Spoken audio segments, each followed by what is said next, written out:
Zohar 5. Exodus. Parashat Mishpatim. Laws Savad Mishpatim, old man of Mishpatim. One night Rabbi Ea and Rabbi Yos encountered each other at the Tower of Tyre. They lodged there, delighting in each other.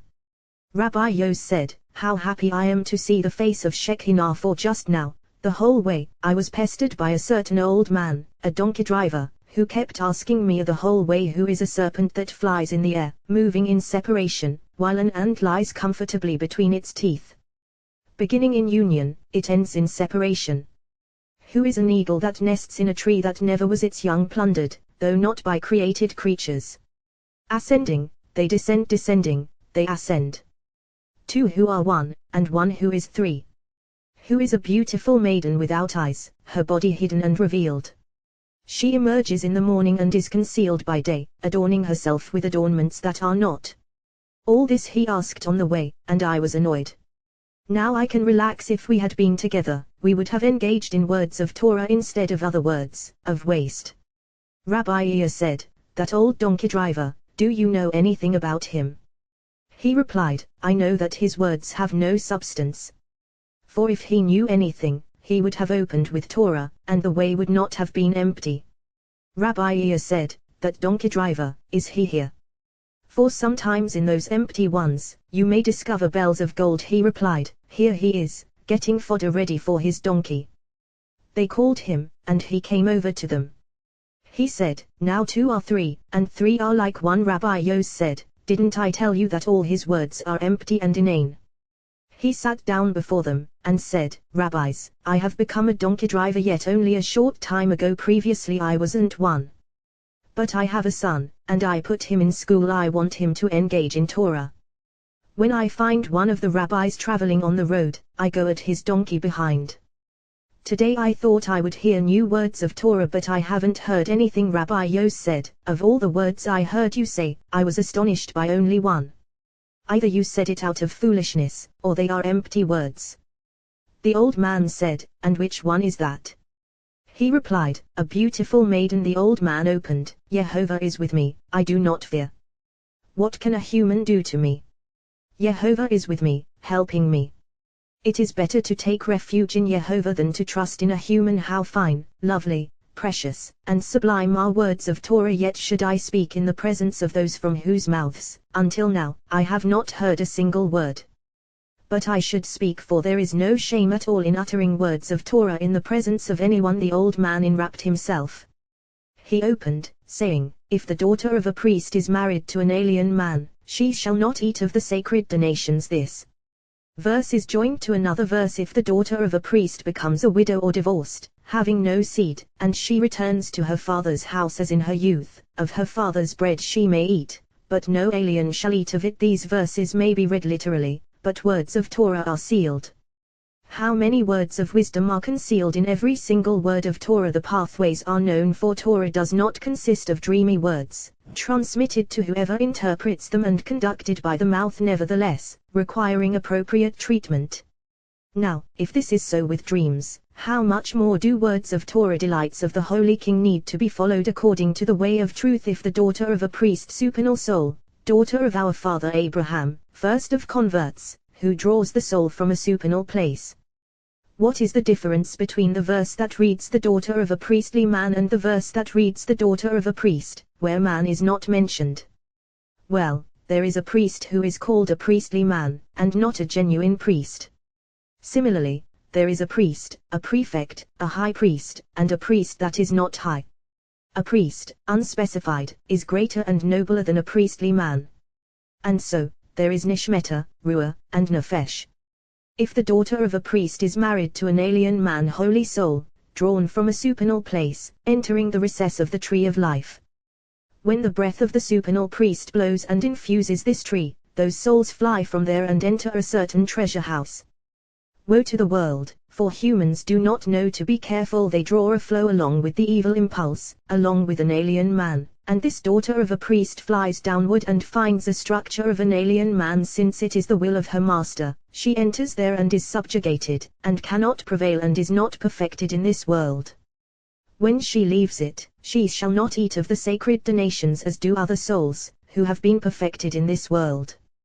There is something more in this verse. If the daughter of a priest is married to an alien man, wretched is the holy soul if she is married to an alien man, drawn upon a converted proselyte, flying to him from the Garden of Eden by a concealed path, to a structure built from impure foreskin. This one belongs to an alien man.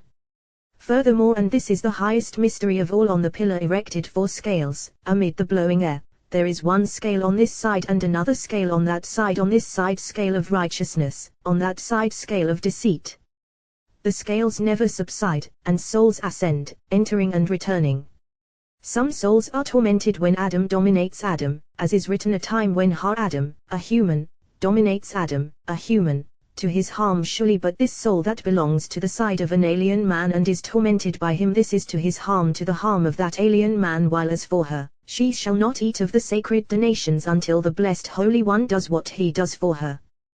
The verse comes and says, if the daughter of a priest is married to an alien man, so it is. Here is the mystery of how souls are tormented. Now, this world is conducted entirely by the tree of knowledge of good and evil. When inhabitants of the world conduct themselves according to the good side, the scales begin tipping to this side, and when they conduct themselves according to the evil side, they tip to that side. All souls found in the scales at that time, he torments and snatches, but to his harm, for those souls overpower all that they find of the evil side, destroying everything.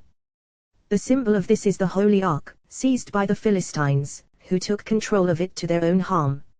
Similarly, these souls are tormented by the other side to his harm. What becomes of those souls?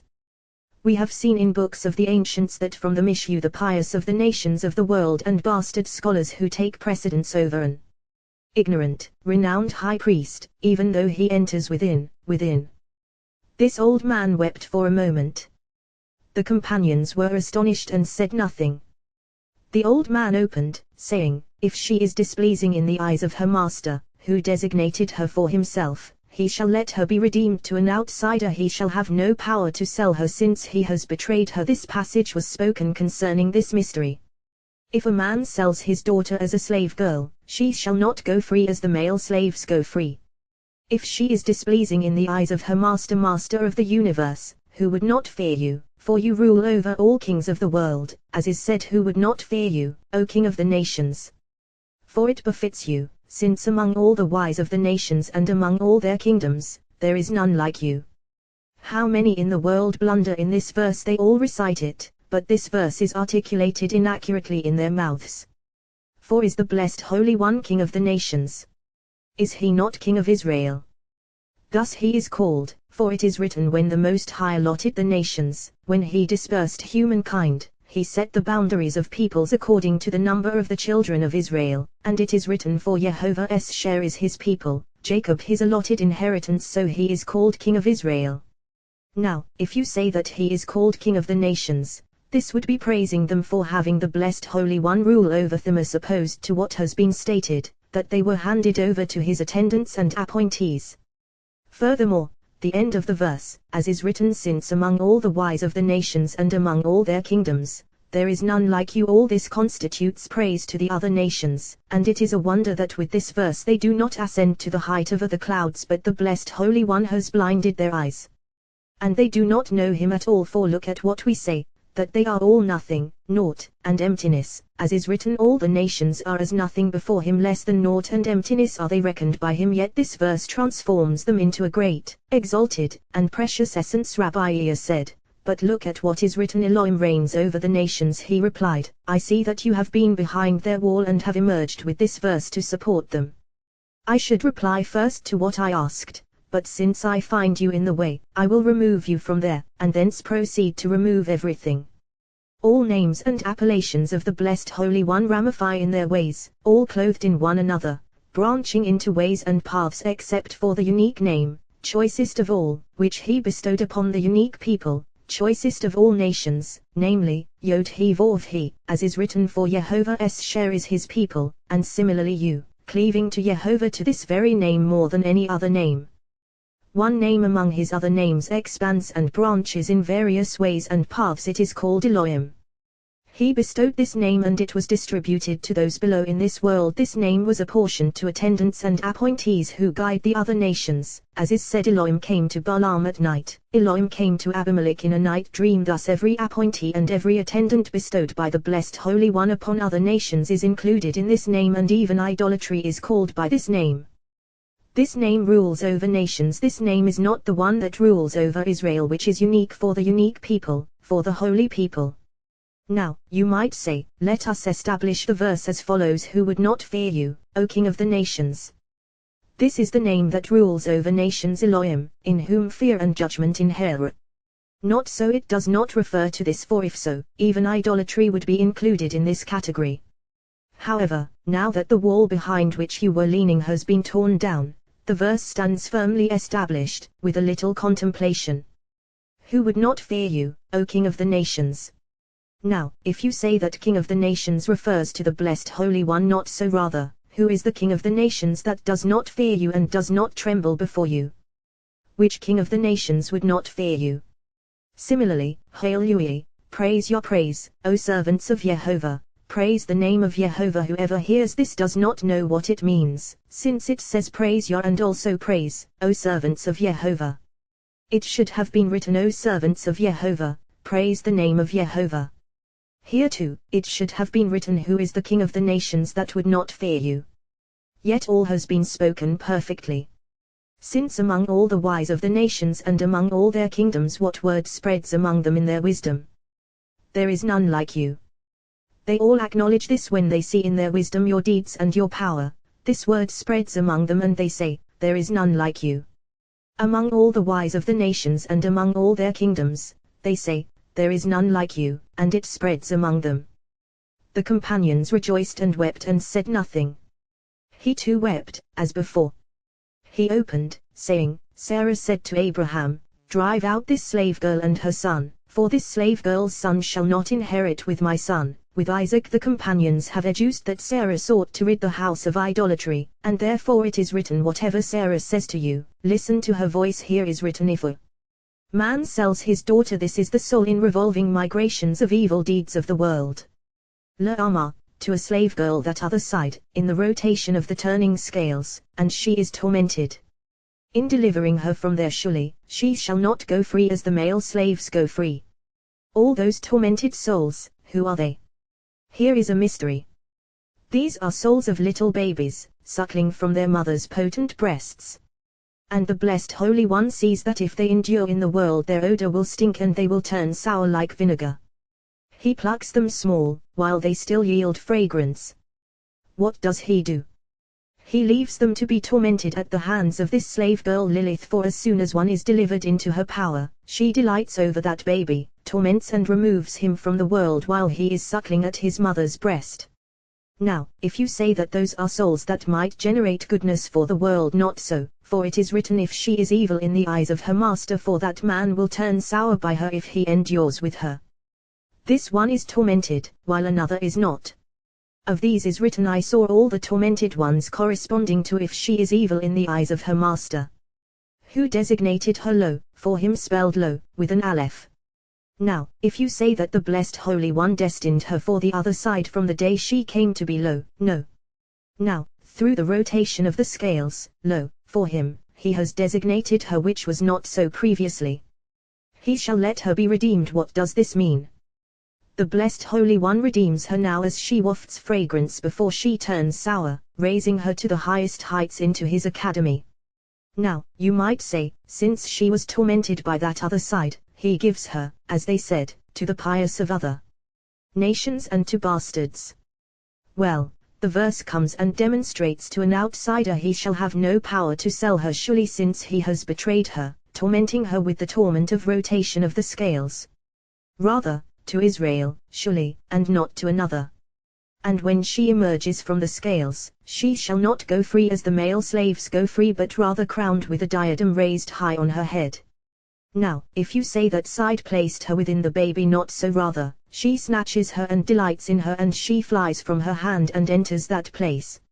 She visits that baby, delighting in him, laughing at him, and lusting for that flesh. Until afterward the Blessed Holy One takes his soul, and she, the body. Afterward, all is in the power of the Blessed Holy One. She shall not go free as the male slaves go free. What does this mean? Well, when she leaves the scales and that side rejoices, the Blessed Holy One designates her and seals her with a signet ring of his precious garments. What is that? The holy name Eloah. This is the garment of the king, which he spreads over her. Then she is protected, delivered to no one but Israel. This is as in the days when Eloah protected me. Job concerning this mystery, here is written, to an outsider he shall have no power to sell her Bivigdover, with his garment upon her while the king's precious garment is on her. Since his garment is upon her, to an outsider he shall have no power to sell her. What power does that side have over her? All inhabitants of the world are in the power of the Holy King, regarding the time when he wishes to pluck them from the world. But this one has no time, so she delights in them and toys with them. An admonition to a human in this world is contained within these verses.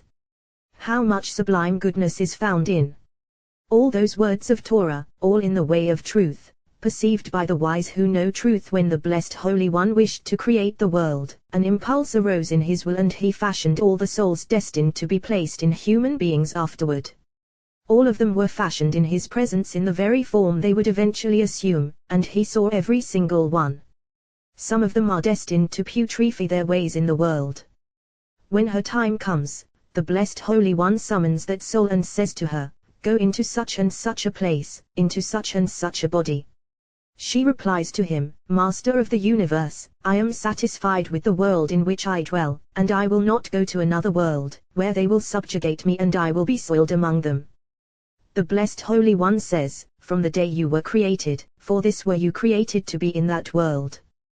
Once the soul sees this, she descends unwillingly and enters there. Torah, who offers advice to the whole world, sees this, and she warns the inhabitants of the world, saying, "Look how compassionately your Lord treats you, a precious pearl that he has sold to you for nothing, that you might have dominion over it in this world." If a man sells the Blessed Holy One, his daughter as a slave girl, the Holy Soul, to be a slave girl subjugated among you in this world, please, when the time comes to depart from this world, let her not go out as the male slaves go out. Let her not depart soiled by sins, let her not depart defiled. Let her go out free, clear, clean, so that her master may delight in her, take pride in her, and grant her a fine reward among the radiances of the Garden of Eden, as is said, he will satisfy your soul with radiances surely, when she departs fittingly clear and clean. However, if she is evil in the eyes of her master, soiled by the defilement of sins, not appearing before him properly, then woe to that body, deprived of that soul forever. For when souls ascend clear and leave this world clean, every single soul enters the book of the King's treasure house, each in her own name, and he proclaims, "This is the soul of so-and-so. Let her be designated for the body that she left." Then it is written, "Lo, to him, he has designated her with a vav." But if she departs evil in the eyes of her master, defiled by transgressions and by the filth of sins, then lo yada, he has not designated her with an aleph, and that body is deprived of her, and she is not designated for it, except for one whose master delights in her by virtue of bodily repentance. Then he shall let her be redeemed, as is written, he redeemed his soul from going into the pit. Job, he shall let her be redeemed by the man who is advised to redeem her and turn back in repentance. In two aspects the Blessed Holy One teaches he shall let her be redeemed through repentance. After he has turned in repentance, he redeems her from the way to hell. L'am not cry, to a foreign people, he shall have no power to sell her who is a foreign people. Wretched is she, for when she departs from the world, and a person has strayed from the path with her, she seeks to ascend amidst holy camps, because holy camps are stationed on the way to the Garden of Eden and foreign camps are stationed on the way to hell. If the soul is worthy, numerous holy camps stand ready to join her and usher her into the Garden of Eden. If she is unworthy, numerous foreign camps stand ready on the way to hell, and those are camps of angels of destruction, poised to wreak vengeance upon her. The verse comes and demonstrates to a foreign people he shall have no power to sell her. These are angels of destruction. Bivigdovo, with his garment upon her she is protected. The Blessed Holy One fashions a protection so that a foreign people will not dominate her, with that protective spread upon her. If for his son he designates her, how careful a person should be not to pervert his ways in this world, for if one is worthy in this world and preserves her fittingly, this is a person in whom the Blessed Holy One delights, in whom he takes pride among his celestial family, saying, "See the Holy Son I have in that world, this is how he acts, these are his deeds." This soul departs from this world pure, clean, and clear. The Blessed Holy One illumines her with innumerable lights, proclaiming every day, "This is the soul of so-and-so, my son," as is written if for his son he designates her. According to the manner of daughters he shall do for her. What is the manner of daughters? Here is a mystery for the wise. Within a mighty rock, a hidden heaven, there is a certain palace called the Palace of Love. There, those hidden treasures and all kisses of the king's love, and those souls beloved of the king enter there. As soon as the king enters that palace where Jacob kissed Rachel, he finds that soul, kisses her, embraces her, takes her up with him, delights in her. This is according to the manner of daughters he shall do for her, as a father does to his beloved daughter, kissing her, embracing her, giving her presents. He shall do for her corresponding to what is written, "What you will do for one who awaits you." This daughter has perfected action in this world, so he perfects another act in the world that is coming, as is written, "No eye has seen, O God, but you, what you will do for one who awaits you." And here is written, "He shall do for her." Until here. That old man prostrated himself and offered a prayer. He wept as before, and said, "If another woman he takes for him, if another woman now, will the Blessed Holy One restore another soul to the righteous in this world, and not the soul who fulfilled in this world the will of her Lord? If so, there is no assurance for the righteous at all." What is the meaning of "if another woman he takes for him"? He opened, saying, "The dust will return al-Hawares, to the earth, as it was, and the spirit will return to God who gave it." This verse has been established in relation to the destruction of the temple. The dust will return al-Hawares, over the land, as it was. Here pertains what is written, "The Canaanite was then Bares, in the land as it was, surely, and the spirit will return to God who gave it." What is "and the spirit"? Shekinah, who is Holy Spirit. When she saw those 10 journeys that she made, yet they did not want to turn back to the Blessed Holy One in repentance, and the other side took control of the Holy Land, as they have established. The spirit of a virtuous person is adorned with an image in the Garden of Eden below, and on every Sabbath, festival, and new moon, they are crowned and stripped, ascending above. Just as the Blessed Holy One deals with that holy soul above, so he deals with this spirit ascending before him, saying, "This is the spirit of the body of so-and-so." The Blessed Holy One crowns her with many crowns, delighting in her. Now, you might say that on account of this spirit, the Blessed Holy One leaves what he is doing for the soul. Not so, rather, he shall not diminish her food, clothing, or conjugal rights. Those 3 are supernal names, which no eye has seen, O God, but you, all in the world that is coming, drawn from there. 1. Shira, her food sparkling flow, illumining concealedly, food sustaining all, called Jehovah with vowels of Elohim. Shira, her food, with letters inverted, Asher he, and this is me Asher. From Asher, rich is his bread, and this is Shira. Her clothing, another radiant flow, protecting her constantly, spreading of the royal garment that he spreads over her, Eloah, God. This is Bevigdovo, with his garment upon her continuously, never removed from her. This is her clothing. Or her conjugal rights. What is that? Flow of the world that is coming, containing all Jehovah Sabaoth, shining with all the supernal hidden lights of the tree of life, in which conjugal rights are concealed, whence they issue, all in delight and desire of the world that is coming. These he shall not diminish, when she is fittingly worthy. When she is not, these 3 are withheld from her, for he does not fashion a crown for her from even one of them. What is written? If he does not do these 3 for her, since she does not deserve them, she shall go out without compensation. She shall leave his presence and be thrust outside. With no kasef, money, with no kishufa, desire, or pleasure at all. Until here, she upon whom all advice depends, admonishes, giving good advice to human beings.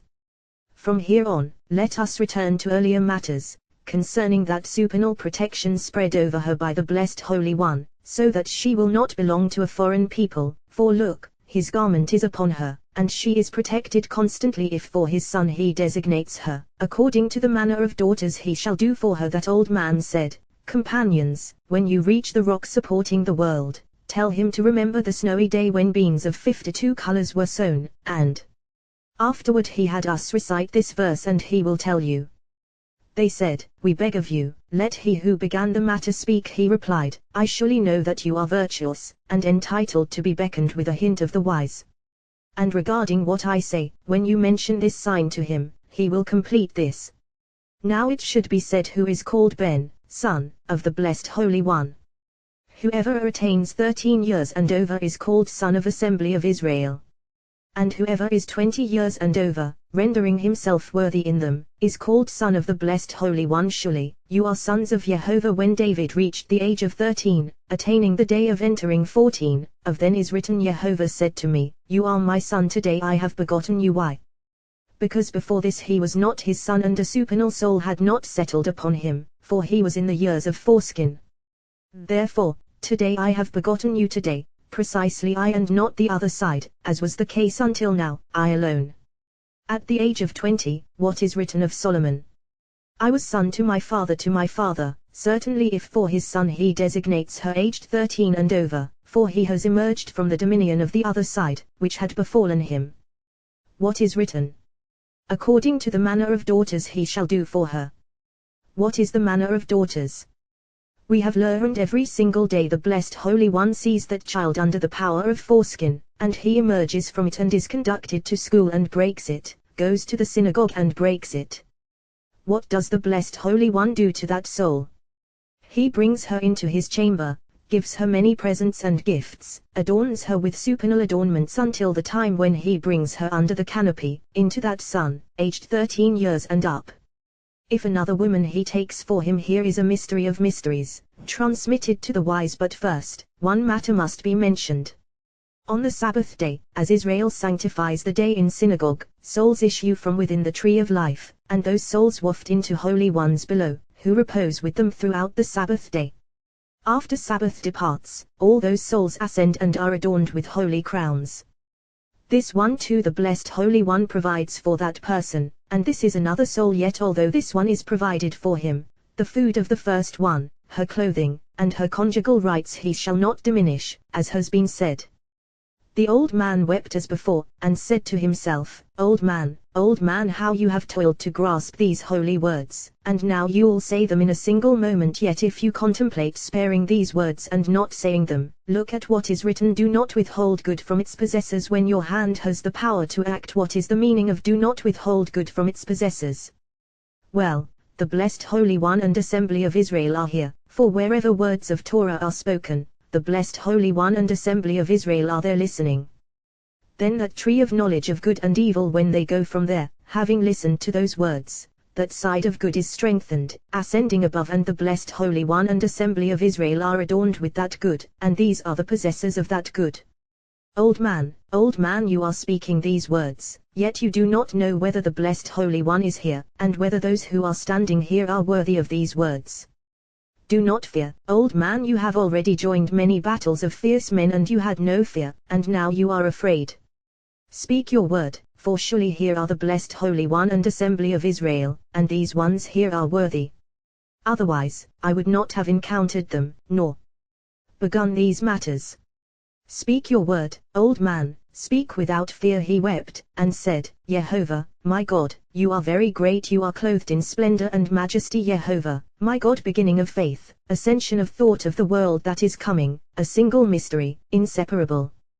You are great beginning, first day of those ancient days, right side. Very on that left side. Splendor and majesty, two shoots of willow. Until here. When he arrived within the tree of life, the latter hid itself, so as not to be reckoned in the number, because of that very. What is very? Left, along with all branches below, among which is one bitter branch. Therefore, that tree of life hid itself, not wishing to be in this number, until David returned as before, offering praise in another manner, saying, wrapped in light as in a garment, beginning of the first day. Spreading the heavens here left is included, and he did not say very left included in right, to be radiant in the entirety of heavens. Setting the rafters of his lofts in the waters here, that tree emerged in joy, river issuing from Eden, and those 2 shoots of willow were rooted in its waters, in which they grow, as is written, setting the rafters of his lofts in the waters. Who are his rafters? These willow shoots. This is spreading its roots by a stream, and the mystery of what is written, a river whose streams gladden the city of God. Who are its streams? These, and so they are called his rafters, its roots, its streams, all rooted in the waters of that river. Making the clouds his chariot, Michael and Gabriel, who are clouds. Walking on the wings of the wind to provide healing to the world, and this is Raphael. From here on, he makes his angels spirits. Old man, if you know all these, speak and do not fear, speak your word, and let the words of your mouth shine. The companions rejoiced, and listened in delight to his holy words. He said, "Oh, old man, what have you gotten yourself into? You have entered the great sea. You must row and escape from there. If another woman he takes for him." How many ancient revolutions here, never revealed until now, all of them fittingly true, for one should not deviate from the way of truth by even a hairbreadth. First, one should arousingly remark, souls of converts all fly from the Garden of Eden by a concealed path. Departing from this world, the souls that they gained from the Garden of Eden, where do they return? We have learned whoever first seizes the possessions of a convert is entitled to them. Those sacred, supernal souls that the Blessed Holy One designates below, as we have said, all emerge at certain times, in order to delight in the Garden of Eden. Encountering those souls of converts, whichever one of these souls grasps them is entitled to them, and they clothe themselves in them and ascend. They all abide in this garment and descend to the garden in this garment, since all those abiding in the Garden of Eden abide only in a garment. Now, you might say that because of this garment those souls are deprived of every delight they previously enjoyed. Well, it is written, if another woman he takes for himself, he shall not diminish this one's food, clothing, or conjugal rights in the garden. They abide in this garment that they were the first to seize and obtain, yet when they ascend, they strip themselves, for there they do not abide in garments. He wept as before, and said to himself, old man, you surely should weep, surely shed tears over every single word. Look, it is revealed before the Blessed Holy One and his holy Shekinah that I am speaking with fervor, worshipping them, since they possess each word, by which they are adorned, all those holy souls descending to this world to alight upon their places, in which they appear to human beings, all descend clothed in those souls that we have mentioned. And thus they enter holy seed, abiding in this garment, to be subjugated by them in this world. When those garments absorb things of this world, those holy souls delight in the fragrance they scent from within these garments of theirs. All concealed things that the Blessed Holy One does he has placed within the Holy Torah, all is found there. That concealed matter is revealed by Torah, and immediately clothed in another garment, hidden there and not revealed. The wise who are full of eyes, although that matter is concealed there in its garment, see it through the garment. And when that matter is revealed, before entering its garment, they cast an open eye upon it. Although immediately concealed, it is not lost to their sight. In numerous places the Blessed Holy One has cautioned concerning the stranger, so that the holy seed should be mindful of him. Afterward the concealed matter emerges from its sheath, and as soon as being revealed it returns to its sheath, clothing itself there. Once he cautioned concerning the stranger in all those places, the matter emerged from its sheath, declaring, you know the stranger's soul. Immediately it entered its sheath, returning to its garment, hiding away, as is written, for you were strangers in the land of Egypt. For Scripture supposes that because it clothed itself immediately, no one noticed it. Through this stranger's soul, the holy soul perceives things of this world, enjoying them. The old man opened, saying, Moses entered within the cloud and went up the mountain. What is this cloud? Well, the same of which is written, my bow I have set in the cloud. We have learned that the rainbow removed its garments and gave them to Moses. In that garment he ascended, from within it he saw what he saw, delighting in all. Until here. The companions came and fell down before him, and weeping they said, if we have come into the world just to hear these words from your mouth, it is enough for us. The old man said, if another woman he takes for him companions, not for this alone did I begin to speak, for an old man like me doesn't rattle or call with just a single word. Inhabitants of the world are so confused in their minds they do not see the path of truth in Torah. Torah calls to them every day, cooing, yet they do not want to turn their heads. Although I said that a word of Torah emerges from her sheath, is seen for a moment, then quickly hides away, certainly so, but when she reveals herself from her sheath and quickly hides, she does so only for those who know her and recognize her. This may be compared to a beloved maiden, beautiful in form and appearance, concealed secretly in her palace.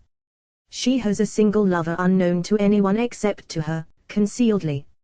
Out of the love that he feels for her, this lover passes by her gate constantly, lifting his eyes to every side. Knowing that her lover is constantly circling her gate, what does she do? She opens a little window in that secret palace where she is, reveals her face to her lover, and quickly withdraws, concealing herself. None of those near the lover sees or notices, only the lover, and his inner being and heart and soul follow her. He knows that out of love for him she revealed herself for a moment to arouse him. So it is with a word of Torah she reveals herself only to her lover. Torah knows that one who is wise of heart circles her gate every day. What does she do? She reveals her face to him from the palace and beckons him with a hint, then swiftly withdraws to her place, hiding away. None of those there knows or notice, she alone does, and his inner being and heart and soul follow her. Thus Torah reveals and conceals herself, approaching her lover lovingly to arouse love with him. This is the way of Torah at first. When she begins to reveal herself to a person, she beckons him momentarily with a hint. If he perceives, good; if not, she sends for him, calling him simple. Tell that simple one to come closer, so I can talk with him.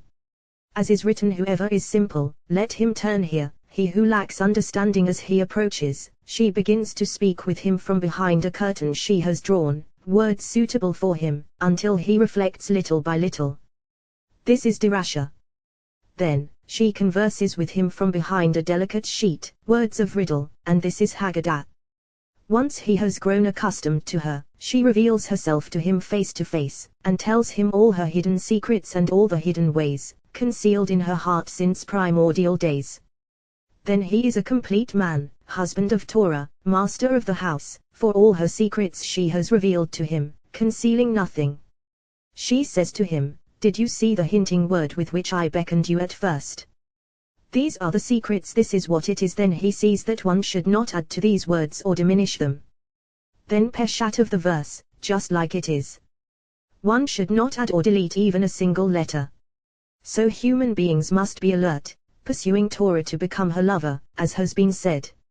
If another woman he takes for him, how great and supernal the cycles revolving in this verse, for all souls enter a cycle, and human beings do not know the ways of the blessed Holy One, how the scales stand, how humans are judged every day at all times, and how souls stand in judgment both before they enter this world and after leaving this world.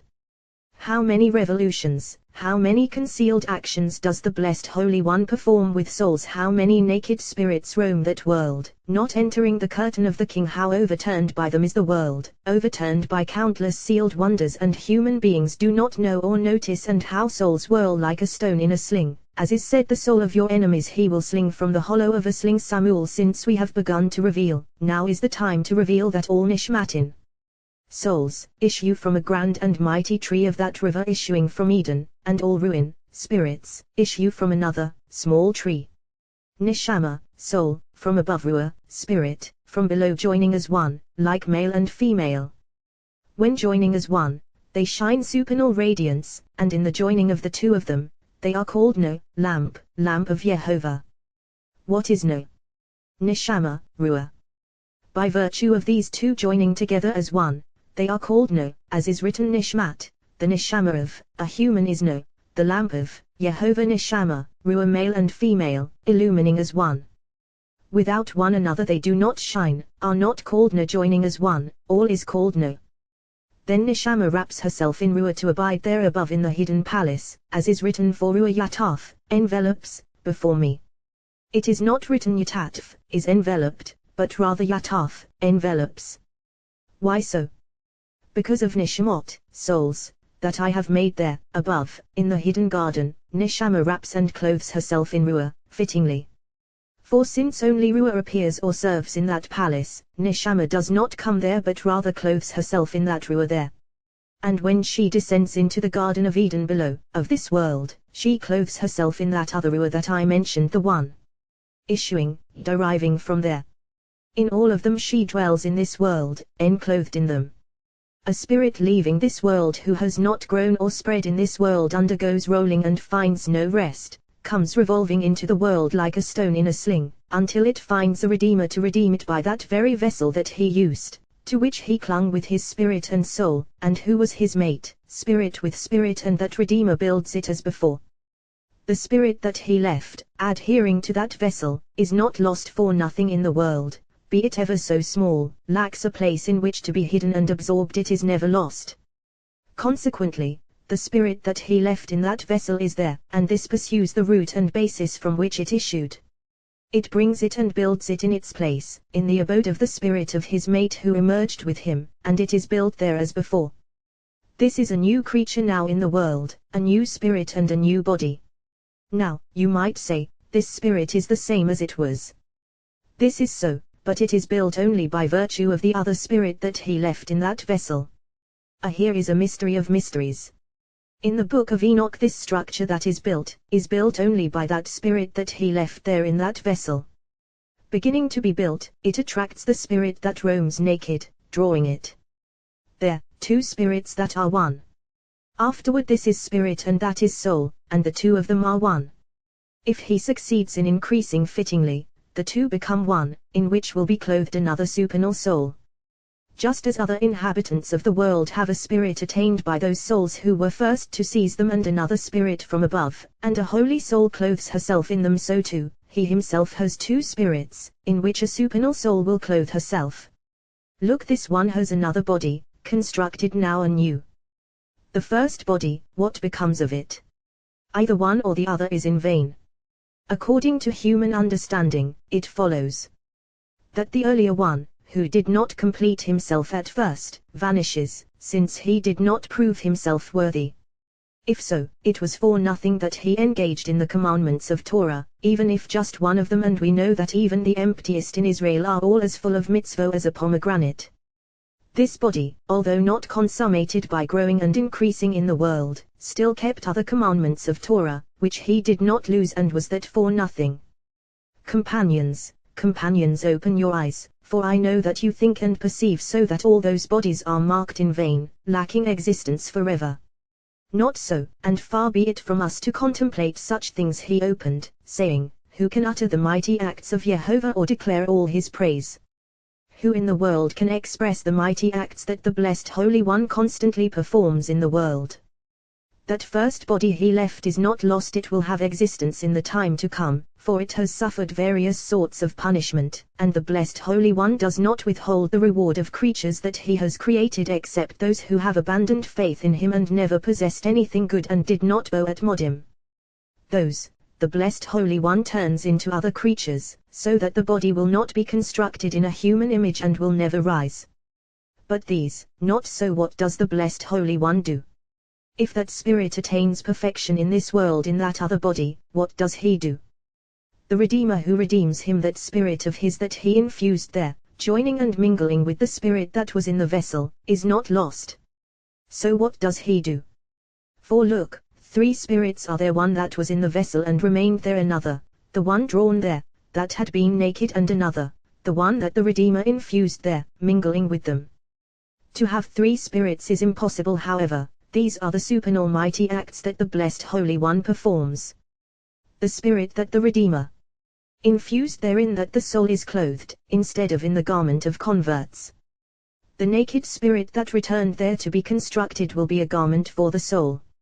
And the spirit that existed previously, remaining in that vessel, flies away from there, and the Blessed Holy One prepares a place for it in the clefts of the rock behind the back of the Garden of Eden, where it is hidden and reserved for the first body, which existed previously with that spirit. It will rise. And this is one who is two, which I mentioned. Before that body rises, its punishment is severe. For since it did not succeed in increasing, it is brought down to Adamah, next to Arka, where it is punished, and afterward raised to this Tevel. Now descending, now rising and descending, having no tranquility except on Sabbaths, holidays, and new moons. These sleep in Admatafah, ground of dust, Admat, ground of, from Adamah afar, dust, from Tivl. Of these is written, many of those who sleep in Admatapha, ground of dust, will awake, these to everlasting life, those to shame and everlasting contempt. If the naked spirit that returned as before attains perfection, happy is he, for the spirit that was hidden away in the rock will be restored to the first body. Of these is written, these to everlasting life, those to shame and everlasting contempt, all those who have not attained perfection. These are the supernal mighty acts of the Holy King, and nothing is lost. Even a breath of the mouth has a place and location, and the blessed Holy One makes of it what he wishes. Even a human word and even a voice, nothing at all is in vain, everything has a place and location. This one who was just constructed emerges into the world as a new creature, he has no mate. For this one, no proclamation is made, because his mate has been lost to him, his former mate has become his mother, and his brother his father. Old man, what have you done? Silence would have been better for you, old man, I told you that you have set to the great sea without ropes and without a sail. What will you do? If you say that you will rise above, you cannot. If you say that you will descend below, look, the depth of the great abyss, what will you do? Oh, old man, you cannot turn back. In these times you have never been, yet normally you do not weaken in strength. Now, you know that no one else in this whole generation has ever entered in a boat this depth where you are. The son of Yoari knows how to guard his ways, and if he sets to the deep sea, he first considers how he will cross in one stretch and sail the sea, before he begins. But you, old man, did not consider at first. Now, old man, since you are there, do not neglect the whole way to sail to the right and to the left, to the length and to the breadth, to the depth and to the height. Do not fear, old man, strengthen yourself. How many powerful men have you broken in their prime, how many battles have you won? He wept, and said, O daughters of Zion, go out and gaze upon King Solomon. This verse has been established, and so it is. However, go out and gaze now, who can gaze at King Shalomo, Solomon, the king who possesses Shalama, peace. For he is concealed from all powers of the heights above, in the place that no eye has seen, O God, but you, and yet you say, O daughters of Zion, go out and gaze. Further, look, of his glory they all ask, where is the place of his glory? Well, the wording, O daughters of Zion, go out and gaze upon King Solomon, continues upon the crown, not and upon the crown. Whoever sees that crown sees the beauty of the king who possesses peace.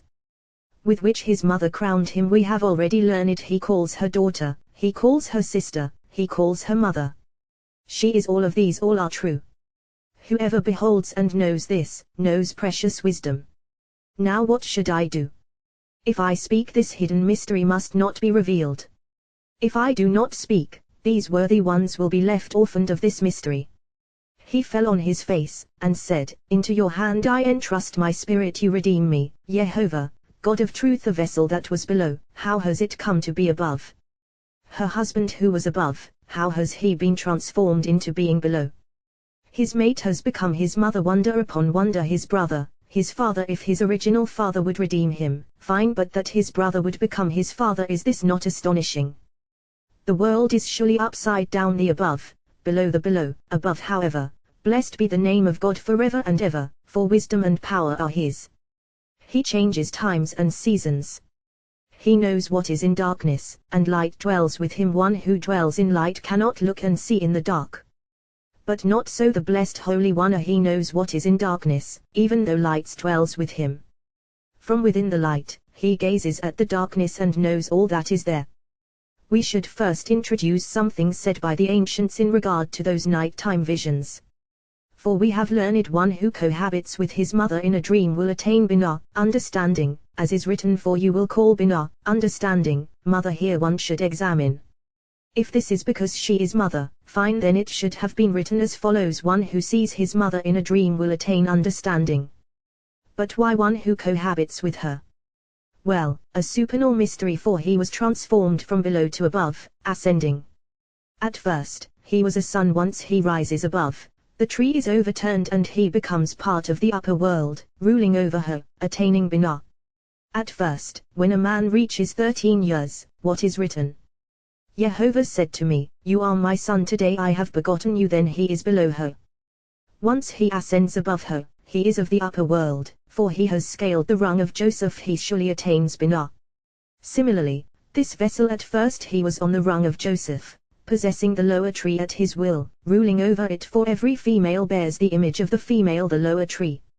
Since he did not wish to occupy that rung of Joseph and did not endure to perform with it and increase in the world, generating offspring, he then descends below, and she becomes his mother. And that Redeemer obtains the inheritance of Joseph, which he himself had previously inherited, and he descends. Once he descends, there is fulfilled in him Jehovah said to me, you are my son, today I have begotten you. The tree is turned upside down, whereas it had been below him, dominated by him, instead that tree dominates him, and he descends. Once he descends, the one inheriting the sight of Joseph is called his father, and he really is his father. All is arranged fittingly. At first, he belonged to world of the male, but he was uprooted from there and now belongs to world of the female. Whereas he had ruled over her, now she rules over him, and he again belongs to world of the female. Therefore he has no mate at all, and no proclamation is made for him regarding a female, for he has reverted to world of the female.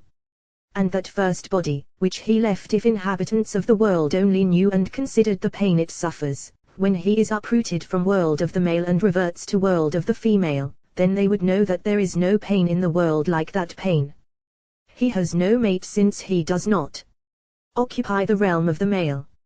No proclamation is made regarding a female since he belongs to world of the female. And if he does have a mate, by supplication he encounters a female who until now had no mate. Concerning this we have learned, perhaps another will anticipate him by supplication another, we have learned, and all is arranged. Of this is written, if the daughter of a priest becomes a widow or divorced, having no seed, and she returns to her father's house as in her youth, if the daughter of a priest, we have already established the matter. A widow of that first body. Divorced, for she does not enter the curtain of the king, since all those who do not occupy world of the male have no share in it. He abandoned and uprooted himself from world of the male, he has no share in it, so she is divorced. Having no seed, for look, if she had seed, she would not be uprooted from there and would not descend to world of the female. And she returns to her father's house. Who is her father's house? World of the female, as that world is called her father's house. The vessel that was prepared for his use has been transformed, he descends below, and that vessel rises above. As in her youth, as in the time of which is written, today I have begotten you, literally he will return to the days of his youth job as he was from the age of 13 on. If she attains perfection, since she returns to her father's house, of her father's bread she may eat, reveling in the delight of world of the female, where one eats of the bread of the mighty descending from above. But to gaze and enjoy as the rest of the righteous enjoy she cannot, because she is a stranger there. Consequently she does not eat of the holy, but eats of the donation, which is given to world of the female. Since it derives from world of the female, it can be eaten only at night, as is written, when the sun sets, he becomes clean, and after he may eat of the holy, whereas the holy deriving from world of the male can be eaten only by day. Therefore, holy is Israel to Jehovah, the first fruits of his harvest, supernal beginning of the whole world of the male is holy, and what ascends to the holy is Israel, hence, holy is Israel. When spirits come visiting, at those times that they visit the cemetery, these do not visit, since they have not attained the world of the holy, as is written, no stranger shall eat of the holy. And if that spirit does not attain perfection fittingly, having returned in transmigration, it does not even eat of the donation and is called stranger even to the lower world, not eating there. Until here, concerning this mystery. Old man, since you have started to sail the sea, go on as you wish in every direction, now is the time to reveal. I have already said that when this Redeemer cohabits with the vessel that I mentioned, he infuses his spirit there, adhering it to that vessel, and nothing is lost, not even a breath of the mouth. That is fittingly so. Old man, if you speak and reveal, speak without fear. When other people of the world depart, we know that each one leaves his spirit in the wife he had, having infused the spirit there. Well, what becomes of that spirit? And if she marries, what happens then, seeing that another man cohabits with her? For spirit to coexist with spirit is impossible. For look, this one now cohabiting with her infuses her with spirit, and that first one who has departed infused her with spirit. That first one had children, so the current one is not a redeemer. The spirit left by the first one in that vessel and the spirit infused in her by this one surely. The two of them cannot exist as one. If we say it is lost, that is impossible, so what becomes of it? Similarly, if she does not marry that spirit left by her husband, what becomes of it? If we say it is lost, not so. All this must now be revealed. Old man, let us see what you have done and what you have gotten yourself into. Rise, old man, and raise your sail. Arise, old man, and humble yourself before your Lord. He opened, saying, O Jehovah, my heart is not haughty, nor my eyes raised high. King David said this because he was a supreme king, ruling over all kings east and west, yet his heart did not haughtily deviate from the way, and he constantly humbled his heart before his Lord. When he studied Torah, he grew mighty as a lion, with his eyes lowered to earth out of awe for his Lord. And when he walked among the people, he was not haughty at all. Therefore it is written, O Jehovah, my heart is not haughty even though I rule over other kings of the world. Nor my eyes raised high when I stand before you, delving into Torah. I do not pursue matters too great or too wondrous for me when I walk among the people. If this is the case with King David, how much more so with other inhabitants of the world? As for me, how humble of heart and with what downcast eyes am I before the Holy King. Far be it from me to be haughty with holy words of Torah. He wept, his tears falling onto his beard.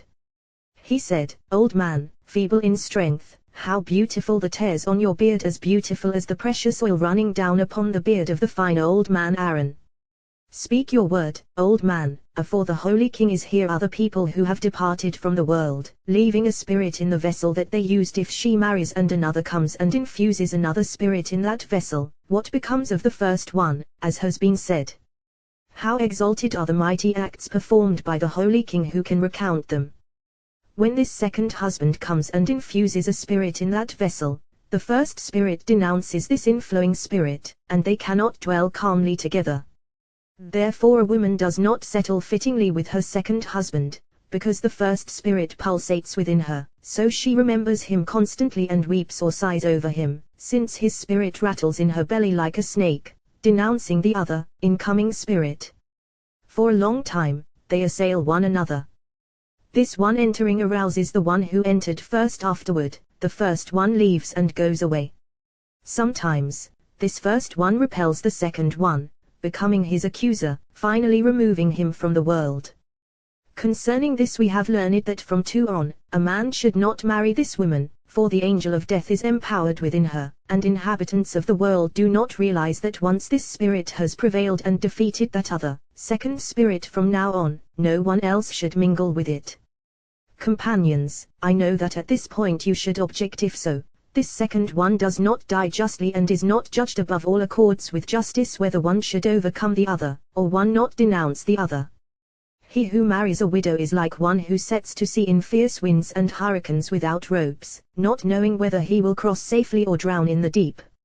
Now, if this one entering the second spirit prevails and defeats the first one, that first one leaves and goes away. Where does it go, and what does it become?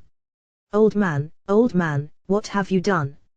You thought that you would speak a little, and you have emerged here. Look, you have entered a place not entered by any other human since the day that Doeg and Ahithophel formulated these questions among the 400 questions they asked about a tower flying in the air, and which no one answered until Solomon came and clarified them, each one perfectly. Old man, a supernal mystery that was concealed you have come to reveal. What have you done? Old man, at first, you should have watched your way and considered your start. But now is not the time to hide away. Restore your potency. The spirit that left, where did it go? He wept, and said, Companions, all these tears that I weep are not on account of you, rather, I fear the Master of the universe, for I have revealed concealed paths without permission. But it is revealed before him that I have not acted for my own glory nor for the glory of my Father, rather, my desire is to serve him. I have seen the glory of one of you in that world, and as for the other, I know he is the same, but it was not revealed to me, and now I see. We have learned one man is thrust away in favor of another. In various ways they are thrust. That first spirit, thrust aside in favor of the second, where does it go? That spirit leaves and roams the world, unknown, and goes to that person's grave. From there it roams the world and appears to people in a dream. They see in a dream an image of that person, revealing things to them according to its way. As the spirit from which it is drawn exists in that world, so this one roams, revealing here. So it goes, roaming the world, continually visiting that grave, until the time when spirits visit the graves of bodies. Then this spirit joins its spirit, which clothes itself within it and goes its way. When it enters its place, it is stripped of it, and it finds a place in those palaces of the Garden of Eden or outside, according to the ways of every single one, and there it is hidden. When spirits visit this world, as the dead are bound to the living, they are bound only by that flow of spirit, in which another spirit is clothed. Now, you might say, if so, it is a benefit for the spirit, and this woman provides benefit to all. Not so, for if she had not married, and this spirit had not been thrust away in favor of that one, he would have derived a different benefit in another way and would not toil in the world as he does or be bound to the living of this world, roaming here and there. If so, the second coupling of this woman is not from above, and yet you say that one man is thrust away in favor of another. Well, I say that this second husband who married this woman, she is his genuine mate, and that first one was not her genuine mate. And this second one, she is his, and when his time arrives, that one is thrust away in favor of him. Certainly so, for look, that first spirit that was in this woman is thrust aside only because he is her mate, this second one. And all those second ones that are thrust away, the first ones were their mates, not these. Consequently, they cannot endure with them, and the second spirit is thrust aside in favor of the first spirit. Based upon this, for one who marries a widow, we declare he does not know it will cost him his life. The net seems spread for nothing in the eyes of every winged creature. It is not known if she is his true mate or not. A widow who does not marry, even if her mate arrives and she does not want to, the blessed Holy One does not compel her by law. He designates another woman for that man, and she is not judged for this in that world, even if she has no child, since a woman is not commanded to be fruitful and multiply. This woman who does not remarry, that spirit that her husband left in her, what becomes of it?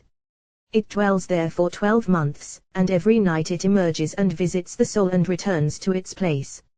After 12 months, when the punishment of that man is withdrawn, for during all those 12 months this spirit is overwhelmed by sadness, after 12 months, it leaves there and goes to stand at the gate of the Garden of Eden, and visits in this world the vessel that it left.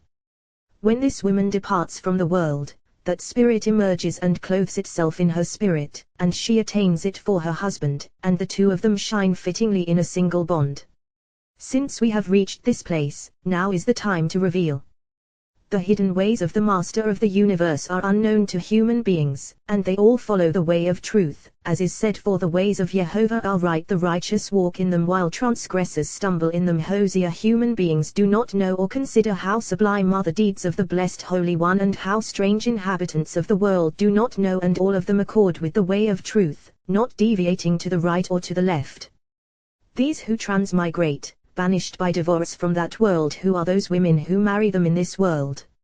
For look, all human beings have a mate except this one. See now how grand and sublime are his mighty deeds. We have learned, for one who divorces his first wife, the altar sheds tears. Why? Well, I have already said that all women of the world abide in the image of this altar, and consequently they inherit those 7 blessings, all of which derive from Assembly of Israel. And if he divorces her, the supernal stone reverts to deficiency. Why? Because divorcements join one another. This is the mystery of what is written, and he writes her a document of divorce and puts it in her hand, and she leaves his house and goes and marries another man from what is indicated by, and goes and marries a man. Don't we know that it is not the one who divorced her? Why another? Well, as has been said, another, we have learned, another is written, another, we call him as is written, from another soil it will sprout. Job, divorcements join as one, divorcement of that world and divorcement of this world. Whereas this woman had assumed a supernal image, now she is subjugated to a lower image. We call him another, and we call him Aaron, last. How do we know that he is called last? As is written, the last one will stand upon earth. Job. And here is written, and the last man hates her, or the last man dies last. The verse should read second. Now, if you say that she should not marry even 10, one after the other, not so should she marry this husband and no other. Rather, this is another that we have mentioned, he is another, and he is Aaron, last. Now a stone rolls in a sling. Another, why is he called so? For look, the whole structure has collapsed and turned into dust. He is who he was, not another. Why do we call him another? Last. Similarly, why is he called last? Is he really last? Look, if he writes himself, fine, but if not, he returns and transmigrates, transplanted as before, so why is he called last? But what is written, God saw all that he had made, and look, it was very good. Good we have learned is the angel of good, very is the angel of death. For everything, the blessed Holy One prepares its rectification.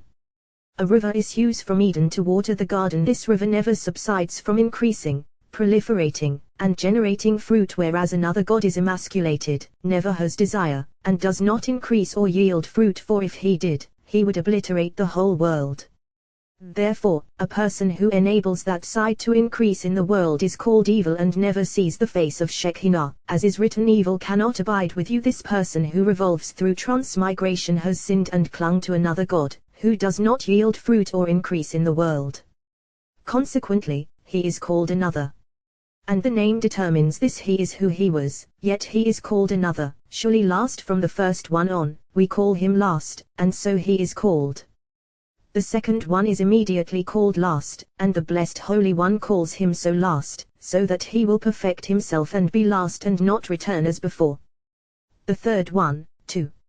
And so each time from the first one on he must be called so last, for if he were immediately called second, this would provide a pretext to return as before, and that structure would be destroyed. How do we know this? From the second temple, as is written, the glory of this last house will be greater than the first. Haggai. For from the first one on is called last, so as not to provide a pretext for that structure to fall and revert to what it was before. Similarly, we call this one last. Consequently it is written, her first husband, who sent her away, shall not be able to come back to take her as his wife, shall not be able. The verse should read, shall not take her. Why shall not be able?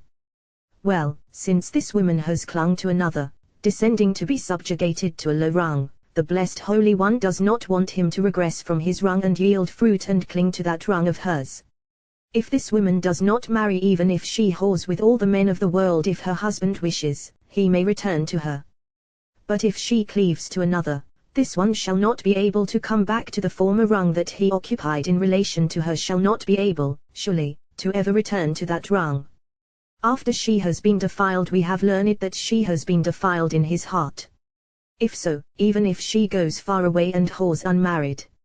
However, once she clings to another, she accepts a share of that side, and her first husband, who is on the other, good side, must never partake of that and must never increase that place at all. Now, if the last man sends her away, or if the last man dies, she is forbidden to the first one, but she is permitted to other men. Perhaps she will find a place as before, and a last will arise who will marry her. Whoever has children from his first wife and brings this one into his house, conjoins that day with a harsh whirling sword, from two angles. First, because she has already thrust away two, and now he is the third, and further, a vessel that was dominated by another. How can he convey his spirit into her, joining and cleaving to her? Not that she is forbidden, but this surely is a bad partnership for him. Rabbi Levitas of Kfar Ono used to laugh and scoff at such a woman when he saw someone marrying her. He would say, it is written, she will laugh at the last day. Whoever conjoins with the last man will eventually become a laughing stock. Now we should return and examine a certain great and lofty place that existed in the world, a stock and root of truth, namely, Abd, father of Jesse, father of David. For if you say that he is another, how did a root of truth emerge from this place? Well, Abd was perfected nobly. He restored the root of the inverted tree, thereby ascending, attaining perfection. Therefore he was called Abd, cultivator, a name earned by no one else in the world. He came and cultivated and dug the taproot of the tree. He left the bitter branches and was restored to the crown of the tree. his son came, inheriting and enhancing it, and was embraced by branches of another, lofty tree. He joined tree to tree, and they intertwined. When David arrived, he found the trees entwined, embracing one another, so he inherited dominion over the land. Abd brought this about. He wept and said, "Oh, old man, didn't I tell you that you have entered the great sea? Now you are in the midst of vast depths. Prepare to rise, old man, you brought this about, for if you had been silent in the beginning, it would have been fine, but now, you cannot, and there is no one to grasp your hand, just you alone. Rise, old man, ascend." Ascendantly Abd was perfected and left the evil field of evil thistles. His son came and improved and hoed round the tree. Nevertheless, this is mystery of mysteries, and I do not know if I should tell it or not. Speak your word, old man, surely speak by this, all other transmigrators are known. Nevertheless, although the tree was enhanced, when David came he remained in the lower tree of the female, and had to receive life from another. Now, if this was the case for one who was perfected and who restored all, how much more so for other transmigrators who cannot do so in all aspects, transformed by transmigration. So it was with Perez, so it was with Boaz, so it was with Abd. Through all, the tree emerged from the side of evil, later joining the side of good. At first, firstborn of Judah, was evil similarly, Mahlon, but not as much. But by these, evil was consumed and good eventually emerged, the one of whom is written goodly to look on, and Jehovah is with him. Samuel. Here, the lower tree stood firm, and God reigned over nations in the beginning of all. From another essential foundation, rungs took root: Reuben, Simeon, Levi, and Judah. What is written of him? This time I will praise Jehovah. And she ceased bearing children in the book of Enoch, and she ceased bearing children corresponding to sing, O barren one, who has borne no child. For when Judah was born, the female emerged joined to the male, though she was not set perfectly, face to face, and was incapable of bearing. Once the blessed Holy One sought her and arranged her, she became capable of conceiving and bearing. And in the book of Enoch, and she ceased bearing children, this refers not to Leah, but rather to Rachel, the one weeping over her children, the one rooted in Judah, Yehuda. And she ceased bearing children, for she had not been arranged. At first, a supernal image.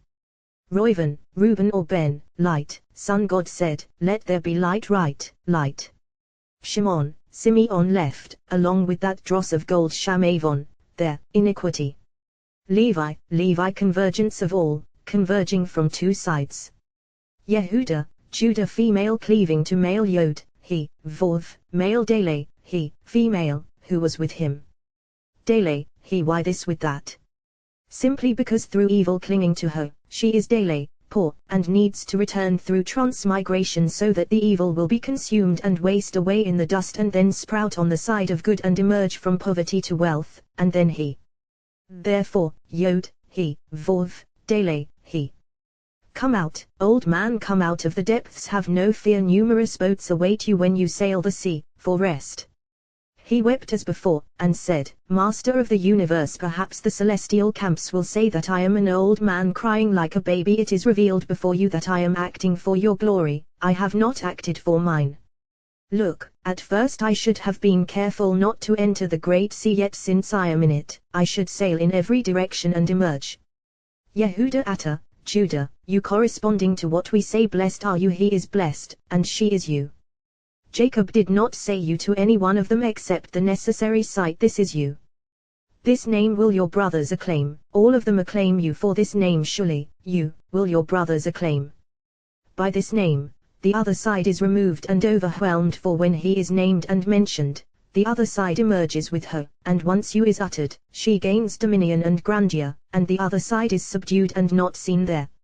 Surely, by this name she is designated and purified of the other side, this is her ascending dominion, and crushing disaster for the other side. Once your brothers acclaim you for this name, you then your hand on your enemy's nape immediately, they are subdued before you, as determined by this name. I know, companions, I know that you ascribe this name to another lofty place, as is written, you are a priest forever, on the supernal right. This is fine, for since those above and those below acknowledge Rabbi Shimon, and he has attained all, whatever he says is so, and fine. However, when you reach him, tell him and remind him of the snowy day when we sowed beans of all those colors. For look, you are a prize, their cup of blessing is joined to the right, with no separation at all, thus, you are a priest forever here joined to the right fittingly. Therefore, Yehuda Atta, Judah, you will your brothers acclaim. It is not written Judah, whom your brothers will acclaim and nothing more rather, for the name you this place, and no other, needs this name. Judah, first father and second father, never replaced. Consequently, Perez was empowered potently more so than anyone else in the world, and therefore the formation of David is reckoned first from Perez and not from Boaz, who underwent change. Companions, if you look closely, no words in obscurity do I speak, although they are obscure. Hence, he gained this name called you, rising to his vigor the first time and the second time, never changing. Judah's children and his seed acknowledged and said, for you are our father, which is never so for other transmigrators. Other transmigrators have 2 fathers and 2 mothers for the structure. These mysteries lie in the depths of the sea, in the heart of the abyss. Who can draw them out? Arise, old man, steel yourself potently, draw pearls out of the depths. Boaz appears to have undergone change when he engendered Abd, since Abd changed. Not so Ibzan is Boaz, he is the first father, who did not change. Now, if you say that he is he, surely when he aroused for this act, he was within him. Who?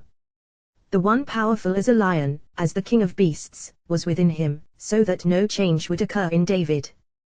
The matter reverted to the original root, so that all would issue from one father and one chain, all is one, and there was no change in the cycle of David's seed. Thus you, from beginning to end, with no change at all. Now, old man, you have emerged from the depths of the heart of the sea, Judah, you, surely, from beginning to end it is not fitting for any of the other sons except him alone to be called you. Happy is the share of David, who was so refined and elevated beyond other roots of human beings on earth, will your brothers acclaim. The verse should read, will all inhabitants of the world acclaim. Why your brothers? Well, it is customary among all inhabitants of the world that they perform levirate marriage for transmigration only from the aspect of brothers, a brother designated to marry. Yet here all of your brothers will acknowledge to you that the chain of kingship will not develop from them, but only from you from beginning to end. You performed, and from you issued the whole chain and stem of the lion. Your children are lion cubs, who have not been transferred to the variation of your brothers, not transformed into a lamb, an ox, a kid, or any other image. Rather, a lion began to construct and a lion completed the structure. Your entire chain is lion cubs.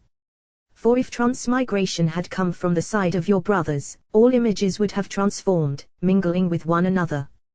This is your brothers will acknowledge to you that none of them was involved in the transmigration of the chain of your son.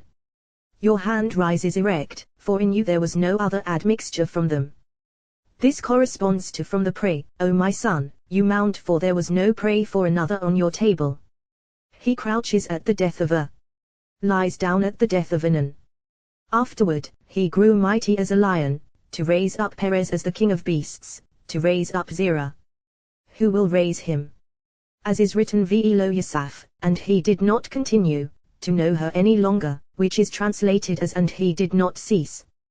Who will raise him? Who will say, this woman is forbidden? Who will say, because she has completed her ways, she no longer needs you? Seeing that this widow has completed her ways, it is fitting to withdraw from her. But, who will raise him? Surely, from then on, she is his, for look, he has removed the one rattling in her belly, a hidden mystery. Old man, why a man's brother? Or, why Judah, who was his father? Well, that one rattling in her belly sees that the one who had been protecting him is denouncing him from every direction he has to leave. Once he leaves, he invites another, that other spirit, and they come to enter as before, until he is constructed as before, through the power of the intense denunciation that he launches against his brother. From then on, this woman is permitted to him. Happy is the share of Judah. At first he was a whelp, afterward, a lion growing mighty and expanding in strength, so afterward, a lion, and he culminated as the king of beasts. Not so with all those other inhabitants of the world. Thus, Judah, as we have said. Reuben, Simeon, Levi 3, as we have mentioned. Judah joined them, and all is fitting. Issachar, Zebulun 2 thighs, the place where true prophets suckle. Of the right thigh is written of the children of Issachar, those who had understanding of the times chronicles, and it is written, rejoice, Zebulun, in your going out, and in the great measure is written, Zebulun will dwell by the shore of seas, and he by a haven of ships. Why? Because Yokatto, his flank, upon Sidon, the measure of his Yarik, thigh, extends to Sidon. Benjamin remained above, between the thighs. For look, Joseph was an image on earth, performing in this world, and with him Moses performed. Moses took the bones of Joseph, with him Benjamin ascended. Benjamin, righteous one of the world, from the knees and below Dan and Naphtali, Gad and Asher. Left knee Dan, until the joint of the foot. Joint of the foot Naphtali. Consequently, Naphtali, a hind let loose light-footed. Right knee Gad, he will raid their heel, until the joint of the heel. Asher, joint of the right heel, dipping in oil his foot, and similarly iron and bronze your shoes. All these are supernal images, the image above. Because they were real creatures in this world, Shekinah was arrayed in Thema in these 12 joints, 12 extensions spreading from the real Israel, as is written, all these are the tribes of Israel, 12, for the extensions of Israel are called Elet, these, so that the name Me, who, will spread, perfecting the structure, enfolding Israel in the name Elohim. Elet, these, is totality of Israel. Me, who, joins with Elet, these, and the structure is established one name truly. As the chieftain of Esau said to Jacob, as is written, for Sarita, you have become prince, with Elohim, above, in primordial array, in the primordial structure.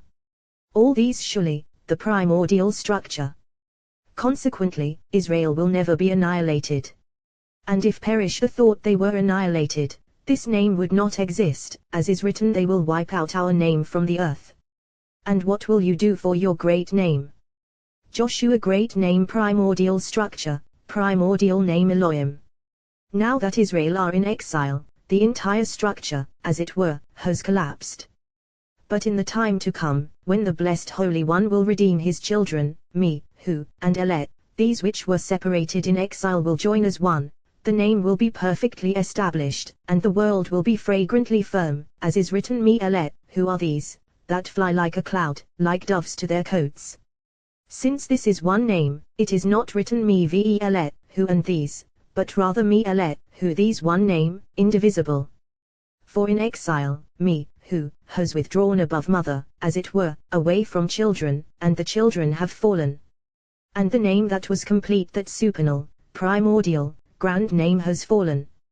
For this we pray and sanctify in synagogue, that this name may be restored as it was. May his great name be enhanced and sanctified, who is his name. That great one, first of all. For it has no structure without us. Me, who, is never built up without Elet, these. So, at that time, Me Elet, who are these, that fly like a cloud.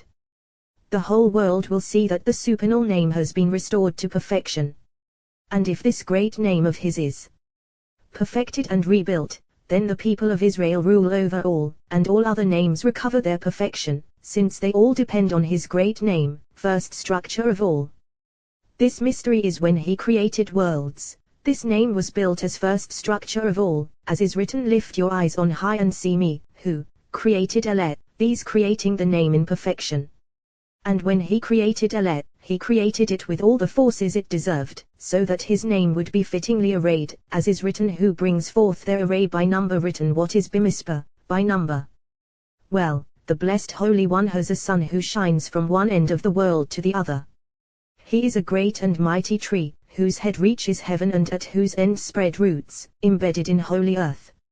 His name is Mispah, number, and he hovers in the upper heaven, with 5 expanses suspended from him, extending to this Mispah, all of whom bear this name by virtue of him, as is written, the heavens Mesoperim, declare, the glory of God by virtue of this Mispah, all those heavens attain this name.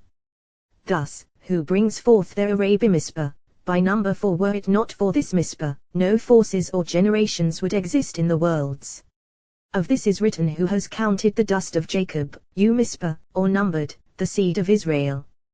There are 2 who counted the flock, by whose hand they were numbered, for the evil eye had no power over them. Who has counted the dust of Jacob? Here is one who made a count. Or numbered the seed of Israel? Here is the other enumerator. Over both of these, the evil eye had no power. For look, who has counted the dust, those holy rungs, smooth stones from which water issues for the worlds. Therefore, your seed shall be like the dust of the earth. Just as the world is blessed by virtue of the dust, so too, all the nations of the earth will be blessed through your seed like the dust of the earth. Truly you Mizpah, or numbered the second enumerator, who counted Rover, reclining all those females, pearly feet of the bed on which Israel lay. From then on, he counts all, since he has a good eye, as is written, he counts Mizpah, the number of the stars. Who counts the stars? Mizpah, number, counts the stars, by him they are all reckoned. In the time to come, flocks will again pass under the hands of one who counts. We do not know who it is, but since at that time all will be united, inseparable, it will be all will be one enumerator. Rise, old man, arouse, grow mighty in your strength, and sail the sea. He opened, saying, who has counted the dust of Jacob, or numbered the seed of Israel? When the blessed Holy One arouses to revive the dead, these who returned in transmigration, 2 bodies with 1 spirit, 2 fathers, 2 mothers, show many cycles revolve for this. Although this has been mentioned and it is so, yet who has counted the dust of Jacob, and he will restore everything, and nothing will be lost, and all will rise. Surely it has been said, many of those who sleep in Admatapha, ground of dust, will awake at Matapha, ground of dust. These, as explained in the book of Enoch, when the companions gazed at those letters suspended in the air within, namely, Aleph, Ayin, Delepe, Mem, Tav, Resh, corresponding to I praise the dead, who have already died at Matapha, ground of dust, those letters. A voice aroused, informing as follows in the second structure: Afa, dust, first one, Admat, ground. Second one, perfected, is essence. First one, compared with it, is refuse. Admatapha, ground of dust, all of them will awake, these, who have been perfected, La'ayir Olam, to everlasting life. Who is Olam? World. The world below, for they did not merit being in the world above.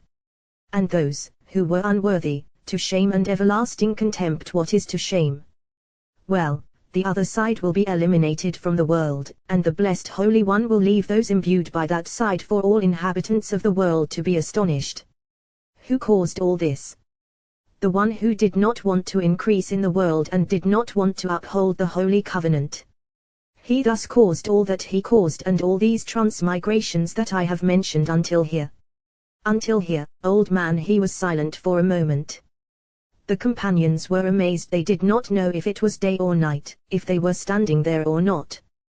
The old man opened, saying, if you buy a Hebrew slave, 6 years he shall serve, and in the 7th he shall go free, with no payment. This verse proves all that has been said.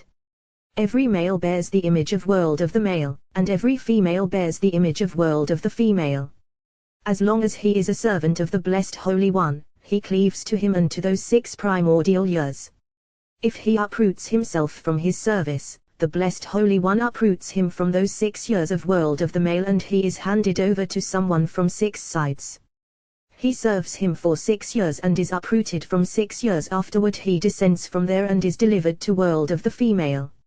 Since he did not want to abide in world of the male, he descends and abides in the female. The female, who is 7th, comes and takes him from now on. He belongs to world of the female. If he does not want to abide in her and in his redemption, he descends below and clings below, attached to the other side. From here on, he is uprooted from world of the male and from world of the female, joined to those slaves of the other side. Now that it is so, he needs a blemish, to be branded with a mark of blemish, for every blemish belongs to the other side. And from Jubilee on, he transmigrates again, returning to the world as before, cleaving to that world of the female, no further. If he proves worthy, he generates offspring in the world, all in the mystery that is written. Maidens behind her, her companions, are brought to you. Happy is he when he is perfected, attaining this. If he does not prove worthy even in the transmigration of Jubilee, then he is as if he were not. He returned, yet his days were not fulfilled by marrying in the world and generating offspring. What is written? If he came by himself, he shall go out by himself if he enters that world alone without a offspring, having refused to strive for this, leaving this world alone with no descendant. Then he whirls like a stone in a sling, until that place of the mighty rock. He enters there, and immediately the spirit of that lone one blows, abandoned by his female, moving alone like a serpent, joining no other on the path, blowing on him, and he quickly leaves that place of the rock, alone, and goes roaming through the world until a redeemer is found to restore him. This corresponds to if he came by himself, he shall go out by himself, this one who refused to marry, to have offspring. However, if he was husband to a wife, having married and endeavored with his wife but unsuccessfully, such a man is not banished like the other, he does not enter alone and does not leave alone. Rather, if he was husband to a wife, the blessed Holy One does not withhold the reward of any creature, even if they failed. What is written? His wife shall go out with him, both of them transmigrate, succeeding in joining as one, as before. This man does not marry a divorcee, but rather the one with whom he endeavored at first and failed. Now they will succeed together, if they refine their deeds. Thus, his wife shall go out with him. If his master gives him a wife and she bears him sons or daughters, the wife and her children shall be her masters, and he shall go out by himself. Now scripture returns to other matters, to the one who goes out alone, without any female at all, and that place called seventh will redeem him. That seventh is called his master, master of the whole earth. If this master of his feels compassion for him and restores him to this world all alone as he was, and gives him a wife, one for whom the altar sheds tears, and they join as one, and she bears him sons or daughters, the wife and her children shall be her masters, as has been said. For if he returns and mends the sight that he damaged in his life, he is accepted by the Holy King, who receives him and then establishes him perfectly. This one is called Baal Teshuvah, master of returning, for he inherits the dwelling place of that flowing, gushing river, and refines who he was before. Once he has been refined and has turned in repentance, he attains perfection, for there is nothing in the world, and no entrance in the world, that cannot be breached by one who turns in repentance. What is he shall go out by himself? This has already been explained, but it contains something further. He shall go out vegapo, by himself, as is said al-Gapia, on the summit of the heights of the city, just as there, elevation and ascension, so here, elevation and ascension, the place where Baalei Teshuvah, masters of returning, ascend, and even the completely righteous cannot stand there. Therefore, once he has returned in Teshuvah, the blessed Holy One accepts him immediately. If his master of the earth gives him a wife, from here we learn that it is not in one's power to take a wife, rather, all is to be weighed on scales, gives him a wife, for it does not lie in his power. And who is she? One who is not his and was not intended for him. Who is she? One who was designated for another, yet this man anticipates him by supplication and marries her. This one, whom he did not deserve, is given to him.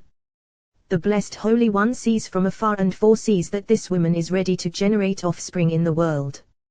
This man anticipates by supplication, and she is given to him, and he generates fruit and sows seed in a garden not his. Therefore, the wife and her children shall be her masters, and he shall go out by himself. O poor unfortunate one, how he exerted himself in vain, toiling and striving to bring forth fruit in a garden not his, and emerging empty-handed. Old man, in times such as these, wouldn't you push the gate open with your feet like someone lying on the ground, powerless, incapacitated by great weakness, yet pushing with his feet? Strengthen yourself, old man, do not fear this poor unfortunate one who exerted himself in vain. Say, why, if because he sowed in another garden, not his, fine. If so, the blessed Holy One gave him that garden in which to sow, for he in fact did not take it. But all things done by the blessed Holy One are entirely just, and no thing is in vain. This one to whom the blessed Holy One gave a wife in whom he generated fruit and verdure is not like other transmigrators. One who strives in this world to expand the tree is unlike one who does not want to strive, who uproots, casting down leaves of the tree and diminishing its fruit. He to whom his master gave a wife, so as to generate fruit, endeavored at first to expand the tree but was unable. He does not possess great worthiness, for if he were fittingly worthy, he would not have returned in transmigration like a stone in a sling. For look at what is written, I will give them, in my house and within my walls, a monument and a name better than sons and daughters. Now that he is not worthy, the blessed Holy One sees that he tried but was unable. Whereas this one, his master gives him a wife, as we have said. Since the blessed Holy One has compassion on him and gives her to him out of mercy, he collects what is his first, drawing as much as he diminished from the spring. Consequently, the wife and her children shall be her masters, and afterward he will return and strive for himself to fill his deficiency. Until here, mystery of the verse. Old man, you said that he endeavored in vain, yet you did not notice that in what you are saying, you yourself are proceeding in vain. For look at the following verse, which destroys the entire structure that you have built until now, and you think that you are sailing the sea however you wish. What is it? As is written, if the slave says, yes, says, I love my master, my wife, and my children, I will not go free. Woe, old man, what will you do? You thought that no one would pursue you, but look, this verse has emerged from behind a wall like a doe in the field, leaping after you. 13 leaps it leapt behind you and overtook you. What will you do, old man? Now you must gather your strength, for until today you have been a mighty warrior. Old man, remember the snowy day when we sowed beans and there were many mighty warriors confronting you, and you alone defeated 13 of them, each of whom would kill a lion before breakfast. If you defeated those 13, how much more so these 13, consisting only of words, says, yes, says, it is written. Well, the way of the blessed Holy One is to execute judgment fully. When the time arrives for this woman to find a mate, what does he do? He kills this one, and that mate marries her, and he departs this world alone, single. If the slave says, yes, says, the companions have established it according to the simple meaning of the verse. If the slave says at the beginning of the 6 years, yes, says at the end of 6 years, before the 7th has commenced, for if he speaks even a day into the 7th, his words are void. Why? It is written, the slave while he is still a slave, in the 6th year. If he spoke at the beginning of 6 and did not speak at the end of 6, it counts for nothing. Therefore, twice says, yes, says. Here, while he is still with this woman, he increases prayer and supplication daily before the Holy King. Just as beginning was by supplication, so is end by supplication. This is says, yes, says, at first, when he anticipated by supplication, yes, says, at the end, accepted with mercy. I love my master by virtue of this and of expressing love for the blessed Holy One through abundant prayer, mending his actions and saying, I love my master, my wife, and my children. The blessed Holy One accepts him, through that repentance and abundance of prayer. What does he do? Whereas he was going to return in transmigration and endure punishment in this world for what he did, he does not return. What does he do? He brings him to the court of the heavenly academy, which judges him and delivers him to the house of lashes. The blessed Holy One marks him, indicating that he is being delivered there, blemishing him to be under the dominion of foreskin until a certain time, after which he redeems him. If when he is branded with a blemish, Jubilee arrives, even if there is just 1 day until Jubilee, it is considered as if the entire Jubilee had elapsed. Such is his punishment. No more Jubilee comes and he is redeemed, conducted through the curtain. Until here. The old man closed his eyes for a moment. He opened, saying, Hear, O mountains, the grievance of Jehovah, and you firm ones, foundations of the earth, for Jehovah has a grievance against his people. Micah. Old man, until now you were in the depths of the sea, and now you have leapt into mighty mountains to wage battle with them. Yet surely even now you are in the fierce sea, but while roaming the depths of the sea, you encountered those mighty mountains within the sea. Now you must wage battle against the depths of the sea and against these mountains. Weary one, who put you into this? You were tranquil, yet you sought all this. You did it, so endure now, you cannot turn back. Gather your strength, old man, gird your sword, do not fear to smash those mountains so they do not overwhelm you. Say to them, towering mountains, mighty mountains, how formidable you are. 2 verses are written.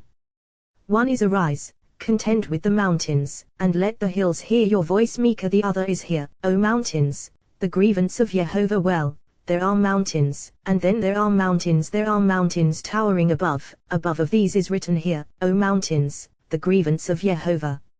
And there are lower mountains, beneath those of these is written arise, contend with the mountains, for the pursuer of quarrels is near them.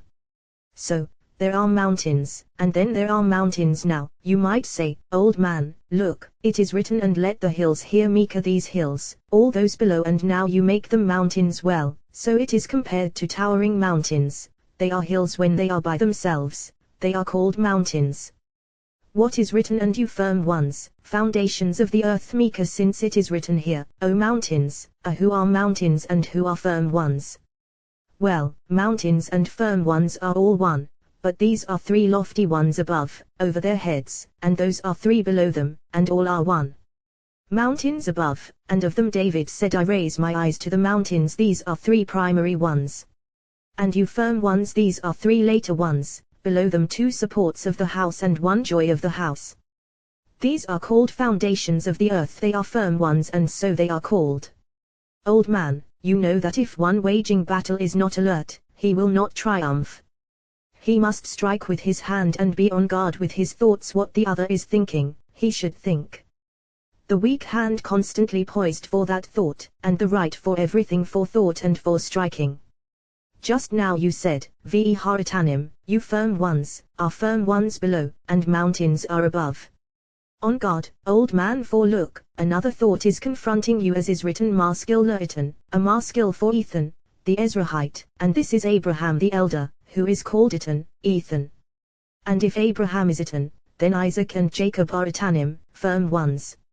Rise, old man, for you know that this thought is striking your thought. He took up his theme and said, Ethan, enduring, is your dwelling, and set in the cliff your nest. Ethan, enduring, is the morning of Abraham, corresponding to the morning dawned the pillar upon which the whole world stands, inheriting its light from Abraham, called river issuing from Eden. Old man, look, another thought is confronting you, and you do not know how to be alert in waging battle. Old man, where is your strength? Surely, the battle is not won by the mighty Maskil Lo.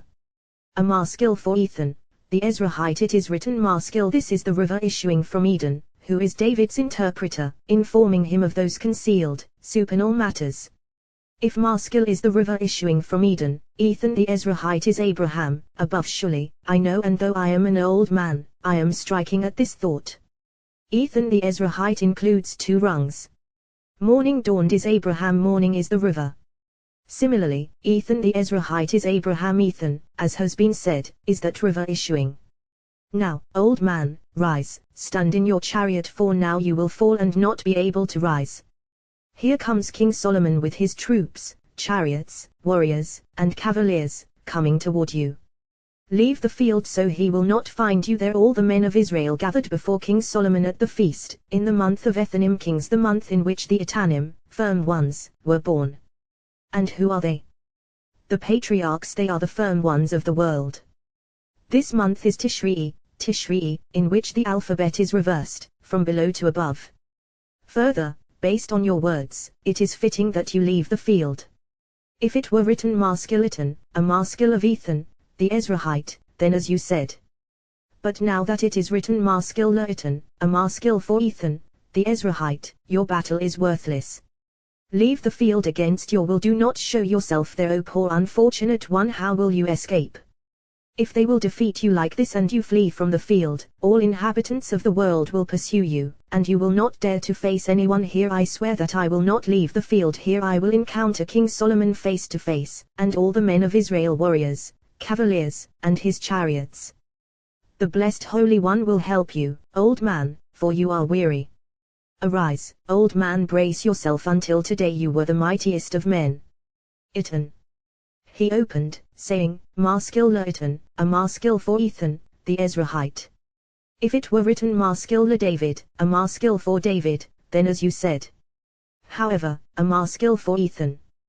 There is Maskil, and then there is Maskil above, and there is Maskil below. A Maskil for Ethan. When that river rises in desire, all limbs rejoice, joining with him. He ascends, ascending to the supernal brain, which is satisfied with him and rejoices in him.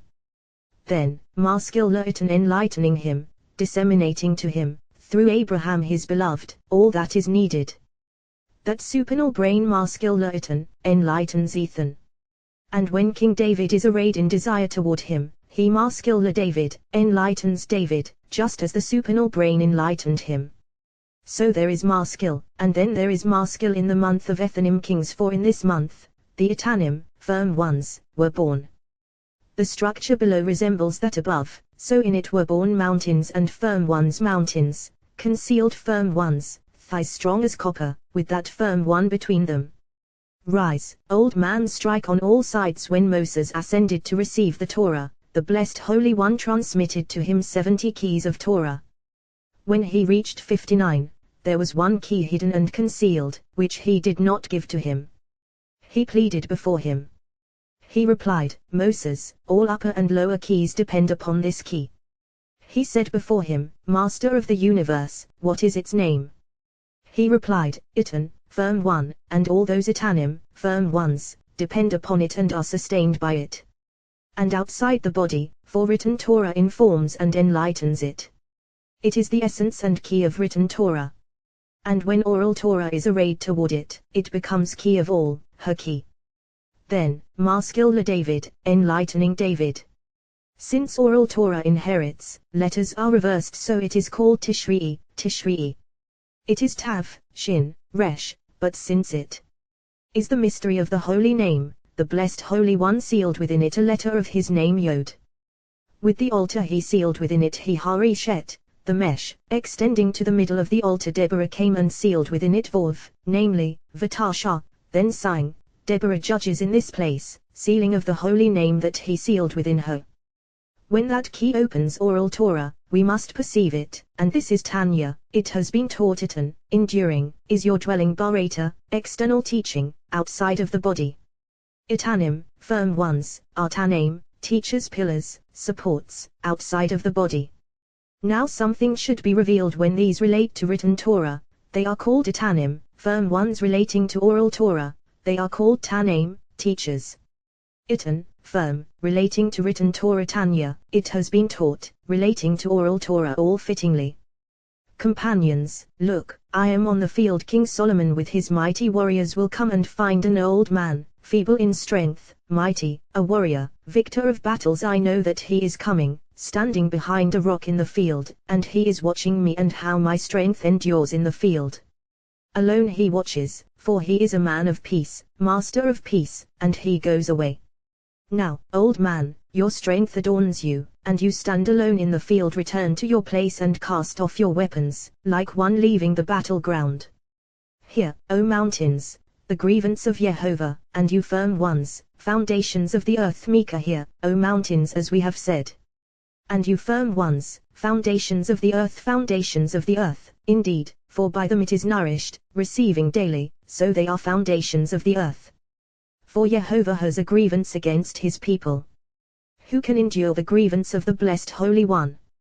Certainly not Israel. Therefore he says to these, Hear, O mountains, this is one quarrel. Arise, contend with the mountains. A second quarrel, which the blessed Holy One quarrels with them. All those disputes with Israel and all those reprimands are entirely like a father toward his son, as they have established. Concerning Jacob, when he sought to quarrel with him, what is written? For Jehovah has a grievance against Jacob. Hosea, what is the grievance? As is written, in the womb he seized his brother by the heel. For this matter came reprimand and all those grievances. Is this not a weighty matter? In the womb he seized his brother by the heel, and in his strength he strove with God. This is no small matter, what he did in the womb. Now, is there deception in the womb? Surely, he practiced deception in the womb, but Jacob thrust away his brother Esau entirely so that he would have no share at all. And Esau complained only about one, that is two, as is written, he deceived Messiah. This, 2 times the verse should read ele, these, 2 times wiser, this. Well, 1 comparable to 2, 1 emerging as 2. And what is that? Bikhorati, my birthright, letters reversed, becoming Berkati, my blessing. Zia, this, 2 times 1 comparable to 2. Esau did not know what he did to him in the womb, but his appointed prince knew, and at this sound the blessed Holy One shook the heavens and their array. For his prince did not demand blessing and birthright nor say anything about this. He could have demanded blessing but did not. However, brotherhood he surely did demand. Do not hide yourself from your own flesh and blood. Yet Jacob did not want to give him anything to eat before he took his birthright from him. What birthright did he take from him? The birthright above and below Bikhora, birthright, lacking Vov. So, he seized his brother by the heel Hosea, precisely deceiving him, casting him behind. What is behind? He made him emerge first into this world. Jacob said to Esau, "You take this world first, and I will follow." What is written afterward? His brother came out, his hand gripping Esau's heel. Now, do you imagine that his hand was grasping the other's foot? Not so. Rather, what did his hand grasp? The one who was a heel. And who is that? Esau. For Esau was called heel from the moment that Jacob deceived his brother. Yet since the day that the world was created, the blessed Holy One called him heel, as is written, "He will strike you at the head, and you will strike him at the heel." You, called heel, will strike him first, and finally he will strike your head right off you. Who is that? Samael, head of the serpent, who strikes in this world. So, in the womb he seized his brother by the heel, making him a heel, and Esau acquired this world first. This is the mystery of what is written. These are the kings who reigned in the land of Edom before any king reigned over the children of Israel, and this is the mystery spoken by King Solomon. An inheritance gained hastily in the beginning, its end will not be blessed at the end of the world. So, in the womb he seized his brother by the heel. What is in his strength? He strove with God. Hosea. So they have said, with his might and power. Fine, but not so, clarity of the word. Jacob is supernal image and holy body. For since the day that Adam existed, there has not been a body like the body of Jacob, and the beauty of Adam was the genuine beauty possessed by Jacob, and the image of Jacob was the genuine image of Adam. As for Adam, when the serpent appeared and he was seduced, the serpent overcame him. Why? Because Adam had no power, since until now the one who was his power had not been born. And who is the power of Adam? Seth, who was in the genuine image of Adam, as is written, "He engendered in his likeness, after his image, and called his name Seth." What is in his likeness, after his image? That he was circumcised.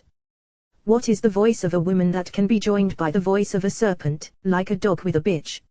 The voice of a serpent cannot join or cling to the voice of any woman in the world, but there are two women with whom the voice of a serpent can join.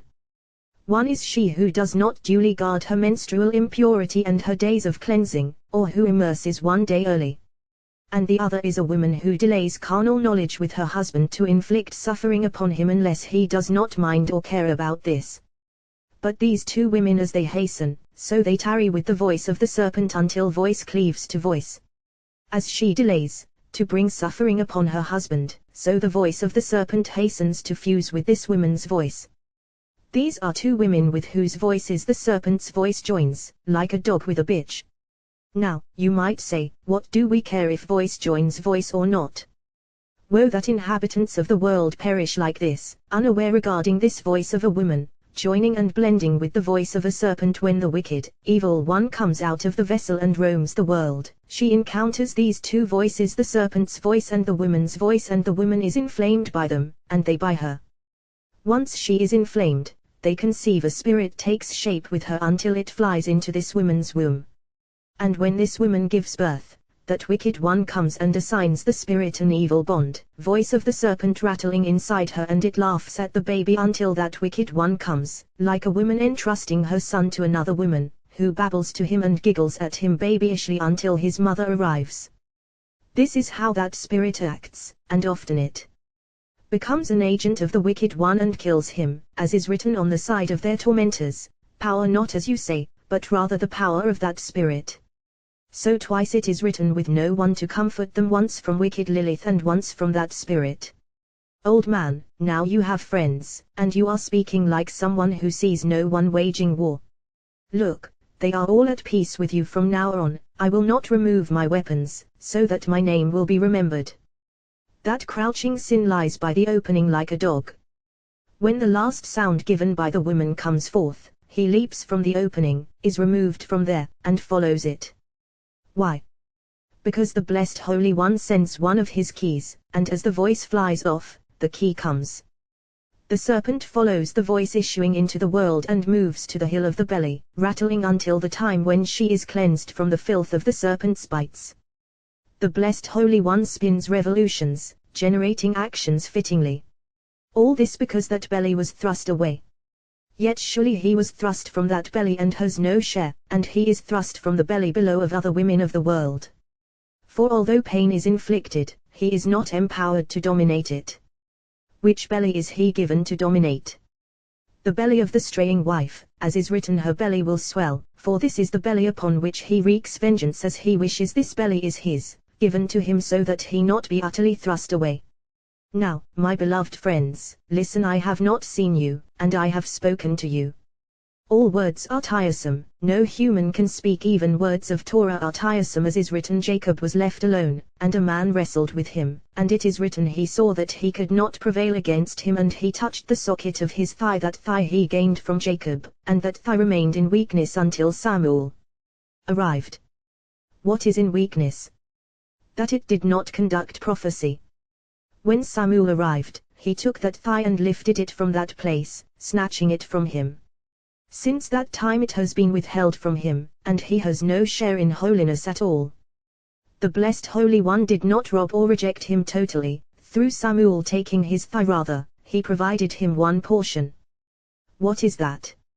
He gave him that thigh of the straying wife, in exchange for the thigh that he confiscated from him, and the belly of the straying wife, in exchange for the belly that he confiscated from him. Thus both of them the Blessed Holy One gave him, so that it would be a place of holiness. Ve'elan pil yarik, and to sag the thigh. What is this? The verse should read Ve'enafala yarik ha, and her thigh will sag, or and her thigh will be broken. But like someone throwing a bone to a dog, saying, take this for your portion. The only thing that tormented him was that they stole a thigh from him, because he struggled and wearied for that and won it, and they took it away from him. So the Blessed Holy One casts him this bone of a straying wife, and with this he is satiated and delighted.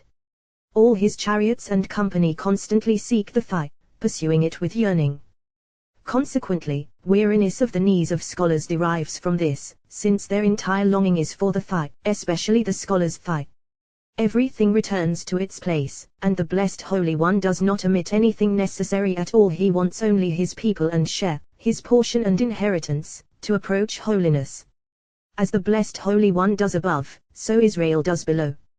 And we have learned it as follows: an Israelite is forbidden to teach Torah to a Gentile, as is written, he tells his words to Jacob. He has not done so for any other nation.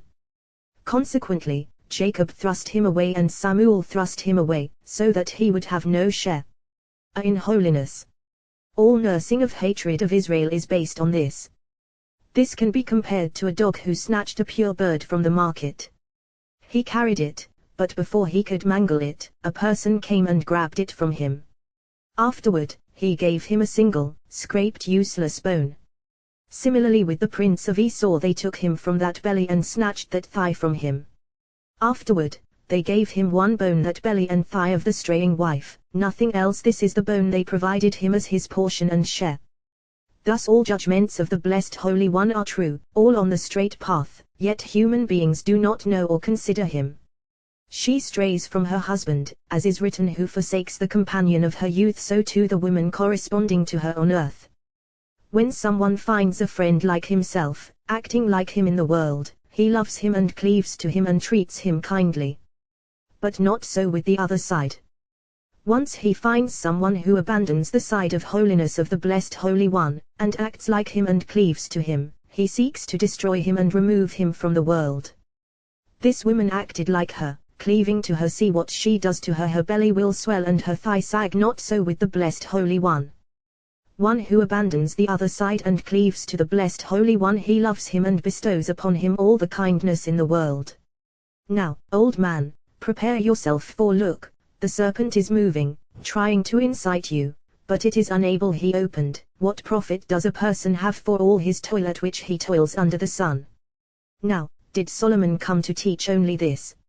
If he had said for his toil at which he toils, then fine, for there remains toil that is profitable.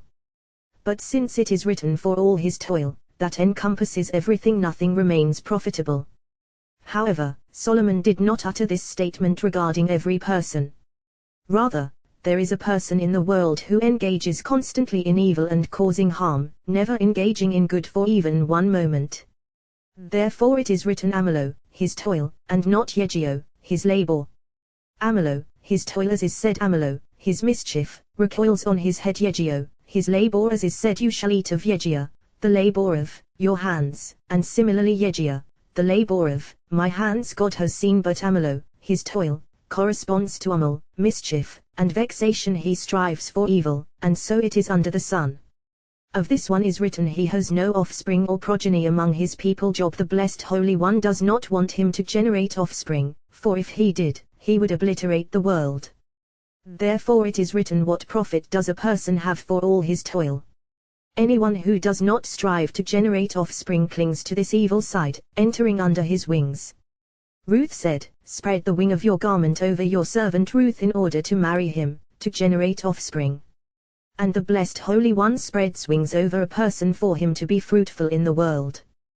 One who refuses to generate offspring comes bigapo, into its wing, into the wing of that evil one who goes childless, like a serpent moving alone.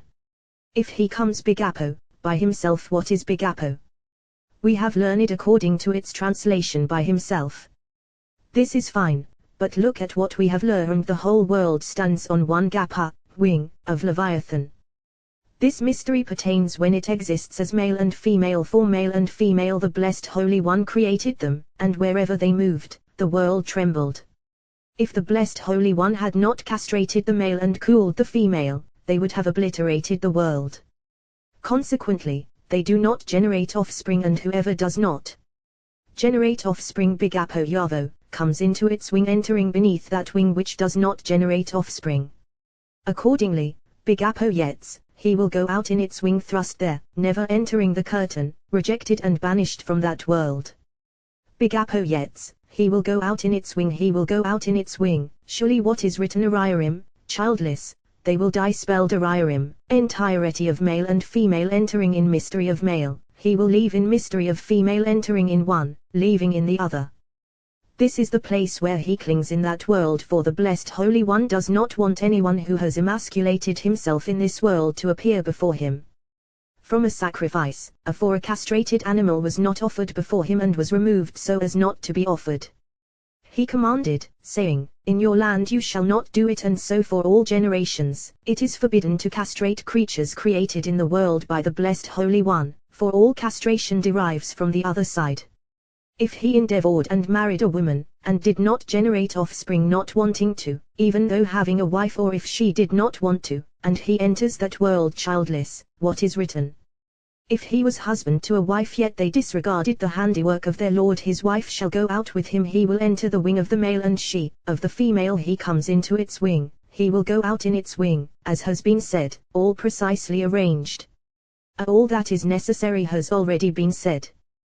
The grievance brought by the blessed Holy One has already been discussed. The grievance of which is written, arise, contend with the mountains. Micah, what is it? Well, these are mountains below. Why this grievance? Because in them dangles every sin committed by Israel against their Father in heaven. How so? Israel knew the ministering of all the supernal angels in heaven, and they were not baffled by any name of any single one of them, or any service they performed. In two respects they strayed after them. First, they knew how to draw their power of the stars and constellations to earth. And secondly, they knew how to conjure them for everything they needed. For this, the blessed Holy One sought to contend with them and bring judgment upon them. Since they are subject to contention and judgment, the entire chain collapses, for it is useless. Therefore arise, contend. And let the hills hear your voice. Micah, who are the hills? Matriarchal maid-servants, rungs called maidens behind her, her companions. So, let the hills hear your voice. Return, old man, to earlier matters. Israel acted like this until they collaborated with lower rungs. The thigh that we have mentioned, Israel strengthened them greatly with that thigh. Mordecai showed the evil Haman that thigh of his, and over this he became enraged, something fittingly his, and with it he enraged him. See, companions, what is written. Rebekah took the precious garments of Esau, her elder son, which were with her in the house, and clothed Jacob, her younger son, with these clothes of his. He stole, ousting him from everything, from his blessing and from the birthright. Consequently, the pretext found by his chariots is employed against the scholars, for they constantly rub scholars' garments and their thighs. These two items belonged to the other side, and so, because they were stolen from him, he has a pretext only against scholars. Therefore, this wearing away of scholars' garments results from their rubbing, and this weariness of the knees surely derives from them. It comes from what is theirs, and from theirs they draw a pretext. What was theirs they demand from scholars, who are totality of the dweller in tents. So there is no pretext or event without justice, and everything returns to its place. I returned and saw all the torments that were committed under the sun. Look, the tears of the tormented with no one to comfort them on the side of their tormentors, power with no one to comfort them. This verse I have intimated, and it has been mentioned. But I returned. What is this? From where did Solomon return? If we say that after he spoke this word he returned once again and spoke another word, fine. However, I returned and saw it has been taught as follows. Every day Solomon would rise early and turn his face toward the east and see what he saw. Then he turned toward the north and stood facing there, lowering his eyes and raising his head. Behold, a pillar of fire and a pillar of cloud would come, and upon the pillar of cloud appeared a great, mighty eagle, its right wing over the pillar of fire and its left wing over the pillar of cloud. That eagle had 2 leaves in its mouth. The pillar of fire, the pillar of cloud, and that eagle upon them came and bowed before King Solomon. The eagle approached, bent before him, and gave him those 2 leaves. King Solomon took them and smelled them and thereby perceived a sign. He said, this one is from falling, and that one from eyes uncovered. As he held the 2 leaves, he realized through both of them that falling and eyes uncovered intended to reveal something. What did he do? He sealed his throne with a signet ring engraved with the holy name, and he took a ring engraved with the holy name, climbed to the roof, and rode on that eagle. The eagle took off, ascending to the highest clouds, and everywhere light dimmed. The wise among them would know and say, look, Solomon is passing by, but they did not know where he was going. The fools would say, it's a cloud that's moving and spreading darkness. The eagle mounted with him, flying 400 parasangs until the mountains of darkness, site of Talmud in the desert mountains, and there it descended. He raised his head and saw the mountains of darkness, and he would know that he should enter there. He rode on the eagle as before, flying into the mountains to the location of an olive tree. He cried out mightily, Jehovah, your hand is lifted up, they will not see. Let them see your zeal for your people and be ashamed. Let the fire for your adversaries consume them. He entered there until he approached that place, and he laid the ring in front of them and drew close. There he learned all that he wished of that alien wisdom that he wanted to know. Once they had told him all that he wished, he rode on that eagle and returned to his place. When he sat upon his throne, his mind was at ease and he would speak words of precious wisdom. At that moment he would say, I returned and saw. I returned, really, from that journey I returned from that wisdom, which has settled in my heart and in my mind. Then, and I saw all the tormented. Are there so few in the world, that he said all the tormented? Rather, who are the tormented? These are babies in their mothers' potent bosoms who are tormented from several directions, tormented in a supernal place above and tormented below. The companions have aroused discussion of this, and so it is, but there are so many. Rise, old man, arouse in your power. Old man, utter your word. Do not fear. Among those tormented, there is one tormented for having tormented first, or for being third after another, as is written, inflicting the guilt of fathers upon sons and upon sons of sons, to the 3rd and 4th generations. How is he tormented? King Solomon cried out, a man tormented by the blood of another will flee to a pit. Let no one support him, since he is tormented by the blood of another. He or his son or his grandson will be tormented on the scale, as is written, will flee to a pit, fleeing from a holy place to that empty pit, and no one will support him in this world. Since he is tormented by the blood of another, he or his seed will be tormented by that other side.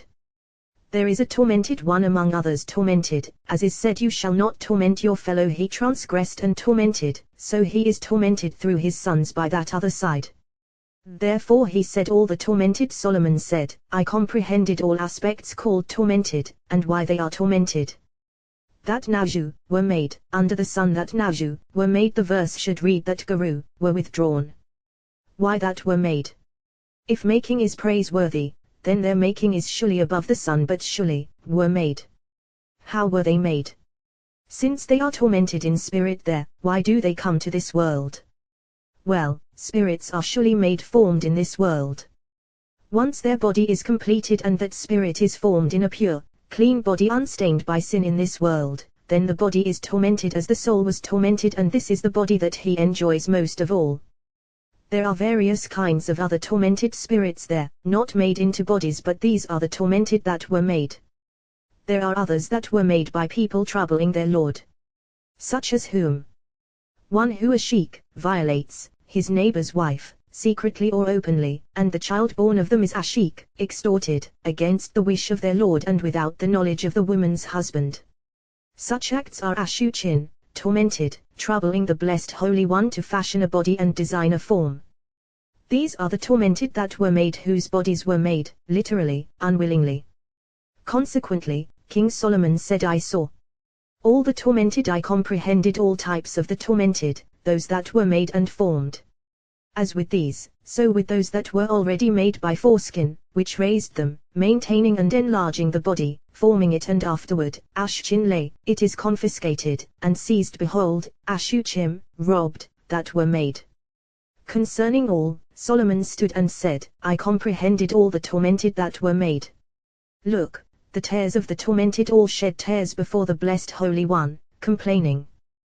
These shed tears because foreskin raised them and enabled them to reach the age of 13, and afterward Ashchin lon, they are confiscated from foreskin and seized by the blessed Holy One. Behold, Ashuchin, robbed, that were already made. If he commits a sin, he is killed. These have a valid claim and will one day declare, Master of the universe, a baby 1 day old who sins, is judgment pronounced upon him. I was 1 day old, for look, from that day the blessed Holy One calls him son, as is written, Jehovah said to me, you are my son, today I have begotten you. Master of the universe, a newborn 1 day old, is judgment executed upon him. Behold, the tears of those tormented with no one to comfort them. There is another tormented one, the tormented one called a bastard. When he issues into the world, he is immediately separated from the community of the holy people. That poor, wretched bastard sheds tears before the blessed Holy One and complains, Master of the universe, if my parents sinned, what sin did I myself commit? Look, my actions are proper in your sight. Look, the tears of the tormented with no one to comfort them. Similarly with all those tormented, they have a valid claim before the blessed Holy One and no one to comfort them, no one to respond to the pain in their heart. As for his saying, look, the tears of the tormented, this refers to those who die in their mother's potent bosom. These induce the shedding of tears among all inhabitants of the world, for no tears issue from the heart like these. All inhabitants of the world are stunned, and say, the judgments of the blessed Holy One are true, following a true path. These poor babies who have not sinned, why did they die? Where is the justice performed by the Master of the universe? If due to the sins of their parents they depart from the world, why? Surely, with no one to comfort them further, look, the tears of the tormented, those tears of theirs in that world, protecting the living. For we have learned there is a place prepared for them in that world, where even the completely righteous cannot stand. The blessed Holy One loves them and cleaves to them, and the supernal academy is established by them. Of them is written, from the mouth of babes and sucklings you have founded strength. What do they accomplish there, and why do they ascend there? On account of your foes, to put an end to enemy and avenger. And similarly, there is another place for masters of repentance. We have learned nothing in the world withstands Teshuvah, and the blessed Holy One accepts everyone. If one turns in repentance, awaiting him is the path of life, and whatever damage he has caused, all is restored, returning to perfection. For even of something sworn by the blessed Holy One, read as follows, Jehovah of hosts has decided, and who will annul it? This is a hidden mystery. Furthermore, when the blessed Holy One swears an oath, he does so only on the contingency that they do not engage in repentance, for no decree withstands repentance, and the Blessed Holy One forgives everything when they repent completely, as is written, as I live declares Jehovah, if Coniah son of Jehoiakim, king of Judah, were a signet on my right hand, even from there I would tear you off. Inscribe this man childless, yet after he turned in repentance, it is written, and the sons of Jeconiah Assur his son. Chronicles. From here we know that Teshuvah breaks many weapons and many iron chains, and nothing can withstand it. Therefore it is written, they will go out and stare at the corpses of the people who transgress against me. It is not written who transgressed against me, but rather who transgress, for they do not want to repent and to regret what they have done. But as soon as they regret, the Blessed Holy One accepts them. Consequently, even if this person sinned against him and damaged a place that he should not, and returned to him, he accepts him and has compassion upon him. For the Blessed Holy One is full of compassion, filled with compassion for all his creatures, as is said, his compassion is over all his creatures, and his compassion extends even to his beasts and his birds. If it extends to them, then it certainly reaches and rests upon human beings, who know and recognize their Lord. Of this, David said, your compassion is great, O Jehovah, as befits your laws. Grant me life. If it extends to the wicked, then all the more so to the righteous. But who needs healing? Those who are in pain. And who are those in pain? The wicked. They need healing and compassion, and the Blessed Holy One has compassion upon them, so that they will not be forsaken by him, and he will not withdraw from them, and they may return to him. When the Blessed Holy One draws them near, he does so with the right, and when he rejects, he does so with the left. And as he rejects, the right draws near, rejecting on this side, drawing near on that side, and the Blessed Holy One does not remove his compassion from them. What is written, he went backsliding in the way of his heart, and it is written, I have seen his ways and I will heal him, I will guide him and compensate him and his mourners with comfort. He went backsliding even though the wicked do what they do, intentionally following the way of their heart, and when others warn them they refuse to listen. When they repent and take the path of returning, healing awaits them. Now one should observe, is the verse speaking of the living or is the verse speaking of the dead? For look, the beginning of the verse is unlike the end, and the end is unlike the beginning. The beginning of the verse indicates the living, while its end indicates the dead.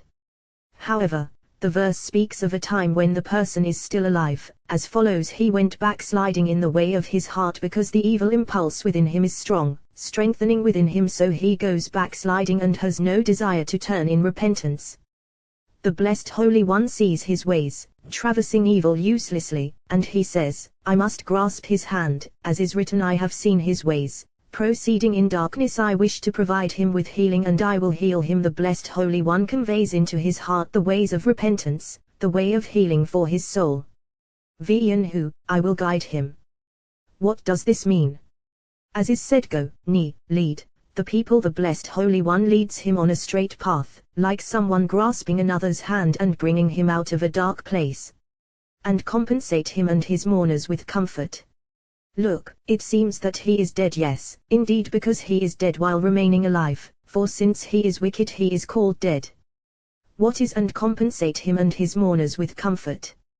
Well, the Blessed Holy One bestows goodness upon human beings, for once a person enters 13 years and beyond, he appoints for him 2 guardian angels who protect him, one on his right and one on his left. When a person walks on a straight path, they rejoice in him and are invigorated with him by joy. They proclaim before him, give honor to the image of the King, and when he walks on a path of crookedness, they mourn over him and pass away from him. When the Blessed Holy One grasps him and leads him on a straight path, then is written, and compensate him and his mourners with comfort. First, I will compensate him with Numim, comfort, because at Neham, he regrets what he did previously and what he has done now, and he turns in repentance. Similarly, and his mourners, those angels who were mourning for him when they disappeared. Now that they have returned, there will surely be comfort for all sides. Now he is really alive on all sides, for he grasps the tree of life. And, grasping the tree of life, he is called Baal Teshuvah, master of returning. For Assembly of Israel is also called Teshuvah, returning, and he is called Baal Teshuvah. And the ancient ones said, Baal Teshuvah, husband of Teshuvah, Precisely consequently, even the completely righteous cannot stand in the place of Baalei Teshuvah, masters of returning. King David said, "Against you alone have I sinned, and what is evil in your eyes I have done against you alone." Why alone? Well, because there are sins that a person commits against the Blessed Holy One and against people, and there are sins that one commits against people and not against the Blessed Holy One, and there are sins that one commits against the Blessed Holy One alone and not against anyone else. King David sinned against the Blessed Holy One and not against people. Now, you might say, but he committed that sin of Bathsheba, and we have learned whoever copulates with a married woman renders her forbidden to her husband. So he sinned against his fellow and against the Blessed Holy One. Not so, for that was permitted, and David took what was his, and she had a document of divorce from her husband before he went to war. For it was the custom throughout Israel that everyone who went to war would give a contingent document of divorce to his wife, and Uriah did so with Bathsheba. After the time had passed when she was permitted to anyone, David married her. Everything that he did with permission.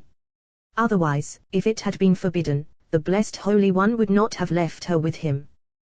This corresponds to what is written: David consoled Bathsheba his wife. Samuel testimony that she is his wife and she was his wife, destined for him since the day that the world was created. Surely, David did not commit a sin with Bathsheba, as we have said. What was the sin that he committed against the Blessed Holy One alone and not against another? That he killed Uriah by the sword of the Ammonites. Samuel, instead of killing him when he said to him, "My master Job," since David was his master, as proven by Scripture, for it is written, "These are the names of the warriors of David, and not of Job." Yet he did not kill him at that time, but rather by the sword of the Ammonites. Scripture states that no fault was found in him, except in the matter of Uriah the Hittite. Kings except indicates exclusion in the matter of Uriah, and not for Uriah. The Blessed Holy One said, "Him you have killed by the sword of the Ammonites." Samuel, and every sword of the Ammonites was engraved with an image, the image of a dragon, crooked evil serpent, their idol. The Blessed Holy One said, "You have empowered that abomination." For once the sword of the Ammonites prevailed against Uriah, how potently empowered was the crooked serpent now! If you say that Uriah was not virtuous, not so, although it is written of him Uriah the Hittite, this is simply because he dwelled there, just as is said Jephthah the Gileadite judges, called so after his place. Thus, in the matter of Uriah the Hittite, for the abomination of the Ammonites prevailed over the camp of God, which was the camp of David, the very image of above, and the moment a defect appeared in this camp, a defect appeared in another camp. Concerning this, David said, "Against you alone have I sinned, alone, not against anyone else." This was the sin he committed against him, and this is in the matter of Uriah, and this is by the sword of the Ammonites. It is written, "The eyes of Yehovah Meshhatetat are ranging over the whole earth." Chronicles, and it is written, "The eyes of Yehovah Meshhatetim are ranging over the whole earth." Zechariah, these are male and those are female, and they are known. David said, "What is evil in your eyes I have done in your eyes." The verse should read, "before your eyes." Well, why in your eyes? David said, "The place where I sinned was in your eyes, because I knew that your eyes were standing poised before me, yet I did consider them." So, where was the sin that I committed and perpetrated? In your eyes. So that you will be justified when you speak, you will be blameless when you judge, and I will have no pretext to speak in your presence. Every artisan, when he speaks, speaks by his craft. David was the king's jester, and even though he was distressed, since he found himself before the king, he reverted to his jesting in order to amuse the king. He said, "Master of the universe," I said, "test me and try me," and you said that I could not endure your test.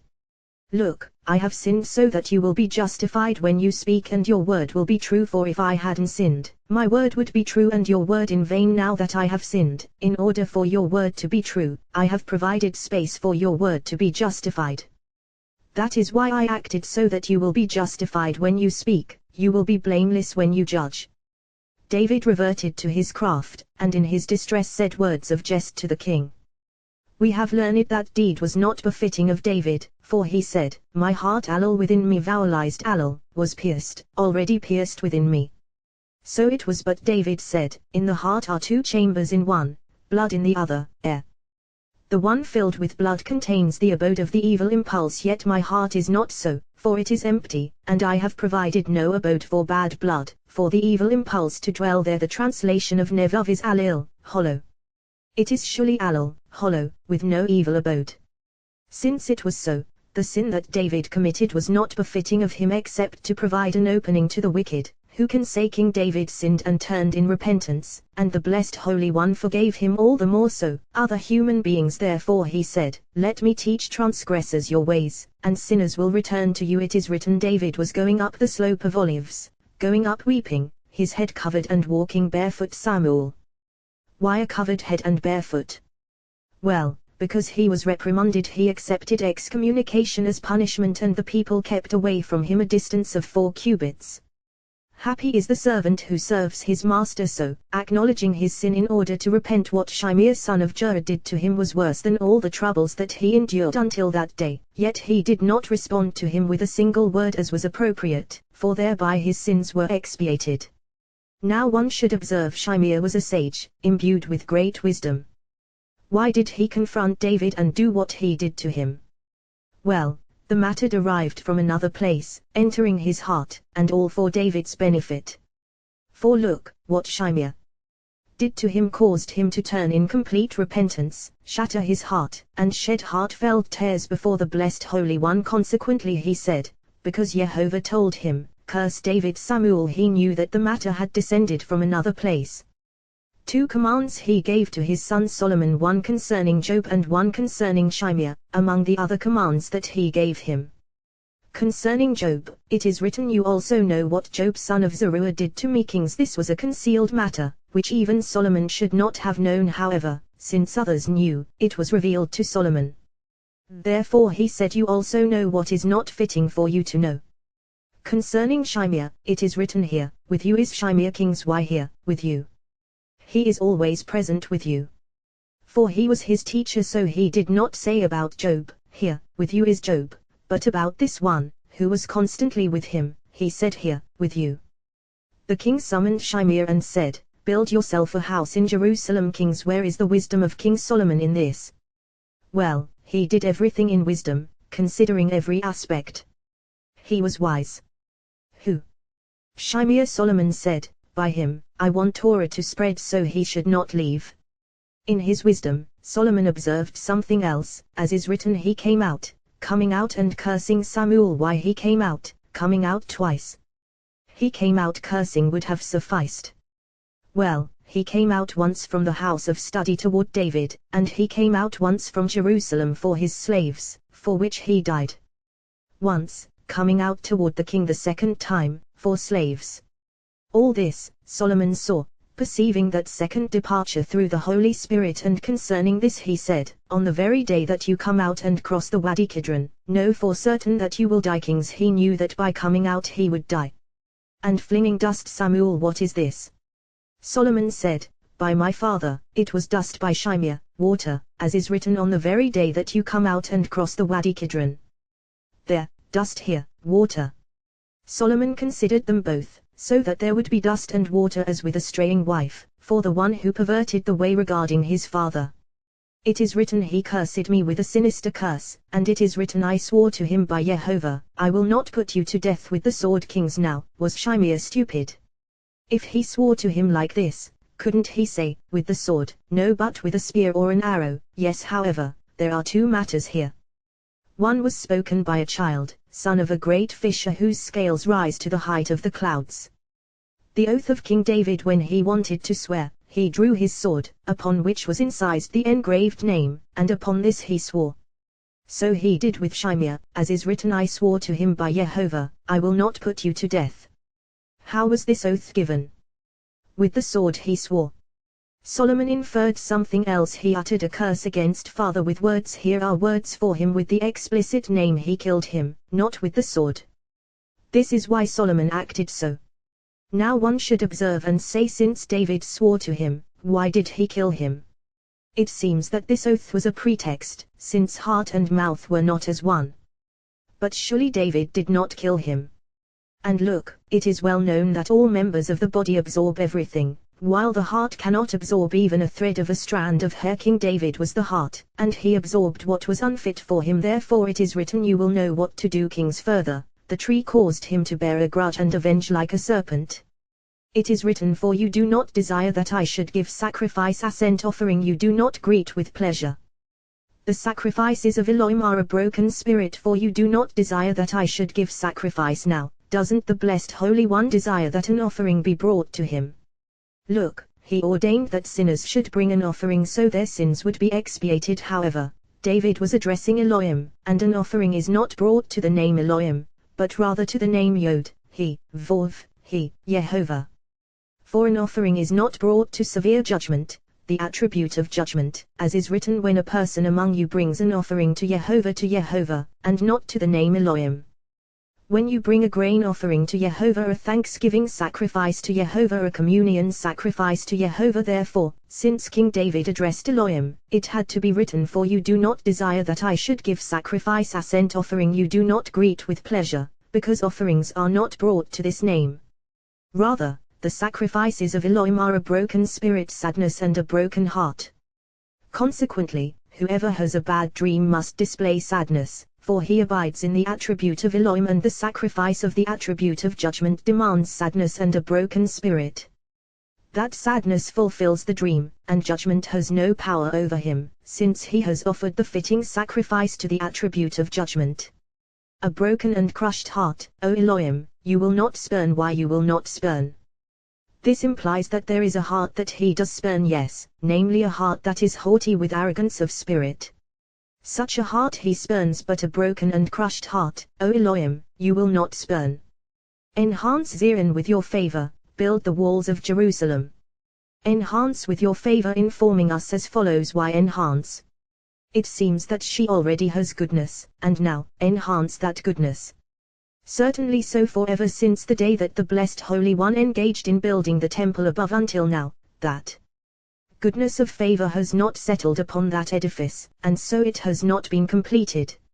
However, when favor above arouses, with goodness will he tend and kindle the lights of that edifice and that creation, so that even the angels above will be unable to gaze at the temple or at the structure. Then the whole work will be completed. Build the walls of Jerusalem. Now, since the day that the Blessed Holy One engaged in building the temple until now, has he not built them? If he has not built the walls of Jerusalem, then certainly not the temple. However, all actions of the Blessed Holy One differ from the actions of human beings. When human beings built the temple, they first constructed the walls of the city and finally the temple walls of the city, first to protect them, then building the temple.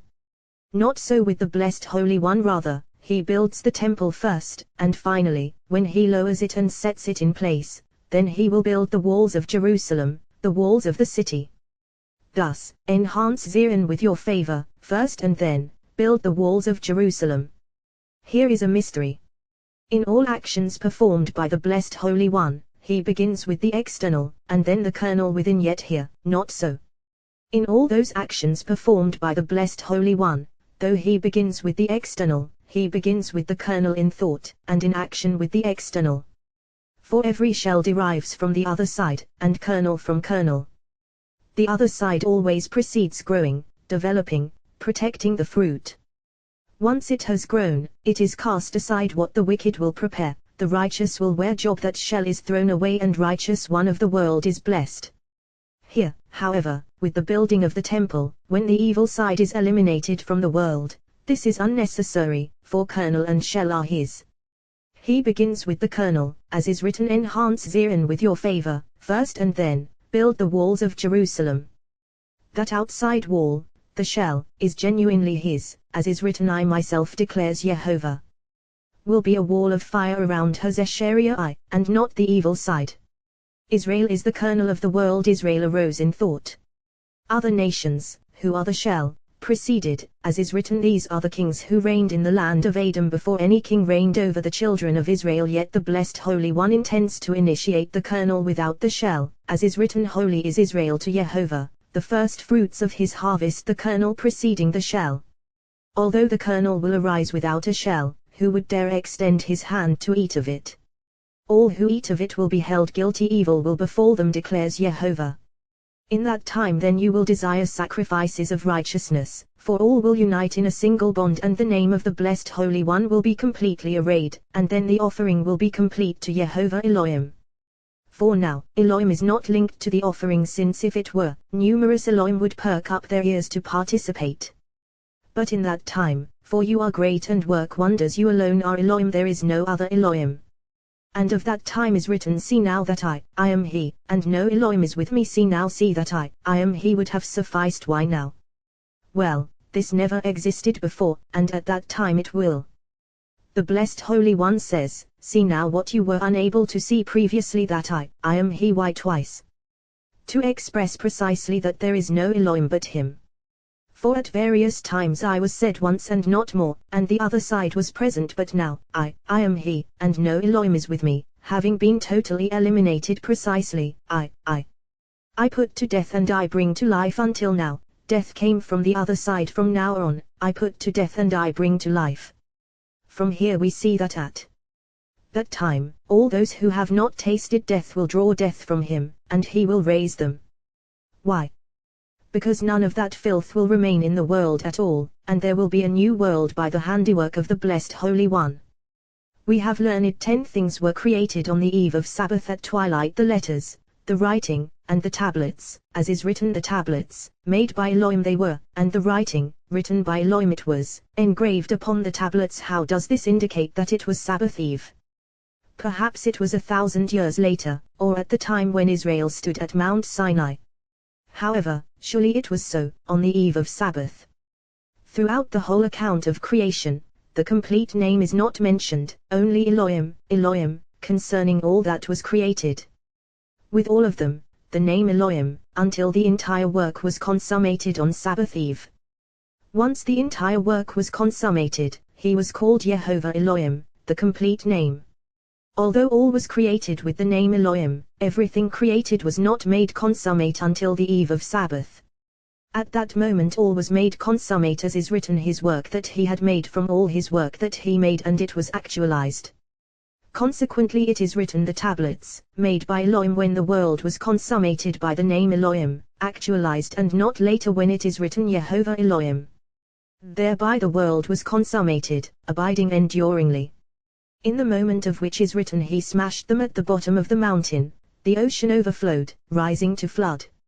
Moses saw the ocean rising toward them, threatening to flood the world.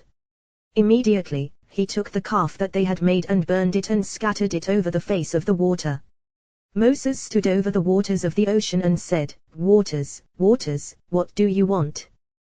They replied, Was not the world established solely by Torah of the tablets? For the Torah betrayed by Israel by making the golden calf, we intend to inundate the world. Immediately, Moses said to them, Look, all that they made is delivered to you, those thousands of them who have fallen, is it not enough? Immediately, he scattered it over the face of the water. Yet the waters did not subside until he took some and made them drink, as is written, and he made the children of Israel drink. Immediately, the ocean sank in its bed. For in that desert there was no water, as is written, not a place of seed and no water to drink. Now, if you say, Miriam's well was journeying with them, heaven forbid that Moses would cast this evil memento there, to drink afterward. Furthermore, they did not yet have it, only when they reached the desert of Mattanah, as is written, well, dug by princes from the desert Mattanah, a gift from there they acquired the well.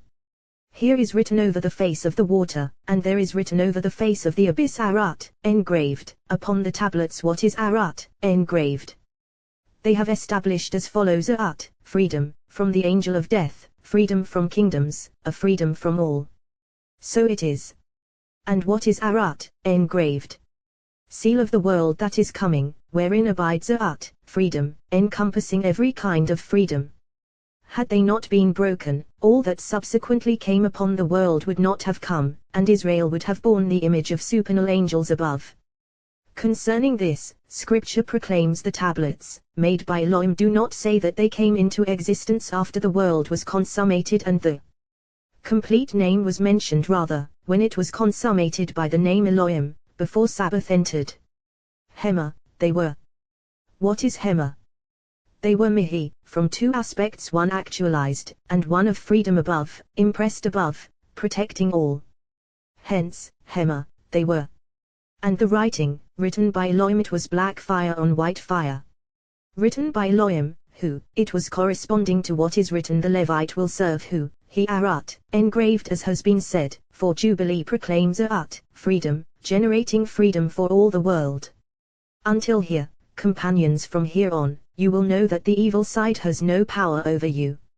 I, Yuvasava, have stood before you to arouse these words.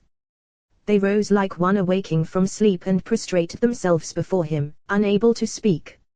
After a while they wept. Rabbi Ear opened, saying, Set me as a seal upon your heart, as a seal upon your arm.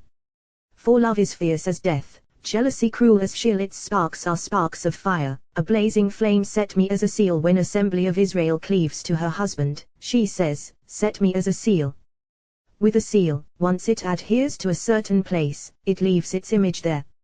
Even though that seal moves elsewhere, not remaining there, removed, it leaves its entire image there, remaining there. Similarly, she says, Since I have cleaved to you, my entire image will be engraved in you, for even though I move here or there, you will find my image engraved in you, and you will remember me. As a seal upon your arm, as is written, his left hand beneath my head, his right embracing me. Similarly, my image will be engraved there, so I will cleave to you forever and not be forgotten by you. For love is fierce as death, potently fierce, fierce as that place where death dwells. Love that place called eternal love. Jealousy cruel as Sheol. Similarly, for these names stem from that side. Its sparks are sparks of fire. Who are the sparks? Those gems and pearls born from that fire. Shalive Yah, a flame of Yah, from that flame issuing from the supernal world, clinging to assembly of Israel, all becoming a single unity. As for us, love and sparks of flame of the heart follow you. May it be the will of the blessed Holy One that our image be engraved in your heart as your image is engraved in ours. He kissed them and blessed them, and they went. When they reached Rabbi Shimon and told him all that happened, he was delighted and amazed. He said, How fortunate you are to have attained all this. Here you were with a supernal lion, a mighty warrior compared with whom many warriors are nothing, and you did not recognize him right away. I wonder how you escaped being punished by him. The blessed Holy One must have wanted to save you. He proclaimed for them, the path of the righteous is like gleaming light, shining ever brighter until full day. When you walk, your stride will be unrestrained. If you run, you will not stumble. Your people, all of them righteous, will inherit the land forever. Sprout of my planting, work of my hands, that I may be glorified. Commentary on Mishpatim. Rabbi Yehuda opened, Wisdom, whence does she come, and where is a people of holiness? Shall the place of you be to me? Flesh in the field, understanding. Job torn by beasts you shall not. Happy are eat. Israel, for the blessed Holy One desires to honor them above all other inhabitants of the world. At first he said to them, As for you, you will be for me a kingdom of priests. He did not withdraw immense love from them before calling them a holy nation, which is greater. He did not withdraw love from them before calling them, for you are a holy people. He did not withdraw love from them before calling them people of holiness, which is greatest of all. It is written, Wisdom comes me'ayin, from nothingness. Torah emerged from wisdom, from a place called holiness, and wisdom emerged from a place called Holy of Holies. Rabbi Yitzhak said, Jubilee is likewise called holiness, as is written, She is Jubilee, she shall be holiness for you, and Israel is composed of them, as is written, People of holiness shall you be to me. At first, holy, and now holiness. What is the difference between them? Rabbi Yos replied, This is above that one, not so, as is written, Whoever is left in Zion, who remains in Jerusalem, will be called holy in this place. One is called holy above, holiness. Rabbi Abba was walking on the way, accompanied by Rabbi Yos and Rabbi Ear. Rabbi Ear said, What we learned about people of holiness shall you be to me? How do we know this? He replied, Look, Rabbi Yos and all the companions have spoken well, and it is so. How do we know? As is written, Israel is holiness to Yehovah, first fruits of his harvest. Israel is holiness, Shuli Rishit, first fruits of wisdom is called Rishit, as is written, Rishit, the beginning of wisdom is awe of Jehovah, and because Israel is called holiness, in total perfection, it is written, flesh in the field torn by beasts you shall not eat, for Israel, who are perfect above all, do not suckle from the side of harsh judgment. To the dog you shall fling it, to the dog, surely, who is fiercest judgment of all. Since fierce judgment spreads over it, injecting it with filth, it is forbidden to those called holiness. Rather, to the dog you shall fling it, surely, the one who is impudent judgment, fiercest judgment of all, as is written, the dogs are fiercely ravenous. When a carcass is mentioned in the Torah, Israel is referred to as holy, not holiness. Here is written, people of holiness shall you be to me, flesh in the field torn by beasts you shall not eat, and there, concerning a carcass, is written, you shall not eat any carcass. To the stranger within your gates you may give it, and he may eat it, for you are a holy people, holy, not holiness. For it became an unfit carcass on account of Israel, since only Israel disqualified this. And there are many aspects of carcass, as we have established. Rabbi Shimon said, here is written, people of holiness shall you be li, to me, and there is written, for you are a holy people, la Yehovah Eloheka, to Jehovah your God, to Jehovah your God. The verse should read, to me. However, there above, and here Shekinah. And it is written, whoever is left in Zion, who remains in Jerusalem, will be called holy, not holiness. Here, holy above, holiness. It is written, Israel is holiness to Jehovah, first fruits of Tivutah, his harvest with a he, as we have established. Therefore, people of holiness shall you be to me. Precisely, Rabbi Yitzhak was sitting in the presence of Rabbi Shimon. He said to him, it is written, Israel is holiness to Jehovah. As for the end of verse, all who devour him will be held guilty. What does this indicate? Rabbi Shimon replied, you have spoken well. All who devour him will be held guilty corresponds to what is written, if a man eats of holiness inadvertently, and similarly no stranger shall eat of holiness. Since Israel is called holiness, it is written, all who devour him will be held guilty. Rabbi Yitzhak came and kissed his hands, and said, if I have sat here just to hear this word, it is enough for me. He said to him, Master, we have learned that holiness is higher than holy. If so, look at what is written, holy, holy, holy is Jehovah of hosts, and this is perfection of all. He replied, when they join as one, they all become one house, and this house is called holiness, totality of all those holies. Thus, holiness is totality encompassing all, and when the people of Israel embrace complete faith, they are called holiness, totality of all, as is written, Israel is holiness to Jehovah. Therefore, people of holiness shall you be to me. A legionnaire asked Rabbi Abba, is it not written, flesh in the field terefa, torn by beasts, you shall not eat? If so, why is it written, tef he has given to those who revere him? The verse should read, tef he has given to the dogs, why he has given to those who revere him. He replied, be precise, is it written terefa, what is torn by beasts, he has given to those who revere him? Rather, tef, food. And if you say that tef is the same as terefa, he has given to those who revere him, precisely, for he has given this matter requiring vigilance only to those who revere his name and revere him. Consequently, he has not given this to you, since he knows that you do not revere him nor keep his commandments. Since this matter is a stringency of Torah, demanding vigilance, he has given to those who revere him, precisely, not to others. All stringencies of Torah the Blessed Holy One has given only to those fearing sin and revering his commandments, not to you. Rabbi Elazar taught, it is written, men of holiness shall you be to me. Why men, and then holiness? Well, men of holiness, surely, for we have learned Israel gained freedom solely from the aspect of Jubilee. After emerging into freedom, this Jubilee gathered them under its wings, and they were called its men, its children. Of Jubilee is written, she is Jubilee, she shall be holiness for you, holiness, surely for you, surely. Therefore, men of holiness, really my men, really the Blessed Holy One said this, as so Israel became worthy of being called brothers of the Blessed Holy One, as is written, for the sake of my brothers and friends, I say, peace be within you. Afterward they were called holiness, really, as is written, Israel is holiness to Jehovah, holiness, and not men of holiness. Consequently, all who devour him will be held guilty. And similarly, no stranger shall eat of holiness. If a man eats of holiness inadvertently, it has been taught the people of Israel are called holiness, and since they are holiness, one is forbidden to call his fellow a shameful name or to invent a nickname for him. The punishment for this is severe, all the more for other words. It has been taught, it is written, keep your tongue from evil. What does mirah, from evil, mean? That because of evil speech, merin, disease, descends to the world. Rabbi Yos said, whoever calls his fellow something he is not, or insults him, will be punished for something he did not do. For Rabbi Iya said in the name of Rabbi Izkiah, whoever calls his fellow wicked is cast down into hell and struck on his jaws, except for those who are impudent toward Torah, whom one is permitted to call wicked. A certain man cursed his fellow. Rabbi Yisa passed by and said to him, you have acted like the wicked. The man brought him before Rabbi Yehuda.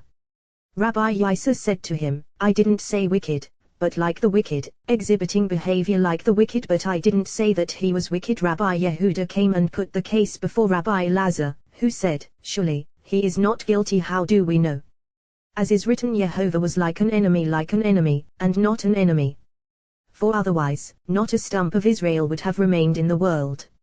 Similarly, she has become like a widow and not a widow, like a woman whose husband has journeyed across the ocean and she waits for him. Rabbi Iya said, from here it is proven the essence of all, as is written upon the image of the throne, an image like the appearance of a human, Ezekiel like the appearance of a human, and not the appearance of a human. Rabbi Yitzhak said, it is written like an apple tree among the trees of the forest, so is my beloved among the young men, like an apple, and not an apple, like an apple, variegated in its colors, and in colors unified. Rabbi Yehuda said, if I have come here just to hear these words, it is enough for me. It has been taught, it is written, the feeblest among them will be like David, Zechariah like David, and not David. Like David, who said, in my poverty I have prepared for the house of my God. Chronicles, and similarly, for I am poor and needy, he was king over kings, yet he called himself so. Rabbi Abba said, happy are Israel, for the blessed Holy One did not call them like holiness, but holiness. Actually, as is written, Israel is holiness to Yehovah, and therefore, all who devour him will be held guilty. It has been taught. Rabbi Yos said, why did the blessed Holy One see fit to give laws to Israel after the 10 Commandments? Well, we have learned as follows from the side of Gevurah, Torah was given to Israel. Consequently, he sought to bestow peace among them, so that Torah would be protected on all sides. For Rabbi Abba said in the name of Rabbi Yitzhak, the world is established only upon justice, without which it would not endure. Therefore, the world was created by justice. It has been taught, it is written, render judgment in the morning, only in the morning, and not all day. Rabbi Abba said, no. Rather, in the morning, before the judges eat or drink, for whoever renders judgment after eating and drinking, it is not a true judgment, as is written, you shall not eat over the blood. What is meant by over the blood? A warning to judges that they not eat until they render judgment, for whoever renders judgment after eating and drinking is considered guilty of shedding his fellow's blood, for he has given his actual blood to another. This applies to monetary matters, how much more so in capital cases. It has been taught. Rabbi Yehuda said, whoever falsifies judgment falsifies the adornments of the king. What are the adornments of the king? That which has been mentioned, as is written, acting with love, justice, and righteousness on earth, and further, for in these I delight, declares Yehovah. All depend on one another. Rabbi Yos said, these are the adornments of the throne, as is written, righteousness and justice are the foundation of your throne, and similarly in love will a throne be established. It has been taught in the secret of secrets, head of the king is arrayed in Est and Gevurah. From this head hang hairs, strands upon strands, all aflow intermingling above and below, masters of qualities, masters of balance, masters of trumpeting, masters of compassion, meanings of Torah, secrets of Torah, purities, impurities, all called hairs of the king.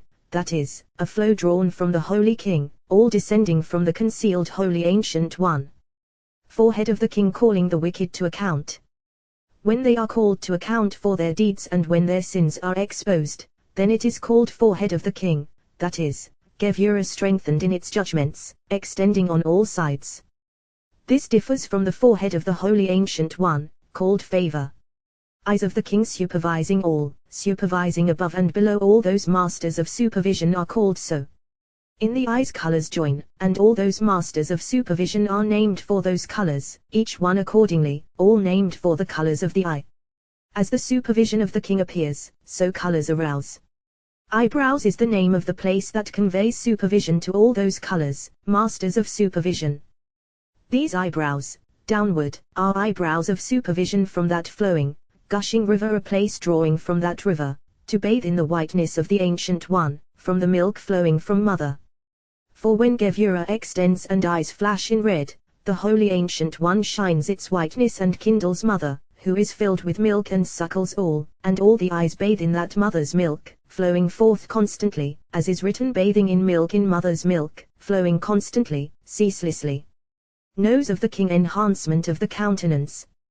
When Gevurah powers extend and unite as one, they are the nose of the King, and those powers are linked with one Gevurah, from which they issue. When judgments arouse on their side, they are sweetened only by the smoke of the altar, and then is written, Jehovah smelled the pleasing aroma. The nose of the Ancient One is different, not requiring this, since the nose of the Ancient One is called entirely Irikapayim, long-nosed, long-suffering, and that radiance of concealed wisdom is called his Atma, nose. This corresponds to praise, as is written, for my praise Etam, I refrain, for you, and for this King David aroused a praise of David, ears of the King when favor prevails and Mother suckles and radiance of the Ancient One shines, radiance of two brains arouses, along with radiance of Father and Mother, all those called brains of the King flashing as one. When flashing as one, they are called ears of Jehovah, for the prayers of Israel are received. Then, arousal for good and evil, and by this arousal winged beings rouse, who convey the voice of the world. All these are called ears of Jehovah. Face of the King, radiance of Father and Mother and their expansion illumining, circling, glowing in this head of the King. Then, testimony is offered by them concerning the King. Beard of the King, glory of all. From the head begins supernal est and Gevurah. Radiance of Father and Mother disperses radiance of Father into 3 lights, and of Mother into 2, making 5. Est and Gevurah are like one light, making 6. Afterward, Est is crowned, glowing with 2 shining lights, making 8, and Gevurah is illumined with 1, making 9. When all those lights join as one, they are called Beard of the King. Then is written, Jehovah will go forth like a mighty one, like a warrior he will stir up zeal. He will shout yes, roar, overpowering his enemies. Lips of the King. Thus it is taught, when radiance of Father is kindled, it shines in 3 lights.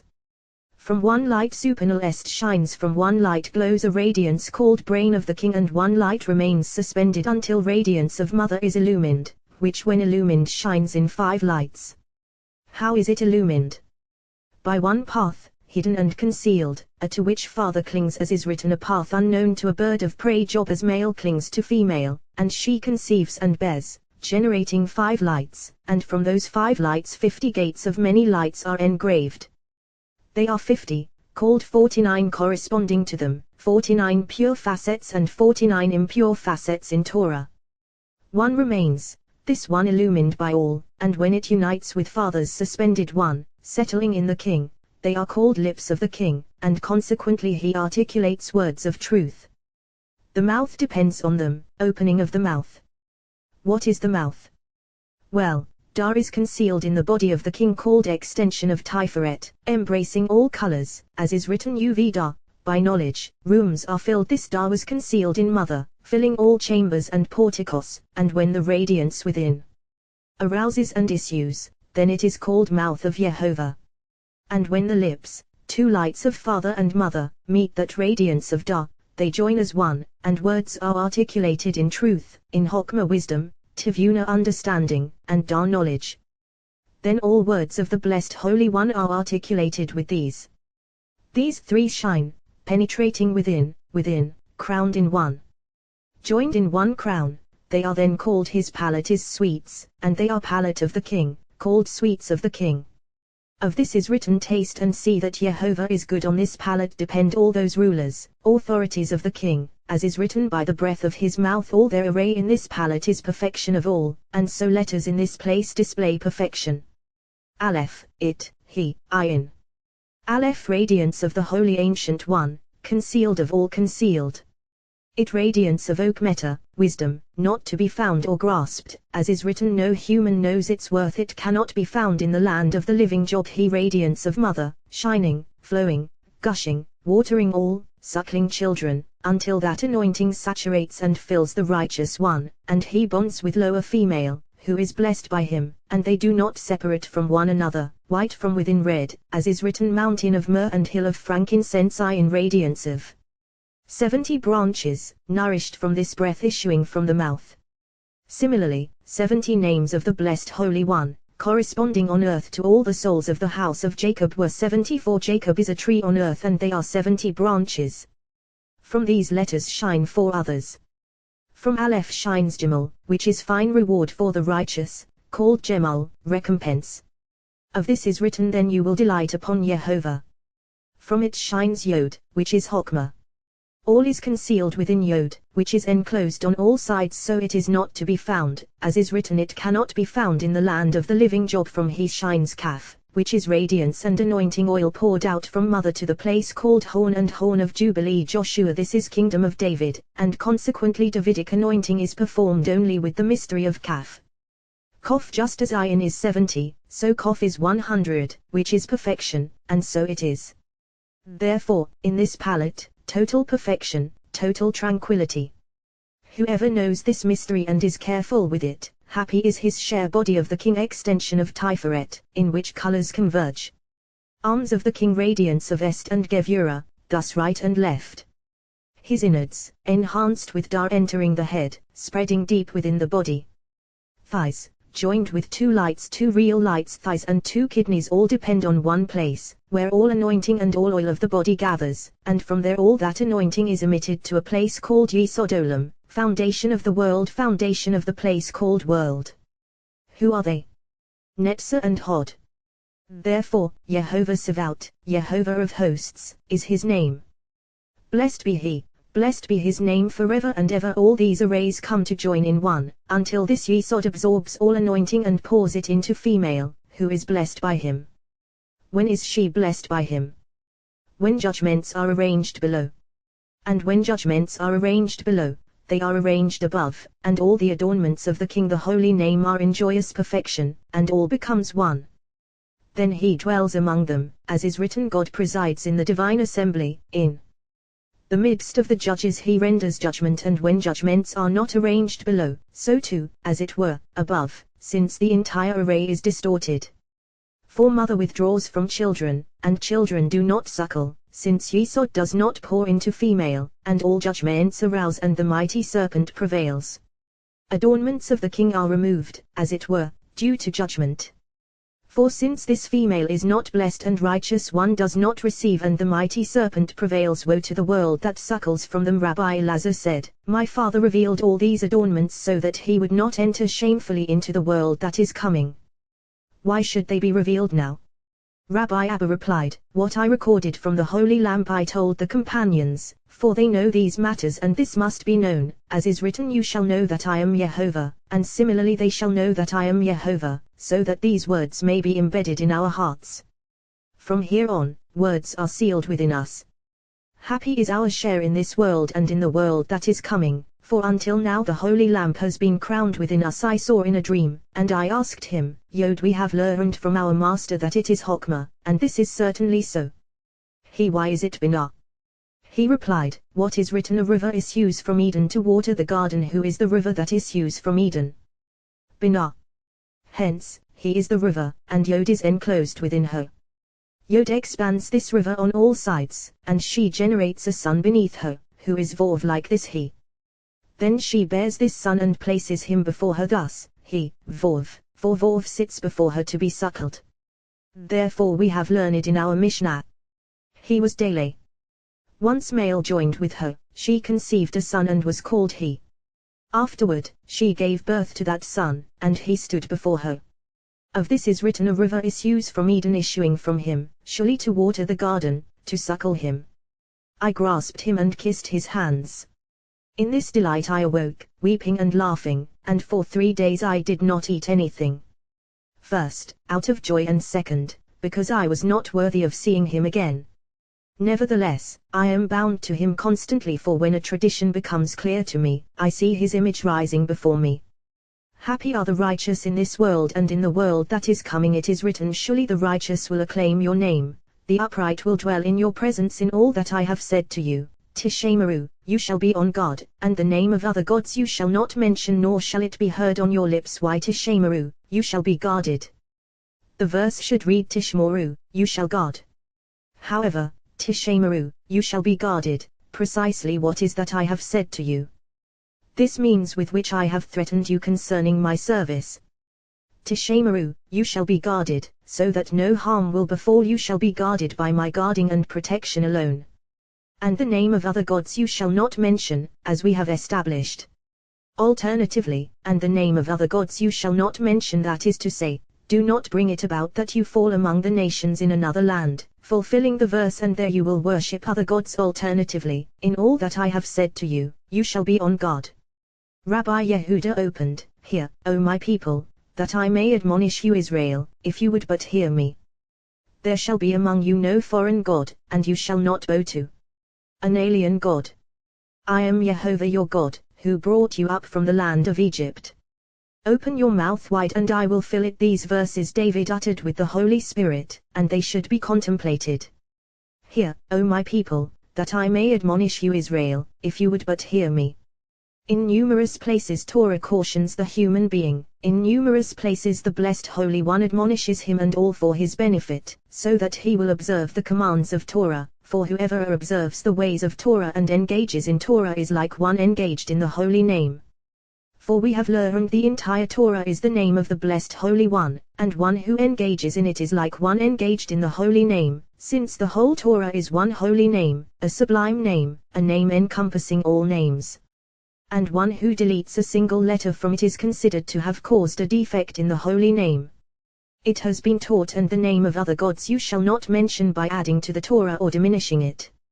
Rabbi Ea said, and the name of other gods one who is occupied with other books not from the aspect of Torah.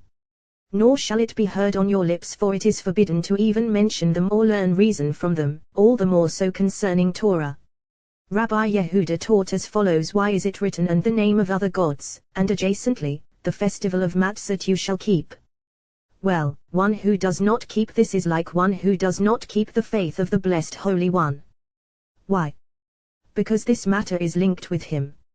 Rabbi Yitzhak said, similarly with all other holidays and festivals, for they are all linked with the holy name. Therefore we have learned why is it written 3 times a year. Because upon them faith depends. All your males shall appear. Why all your males? Rabbi Lazar said, all your genuine males, for they receive blessing from the spring of the stream. From here we learn.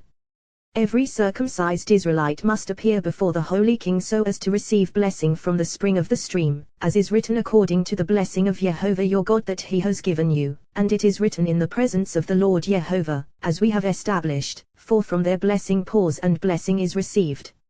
Happy is the share of Israel above all other nations. Once, Israelites were going up to celebrate the festival and Gentiles intermingled with them, and that year there was no blessing in the world. They came and asked Rav Hamnuna Sava. He said to them, Did you see any sign of this beforehand?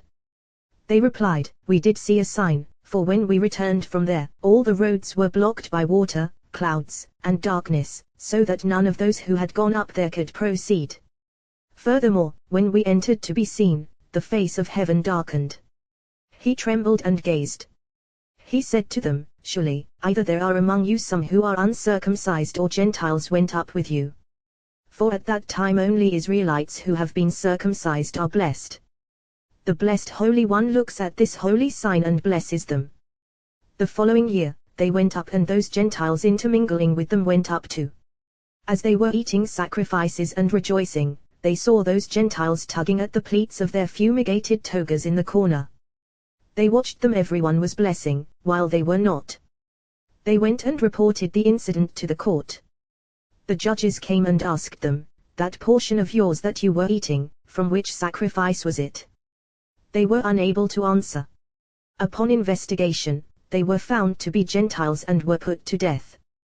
The Israelites said, Blessed is the compassionate one who has saved his people, for surely blessing dwells only with Israel, holy seed. Children of faith, children of truth. That year, blessing permeated the world. They exclaimed, The righteous alone will acclaim your name, the upright will dwell in your presence. Rabbi Ea said, Through the merit of circumcised Israel, their enemies were subdued before them and dispossessed by them. What is written, all your males shall appear, and afterward for I will dispossess nations before you, and I will widen your territory, for the blessed Holy One uproots inhabitants from their place and restores inhabitants to their place, and therefore, all your males shall appear in the presence of the Lord Jehovah. Rabbi Yehuda said, Haradon, the Lord, as is written, for behold Haradon, the Lord, Jehovah of hosts, lops the leafy boughs with terrifying power, those of lofty stature are cut down, the tall will be brought low.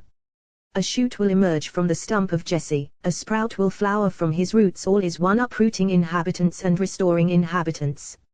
Rabbi Yitzhak said, there is a dawn, and then there is a dawn, and all depends upon one. Rabbi Yehuda said, Adonai, my Lord, Aleph, Dele, Nun, Yod, the blessed Holy One is called, the one, read as it is written. And who is that?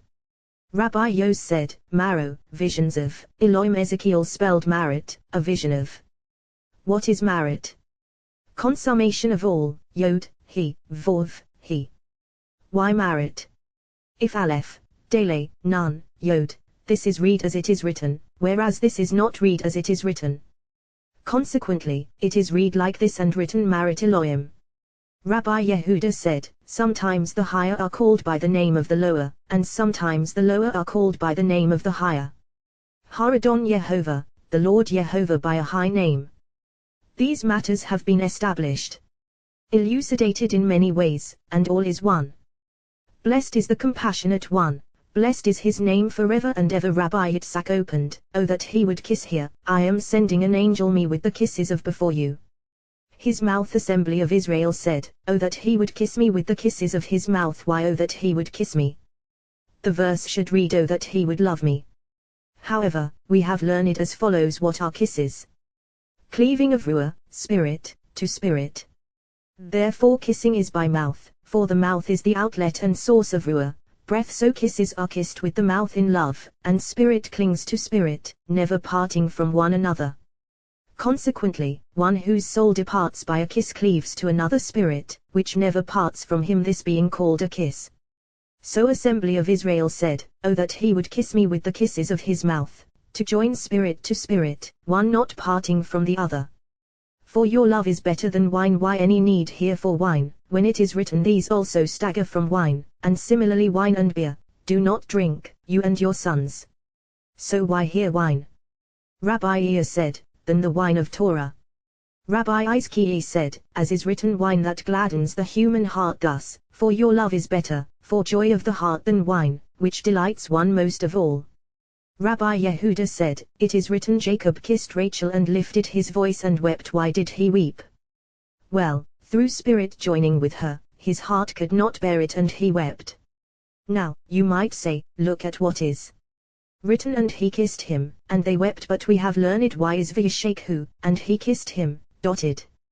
Because, in fact, his spirit did not join with him at all. Of this is written, excessive are kisses of an enemy. What does this mean? Well, one who kisses lovingly joins spirit with spirit in loving union, while one who does not kiss lovingly is not in a state of union, but rather excessive are kisses of an enemy. What does excessive mean? Arrogance, for that kiss does not join his spirit, does not cleave at all. Therefore it is written, oh that he would kiss me with the kisses of his mouth, cleaving of spirit to spirit. It has been taught, as long as the blessed Holy One accompanies Israel, spirit, as it were, cleaves to spirit. Of this is written, you, cleaving to Jehovah in all kinds of cleaving, not parting from one another. When it was said here, I am sending an angel before you, Moses knew that this was separation. He said, if your presence does not go, do not take us up from here. Rabbi Abba said, what is written before this? The best of the first fruit of your soil you shall bring to the house of Jehovah your God. You shall not boil a kid in its mother's milk. What does this indicate? Well, not to mingle a lower element with a higher one, lest the outside suckle from the inner. What is the difference between them? This outer one derives the side of impurity, while this inner one is on the holy side. Who is its mother? Assembly of Israel, called mother. In its mother's milk that the undesirable one not suckle from this side. And here is written here, I am sending an angel before you. Moses said, but I received a promise from you surely, if your presence does not go, do not take us up from here. How, then, will it be known that I have found favor in your eyes, I and your people? Is it not by your going with us, that I and your people may be distinguished from every people that is on the face of the earth? Rabbi Elazar said, this statement was uttered by the Blessed Holy One purely out of love for Israel and to be reconciled with them. This may be compared to a king who wanted to go with his son and not leave him. His son came but was afraid to ask the king to accompany him. Anticipating, the king said, here, Legionnaire so-and-so will accompany you to protect you. Afterward, he said, watch yourself with him on the way, for he is not a perfect man. His son replied, if so, either I stay here or you go with me, but I will not part from you. Similarly with the Blessed Holy One, first he said, here, I am sending an angel before you to guard you on the way. Afterward, he said, watch yourself with him. At that moment, Moses said, if your presence does not go, do not take us up from here. Rabbi Shimon came and found them immersed in this. He said, Elazar, my son, you have spoken well. But at this point Moses said nothing and did not reply to him. Why? Because here there was no separation from him. We have already established this matter for the companions. Now, there are some who teach the opposite, though the ancients did not interpret it so. Yet upon contemplating words, all is fine, and all convey their meaning by a single element. When did Moses respond? When he said, I will send an angel before you, whereas here is written, when my angel will go before you, simply, without elaborating. Therefore it is written, but if you truly heed his voice and do all that I speak, precisely, and then, I will be an enemy to your enemies and a foe to your foes. All depends upon him. Rabbi Yehuda said, if you say that both of them were an actual angel, Moses did not respond to them, since he did not see an opening. When did he respond? When it is written, if your presence does not go, do not take us up from here. Rabbi Shimon said, the sum of it all, Moses did not want an angel, for look at what is written now, if I have found favor in your eyes, may Yehovah go in our midst. Rabbi Yehuda said, concerning what is written, you shall not boil a kid in its mother's milk, which Rabbi Abba discussed, the verse should read in the mother's milk. Why its mother's? For if you say that assembly of Israel is the mother of the impure side, not so, for I have heard Rabbi Shimon say that assembly of Israel, Holy Mother, is united with the share of Israel, as is written, for Yehovah's share is his people. Rabbi Shimon said, well spoken, yet what Rabbi Abba said is fine, all is fine, this intertwined with the other. Mother joins with them above, this side and that side, and there are two, one to the right and one to the left. Thus some are to the right and some to the left, all dependent upon this Mother, Holy Mother, linked with her. When are they linked with her? When this Mother suckles from the other side and the sanctuary is defiled and the mighty serpent begins to reveal himself. Then the kid sucks of its mother's milk, and judgments arouse. Therefore, Israel hasten to bring first fruits, and when they bring them they must speak, beginning with Laban, who sought by sorcery to dominate Jacob and the holy seed, yet they were not given into his hands, and Israel was not delivered to this side. So it is written, the best of the first fruit of your soil you shall bring to the house of Yehovah your God. You shall not boil a kid in its mother's milk, and that side will not suck of its mother's milk, since the sanctuary will not be defiled and judgments will not arouse. Therefore, all holy seed and anyone who derives from this side should not eat meat with milk, so as not to provide a place for the undesirable one. For the matter depends on action, an action below, arousing above. Happy are Israel above all other nations, for their Lord proclaims of them, you Yehovah has chosen to be a treasured people to him, and it is written, for you are a holy people to Yehovah your God. All is one word. And it is written, you are children of Yehovah your God. When Israel's deeds are unworthy, what is written? My people, their tyrants are children, and women rule over them. Precisely, we have established this matter in the mystery of the book of King Solomon, and so we have found there. We have also found that if anyone eats this food combined together, either in the course of 1 hour or in a single meal for 40 days, a helmeted kid appears in his skin to those above, an impure band approaches him, and he provokes judgments in the world, unholy judgments. If he engenders a son during those days, the latter is lent an undesirable soul from the other side, undesirably. It is written, you shall sanctify yourselves and be holy. If one comes to defile himself, he is surely defiled. And it is written, V'init metem, becoming impure, through them without an aleph, totally obstructed impurity, which cannot be purified as can other types of impurity. Furthermore, he is terrified of dangerous beasts, for in their eyes he appears as a kid and he is vulnerable, being divested of the human image. Rabbi Yisa permitted the eating of chicken with dairy cheese. Rabbi Shimon said, this is forbidden to you. One should not provide an opening for evil species.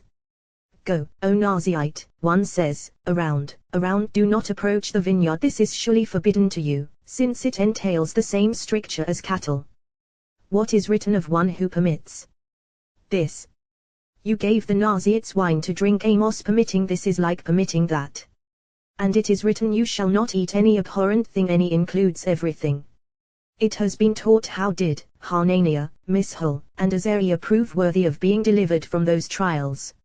Only because they did not defile themselves with their food. Rabbi Elazar said, it is written, made up his mind not to defile himself with the king's provisions. And it has been taught in the secrecy of our Mishnah, the food of that wicked one was meat in milk and cheese with meat. Aside from other foods, this was served on his table daily. Since refrained from this, when he was thrown into the lion's den, he was completely in the image of his Lord, his image not changing into any other, so the lions feared him and did him no harm. But when that wicked one was deprived of his kingdom and dwelled with the beasts of the field, the image of his face was removed, and from that day on, his image never appeared human. To every animal that came, his image appeared as its own species and female, and they all mounted him. Many times the beasts of the field would have devoured him, were it not for this punishment decreed upon him. For it is written, at kings he scoffs. Habakkuk, so all scoffed at him that whole time.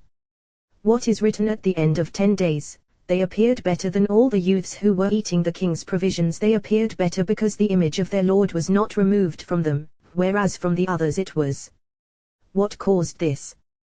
The fact that they had not defiled themselves with defiled food. Happy are Israel, of whom is written, people of holiness shall you be to me. To Moses he said, go up to Jehovah. To Moses he said, who said, Shekinah. Go up to Jehovah, as is written, Moses went up to Elohim. Why all this? To establish a covenant with them, for they were uncovered, unlike when they went out of Egypt, when they were circumcised but not uncovered. Here they were uncovered, having entered the enduring covenant, as is written, there he set them statute and law, and their Nisahu, he raised them by this holy sign that was revealed in them. And here the covenant was sealed with them by Moses, as is written, Moses took the blood and dashed it on the people. Rabbi Yitzhak said, why is it written, and half the blood he dashed El HaMizbeh, upon the altar? It is not written Ba Mizbeh, on the altar, but rather El HaMizbeh, above the altar, precisely. And you shall bow down from afar. What is meant by from afar?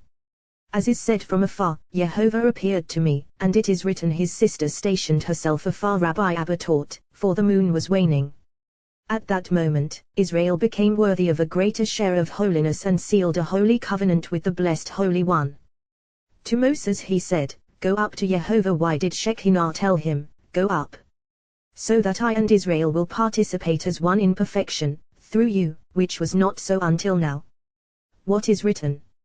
Moses took half the blood, dividing it in two, half the blood he dashed upon the people and half the blood he dashed upon the altar, as we have established. And it is written, look, the blood of the covenant that Jehovah has sealed with you, and he put it Ba-agano, in basins spelled deficiently Ba-agano, as is written, your navel is Agan, the basin of the moon.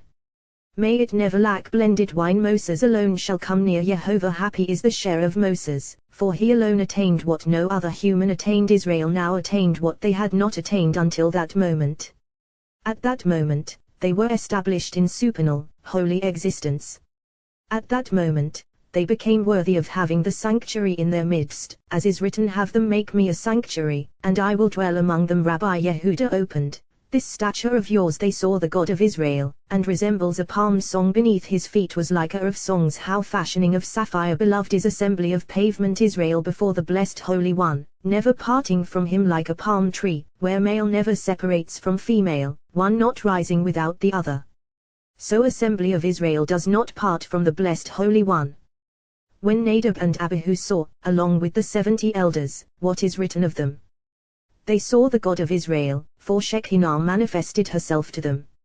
Rabbi Yehuda said in the name of Rabbi Yos, it, precisely, and this is from afar it, including what is within her. Rabbi Yitzhak said, but look at what is written, she is Ha'ayah, the living being, that I saw beneath the God of Israel by the river Kivar. Ezekiel, who is this? Ayah. Rabbi Yos replied in the name of Rabbi Ea, the small Ayah. Now, is there a small Ayah? Yes, a small Ayah, a supreme Ayah, and an extremely small Ayah. They saw it, the God of Israel, precisely, as we have said.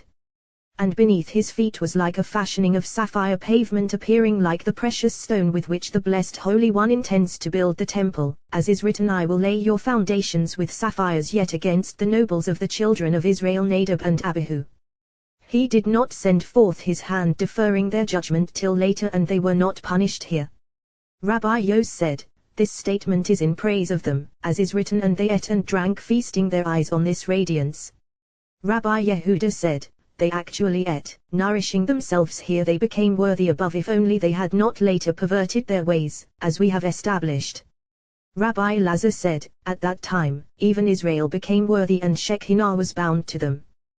This covenant and Torah all happened at once, and Israel never saw a moment like that ever again. In the time to come, the blessed Holy One will reveal himself to his children, and all will see his glory eye to eye, as is written, for eye to eye they will see, as Jehovah returns to Zion, and similarly the glory of Jehovah will be revealed, and all flesh will see together. Parashat Terumah. Offering. Commentary on Terumah. Rabbi Ea opened, for Yah has chosen Jacob for himself, Israel as his own treasure. How beloved are Israel to the blessed Holy One, who desires them and wants to cleave to them and be joined with them. He made them a unique nation in the world, as is written, who is like your people Israel, a nation unique on earth. Samuel, and they desired him and linked themselves with him, as is written, for Jacob has chosen Yah for himself. And it is written, for Jehovah's share is his people. He entrusted other nations to princely rulers appointed over them, while for his own share he took Israel. Rabbi Shimon opened, who is this looking forth like the dawn, fair as the moon, bright as the sun, awesome as bannered hosts? Mizot, who is this, mystery of two worlds joined as one, and this is world and world.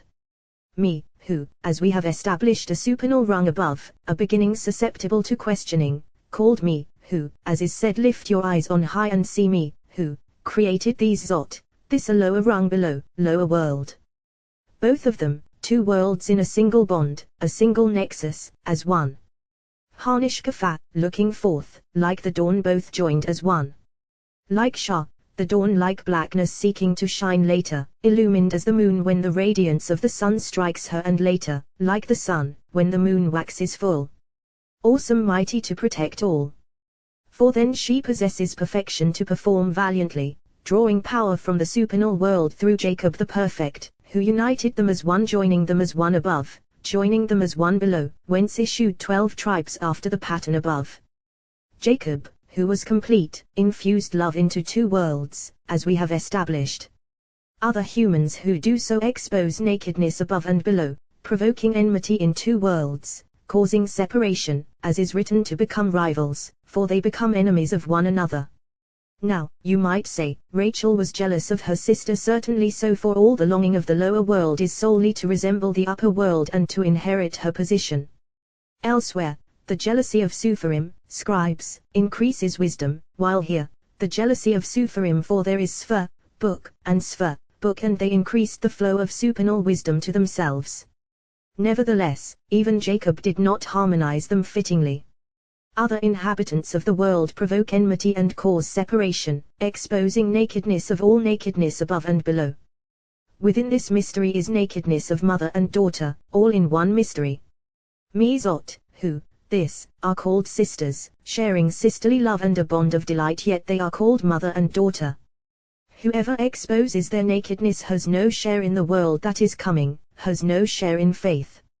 For Jacob has chosen Yah for himself, supernal mystery above. Once he was perfected and called Israel, then Liz Galato, to his own treasure, obtaining everything on all sides, obtaining above and below, totally fulfilled. Rabbi Shimon said, "We have learned that when the Blessed Holy One created the world, he carved engravings of mysteries of faith within radiances in supernal mysteries.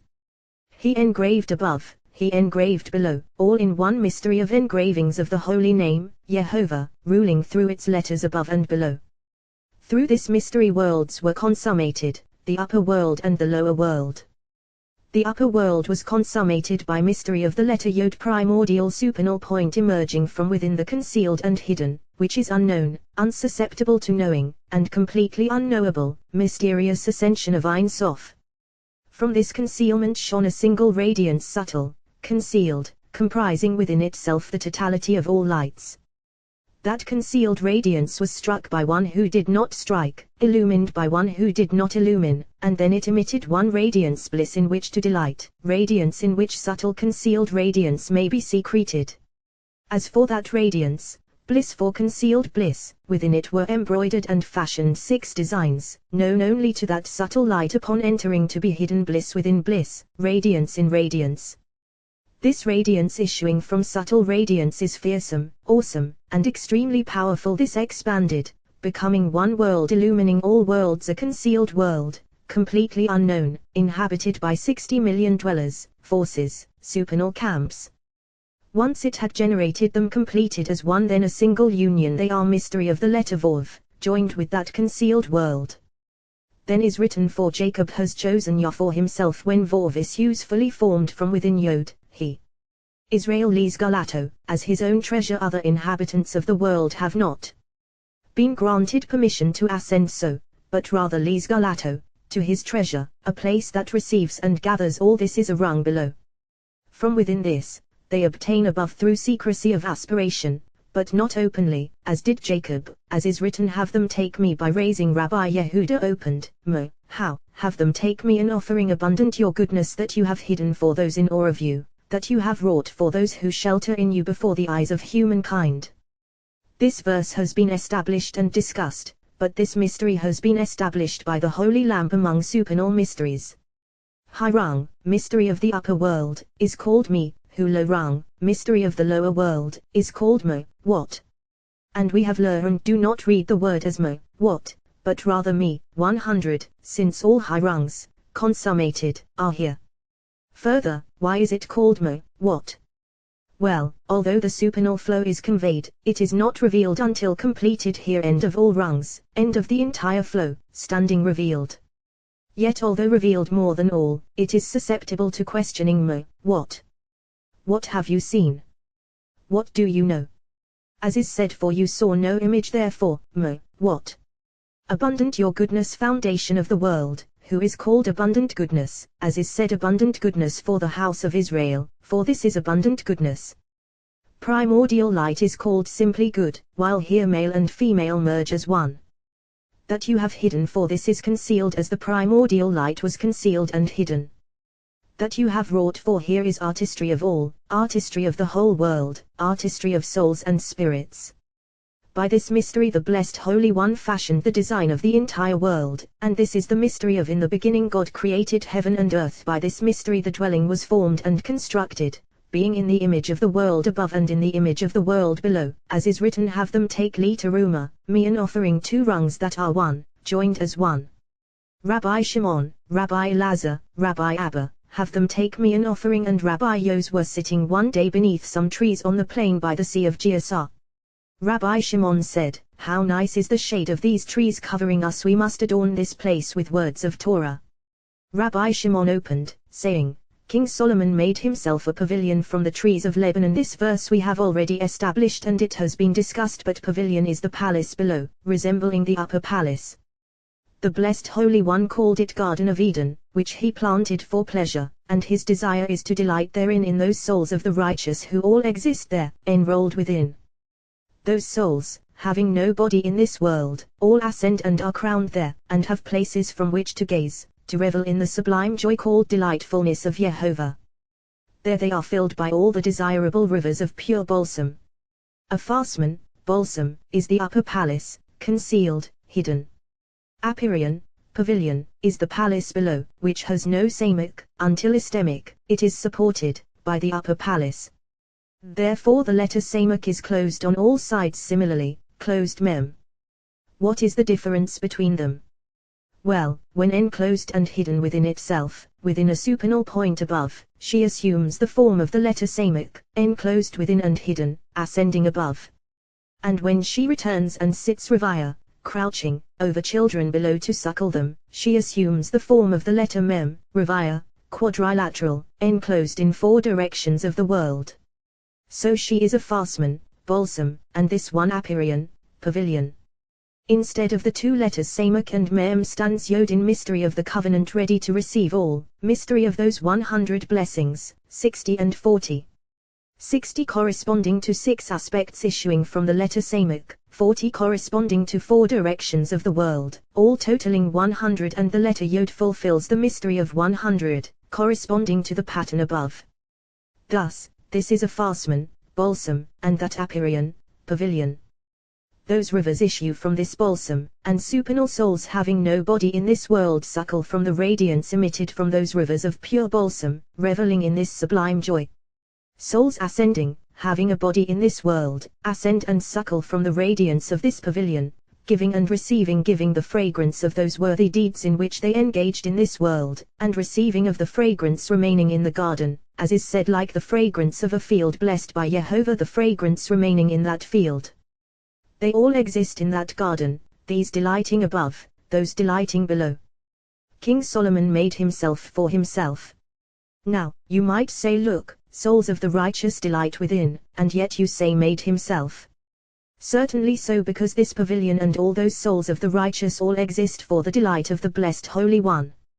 King Shalomo, Solomon the king who possesses Shalama, peace, namely the supinal king, as they have established. The king, anonymous King Messiah. This is world of the male, that is world of the female. From the trees of Lebanon, planted trees, uprooted by the blessed Holy One and transplanted elsewhere. These are called cedars of Lebanon, as is said, cedars of Lebanon that he planted. This pavilion was built and decorated with them alone. From the trees of Lebanon, 6 days of creation, every single day arranging in this pavilion a fitting arrangement. First arrangement, primordial light that was hidden away emanated from the right side and was conveyed from the right side, entering this pavilion by means of one foundation and performing its conjugal role within. Afterward this pavilion produced one image resembling this light, and this is the mystery of what is written, let there be light, and there was light, since it says let there be light, why and there was light.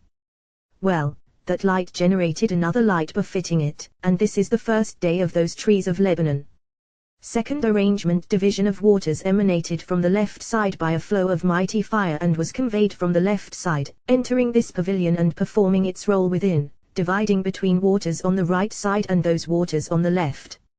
Afterward that pavilion produced one image resembling it, and this is the mystery of what is written, God made the firmament and it divided the waters beneath the firmament from the waters above the firmament, and it was so. This is the second day of those trees of Lebanon.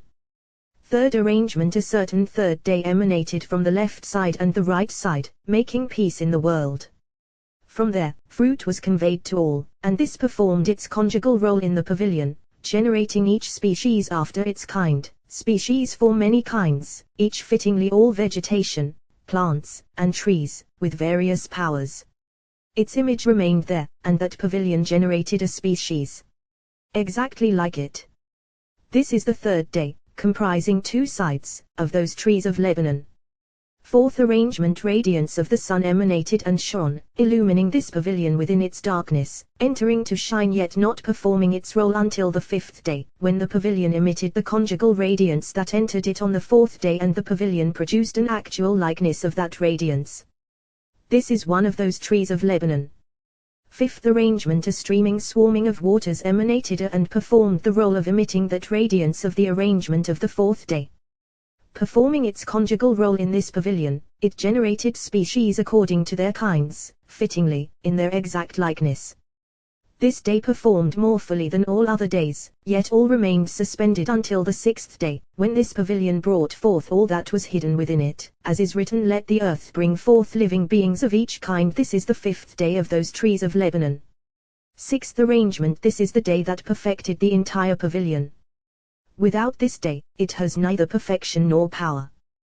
When this arrived, the pavilion was arrayed with many spirits, many souls, many beautiful maidens, those worthy to sit in the palace of the king. He too was arrayed in the beauty of all the other preceding days, and he arrayed them in single desire, in passion, in joy, perfection of above and below. Then this pavilion was sanctified with supernal holiness and adorned with its crowns, finally rising ascendantly in a crown of tranquility and given a sublime name, a holy name: Sabbath, tranquility of all, desire of all, cleaving of above and below as one. Then is written, King Solomon made himself a pavilion from the trees of Lebanon. Rabbi Shimon said, one who attains this pavilion attains all. He is worthy of sitting in the comfort of the shade of the Blessed Holy One, as is written, in his shade I delighted to sit now that we are sitting. In this shade of comfort, we should observe that we are actually sitting in the shade of the Blessed Holy One. Within that pavilion we should adorn this place with supernal crowns, until the trees of the pavilion are swayed to cover us with further shade.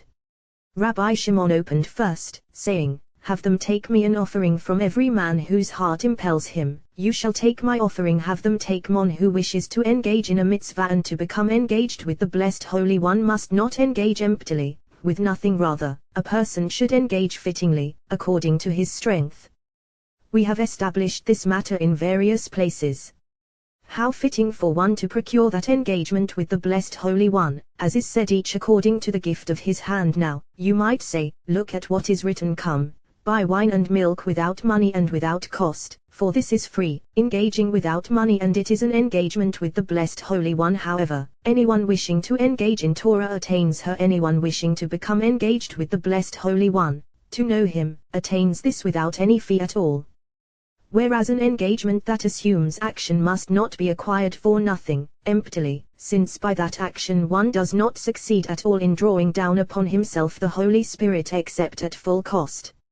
In the Book of Sorcery, taught to King Solomon by Ashmedai, whoever wants to remove from himself an impure spirit or to subdue an alien spirit must pay the full price for the act that he seeks to perform, whatever is demanded of him, whether a little or a lot. For the impure spirit is always available for free, emptily, and is sold without payment, compelling people to have it settle upon them, seducing them with many enticements to let it dwell with them, alluring them in many ways to place its dwelling among them. But the Holy Spirit is not so. Rather, with full payment, by intense effort, by refining oneself, by purifying one's dwelling, by desire of one's heart and soul, oh, that one can then attain it, that it will dwell with him. Even so, one must follow the straight path, not deviating right or left, otherwise, it immediately departs from him, distancing itself from him, and he cannot attain as before. Therefore it is written, Veq, have them purchase me an offering from every man, from one who is called man, who overpowers his impulse, for whoever overpowers his impulse is called man, whose heart impels him. What does this mean? That the Blessed Holy One delights in him, as is said to you, he said, my heart, rock of my heart, good-hearted, he gladdened his heart, Ruth, all referring to the Blessed Holy One.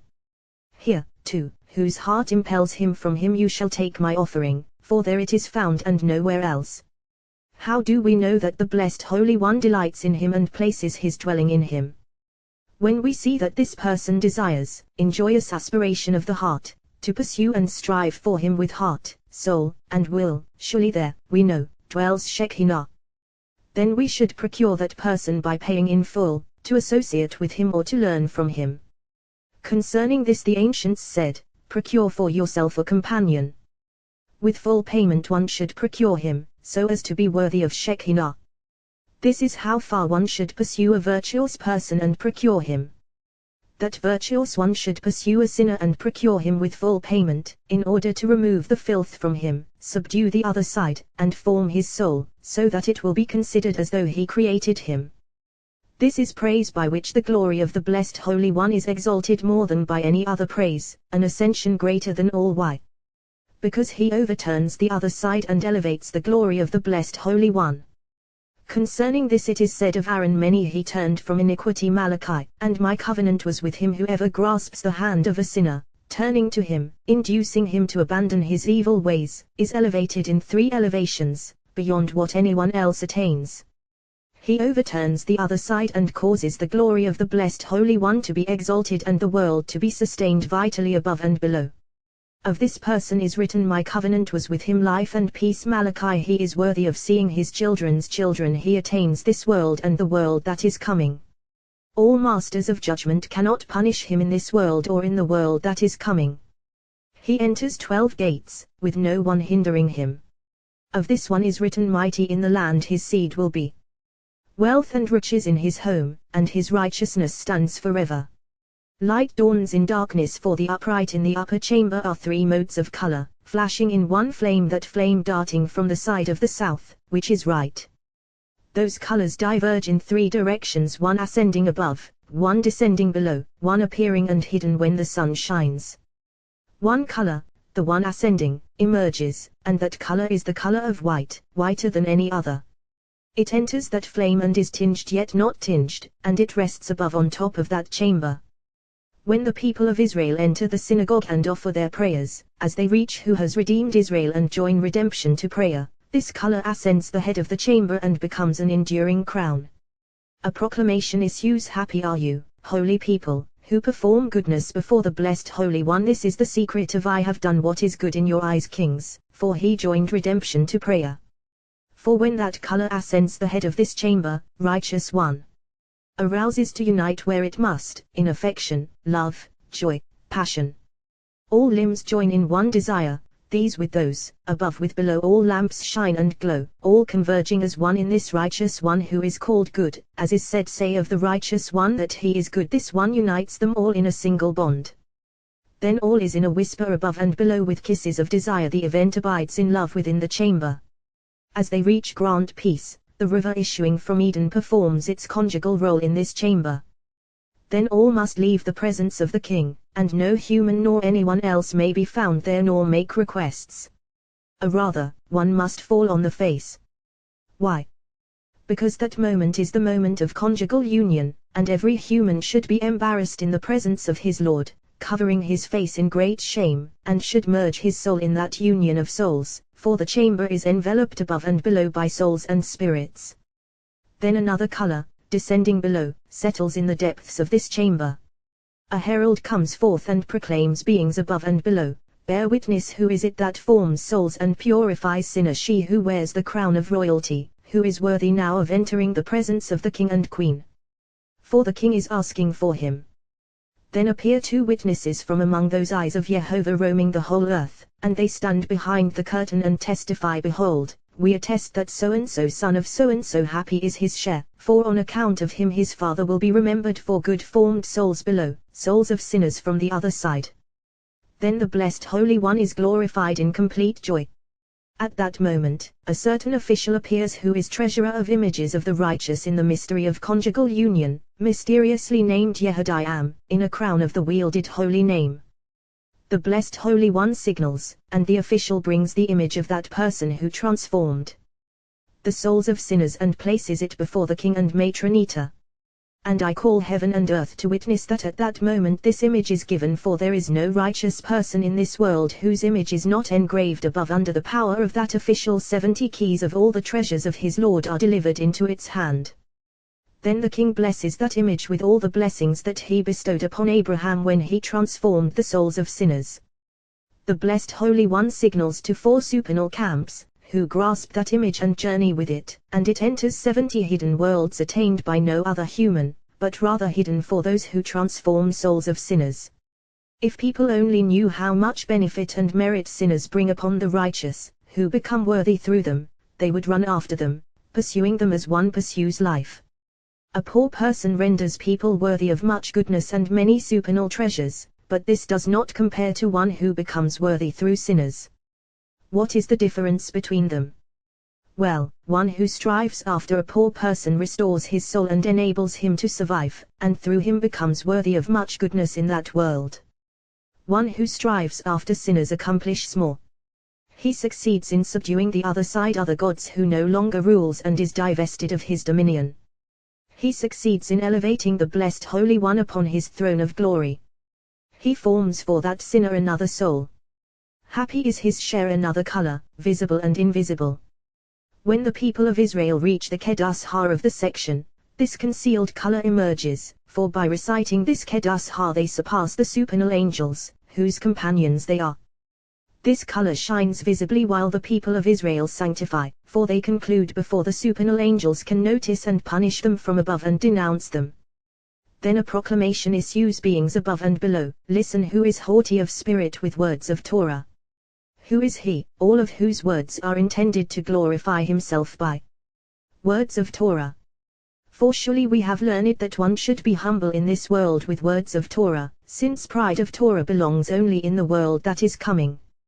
With this Kedas Ha we must be careful, concealing it among us, so that we may be sanctified in holiness in the beginning and in the end, more than by those sanctifications that the supernal angels recite with us. There is a Kedas Ha that we recite in praise, praising the supernal angels, and because of this praise they allow us to enter the upper gates. Therefore we recite this Kedas Ha in the holy language, and they allow us lovingly to enter the gates above because we praise them in their arrangement. Thereby we obtain greater holiness, entering supernal gates.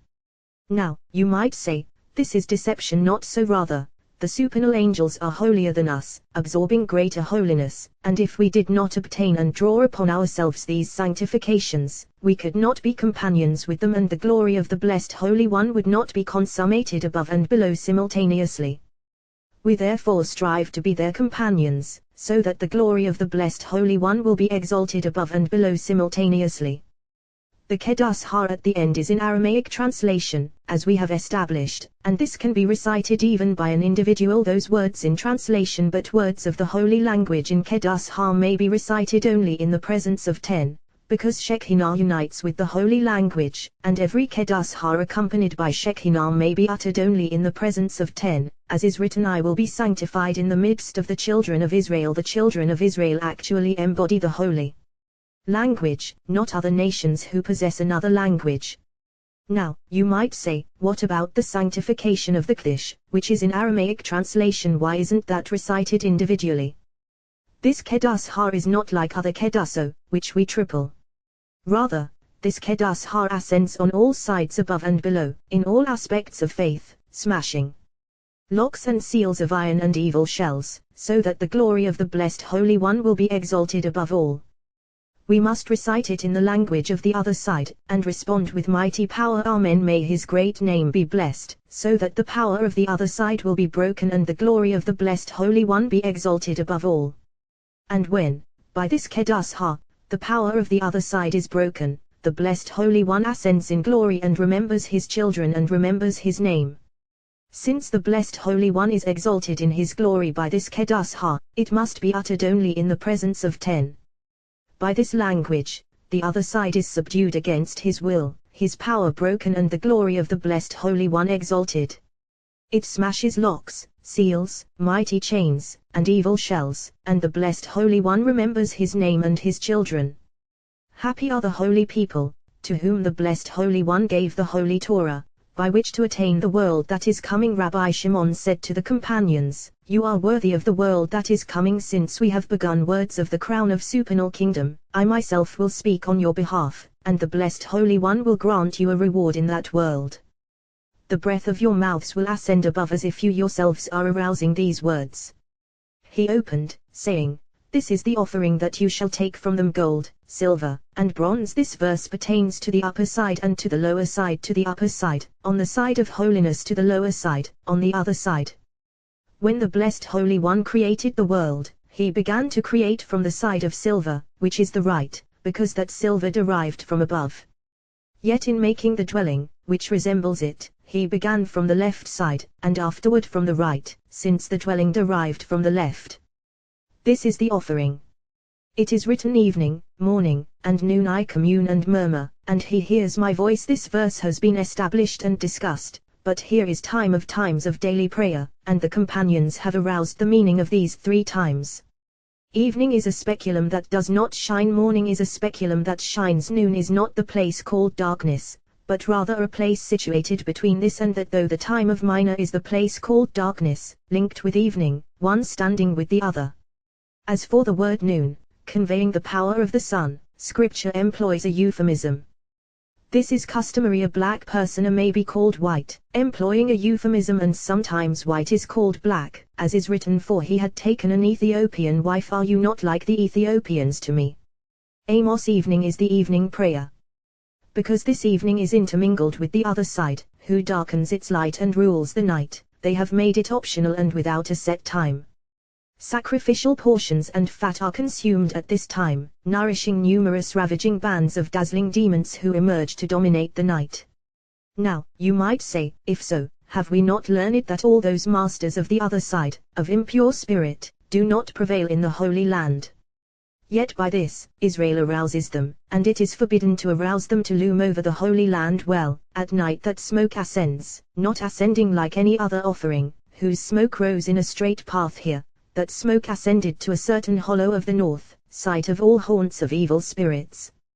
Once that smoke ascended, twisting toward that side, they were all nourished and entered their places, not emerging to dominate the world. One official stands on that side above the hollow of the north, over all those ravaging bands of demons, and his name is Sanjiriah. When that smoke twists its way, rising, this official along with 600 million other camps all station themselves to receive it and be nourished by it. They stand in that hollow and enter a certain opening called Kiri, mishap, and this is the mystery of what is written, if you walk with me Kiri, contrarily, I myself will walk with you Bam at Kiri, in wrathful contrariness, in that wrath issuing from the opening of Kiri. These are those who roam by night, and when souls emerge to ascend, to appear above, these emerge and denounce them, preventing them from ascending except for those holy pious ones, who pierce the heavens and atmosphere, and ascend. These ravaging bands of dazzling demons emerge and disseminate falsehood to humans, appearing to them in other forms, titillating them until they emit semen and are called masters of mishap, because those who issue from the opening of mishap incite them. When sacrificial portions and fat are consumed, that smoke satiates and sustains them according to their honor, so is their nourishment, fittingly. Thereby, they do not emerge and roam the Holy Land. Erev, evening, as is said Erev Rav, a mixed multitude, also went up with them, for all those ravaging bands of demons Evia, intermingle, with the dominion of the night. Consequently, they did not make the evening prayer obligatory, since no one can arrange it like Jacob, who purified the dwelling and arrayed it fittingly. Yet although it is optional, this prayer is intended to protect us from terror in the night, from many aspects of fear, from the fear of hell, for at that time the wicked in hell are harassed twice as much as during the day. Therefore Israel hastens to pray, yet he is compassionate, for fear of hell. But on Sabbath, when there is no judgment in hell, nor any other judgment, one is forbidden to arouse it, lest one indicate that Sabbath is not empowered to eliminate judgment from the world. Fear of accusation of souls as they seek to ascend, to appear before their Lord. Therefore we hasten to pray, who guards his people Israel forever. Amen. Fear of many demons and denouncers who prevail at night, empowered to harm anyone leaving his home. Therefore we hasten to pray, guard our going out and our coming in. Even so, out of fear of all this, we entrust bodies, spirits, and souls to the supernal kingdom, in whose hands is dominion over all. Consequently, evening prayer is recited every single night. Now that sacrifices and altars no longer exist, we perform all these rites based on this mystery. At midnight, when the north wind arouses, it strikes all those haunts of evil spirits, smashes one mighty rock, enters, sweeping above and below, and all those ravaging bands of dazzling demons enter their places, their power broken, no longer dominant. Then the blessed Holy One enters to delight with the righteous in the Garden of Eden, as has been explained. When morning comes, the light of the lamp ruling the night is hidden away before the light of the day. Then morning prevails and dominion of evening disappears. This morning is the morning of primordial light. This morning consummates goodness for all worlds, nourishing those above and those below. This waters the garden. This is the protection of the whole world. Here is a mystery for fathomers. One who wishes to set out on a journey should rise before dawn and gaze momentarily toward the east, and he will see an apparition of letters striking the sky, one ascending, another descending. These are the sparkling of the letters with which heaven and earth were created. If, by the mystery of those letters, he knows the mystery of the holy name of 42 letters and invokes them, Fittingly with fervor, he will see in the glow of fordawn in the sky 6 yods, 3 to the right side and 3 to the left, and 3 dwarfs ascending and descending, sparkling in the sky. These are the letters of the priestly blessing. Then he should recite his prayer and set out on his way. Surely, Shekinah is with him, preceding. Happy is his share when this morning comes. One column is thrust in the south within the expanse of firmament above the garden, aside from the column set in the middle of the garden. This column shines with the radiance of 3 colors woven in purple. On that column is one branch, upon which 3 birds stand, arousing chirping praise. One opens, declaring, Hallelujah, praise, O servants of Jehovah, praise the name of Jehovah. The second opens, declaring, May the name of Jehovah be blessed from now until eternity. The third opens, declaring, from the rising of the sun to its setting, praised is the name of Jehovah. Then a herald soon proclaims, Arouse, holy ones of the highest, who praise their Lord. Prepare yourselves with praise of the day. Then day separates from night. Happy is the share of one who rises from the midst of praise of Torah in which he engaged at night. That is the time for morning prayer. It is written, the watchman said, morning came, and also night. If you would inquire, inquire. Return, come. This verse has been established as referring to the exile of Israel, who sit among the children of So. Israel says to the blessed Holy One, Watchman, what of the night? What will become of us in this exile, which is like the darkness of night? What is written? The watchman said, the blessed Holy One. Morning came, I already shone upon you and brought you forth for my service so that you would attain eternal life. But since you have forsaken my Torah, and also night, I have cast you into exile as before. If you would inquire, inquire as is said, search in the book of Jehovah and read there, you will find what your exile and redemption depend upon. When you inquire of her, she will respond, proclaiming before you, Shuv you, return, come, return in complete teshuvah, then immediately come and draw close to me. In the mystery of this verse is written Massa, an utterance concerning Duma in 6 paths. Prophecy is conveyed to prophets in vision, in appearance, in sight, in revelation, in word, in utterance. 5 of these all resemble looking from behind a wall at a radiant light, or seeing the light of the sun through glass. But Massa, a burdensome utterance when this light arrives through great effort, troubling him, unrevealable, as is said to lay Massa, the burden of this entire people upon me. Therefore, Massa. And here, Massa Duma, a burdensome utterance of silence, immense effort, unrevealable, a whispered prophecy, abiding in whisper. One calls to me from So. Here it is not revealed who said one calls to me from So, whether the blessed Holy One or the faithful prophet. But this prophecy surely abides in whisper within the mystery of supernal faith, and from within concealed mystery the faithful prophet said that the voice of mystery of faith was calling to him. One calls to me from So, as is said from So he shone upon them. For so it is with the mystery of faith, rungs from within rungs, these more inner than those, shell within shell, kernel within kernel. This we have established, as is written here, a stormy wind coming from the north, one rung. A great cloud, another rung. And flashing fire, a third rung. And a radiance surrounding it, a fourth rung. Afterward, and from within it, like the color of amber, and afterward, from within it, an image of 4 living beings, Ezekiel, rungs within rungs. Here, too, when the blessed Holy One revealed himself, he did so only from within these rungs. From Sinai he came a very concealed rung. Afterward, he had to reveal himself, and it says, and from So he shone another rung, more revealed, a shell spread over the kernel. Afterward, he radiated from Mount Paran another rung. Afterward, and appeared from myriads of holiness, praise of all. For although he revealed himself from all these rungs, from the place that is essence of all he began to be revealed. From which place? From myriads of holiness, those supernal rungs, above, above. Here, too, one calls to me from So, from the rung that we have mentioned, joined above. Watchman, what me Layla, of the night. Watchman, what me Lael, of the night. Shema, watchman Metatron, of whom is written ve Shema, and he who guards, his master will be honored. This is the one who rules by night. Layla, night, Lael, night. What is the difference between them? Well, all is one, but in this part the other side rules, while in that part he does not rule at all. Lael, night, needs guarding, as is written, it is Lael, a night of guarding, and so it lacks the letter he. This is from when night enters until it is split. From midnight on, Layla rules, with a he, as is written it happened in the middle of Ha-Layla, the night Ha-Layla Hazia, this night and Layla, night, will shine like the day therefore, watchman, what Milayla, of the night. Watchman, what Milail, of the night. The watchman Amar, said I found in the book of Adam what is the difference between Voma, and he said, and Amar, he said. Vyoma, and he said, is above, while Amar, he said, is below. To Moses, Amar. He said who said.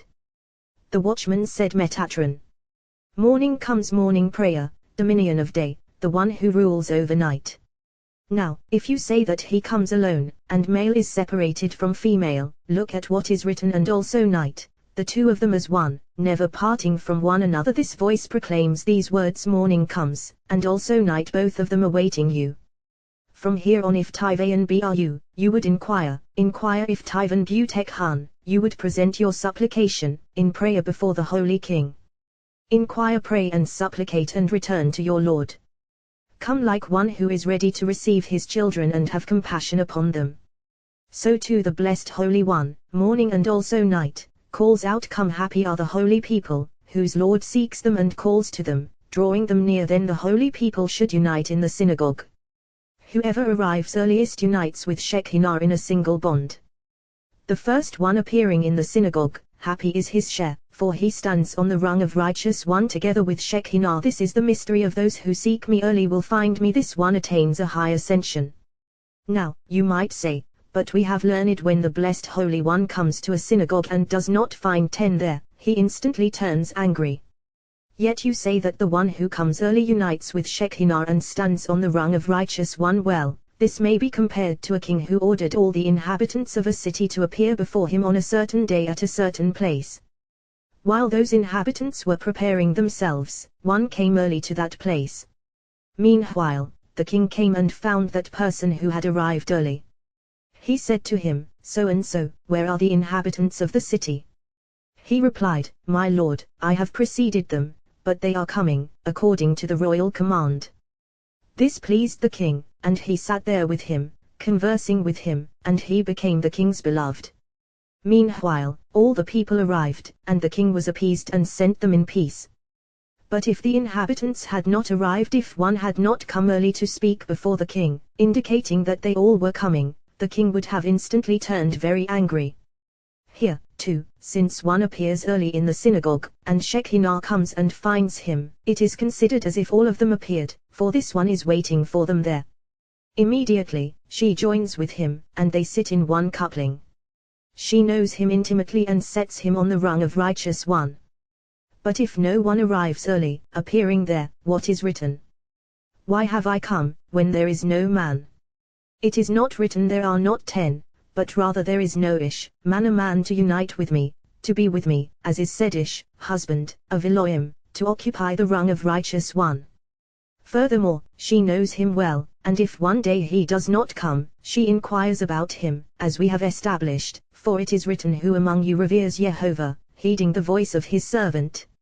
In relation to this, we have already aroused what is written one calls to me from so, for there is rung after rung, within rung. That watchman calls mightily every single day, and this is heeding the voice of his servant is Metatron. Therefore, happy is one who hastens to the synagogue, ascending to that high rung that we have mentioned.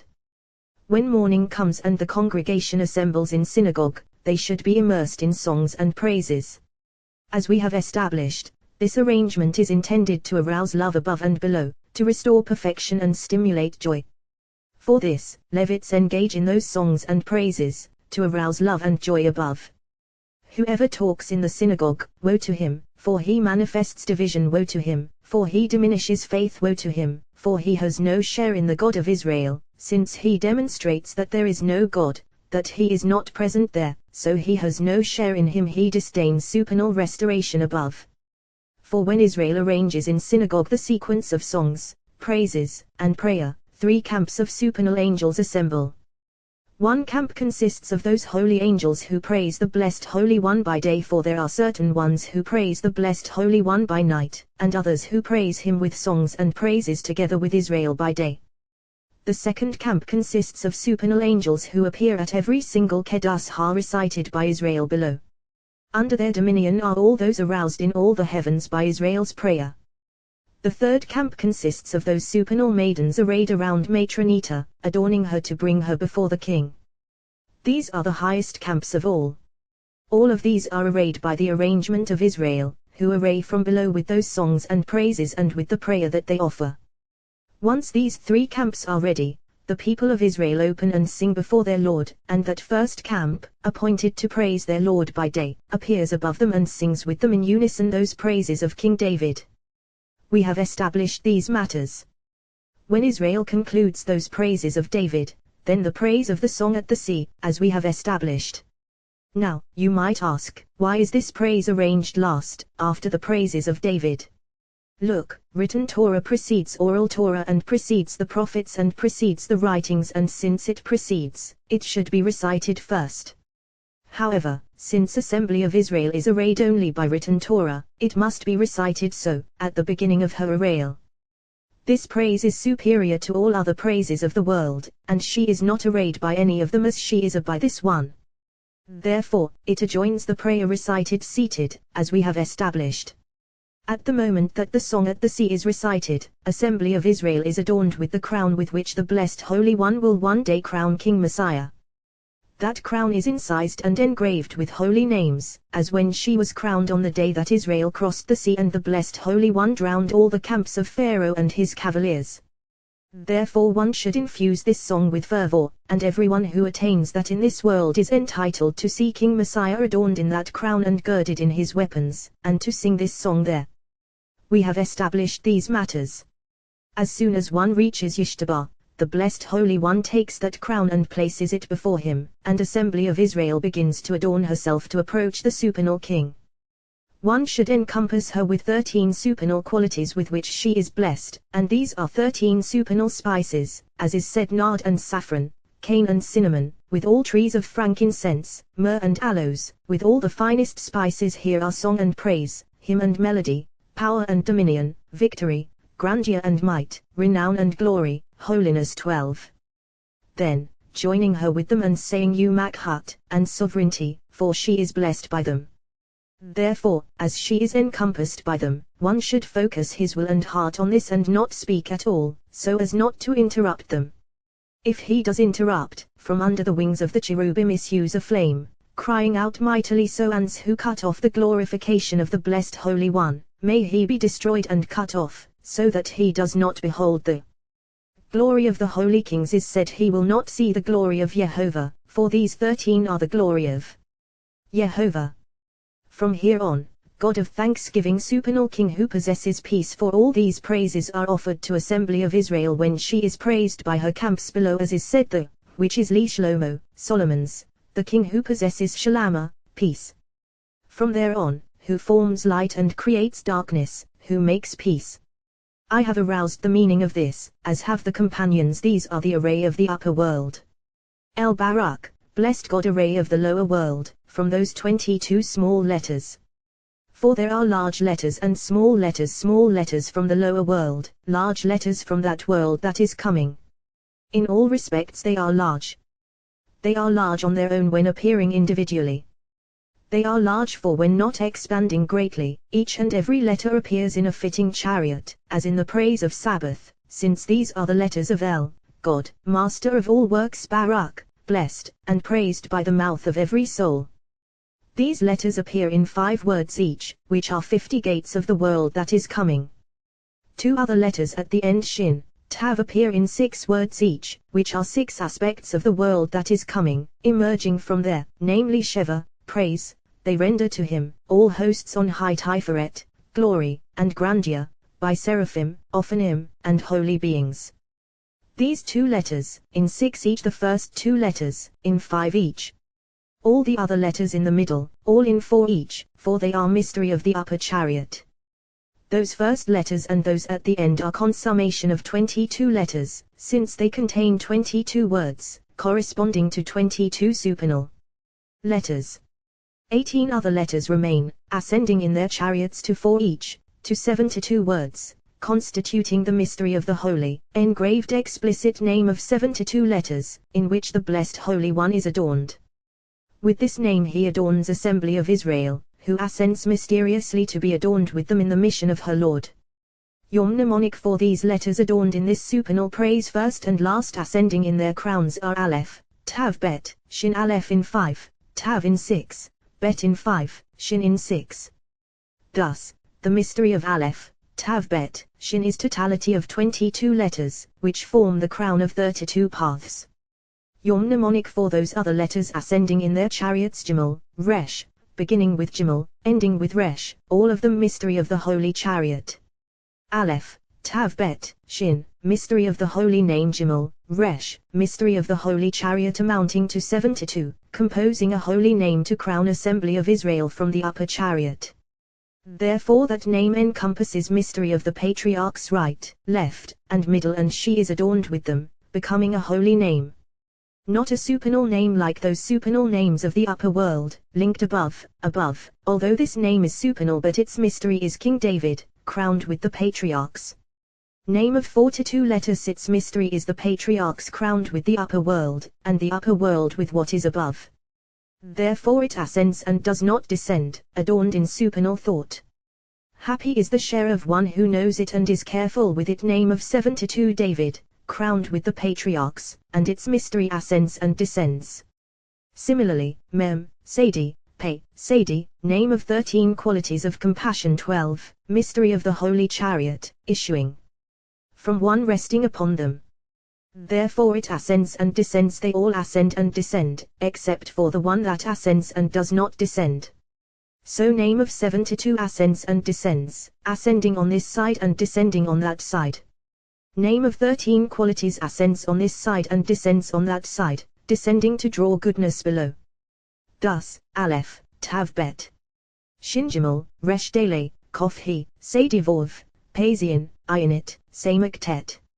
Letters ascending in numerical value, last letters descending, to draw goodness from above below. Name of 42 adorns the upper chariot, name of 72 adorns the lower chariot. Happy is the share of one who strives to know his Lord, happy is he in this world and in the world that is coming. Therefore the praise of Sabbath, which she offers to the King who possesses peace, praising him with the name of 72 and with 22 words, mystery of 22 letters, so that she will be adorned thereby to ascend in this praise. Thus, Eladon God, Master is praise of the world that is coming, and soaring of the upper chariot, adorned to ascend above, and soaring of Assembly of Israel, adorned to ascend into the upper chariot. Aleph, Tav Bet, Shin ascend and descend, as has been said. Aleph, Lamed Bet, Mem ascend and do not descend. Yom mnemonic is this is Sabbath alone, and that is Sabbath and Yom Kippur, a mystery ascending above until all is adorned in Ein Sof. El Barak, blessed God, arrangement of small letters and array of Assembly of Israel every day in prayer. Since they are small letters, there is no space between them. They are adornment of the maidens who accompany Matronita to the supernal king. This Kedushah enacted by supernal angels is not recited individually. As we have established, any Kedushah in the holy Nun Yod, Mem Kaf, lamed first language must not be recited by an individual. Aramaic translation is always recited individually and not publicly. An individual is surely its enhancement, not the public. Yom mnemonic for this mystery is 2 for scripture, and 1 for translation. 2 implies many, for surely Kedushah in the holy language must not be recited individually. Kedushah in translation must not be recited publicly, but rather always individually.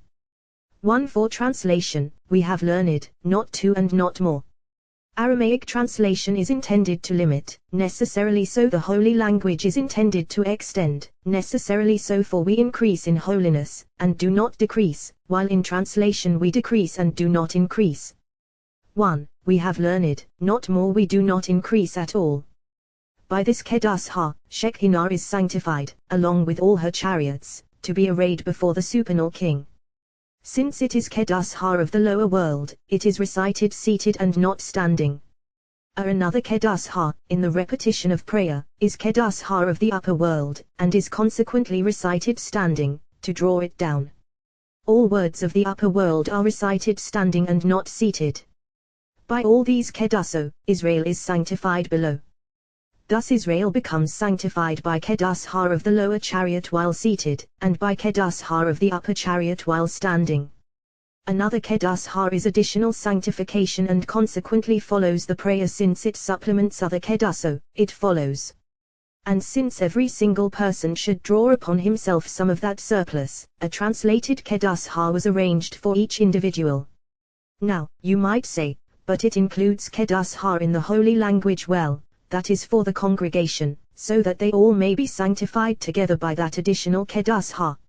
Since the individual is not permitted to recite it in the holy language, sanctifying himself individually, it was prepared in Aramaic translation to be recited individually, so that every single one may be sanctified by that surplus, drawing upon himself extra holiness. Happy is the share of Israel, who are sanctified by supernal Keduso, for they cleave above, as is written, you, cleaving to Jehovah your God. It is written, behold, I know that this is a holy man of God, passing our way regularly. Let us make a small walled upper chamber and place a bed, a table, a chair, and a lamp there for him, so that whenever he comes to us, he can turn in their kings. In this passage we have a slight allusion. Behold, I know a person's aspiration, set within him. That this is a holy man of God, upper world, sitting upon his throne of glory, all holiness issuing from him, sanctifying all worlds. Passing our way regularly with the holiness by which he sanctifies all worlds above, he sanctifies us in this world, for there is no holiness above without holiness below, as is written, I will be sanctified in the midst of the children of Israel. Since it is so, let us make a small walled upper chamber, a perfect arrangement for Shekinah, who is a walled upper chamber, as is said, Hezekiah turned his face to the wall, king's small because she is small, as is said, a small city and place. Therefore him in this arrangement that we are preparing with our songs, praises, and prayer, all arranged for his comfort. A bed, a table, a chair, and a lamp, all four of these inherit Shekinah, who is all. And all these are arrayed for the upper world, in the arrangement that we compose. In the arrangement of evening prayer and its adornment is a bed. In the arrangement of those sacrifices and ascent offerings that we compose in the morning, along with those songs and praises, is a table. In that arrangement recited seated, and the adornment of reciting Shema, in that unification that we perfect, is a chair. In that arrangement of prayer recited standing, and in the Keduso and additional Kedushar and blessings that we arrange, is a lamp. Happy is the person who sets his aspiration on this, to bring perfection to his Lord every day, to prepare this array for him. Then, surely, the blessed Holy One will be his daily guest. Happy is he in this world, and happy is he in the world that is coming, for these four are the adornment of Shekinah, in which she is arrayed for her husband. In these four adornments she is arrayed in her beautiful appearance by the holy people daily. A bed was given to Jacob to prepare, and therefore Jacob instituted evening prayer. A table was arranged by King David through those songs and praises that he composed, as is said, you set out a table before me. A chair was prepared by Abraham through binding goodness and perfection of souls to all inhabitants of the world. A chair is perfected only by the love of Abraham, as is said, in love will a chair be established. A lamp was prepared by Isaac, who sanctified the name of the blessed Holy One before the eyes of the whole world and illumined the radiance of the supernal lamp by that sanctification. Therefore the holy people should constantly utter praise of their Lord, setting their aspiration to arrange for the upper world, who is master of the house, husband of Elohim, a bed, a table, a chair, and a lamp, so that there is perfection every day, above and below. When Israel enacts the unification of the mystery of Shema Israel, hear, O Israel, with perfect intention, one radiance issues from secrecy of the upper world, and that radiance strikes a spark of darkness, and scatters into 70 lights, and those 70 flash into 70 branches of the tree of life. Then that tree wafts fragrances and aromas, and all the trees of the Garden of Eden waft fragrances and praise their Lord, for then Matronita is adorned to enter the canopy with her husband. All those supernal limbs unite in one desire, in one aspiration, to be one with no separation. Then her husband is arrayed for her, to bring her to the canopy in single union, to unite with Matronita. Therefore we arouse her, saying, Shema Israel, hear, O Israel, adorn yourself, behold, your husband is near you in his array, ready to meet you. Jehovah our God, Jehovah is one in one unification, in one aspiration, without separation, for all those limbs become one, entering into one desire. As soon as Israel says one, arousing 6 aspects, all those 6 become one. This mystery is Vov, one extension alone, with no other attachment, expanded by all, one. At that moment, Matronita prepares and adorns herself, and her attendants escort her to her husband in hushed whisper, saying, "Blessed be the name of his glorious kingdom forever and ever." This is whispered, for so must she be brought to her husband.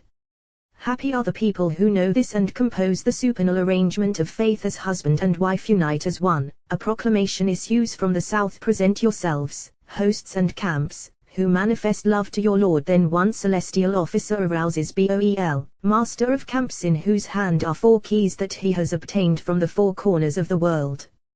One key is engraved with the letter Yod, one key is engraved with the letter He, and one key is engraved with the letter Vov. Another key, engraved with the letter He places beneath the tree of life. Those 3 keys, engraved with these 3 letters, become one. As soon as they become one, that other key ascends, stands, and joins with the other, totality of 3. All those camps and hosts bring these 2 keys into the garden, and they all enact unification, corresponding to the pattern below. Jehovah, inscription of the letter Yod, supernal head of the holy name. Elohim, our God, mysterious inscription of the supernal letter He, second letter in the holy name. Jehovah, a flow conducted below by mysterious inscription of the letter Vov, for those 2 letters are drawn here, and it is one. All these 3 are one in one unity. Once all this has been unified as one, and all remains in mystery of the letter Vov complete, from the source of the spring and the innermost chamber, and he inherits from father and mother, then they bring Matronita to him. For now he is complete with all sublime goodness and can sustain her, providing her with nourishment and satisfaction fittingly. All those limbs of his are all one, then they bring her to him in a whisper. Why in a whisper? So that a stranger will not mingle in this joy, as is said, in his joy no stranger will share. Once he unites above in 6 aspects, she too unites below in 6 other aspects, so that there will be a oneness above and oneness below, as is said, Jehovah will be one and his name one, Zechariah, one above in 6 aspects, as is written, Shema Israel Jehovah Elohinu Jehovah Ed, Hear O Israel Jehovah our God. Jehovah is one, 6 words corresponding to 6 aspects. One below in 6 aspects, Barak Shem Kevod Makhuto La'olam Va'ed, blessed be the name of his glorious kingdom forever and ever. 6 other aspects in 6 words. Jehovah one, above, and his name one, below. Now, you might say, look, Ed, one, is written above, whereas below one is not written. Well, Va'ed, and ever, is Ed, one, in an interchange of letters. Letters of the male do not interchange, whereas letters of the female do, and in this the male is more praiseworthy than the female. To prevent the evil eye from dominating, we interchange letters, not saying Ed, one, openly. But in the time to come, when that evil eye will be eliminated and no longer prevail over her, she will be called one openly. For now, when that other side clings to her, she is not one, though we unify her in a whisper, in the mystery of other letters, saying Va'ed, and ever. However, in the time to come, when that side will separate from her and be eliminated from the world, she will surely be called Ed, one, for she will have no other clinging association, as is said, on that day Jehovah will be one and his name one, openly, explicitly, not by whispering, not in secret. Therefore we unify her, drawing her away from the other side, like someone calling another to testify on his behalf, for she is our witness, whereas the other side is not. Consequently, she separates from that side. Once she comes, we escort her to the canopy to be with the supernal king, with full aspiration and heartfelt intention, so she is one. When she comes with her maidens, seeking to separate from the other side, she comes only as one invited to gaze upon the glory of the king and nothing more, and thus it is proclaimed, that they should prepare themselves to behold the glory of the king. Then the other side, who has no wish to look, separates from her. As is said, O daughters of Zion, go out and gaze upon King Solomon. Go out to see. Once she comes, all her attendants bring her to the canopy to be with the king, in a whisper, in secret. For were it not so, that other side would not separate from her and would mingle in her joy. But in the time to come, when that other side will separate from her, on that day Jehovah will be one and his name one. As soon as she enters the canopy and is with the king, we arouse the joy of right and left, as is said, you shall love your God it shall be, if you indeed heed my commands without the slightest fear, since the other side will not approach there and is powerless. Whenever one wishes to bring the bride to the king for the joy of conjugal union, it must be in a whisper, in secret, so that no trace of the evil side may appear in her footsteps or cling to her, nor the slightest hint of a blemish appear in her children. Similarly, Jacob said to his sons, Heaven forbid, perhaps a blemish has occurred in my bed. Then they replied, just as there is only one in your heart, so there is only one in our heart. We have no attachment to the other side at all, for it was removed from your bed. We abide in single unity, not deriving from the other side at all, neither in desire nor in thought. Rather, we abide in unity in our desire and thought. Once he knew that the other side did not cling there at all, the wife came before her husband in a whisper, in secret unification of 6 aspects. He opened, saying, Barak Shem Kevod Mak Hutola Olam Vaed. Blessed be the name of his glorious kingdom forever and ever, for she was in the mystery of one with her maidens, with no intermingling at all nor any association with the other side. At that moment Jacob and his sons bore a supernal image below together with Shekinah. Jacob assumed the mystery of 6 aspects of the upper world in one mystery, while his sons were in the image of 6 aspects of the lower world. He wished to reveal to them that Ketz, end, as we have established, for there is Ketz, and then there is Ketz Ha-Yaman, end of the right, and Ketz Ha-Yamim, end of days. Ketz Ha-Yaman, end of the right, is mystery of kingdom of heaven. Ketz Ha-Yamim, end of days, is the wicked kingdom. Yehovah. Mystery of the other side, called Ketz Kol Basar, end of all flesh, as we have established. Once he saw that Shekinah had withdrawn from him, they said, just as there is only one in your heart, since you bear the mystery of the upper world, which is one, so too with us, for we bear the mystery of the lower world, which is one. Therefore, 2 hearts are mentioned, mystery of the upper world, heart of Jacob, and mystery of the lower world, heart of his sons. Then he brought her in with a whisper. Just as they were unified, mystery of the upper world in one, and mystery of the lower world in one, so too must we unify the upper world in one and the lower world in the mystery of one, this in 6 aspects and that in 6 aspects. Accordingly, 6 words here in the mystery of 6 aspects, and 6 words there in the mystery of 6 aspects. Jehovah is one and his name one. Happy is the heritage and share of one who sets his aspiration upon this, in this world and in the world that is coming. Rav Hamnuna Sava has spoken of the arousal of unification, and this is fine. We have established the mystery of lucidity of the matter, and these words are destined to be aroused before the Ancient of Days without any shame at all. He opened, saying, have them take me an offering. Here is unification in one entirety, above and below. It is not written have them take an offering, but rather have them take me an offering above and below, in one entirety, totally inseparable. From every man whose heart impels him, you shall take my offering. This verse should read as follows: every man whose heart impels him shall take my offering. Why from every man? Well, there is a mystery here for those master fathomers. Happy are the righteous who know how to focus the aspiration of their hearts on the Holy King, and whose heart's intention is not at all directed to this world and its vain desires. Rather, they know and strive to direct their will and cleave above, drawing the will of their Lord to them from above to below. Where do they obtain the will of their Lord, drawing it to them? From a certain supernal holy place, whence issue all holy desires. And who is that?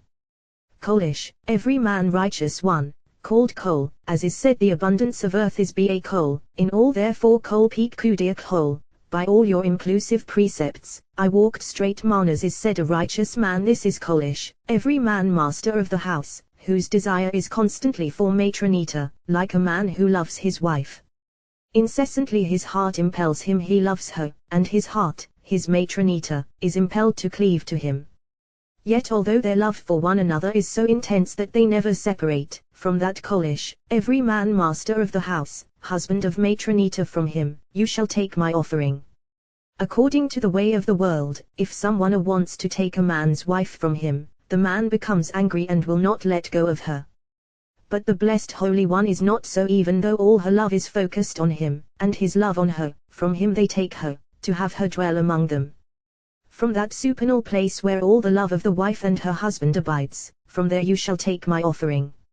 Happy is the share of Israel and their righteous ones who have attained this. This is the offering that you shall take from them now. You might say, if so, the verse should read that you shall take from him. Why Me'etam, from them? From these two names. Further, Rav Yisasava said, Me'etam, from them, Me'et Mem, from the letter Mem, who is mystery of the upper world, dwelling place of this righteous one, who is adorned with the letter Mem, whence he draws life to sustain all worlds. All is one entity. A mystery has been granted to the wise. Happy is their share, for although they take her, they can do so only with her husband's permission and according to his will, performing for him a ritual of love. So with his love, you shall take my offering.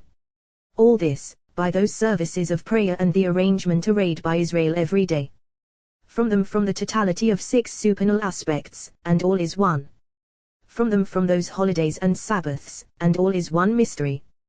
Gold, silver, and bronze, blue, purple, and crimson, linen, golden, the mysterious day of Rosh Hashanah, day of gold, when that side prevails, as is said, from the north comes gold, job, silver, Yom Kippur, when Israel's sins whiten like snow, as is said, if your sins are like crimson, they will become white as snow, and it is written, for on this day atonement will be effected for you, to purify you. And bronze, days of festival sacrifices, for those chariots of other nations, called mystery of mountains of bronze.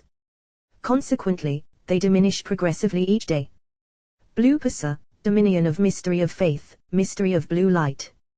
Because she is blue, she did not rule until after annihilating and passing, as is said, Jehovah will pass through to strike Egypt, therefore all colors in a dream bode well, except blue. Purple, Shavuot, mystery of purple, for written Torah was given then, comprised of all sides, right and left, as is said, from his right hand, a fiery law for them, this is purple.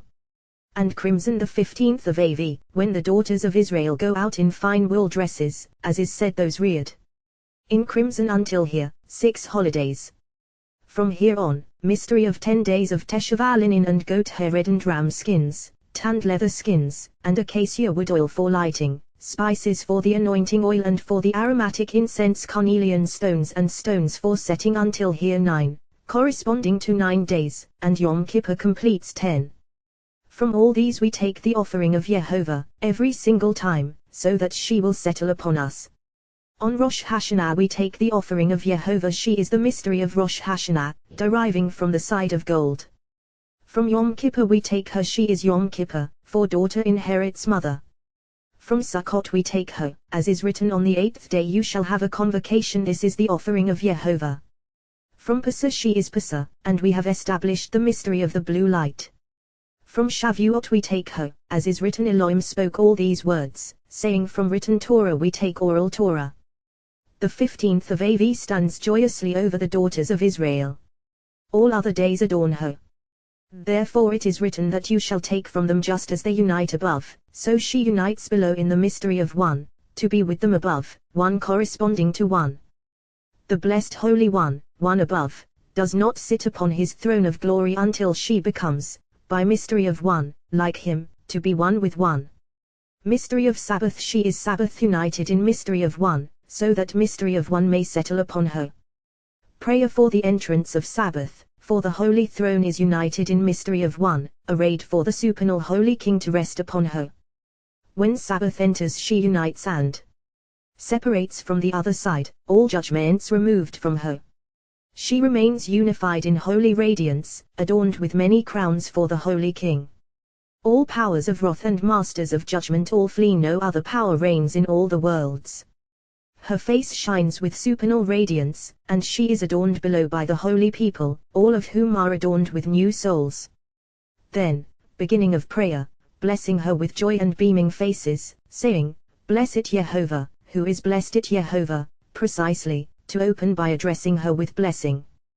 The holy people are forbidden to begin addressing her with a verse of judgment, such as yet he is compassionate, for she has already separated from mystery of the other side, and all masters of judgment have withdrawn and disappeared from her. Whoever arouses this below stimulates a similar arousal above, and the holy throne cannot be adorned with the crown of holiness. For whenever those masters of judgment are aroused below, those who had been removed and had all gone to hide away in the dusty chasm of the great abyss, they all return to occupy their places, and the holy place who seeks tranquility is oppressed by them.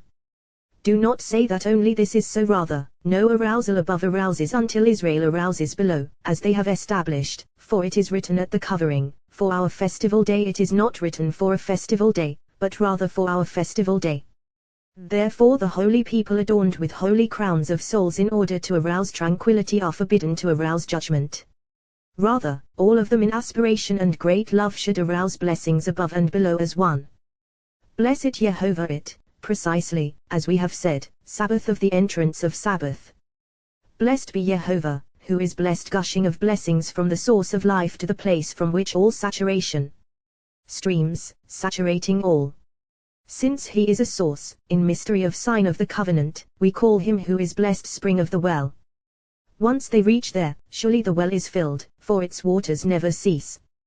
Consequently, we do not say, blessed be it Jehovah, who is blessed, but rather, blessed be Jehovah, for if the flow from the upper source did not reach there, the well would not be filled at all. So, who is blessed? Why is he who is blessed? Because he fills and saturates forever and ever, who is Sabbath of the entrance of Sabbath. We drive blessings into the place called who is blessed. Once they reach there, all of them are forever and ever. This is blessed be Jehovah, who is blessed.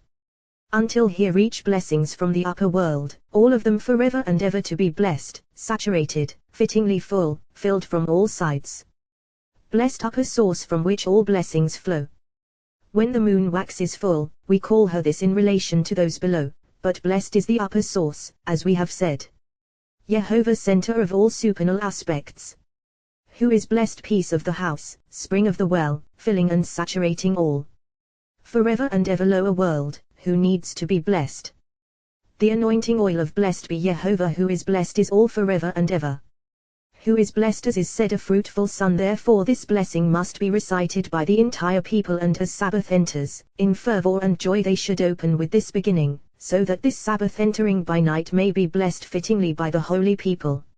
In this blessing, as Israel begins to bless, a voice traverses all the heavens that are sanctified by the holiness of the entrance of Sabbath. Happy are you, holy people, for you bless and sanctify below, so that many supernal holy camps may be blessed and sanctified above. Happy are you in this world, and happy are you in the world that is coming. Israel does not utter this blessing until they are adorned with crowns of holy souls, as we have said. Happy is the people so endowed in this world on this night, conjugal union of the wise by these holy souls adorning them. Although we have already established this, all is one. Wherever you find the wise engaged in this matter, whether in one aspect or sometimes in another, it is all one, and we have already established these matters. But now when they are all adorned with new, additional holy souls and spirits, is the time of their conjugal union, for the flow to that union is a flow of holiness, of supernal tranquility, and holy children will issue fittingly. This mystery has been granted to the wise. At the moment when night is split, on this night, the blessed Holy One seeks to enter the Garden of Eden. This mystery is that on weekdays the blessed Holy One enters the garden below, to delight with the righteous abiding there, while on Sabbath Eve, the blessed Holy One, in the mystery of the upper source, enters the garden above. For on weekdays all souls of the righteous abide in the garden on earth, and when the day is sanctified as Sabbath enters, all those camps of holy angels appointed over the garden below elevate these souls dwelling in the garden below to the firmament above the garden, where a holy chariot circling the royal throne of glory awaits, and all those souls are raised to the garden above. As these spirits ascend, other holy spirits descend, to adorn the holy people, these ascending, those descending. Now, you might say, but then during Sabbath the garden on earth sits empty, without souls of the righteous. Not so, rather, souls go and souls come, souls ascend and souls descend. Souls go from the garden and souls come into the garden. All those souls of the righteous who cleanse themselves during the weekdays and have not yet entered the garden at the moment when these leave, those enter, and the place is never empty, like the place of the bread of the presence on the day it was taken away. Now, you might ask, when they return on the weekdays, how do the places in the garden expand in length, width, and height, imperceptibly. Like the mystery of Ire's Harsavi, the splendid land, which expanded in all directions imperceptibly like Savi, a gazelle as much as it grows, its skin grows in every direction, unperceived. And there are some souls who, having ascended, never again descend. Souls ascend, and souls descend to adorn the holy people. As Sabbath enters, there is cycling of souls, these going and those coming, these ascending and those descending. Who sees the countless holy chariots flying here and there, all in joy and delight, with these souls, to crown the holy people, to crown many of the righteous in the Garden of Eden below. Until the moment when a herald stands and proclaims, sanctified then, calm and tranquility of all. The wicked in hell are all calmed and granted rest, and all souls are adorned in their places, these above and those below. Happy is the people possessing this share at midnight of Sabbath Eve, as the wise arouse for their conjugal union, that supernal spirit with which they were adorned when the day was sanctified, while they are sleeping in their beds and their other souls seek to ascend to gaze upon the glory of the King. The spirit that descended as Sabbath entered takes that soul and they ascend, and the other soul is bathed in spices of the Garden of Eden, and sees there what she sees. And when it descends to dwell in its place at midnight, that soul returns to her place. The wise should recite a verse of arousal for that supernal Holy Spirit of the Sabbath crown, such as the Spirit of Jehovah Elohim is upon me, for Jehovah has anointed me, he has sent me to gladden the humble, to bind up the broken-hearted, to proclaim release to captives, liberation to the imprisoned. When these moved those moved, and when these halted those halted, and when these rose off the ground the wheels rose alongside them, for the Spirit of the living being was in the wheels. Ezekiel, wherever the Spirit would go they went, wherever the Spirit would go, and the wheels rose alongside them, for the Spirit of the living being was in the wheels. For they are adorned with that Spirit in arousing for the joy of conjugal union, and the flow of that supernal Sabbath Spirit will infuse that conjugal enjoyment. When Rav Hamnuna Sava used to emerge from the river before the entrance of Sabbath, he would sit for a moment, and raise his eyes and rejoice, saying that he was sitting to see the joy of supernal angels, these ascending and those descending. Whenever Sabbath enters, one dwells in the world of souls. Happy is one who knows the mysteries of his Lord as day lightens on Sabbath morning, an ascent of joy wafts through all worlds in tranquility and bliss. Then, the heavens declare the glory of God, and his handiwork the sky proclaims who are Shemayim, heavens. The heavens in which the supernal Shema, name, appears, in which the holy name is traced. What is Mesoperim, declare. If you say, like someone telling Sippar, a story, not so, rather, shining and sparkling in the shimmer of supernal light, attaining the name composed of radiance of sublime perfection. What is Sippar?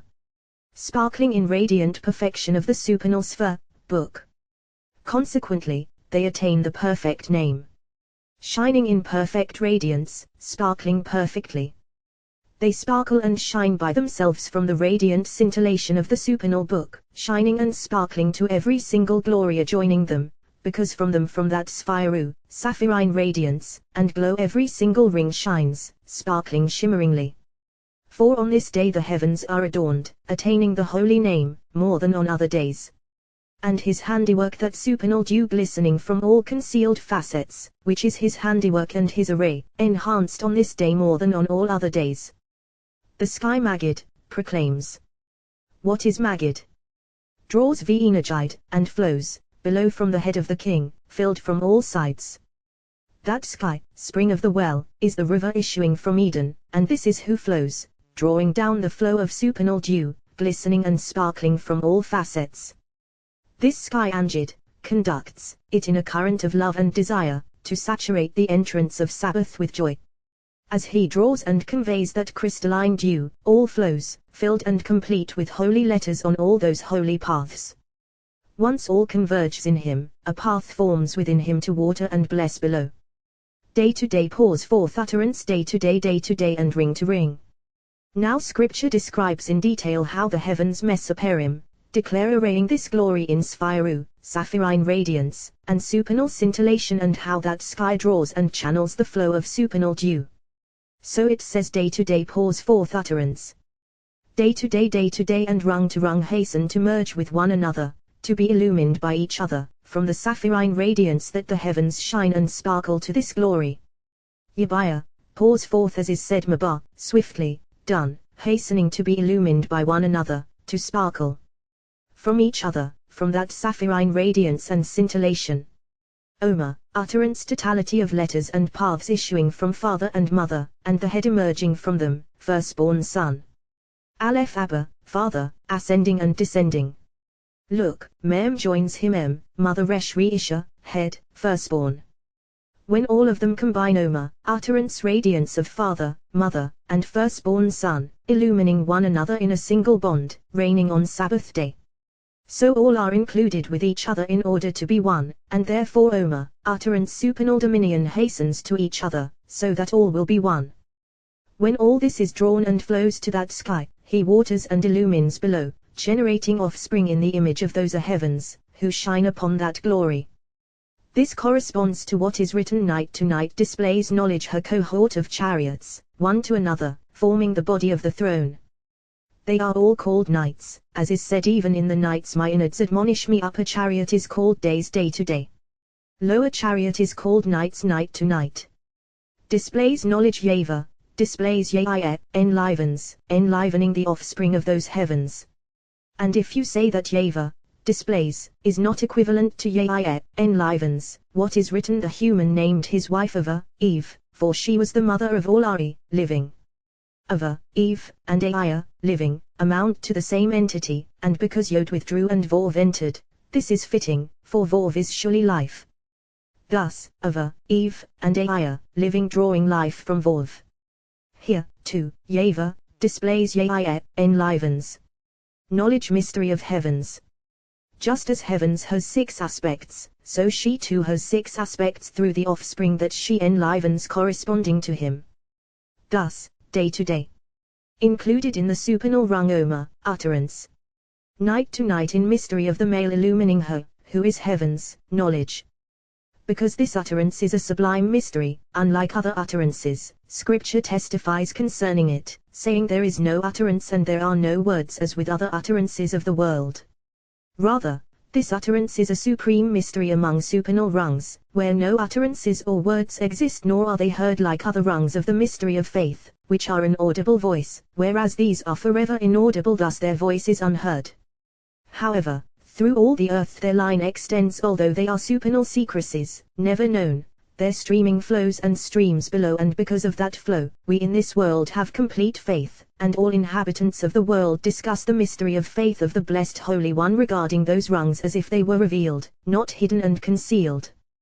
Thus, to the edge of the world, their words from the beginning of the world to its end, the wise of heart discuss those hidden rungs, although they are unknown. How are they known? Because the Son he set up as a tent for them, because of the Holy Son, who is a dwelling for those supernal holy rungs and a light absorbing all hidden lights along with their flow. Through him, faith is revealed throughout the world. Whoever grasps the Son is like one who grasps all those rungs, for the Son is a tent enveloping them, absorbing all, and he radiates all those colored lights below. So, he is like a groom coming forth from his canopy in radiant scintillation of all concealed lights, all infusing him with their fervor and splendor in desire and total delight, like a groom over whom all delight, eager to offer him presents and gifts. Thus, he is like a groom coming forth from his canopy. Who is his canopy? Eden, and this is the mystery of a river issues from Eden. Eden is a canopy covering all. Rejoicing like a mighty one rejoicing from the side of primordial light, in which there is no judgment at all. Keigiba, like a mighty one from the side of Gevurah. Yet although Gevurah is complete judgment, it is written Keigiba, like a mighty one, not Giba, a mighty one, for he sweetens judgment with love, absorbing all as one in desire and total delight. All this, to run his course, as is said, who makes a way through the sea to saturate the moon and consummate her radiance on all sides, and to open a path in her to shine below. From the end of the heavens his going forth, from the end of these upper heavens that we have mentioned he goes forth, for at the end of the body he brings forth, and in that place male is distinguished from female. This corresponds to what is written, from one end of the heavens to the other end of the heavens. The other end of the heavens is the upper world, from one end of the heavens is his peace.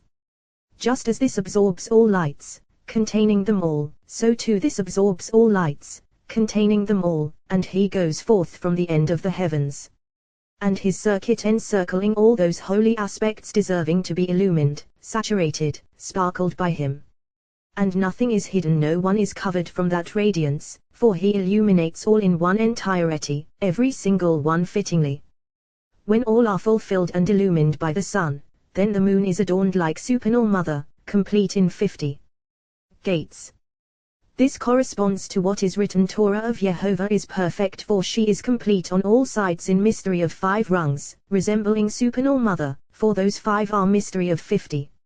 Therefore she comes in sentences of 5 words each, in order to be complete.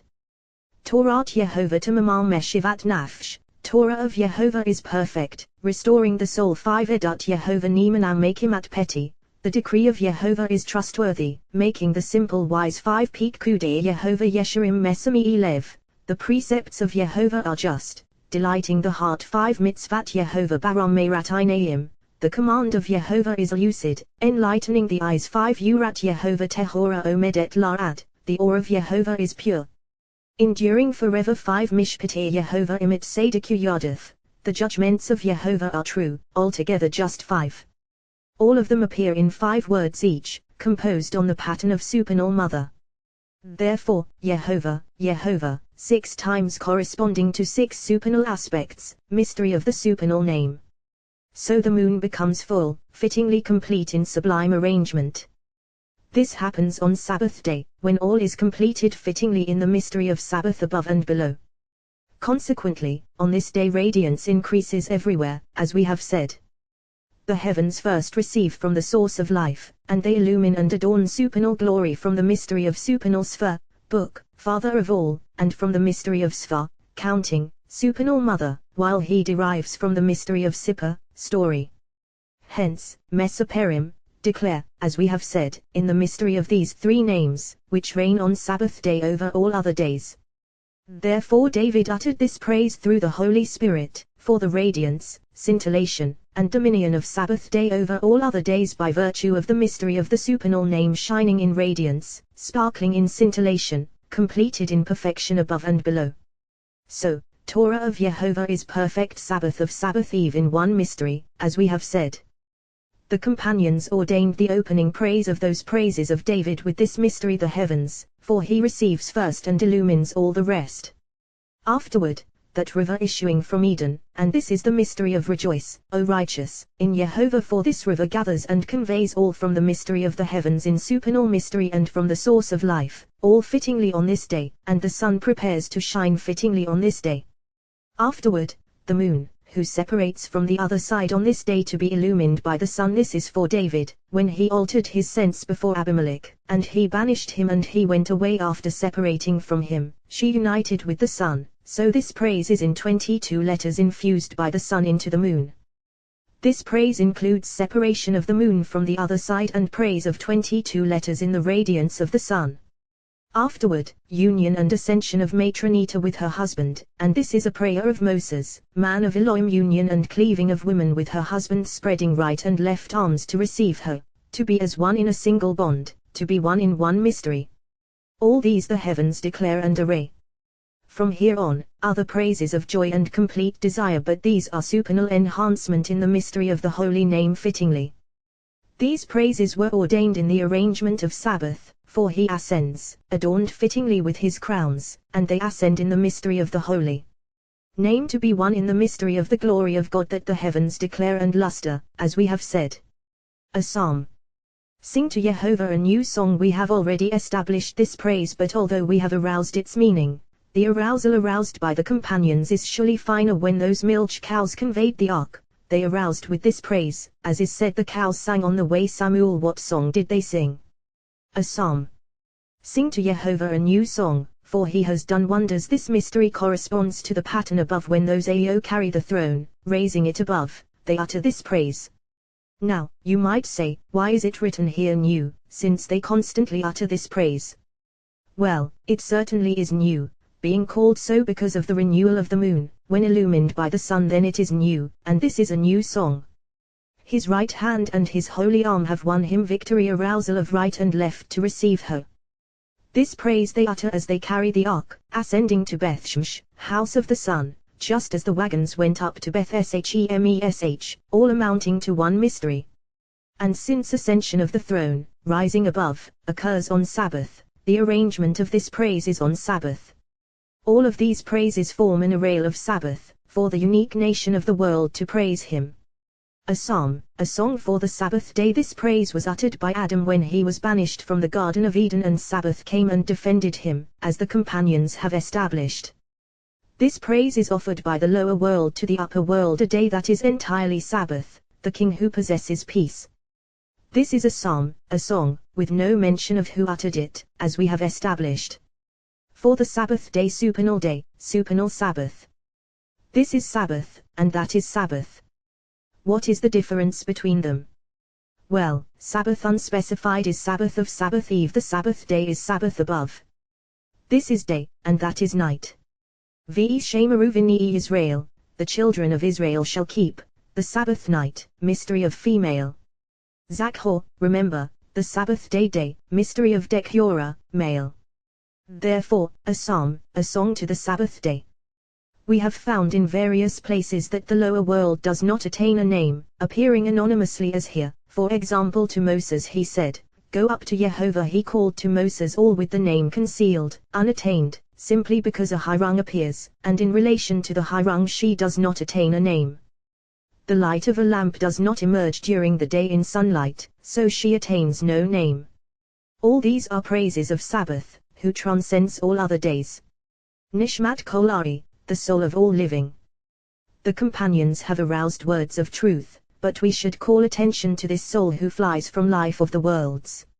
Since she belongs to him from whom all blessings flow and in whom they inhere, who saturates and blesses below, this soul issuing from him has permission to bless this place. Thus souls fly from that living one as Sabbath enters. Those souls, who are actual blessings, bless this place called name from below, while the place from which they emerge blesses her above, so this name receives blessings from below and from above, embraced on all sides. On weekdays she receives blessings from other souls who bless her from below. On Sabbath day she receives blessings from those supernal souls who bless her with 4 to 5 words, equivalent to mo, what, as we have established in the mystery of mo, what, and in the mystery of me, who one being the upper world, and the other the lower world. Thus, from if our mouth were filled with song until in the past, another praise amounts to 50 words. Although nothing there is susceptible to counting, the sum amounts to the mystery of me, who. From there, another praise amounts to the sum of 100 words, consummation of all, and one chariot upon which it settles consummation. All this praise and all these words are limbs known numerically for the completion of Sabbath, to be fittingly consummated. Happy is the people who knows how to arrange perfectly the praise of its Lord from here on, the arrangement of prayer as ordained. It is written, "And you, Jehovah, be not far. My strength, to my aid hasten." King David said this when he was arraying and arranging the praise of his Lord, so as to unite the sun with the moon. While arraying and arranging his praises for unification, he said, "Ve'ata, and you, Jehovah, be not far. Ve'ata, and you, mystery of a single bond, inseparable. Be not far." Once she ascends to be adorned by her husband, all in the upper world, from there he seeks to rise to Ein Sof, so that all may be joined above. Therefore, be not far departing from us, abandoning us.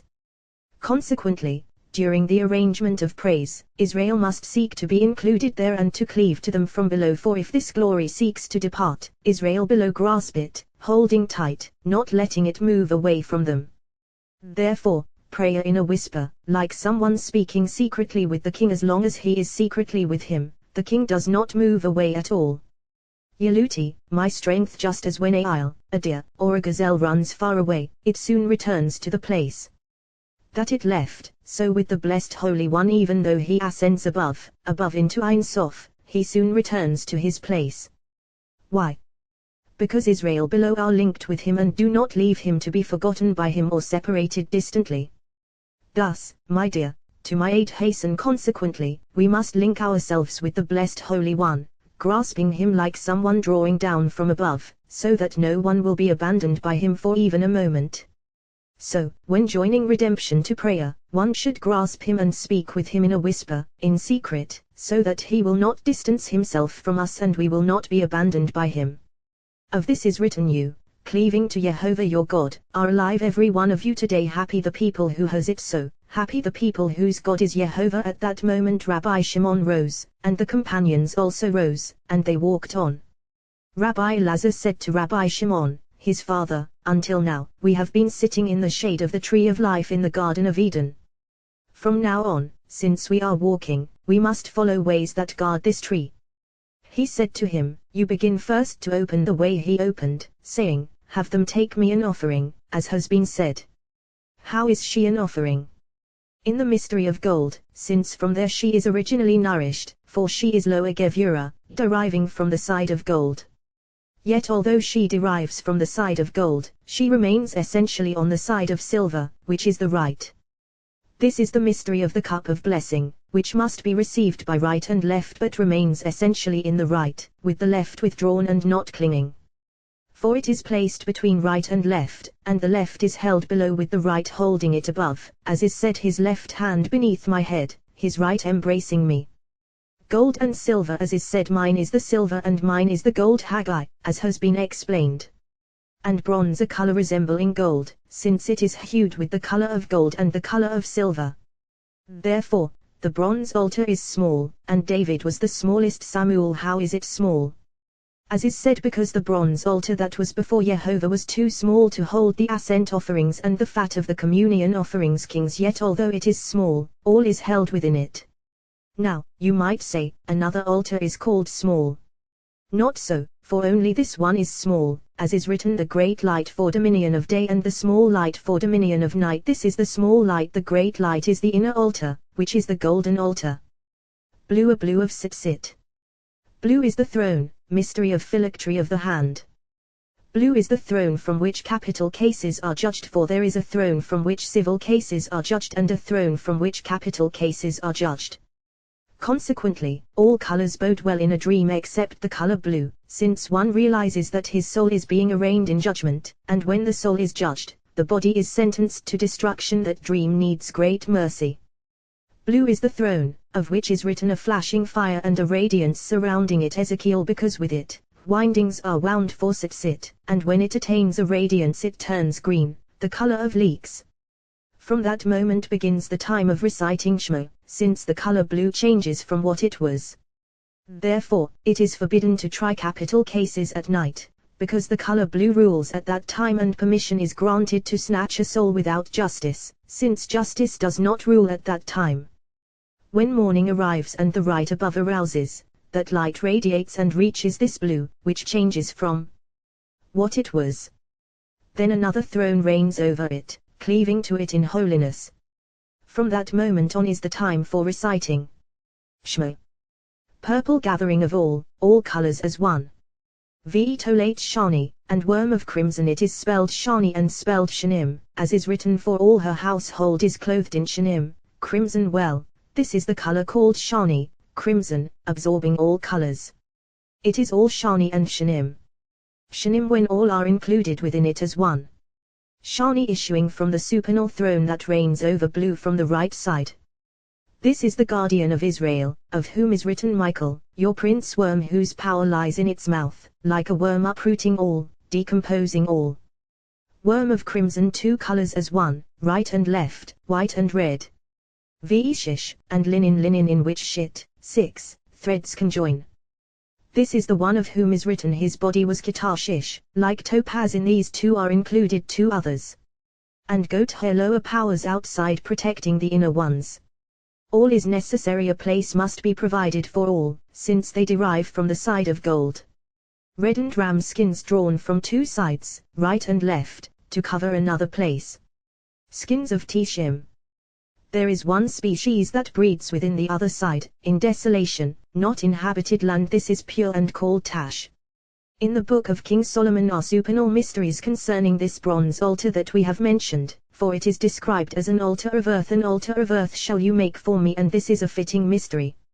Neos het, bronze when other mountains dominate, and she needs to nourish them. She is tinged with this color to nourish them, and they are called mountains of bronze. From those bronze mountains flows a certain spirit, from the midst of this altar, and as the altar ascends in another ascension, the letter Nun withdraws holy altar, and the spirit of these mountains of bronze remains. When that spirit attains its own existence, it is called Tash, since the letter Nun has withdrawn from it. This separates into many other spirits, who are called similarly, and therefore that one nation was called Tash, as is said, and Tahash and Mka, and they knew of this animal of the dwelling that is named after them. And acacia wood, those holy mysteries of the boards of the dwelling, who are named for their mystery. It is written acacia wood, Omedim, upright, and similarly seraphim Omedim, were standing from here on, a stream of holy anointing oil to flow upon them. Carnelian stones and stones for setting holy stones, foundations of the sanctuary in holy chariots. These are designated on their own for glory and praise in a precious garment where the priest would gaze and to evoke the 12 tribes. Therefore, 12 stones, as has been established. There are 13 types, apart from these precious stones, all amounting to 25 letters in the supernal mystery of union. Corresponding to these, Moses engraved and arranged 25 letters in the mystery of the verse of union, as is written: Shema Israel Yehovah Elohinu Yehovah Ed, Hear O Israel Yehovah our God. Yehovah is 125 letters engraved and inscribed in the mystery above.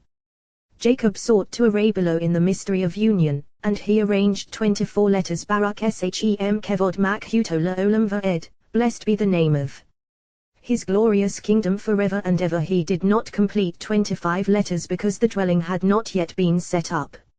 As soon as it was completed, the word issuing from it was uttered with precisely 25 letters, showing that this corresponded to the pattern above, as is written: V'yidaber Yehovah elav mi'ol mod lema, and Yehovah spoke to him from the tent of meeting, saying therefore, 25 types, consummating the array of the sanctuary, and we have established all these letters among those engraved letters that we learned from our Master. Since the dwelling was completed in these mysteries, it is called Ko, thus, in the union of consummation of the dwelling, and therefore it is written: Your devoted ones Yeverik Haka, will bless you. Mystery of completion of the entire dwelling and its array. Kaf, he, corresponding to 22 letters and Torah, prophets, and writings, which are one totality, one mystery. When the people of Israel enact unification by this verse in the mystery of 25 letters: Shema Israel Yehovah Elohinu Yehovah Ed, Hear O Israel Yehovah our God. Yehovah is one, and Barak Shem Kevod Mak Hutola Olam Va'ed, blessed be the name of his glorious kingdom forever and ever, which constitute 24 letters focusing on each one of them. All those letters join as one and ascend to 49 gates, in the mystery of Jubilee. Then one must elevate Va'ed, and ever no further, upon which gates are opened, and the Blessed Holy One considers that person as if he had fulfilled the complete Torah, which appears in 49 facets, completely. Therefore, one should focus the will on 25 and 24, elevating them by aspiration of the heart through the 49 gates that we have mentioned. Having focused on this, one should focus on the unification described by our Master: Shema Israel, Hear O Israel, and Barak Shem, blessed be the name, are the entirety of the whole Torah. Happy is the share of one who focuses on them, for this is surely the entirety of Torah. Above and below this is mystery of the complete human, male and female, and mystery of all faith. A dispute between Shammai and Hillel concerning rising and lying down, as is written: When you lie down and when you rise. For Shammai holds that in the evening, when the female is enveloped in her dominion, one should recline and recite, corresponding to the female, whereas in the morning, when the male exercises sovereignty of the upper world, one should rise before the male, as is required during the standing prayer and whenever the male appears. The school of Hillel holds that if each of them were alone, it would be necessarily so. However, since we unite them as one, and they ascend as one in a bond of 49 facets, 49 gates, we must not separate them from one another, but rather perceive that all is one, inseparable. As one happens to be, so he should recite, since both of them are in a single bond, as is comfortable for them, and one should demonstrate this. Therefore, the male appears in 6 aspects of the verse: Shema Israel, Hear O Israel, namely 6 words, and the female appears in 6 aspects in Barak Shem, Blessed be the name, namely 6 other words. In a single bond they rise, in mystery of 49 gates, and the law is always according to the school of Hillel. Rabbi Shimon raised his hands and blessed his son, Rabbi Elazar. He opened, saying, Who has aroused from the east, calling righteousness to follow him? He delivers nations to him and makes him rule over kings. He turns them to dust with his sword, to wind-blown stubble with his bow. This verse has been established and discussed, but it is a mystery of wisdom. Me, who mystery of the supernal world, for thence emerges the beginning of revealing the mystery of faith, as we have established. Furthermore, me, who concealed of all concealed, unknown and completely unrevealed, revealed its glory, to be perceived, from the place called east, for thence is the beginning of the whole mystery of faith and revealing of light. Afterward, Tzedek Yikrehu Laraglo, righteousness calling him at his feet, for righteousness reveals supernal Gevurah and the reign of the Blessed Holy One, and to this righteousness he has granted dominion over all the worlds, to conduct them and enhance them fittingly. Therefore, he delivers nations to him and makes him rule over kings, for all nations of the world are subject to the authority of this righteousness, as is said, he judges the world with righteousness. Furthermore, Tzedek Yikrehu Laraglo, righteousness calling him at his feet, who calls whom? Well, righteousness calls constantly to a resplendent speculum, never subsiding, and righteousness stands constantly Laraglo, at his feet, never withdrawing from there, calling and not subsiding, as is written, O God, do not be silent, do not be mute or quiet, O God. Now the Blessed Holy One is illuminating the way for us, and Rabbi Elazar, my son, is calling a supernal light and not subsiding. Happy is the share of the righteous in this world and in the world that is coming. Rabbi Abba opened a verse, saying, a psalm of David, when he was in the desert of Judah. What is the difference between all other, which do not record where King David uttered them, and here, where it says when he was in the desert of Judah? Well, this is not the only one, for similarly too when he altered his sense before Abimelech when the Ziphites came, and so with all of them, to show all inhabitants of the world the worthiness of David, for even though he was in distress and being pursued, he strove to utter songs and praises to the Blessed Holy One. Although he spoke through the Holy Spirit, the Spirit did not settle upon him until he endeavored to have it settle. It is always so, a spirit from above does not settle until a person arouses it upon himself from below. Even though David was being pursued and in distress, he did not withhold songs and praises from his mouth, nor cease praising his Lord for everything. Now, you might say, look at what we have learned: Mizmor la David, a psalm of David, or la David Mizmor, of David, a psalm. And here, the Holy Spirit settled upon him first, since it says Mizmor la David, a psalm of David. Well, if he had not focused himself first, the Holy Spirit would not have settled upon him. Mizmor, a psalm, is the Holy Spirit. Why is she called so? Because she continually praises the supernal King, always praising and singing, never subsiding. When David appeared, she found a body fittingly prepared, and she settled upon him, and he revealed in this world how to praise and sing to the King of all, so that this world would be perfected after the pattern above. La David, of David, a man completely arrayed, a perfected man, a virtuous man.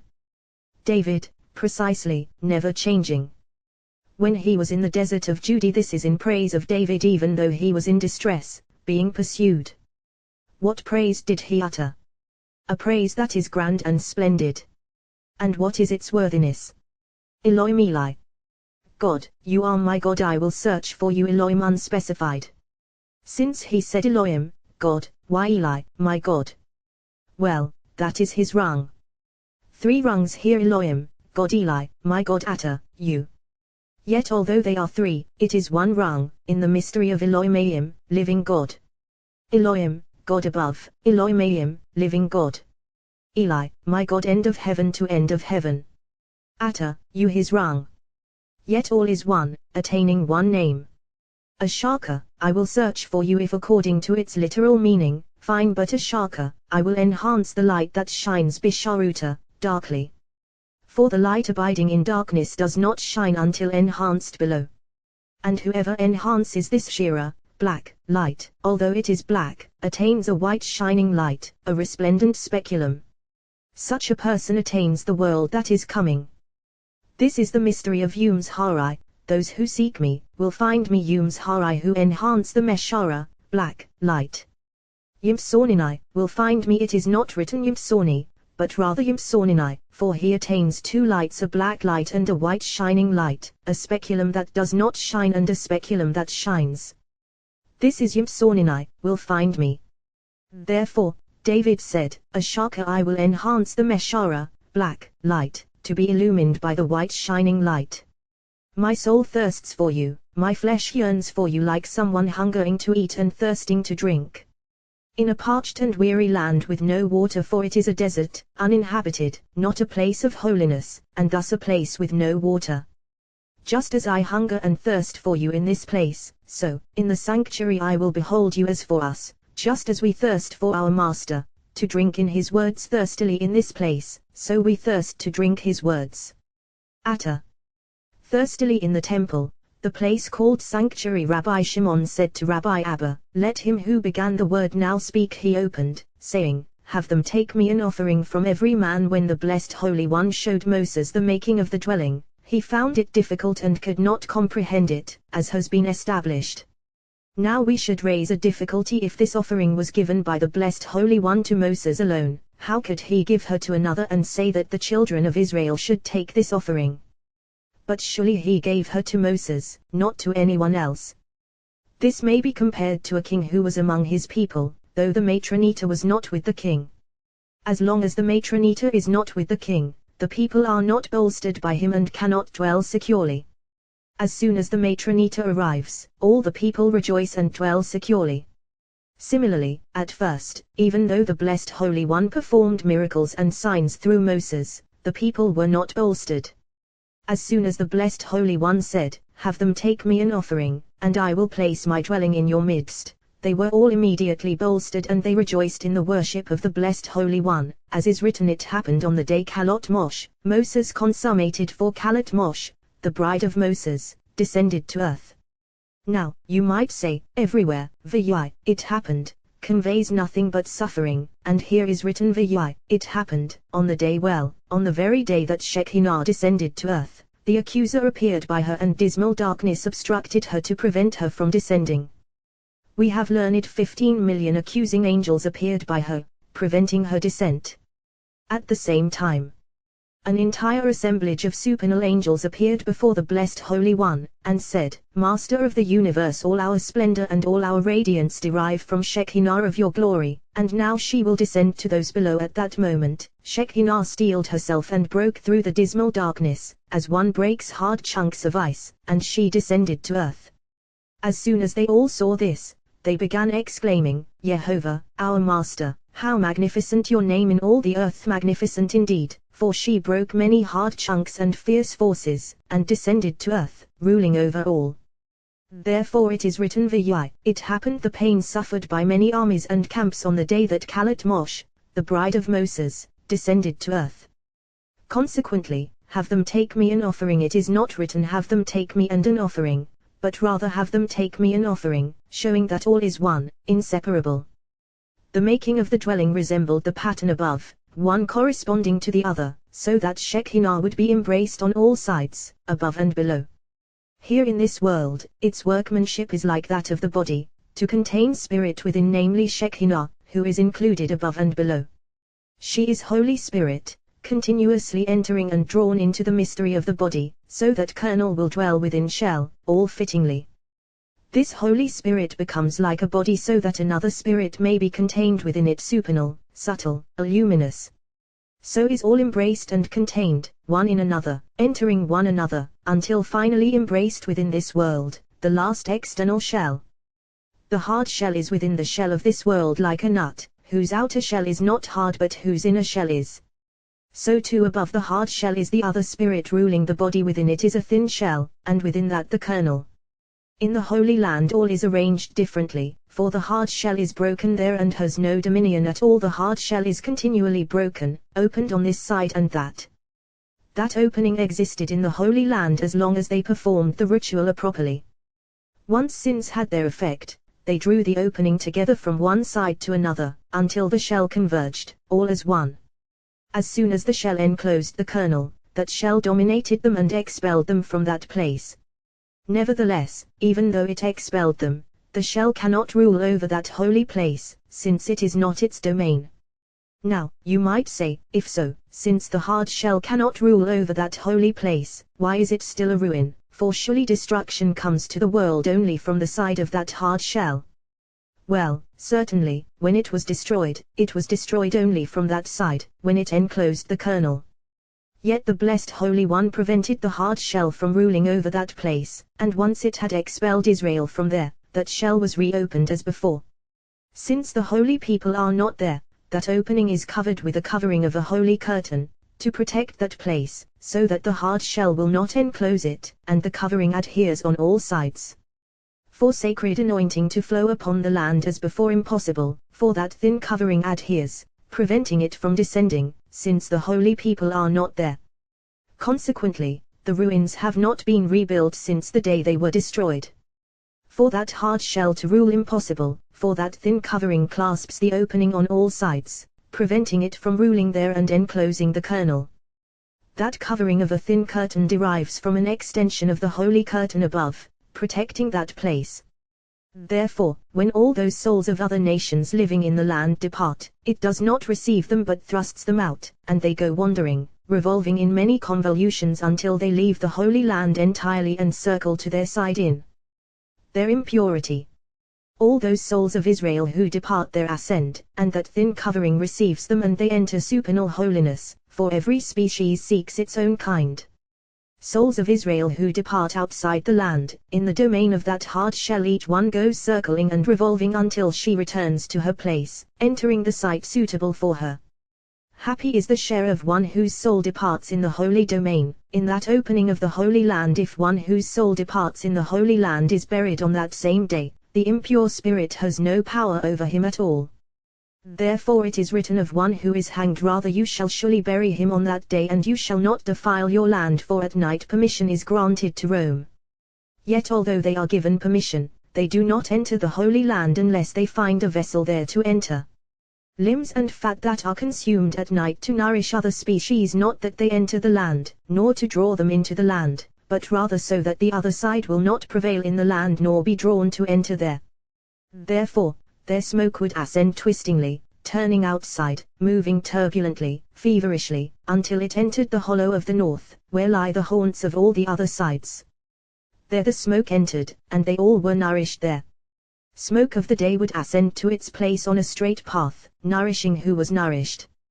From that opening were nourished all aspects of the hard shell, which lies outside the holy land, and by that dense smoke, as we have established, bodies of the righteous that were not lured in this world after the pleasures of that hard shell are not ruled by the spirit of impurity at all, for they did not collude with it at all in this world.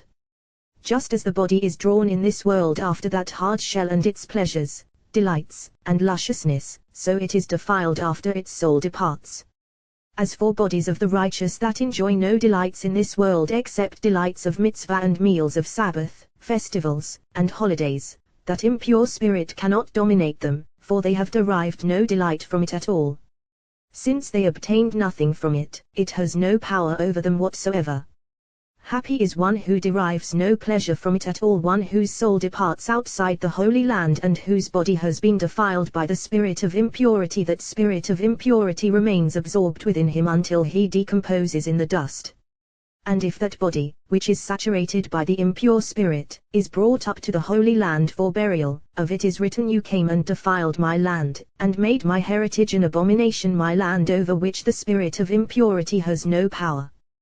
With that body of yours, saturated by the spirit of impurity and being brought for burial in my land, you defile it, rendering it defiled, were it not that the Blessed Holy One fashions a remedy for the land. For as soon as that body has decomposed, the Blessed Holy One blows a spirit and dispels it, for he has compassion on his land.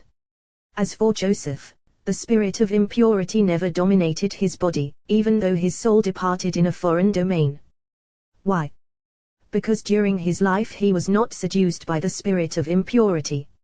Even so, he did want his body to be brought up to the holy land for burial, but rather said, you shall take up my bones, not my body.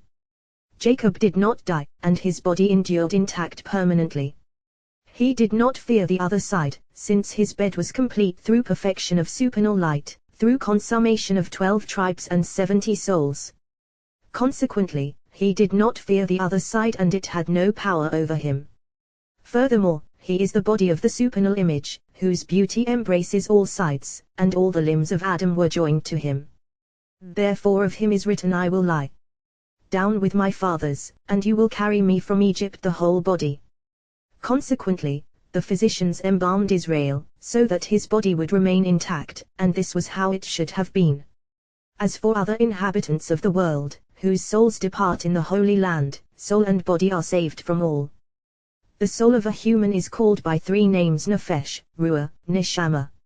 All are comprised within one another, while their power appears in 3 places. Nefesh appears in the grave while the body decomposes in the dust, and she revolves in this world to be present among the living and to perceive their suffering. When they are in need, she pleads for mercy. Ruah enters the earthly garden, where she is formed into an image of the body of this world, in a certain garment that she dons there. She revels there in pleasures and delights of the radiance of the garden, and on Sabbaths, new moons, and festivals, she ascends above, delighting there, and returns to her place. Of this is written, the Ruah will return to Elohim, who gave it will return, precisely, at these times that we have mentioned. Neshama ascends immediately to her place, to the place from where she issued. Through her the lamp is kindled, shining above. This one never descends below. Through this is encompassed the one who is encompassed from all sides, above and below. Until this ascends to be linked with her place, Ruah is not crowned in the earthly garden and Nefesh does not settle in her place. As soon as this ascends, all of them attain tranquility. When inhabitants of the world are in need, when in their suffering they go to the cemetery, this Nefesh arouses and she goes flying and arouses Ruah, and that Ruah arouses the patriarchs, and ascends and arouses Neshama. Then the Blessed Holy One has compassion on the world, as we have established. Although these matters of the soul have been aroused in other aspects, they are all evenly balanced. This is a lucidity of the matter, and all is one. When Neshama is hindered from ascending to her place, Ruah goes and stands by the entrance of the Garden of Eden, but the entrance is not opened for her, and she goes roaming about, unnoticed by anyone. Nefesh goes roaming through the world, sees the body breeding worms and enduring the punishment of the grave, and she mourns over it, as they have established, for it is written, surely his flesh feels pain for him and his soul mourns for him. Job all suffer punishment until Neshama is bound in her place, then all are bound in their places. For all these form a single bond, corresponding to the pattern above in the mystery of Nefesh, Ruah, and Neshama. All is one bond. Nefesh has no light of her own at all. This is the one who shares in the mystery of a certain body, delighting and nourishing it with all that it needs, as is written, she provides food for her house and a portion for her maidens. Her house is that body, which she nourishes. Her maidens are those limbs of the body, all of them. Ruah is the one who rides on this Nefesh, controlling her, illumining her with all that she needs, and Nefesh is a throne for this Ruah. Neshama is the one who generates this Ruah, controlling him, illumining him with the light of life, and that Ruah depends upon this Neshama, and is illumined by her radiant light. That Nefesh depends upon this Ruah, and is illumined and nourished by him, and all is one bond. Until this supernal Neshama ascends into the flow of Ancients, concealed of all concealed, and is filled by it, since it is ceaseless, this Ruah does not enter the Garden of Eden, which is Nefesh eternally. Ruah rests only in the Garden of Eden, and Neshama above, and this Nefesh does not settle in her place within the body below. Similarly, all below separates thus in a human, although they all form one bond. Neshama ascends above into the flow of the well. Ruah enters the Garden of Eden, corresponding to the supernal pattern. Nefesh settles in the grave. Now, you might ask, Nefesh above, settling within the body in the grave, where is the grave? Well, in that hard shell. Thus, Nefesh correspondingly below, all corresponding to one another. So, 3 rungs diverge, being one bond and one mystery. As long as the bones exist in the grave, this Nefesh remains there. A mystery here for those who know the way of truth, who fear sin. When Nishmeta is adorned above in a holy crown, and Ruah stands in supernal radiance on Sabbaths, new moons, and festivals, Then this nefesh when Ruah descends from supernal radiance to the dwelling of the Garden of Eden, shining and sparkling rises within the grave and materializes in the image that she originally assumed in the body. All those bones in that image emit praise and glorify the Blessed Holy One, as is written, all my bones will say, Jehovah, who is like you. It is not written say, but rather will say. If the eye were permitted to see, it would see on the night that Sabbath departs and on the nights of new moons and festivals the likeness of images above graves glorifying and praising the Blessed Holy One. But the foolishness of humans hinders them, for they neither know nor consider the foundation of their existence in this world, nor do they care to be aware of the glory of the supernal King in this world, and certainly not to consider the glory of that world and its foundation and how things are elucidated. On the night of Rosh Hashanah, when the world is judged and thrones of judgment stand for the supernal King to judge the world, every single nefesh flies and pleads for mercy for the living. On the night when this day of judgment departs, they go flying to hear and know the verdict that has been pronounced for the world. Sometimes, they inform the living in a vision, as is said in a dream, a vision of night. When deep sleep falls upon humans, he then uncovers human ears, uv masarum yatum, and seals their warning job. What is masarum? Nefesh, who stands ve time, and seals, words for humans, so that they will accept musa, reproof. On the night when decrees issue from the royal palace, and that shadow is removed from those due to be withdrawn from this world, the nefesh that we have mentioned goes roaming. One authorized official, in engraved mystery of a signet ring in clear script Yedamim, who is appointed over script of engraved splendor and within supernal visions descends on that night, accompanied by many thousands of thousands and myriads of myriads, and they seize that shadow from every single one and raise it above. The nefesh that we have mentioned goes roaming and sees that shadow and returns to her place among the graves, announcing to the rest of the dead, so and so is coming to us, so and so is coming to us. If he is virtuous, they all rejoice, and if not, they all cry, woe. When they raise that shadow, they raise it to the faithful servant, Metatron, who grasps that shadow and elevates it to its place, as is written, like a servant yearning for the shadow job. Precisely from that moment on, a place is prepared for that person's neshama, a place for Ruah in the Garden of Eden, and a place for nefesh to rest and find pleasure when it goes roaming. For there is a nefesh who has no rest, and there is a nefesh who is destroyed along with the body. The one who has no rest is the one of whom is written, the nefesh of your enemies he will sling from the hollow of a sling. Samuel. For this one goes wandering and whirling throughout the world, having no rest at all, day or night. This is the harshest punishment of all. The one destroyed with the body is the one of whom is written that nefesh shall be cut off from her people. This one is not remembered at all. And there is one not destroyed with the body, but cut off from another place, the one of whom is written that nefesh shall be cut off from before me. What is from before me? That the Ruah does not settle upon her, and since he does not, she has no share at all in what lies above, and she knows nothing at all of matters of the world. This is a nefesh like an animal's. A nefesh who finds rest when this one goes roaming. She encounters Yedamim and his officers, who grasp her and carry her through all the entrances of the Garden of Eden, showing her the glory of the righteous and the glory of her Ruah. She cleaves to him in comfort within that garment, and then she knows about those matters of the world. When that Ruah ascends to be adorned in the supernal neshama above, that nefesh binds herself to Ruah and is illumined by him, as the moon is illumined by the sun. And Ruah binds himself within that neshama, and neshama is bound within end of thought, who is mystery of nefesh above. And that nefesh is bound within supernal Ruah, and that Ruah is bound within supernal neshama, and that neshama is bound within Ein Sof.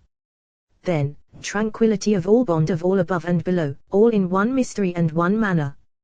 Then, tranquility of nefesh below, of which is written, the soul of my Lord will be bound in the bundle of life it, with Jehovah your God. Samuel. In one manner and one mystery of that it, corresponding to one another. When the moon mystery of supernal nefesh descends, illumined from all sides, she illumines all chariots and camps, forming them into one complete body shining with radiance, in supernal splendor. Similarly, this lower nefesh descends, illumined from all sides from radiance of neshama and radiance of Ruah, and descending, she illumines all those chariots and camps, namely limbs and bones, forming them into a complete body shining radiantly. As is written, he will satisfy nefsheka, your soul, with radiances your nefesh, really afterward, and invigorate your bones, forming them into a complete body shining with radiance, rising to praise and glorify the blessed Holy One, as has been said, for it is written, all my bones will say, Yehovah, who is like you. This is tranquility of the nefesh from all sides. Happy are the righteous who revere their Lord in this world, attaining triple tranquility in the world that is coming. Rabbi Shimon came and blessed Rabbi Abba. He said, happy are you, my sons, and happy am I, that my eyes have seen this. So many supernal places are prepared for us, shining for us in the world that is coming. He opened, saying, Song of Ascents. Those who trust in Yehovah are like Mount Zion, never shaken, abiding forever. This verse has been established. But Song of Ascents, praise offered by those holy celestial rungs from the side of supernal powers, corresponding to the Levites below. Those ascents are rungs upon rungs, ministering in mystery of 50 years.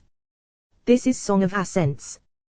Those who trust in Yehovah, for they trust in him through deeds, as is said, the righteous are as confident as a young lion. Now, you might say, look, the righteous do not rely on their deeds at all, but are constantly afraid like Abraham, of whom is written, it happened as he was about to enter Egypt, like Isaac, of whom is written, for he was afraid to say, my wife, like Jacob, of whom is written, Jacob was very afraid and distressed. Now, if these did not trust in their deeds, how much less the other righteous of the world? And yet you say, the righteous are as confident as a young lion.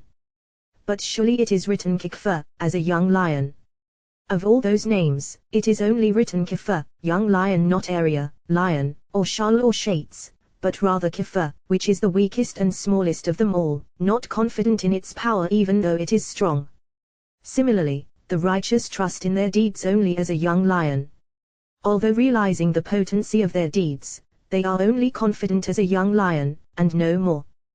Consequently, those who trust in Yehovah not Kikfa, like a young lion, nor K-area, like a lion, nor like any of those names, but rather are like Mount Zion. As they have established, just as Mount Zion is mighty and never shaken, so too at that time they will be like Mount Zion, unlike now, when they trust only as a young lion, who is afraid and not overpowering. And you, my sons, holy ones of the highest, your trust is like Mount Zion. Surely happy are you in this world and in the world that is coming. They walked on. When they reached the city, night darkened.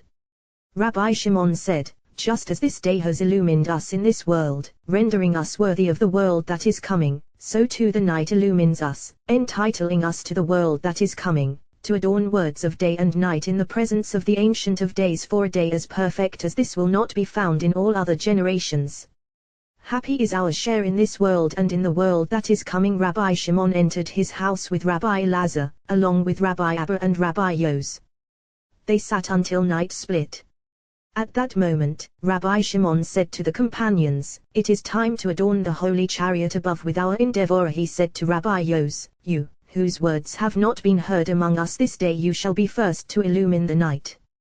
For now is a time of favor to illumine above and below. Rabbi Yos opened, saying, which is Solomon's. This song was aroused by Solomon when the temple was built and all worlds were consummated, above and below, in single perfection. Although the companions differ on this, still this song was uttered solely in completeness, when the moon became full and the temple was constructed according to the pattern above. When the temple was built below, since the day that the world was created, there has never been such joy before the blessed Holy One as on that day.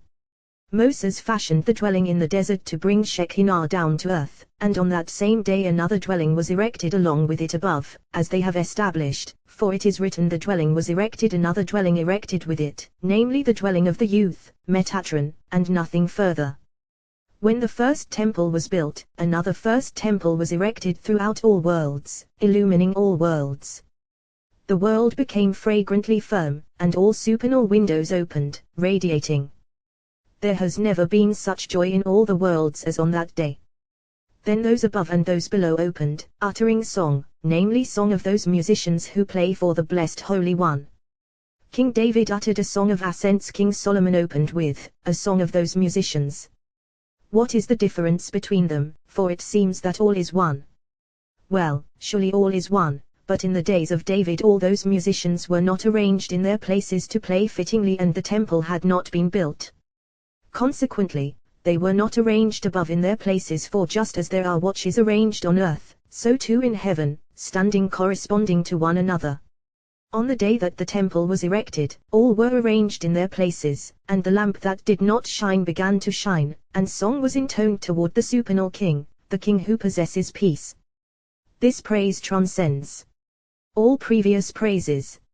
On the day that this praise was revealed on earth, perfection pervaded all, so it is holy of holies. In the book of Adam was written, on the day that the temple will be erected, the patriarchs will arouse song above and below. Consequently, we find shin among the large letters. These are the ones who arouse, not that they play, but rather they arouse above, as it were, sh, a song, of those noble sarim, princes, appointed over all worlds. We have learned on that day, Jacob the perfect arose and entered the Garden of Eden, joyously assuming his place. Then the Garden of Eden began to play, along with all those spices of the garden. Who caused this song, and who uttered it?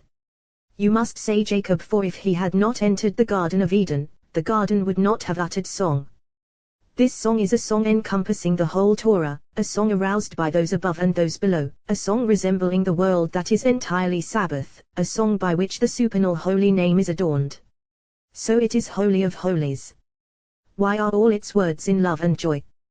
Because cup of blessing is placed in the right hand. Once placed in the right, all joy and love appear. So all its words are in love and joy. When this right hand was withdrawn, as is said, he has withdrawn his right hand, then cup of blessing was placed solely in the left. Once placed in the left, those above and those below began opening in lament over her. And what did they say? Acre, alas Ika, where is Ka? Where is cup of blessing? For the supernal place in which you dwelled has been withdrawn and withheld from you.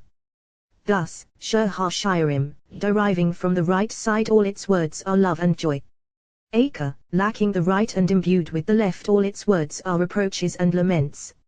Now, you might say, but all joy, all delight, and all song derive from the left side, that is why Levits, from the left, play song. Well, all joy, appearing from the left side, appears only when the right joins it. When right arouses, joining it, then that joy from the right ameliorates anger. And when anger subsides and delight appears from the right side, then complete joy issues from that side. But when the right does not appear, anger of the left swells, not subsiding, not ameliorating, not joyous. Then, Aka Ika, where is Ka?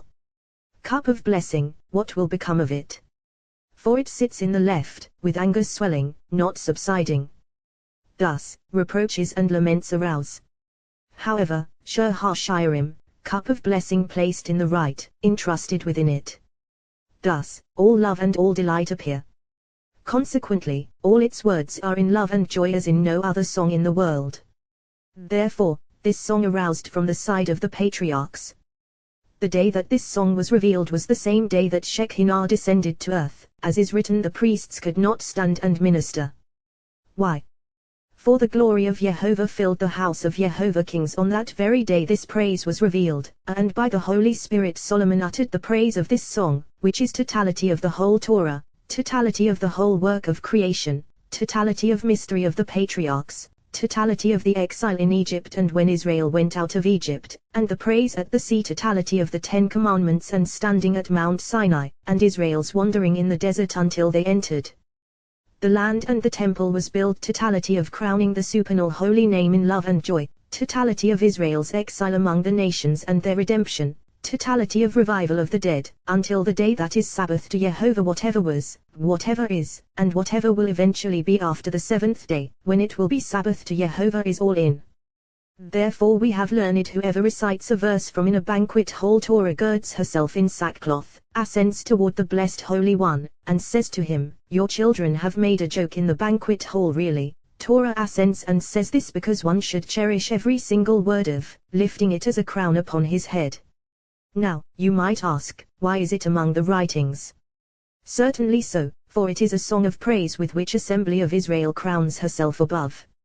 Therefore, no praise in the world ascends in favor to the blessed Holy One as does this praise. We have learned as follows: Song of 1 Hashirim, songs, 2, totaling 3. This is mystery of cup of blessing being placed and held between right and left, all arousing the king who possesses peace. Thereby, rapture ascends in mystery of Ein Sof, higher and higher. Here is the holy chariot, for the patriarchs constitute the chariot. King David joins them and they are four, mystery of the holy supernal chariot. Thus, 4 words in this first verse, mystery of the complete chariot. Further, this mystery song of mystery of King David, mystery of ascending in song. Ha-shirim, songs the patriarchs, mystery of empowered princes, the chariot fittingly complete. Ashali Shlomo, which is Solomon's mystery of the one who rides upon this complete chariot. In this verse appears fullness of the mystery min ha'olam v'ad ha'olam, from world to world, mystery of all faith. All is a complete chariot for the one who is unknown and unknowable, whom none can endure to know. Therefore this verse was uttered in 4 words, mystery of the chariot complete on all sides. From here further, a mystery transmitted to the wise. Song within this lies an inner mystery. For we have learned one who sees grapes in a dream if white, they are a good omen if black in season, good if not in season, mercy is needed. Now, what difference does it make whether they are white or black? What difference does it make whether they are in season or not? Further, we have learned if he ate those black ones, he can be assured that he is destined for the world that is coming. Well, we have learned the tree with which Adam sinned was of grapes, as is written their grapes are grapes of poison and these are black grapes. For there are grapes, and then there are grapes. White grapes are good, since they derive from the side of life. Black grapes require mercy, since they derive from the side of death. In season, good. Why? Because when white ones dominate, all is sweetened, since at that time all is required for perfection, and all is fine, all forming a unified array, black and white. But when white ones are not dominant and black ones appear, this indicates that he has been arraigned in judgment of death and is in need of mercy, for he has seen the tree with which Adam sinned and brought death upon himself and upon the whole world. Here one should contemplate, and if the Master were not here, I would not speak. We have learned that this world is patterned on the world above, and as for the world above, everything existing in this world, so it is above. If the serpent brought death upon Adam below, what about above? We might say, upon the woman that through the serpent light diminished, for the light of the moon diminishes at times, and at that time she dies. But then what about the male? And we might say that the moon dies due to the advice of this serpent, by the diminishment of light. But we have learned that it was not because of the serpent, rather, the moon said before the Blessed Holy One. So it was not due to the serpent. And if you say that this applies to her husband, heaven forbid any diminution above. However, all this constitutes secrets of Torah, and the serpent established diminution in all. So we have learned everything that the Blessed Holy One made, above and below, is all in the mystery of male and female. There are numerous rungs, differing from one another, and from rung to rung mystery of Adam, human.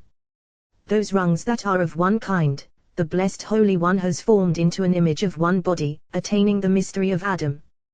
We have learned on the 2nd day of creation, hell was created, and one body was formed in the mystery of Adam. Those limbs are officers, who approach the fire and die, and return as before. This is because they approached the serpent. That is Adam, who was seduced in the abode of the serpent, and so he died. The serpent brought death upon him since he approached. Everywhere, Adam is male and female. But Adam, who is supernal and holy, rules over all. He provides food and life to all.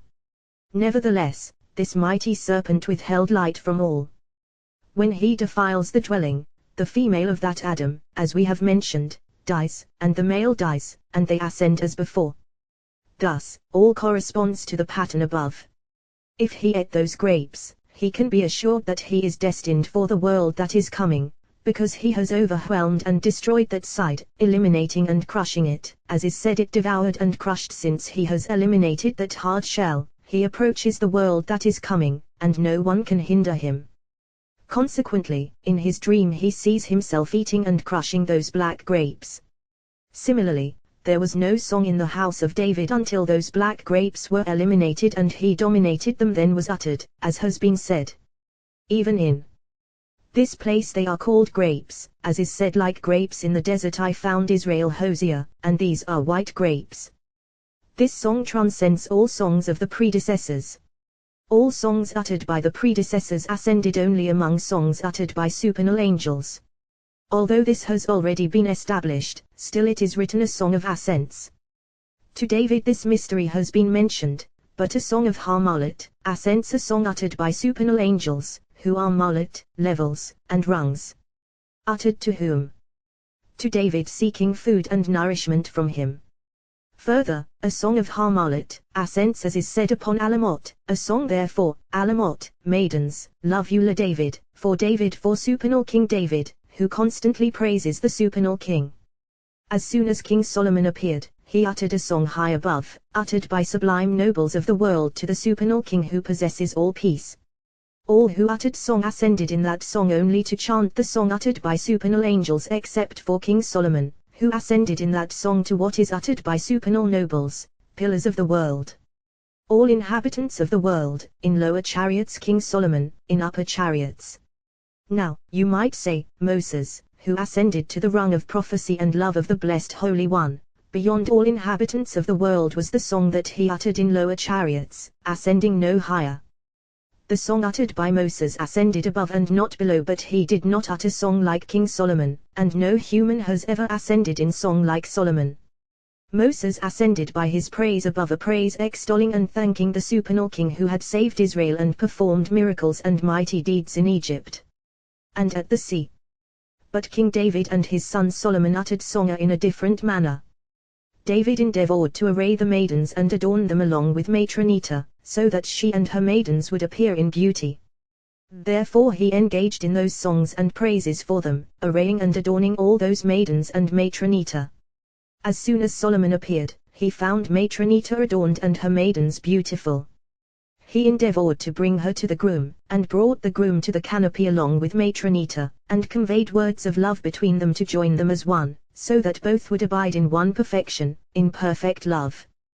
Thus, Solomon attained praise transcending all inhabitants of the world. Moses wedded Matronita to this world below, to be in this world in complete coupling with those below.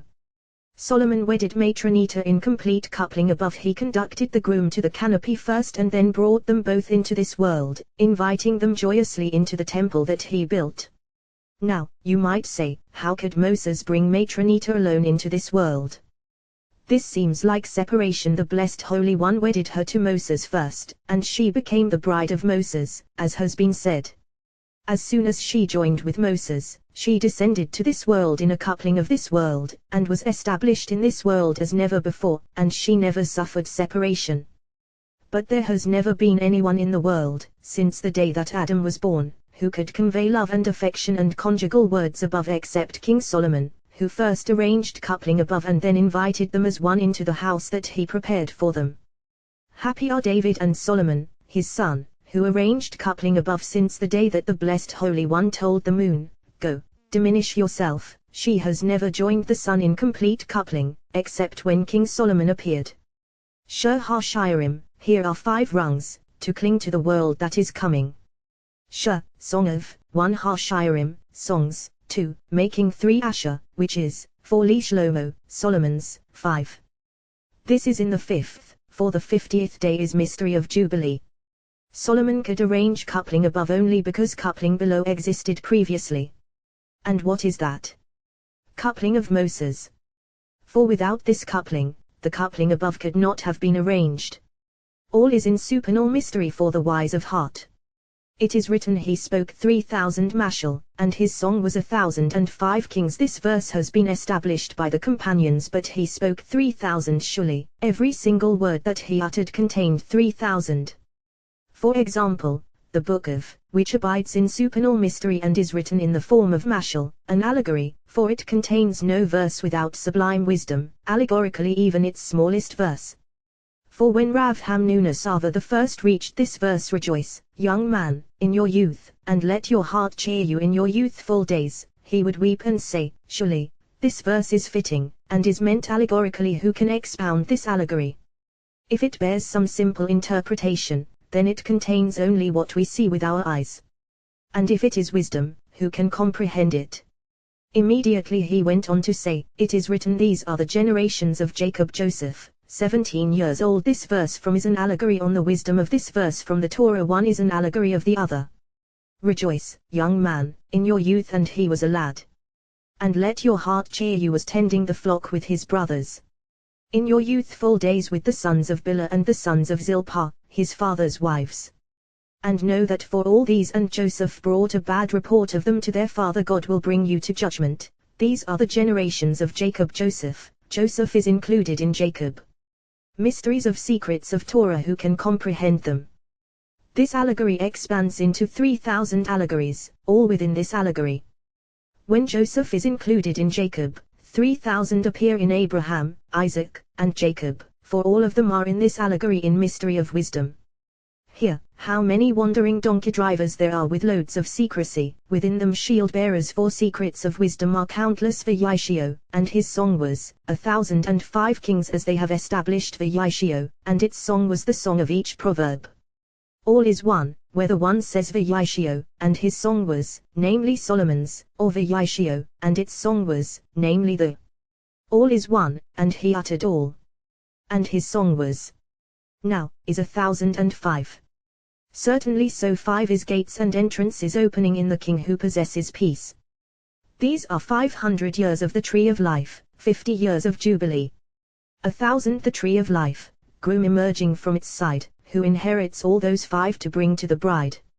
A day of the blessed Holy One lasts 1,000 years, and this is the river flowing forth from Eden. Joseph the righteous, who is called righteous after the moon, as the blessed Holy One stipulated with her. Thus, is Holy of Holies, and you cannot find a verse in that does not contain the mystery of 1,005, surely this verse consists of 5 rungs, as has been said. Now, you might ask, why isn't 1,000 mentioned here? Surely, that 1,000 was concealed and remains concealed until the wife unites with her husband. Therefore, Solomon endeavored to bring that 1,000 to the bride in the secrecy of the seal of supernal wisdom. As soon as he made Holy of Holies below, he hid, concealed, and inserted their mystery of Holy of Holies, performing concealment of complete conjugal union, above and below fittingly. Holy of Holies is above, mystery of supernal wisdom and jubilee. Correspondingly, bride and groom inherit the heritage of father and mother, though the inheritance is reversed, in a different manner. Inheritance of father is possessed by the daughter in ascension of this name, and she is called similarly holy, wisdom. Inheritance of mother is possessed by the son, and he is called holies, since he obtains all those supernal holies and gathers them in, afterward giving and conveying them to the bride. Therefore he said song corresponding to holy, songs corresponding to holies, so that all would be holy of holies, in one mystery appropriately. Which is Li Shlomo, Solomon's, as has been said of the king who possesses Shalama, peace. Now, if you say that this praise is his, do not say so. Praise pertains to a supernal place, ascending. But the mystery is as follows: when male and female are arrayed as one beneath the supernal king, then that king ascends above and is filled with all holiness, and all blessings flowing down he is filled and pours below. This is the desire of the supernal king, being filled with holiness and blessing, and pouring below. This is prayer and supplication that the supernal spring be perfected and filled. Once it is arranged fittingly, by its gaze and by the gaze of that perfection, the lower world and her maidens are perfected. The lower world must be perfected only by the gaze of the upper world. The moon has no gaze of her own at all, except when the sun is perfected and shines from the gaze of the sun and its perfection, the moon is perfected and shines. What requires prayer and supplication is that the source of light be illumined and perfected. For once that place is perfected, by its gaze is perfected all below. Therefore, in offering praise, Solomon strove solely for the perfection of the king who possesses peace. Once he is perfected, by his gaze all is perfected. And if he is not perfected, the moon never attains perfection. Therefore, which is Solomon's, that he be perfected and filled fittingly first, as has been said. A mystery of mysteries for those who know wisdom. When an impulse arose in the will of secrets to form glory for its glory, it blew a spirit from a supernal point extending from above to below, and placed its array to settle in this world.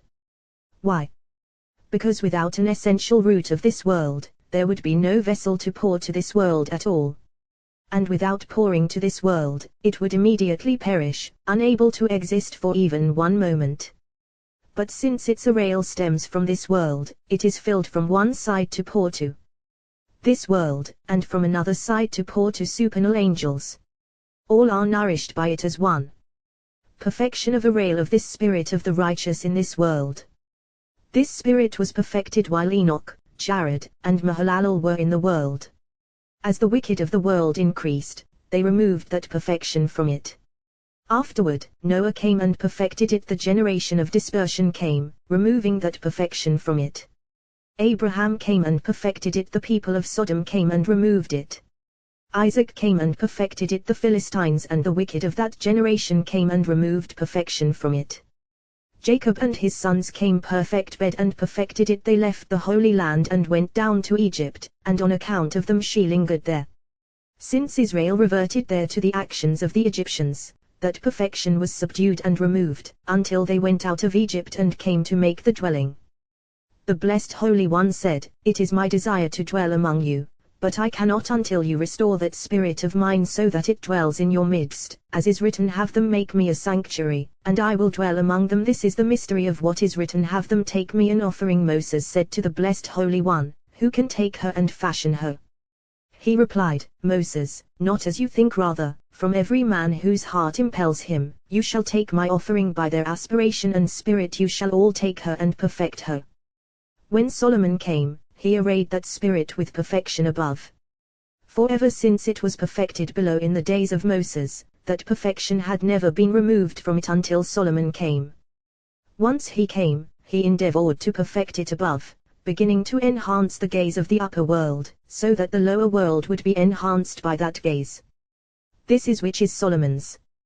This is the offering, as has been said, when the Blessed Holy One revealed himself on Mount Sinai, when Torah was given to Israel in 10 utterances, each and every utterance generated a voice, and that voice branched into 70 voices, all shining and sparkling before the eyes of all Israel, who saw eye to eye the splendor of his glory, as is written, all the people were seeing Harkolat. The voices actually seeing that voice warned every single Israelite, saying to him, "Will you accept me upon yourselves with such and such commands of Torah?" They replied, "Yes." It returned, circling round his head, and warned him, saying, "Will you accept me upon yourselves with such and such penalties of Torah?" Each one said, "Yes." Afterward, that voice returned and kissed him on the mouth, as is written, "Oh, that he would kiss me with the kisses of his mouth." Then, all that Israel saw at that time they saw within one light, absorbing all those other lights, and they yearned to gaze. The Blessed Holy One said to them, "The light that you have seen on Mount Sinai, absorbing all colored lights, and for which you yearn, you shall receive her and take her close to you. Those colors that she absorbs are gold, silver, and bronze alternatively. Oh, that he would kiss me with the kisses of his mouth." What prompted King Solomon to convey words of love between the upper world and the lower world, and to begin conveying praise of love between them with, "Oh, that he would kiss me"? Well, they have already established this, and so it is. There is no passionate cleaving of Ruah, spirit, to spirit except a kiss, and a kiss is by the mouth spring of Ruah and its outlet. When they kiss one another, these spirits cling to each other, becoming one, thus, one love. In the book of Rav Hamnunasava the first, he said concerning this verse, a kiss of love expands in 4 ruin, and 4 ruin are as one, within mystery of faith. They ascend in 4 letters upon which the holy name depends, upon which those above and below depend, upon which the praise of depends. Who is that? Aleph, he, Bet, he. They are a supernal chariot, they are companionship, cleaving, consummation of all. These letters are 4 spirits of love and delight of all limbs of the body, with no sadness at all. There are 4 spirits in a kiss, each blending with its companion, and when one spirit blends with another, and the other blends with this, they become 2 and 2 as one. As they join in one cleaving, those 4 are complete, flowing into one another, intermingling. As they separate, from those 4 spirits is formed one fruit, one spirit composed of 4 spirits, and this ascends, splitting the heavens until it rises and settles by a certain palace called the Palace of Love, a palace upon which all love depends, and that spirit is similarly called love. When this spirit ascends, it arouses that palace to unite above. 4 letters correspond to 4 spirits, and they are ahava, love, their fruit ahava. When they join with one another, one immediately arouses on this side, and the other on that side. Aleph, immediately, he emerges, joining Aleph, clinging tight, and 2 other letters are formed bet, he. Spirits blend with spirits in cleaving of love, and these letters fly from them with that ascending spirit, adorning it fittingly. As that complete love ascends, composed of all those 4 spirits, it encounters one supernal noble official, appointed over firmaments, and appointed over the flow of 13 rivers of pure balsam, flowing from the mystery of dew above. That flow is called many waters. As soon as it meets that master of camps, he confronts it, but cannot hinder it from crossing them, until it enters the palace of love. Concerning this, King Solomon said at the conclusion of his praise, many waters cannot quench love, many waters, supernal waters flowing in supernal dew. Nor rivers drown it, those rivers of balsam, numbering 13. That official is an angel sent by Jehovah, and he is master of camps, weaving crowns for his Lord, mystery of Ictariel, fashioning crowns for his Lord with the name Jehovah Yah. Sevaut. Once it enters the palace of love, love of supernal kisses arouses, as is written, Jacob kissed Rachel, so that kisses of supernal love be fitting. Those kisses are the beginning of arousal of all love of cleaving and joining above, and therefore the beginning of praise of this song is, "Oh that he would kiss me, who is he?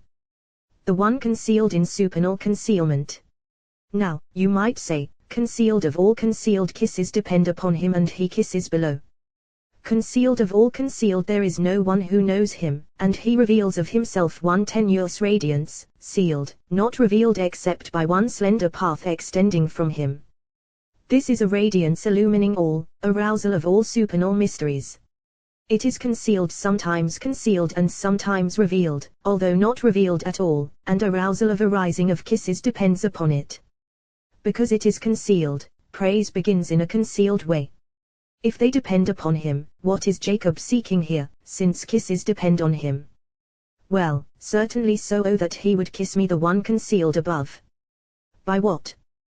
By that supernal chariot, on which all colors depend and converge. This is Jacob, as one says, clinging to the king, clingingly comes through his son. Therefore it is written, with the kisses of his mouth.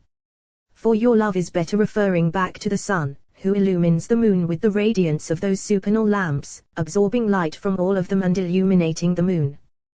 Those lamps joining it, from where do they shine?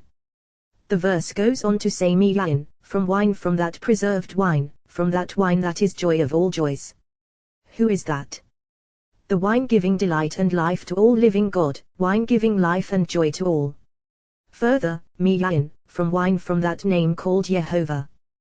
This is wine of joy, of passionate love, from which all shine and delight. The companions came and kissed him on his head. Rabbi Shimon wept, and said, "I know for sure that supernal Holy Spirit pulsates within you. Happy is the generation who sees this, for there will be no generation like this until the time when King Messiah comes, for Torah has been restored to her ancientry. Happy are the righteous in this world and in the world that is coming." Rabbi Elazar said, "We have established this is the offering that you shall verse, and its mysteries take from them have already been told, but I have learned the mystery of the verse as follows, and the verses are difficult. For if they pertain to mystery below, they contradict one another, and if to mystery above, they lack lucidity. Speak to the children of Israel and have them take me an offering fine. You shall take my offering difficult. This is the offering that you shall take from them, really difficult, everything, above and below as one. Well, the matter is as follows: have them take me to Rumah, an offering." Who? The children of Israel. From every man supernal angels above, for upon them she is to Rumah Armuta, a raising, that they constantly raise to the supernal king, for they continually lift her to him.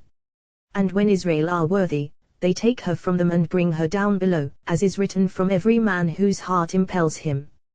Who are they? Those 4 who raise her above, and in whom that heart delights. That teruma, raising, stands erect above them, yet although she stands above them and is set upon them, you shall take her from them to bring her down below. How? At this time, by worthy deeds, by prayer and supplication, by fulfilling the commands of Torah. At that time, by those colors appearing below, corresponding to the pattern above, and by those other rights.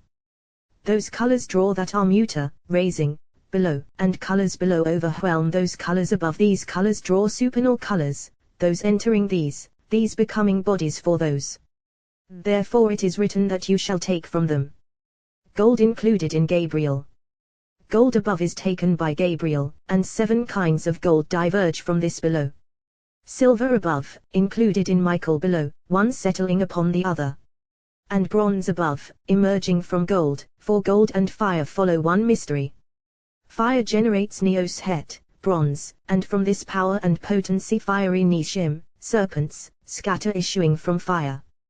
Consequently, bronze is red like fire, and is included in Uriel, one becoming a body for the other. Blue dwelling in this and that, in bronze and gold. Being fortified on 2 sides, blue is powerful, and no one prevails against it for life, for it is the throne of judgment, occupied by severe judgment. This is Boel, in him is God, as is written God, rages every day when humanity returns in complete repentance, his name turns into Raphael, for healing is prepared for them from that severe judgment. Purple gold and silver, returning to combine as one Michael and Gabriel, mingling and intertwining. Of this is written he makes peace in his heights job being intertwined, they become one body. And crimson above, included in Uriel, as before, to be held within blue and within purple. Linen above, included, as before, in mystery of Raphael, to be held by silver and gold. Until here, mystery of 7 pillars above, within 7 pillars below, shell within shell for protection. And goat hair as we have established, for these 7 are kernel of kernel, and this is shell of kernel. Reddened ram skins shield-bearing warriors, eyes flashing like flaming missiles, as is said his eyes like flaming torches, they are called firmaments outside within a shell. Tishim, tanned leather, skins, those within the holy side, joined yet not joined with holiness, as we have said. For Abraham engendered Tahash by another woman and Tahash, and these are by the mother of Ishmael, brothers of Ishmael.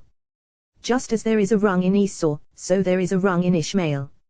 Ishmael's mother gave birth to Tahash, and he came from the side of Abraham, for the primordial light scatters when it radiates lights in all directions. Once that primordial light became sweetly steady, the blessed Holy One treasured it away. For whom did he hide it? For the righteous. And who are they? Righteous one and righteousness, so as to generate through that primordial light fruit for the world, fruit destined to come into the world. For Abraham and Sarah formed souls and fruit, as is written, and the souls they had made in Haran, just as they made souls on the side of holiness, so too they made souls on the other side. For without that arousal aroused by Abraham on the other side, there would be no converts in the world at all. And acacia wood, as we have established, these are seraphim, as is said seraphim were standing above it. What is the meaning of above it? Above that shell. Now, you might say, this verse refers to the blessed Holy One. Well, as has been said, I saw it Jehovah it, precisely corresponding to what is written in this verse, the hem of his robe filling it, the temple it precisely, to include that shell. Having uttered the mystery of that shell, scripture proceeds, seraphim were standing above it, above that shell. Oil for lighting, supernal anointment coming from above. There are 2 oils, which are one above, called oil of lighting, and one below, called oil for lighting. Oil of lighting is supreme, enduring surely, never ceasing, constantly filled with holy anointment, and all blessings and all lights and all lamps are all blessed and illumined from there. Oil for lighting sometimes filled, sometimes not. Further, we have learned God created the 2 great lights, the great light for dominion of day and the small light for dominion of night, although the companions have already established this, and so it is, still, the 2 great lights, oil of lighting and oil for lighting, upper world and lower world, one male and one female. Whenever male and female appear as one, they are both referred to in masculine language. Since the upper world is called great, the lower world accordingly joining it in totality is called great. As soon as one separates from the other, each is referred to individually, appropriately one is called great, and the other small. Therefore the ancients said that one should rather be a tail to lions than a head to foxes. For when he stands among lions, all is designated by the category of lion. The tail of a lion is a lion, inseparably. Among foxes, even if one is the head of a fox is a fox, inseparably, and is called fox. This mystery is this verse, for at first when they dwelled as one, they were called the two great lights, even though this one was the tail to the one above. When this one separated from the one above, to become, as it were, a head to foxes, then it was called small. By this mystery, oil of lighting never ceasing, abiding in supernal ascension, to rule by day. Oil for lighting interrupted, called small, and ruling by night. There are 5 spices within the oil and incense. Although it is one, they are 2, and all is one. Cornelian stones, all these are 13, adornment of the dwelling. We return to the original subject. Gold, as has been said, there are 7 kinds of gold. Now, you might say, gold, which is judgment silver, ascending above it. Not so, for surely, gold is ascension beyond all yet, gold in a concealed manner, and this is supernal gold, 7th of all those kinds of gold. This is gold shining, dazzling the eyes when this emerges in the world, whoever grasps it hides it away. From there issue and flow all kinds of gold. When is the one called gold? When it is radiant, ascending in awesome glory in supernal joy, delighting those below. When it is in judgment, changing from that color to the color blue, black, and red, then it is in harsh judgment. But gold is in joy, abiding in ascension of joyous or, in arousal of joy. Silver below, mystery of the right arm, for the supernal head is gold, as is written, you are the head of gold, its breast and its arms of silver, below. When silver is perfected, it is included in gold, and this is the mystery of apples of gold in settings of silver. Thus silver turns into gold, and then its place is perfected. So there are 7 kinds of gold. And bronze issuing from gold, changing into deficiency of the left arm. Blue left thigh. And crimson right thigh, included in the left. Vishish, and linen flowing, gushing river, absorbing all shit, 6 sides. Similarly below, as has been established and mentioned. Look, here are 7 of Jubilee, and they are 7 of sabbatical. Although they are 6, they are 13th 7th, who is above them as head, making 13. Head standing on the whole body below, head standing on all limbs of the body, is gold. What is the difference between them? Supernal gold is in sealed mystery, and its name is Zahav Saga, hidden gold king's Saga, closed, and concealed from all. Therefore it is called Saga, for it is closed to the eye, which has no power over it.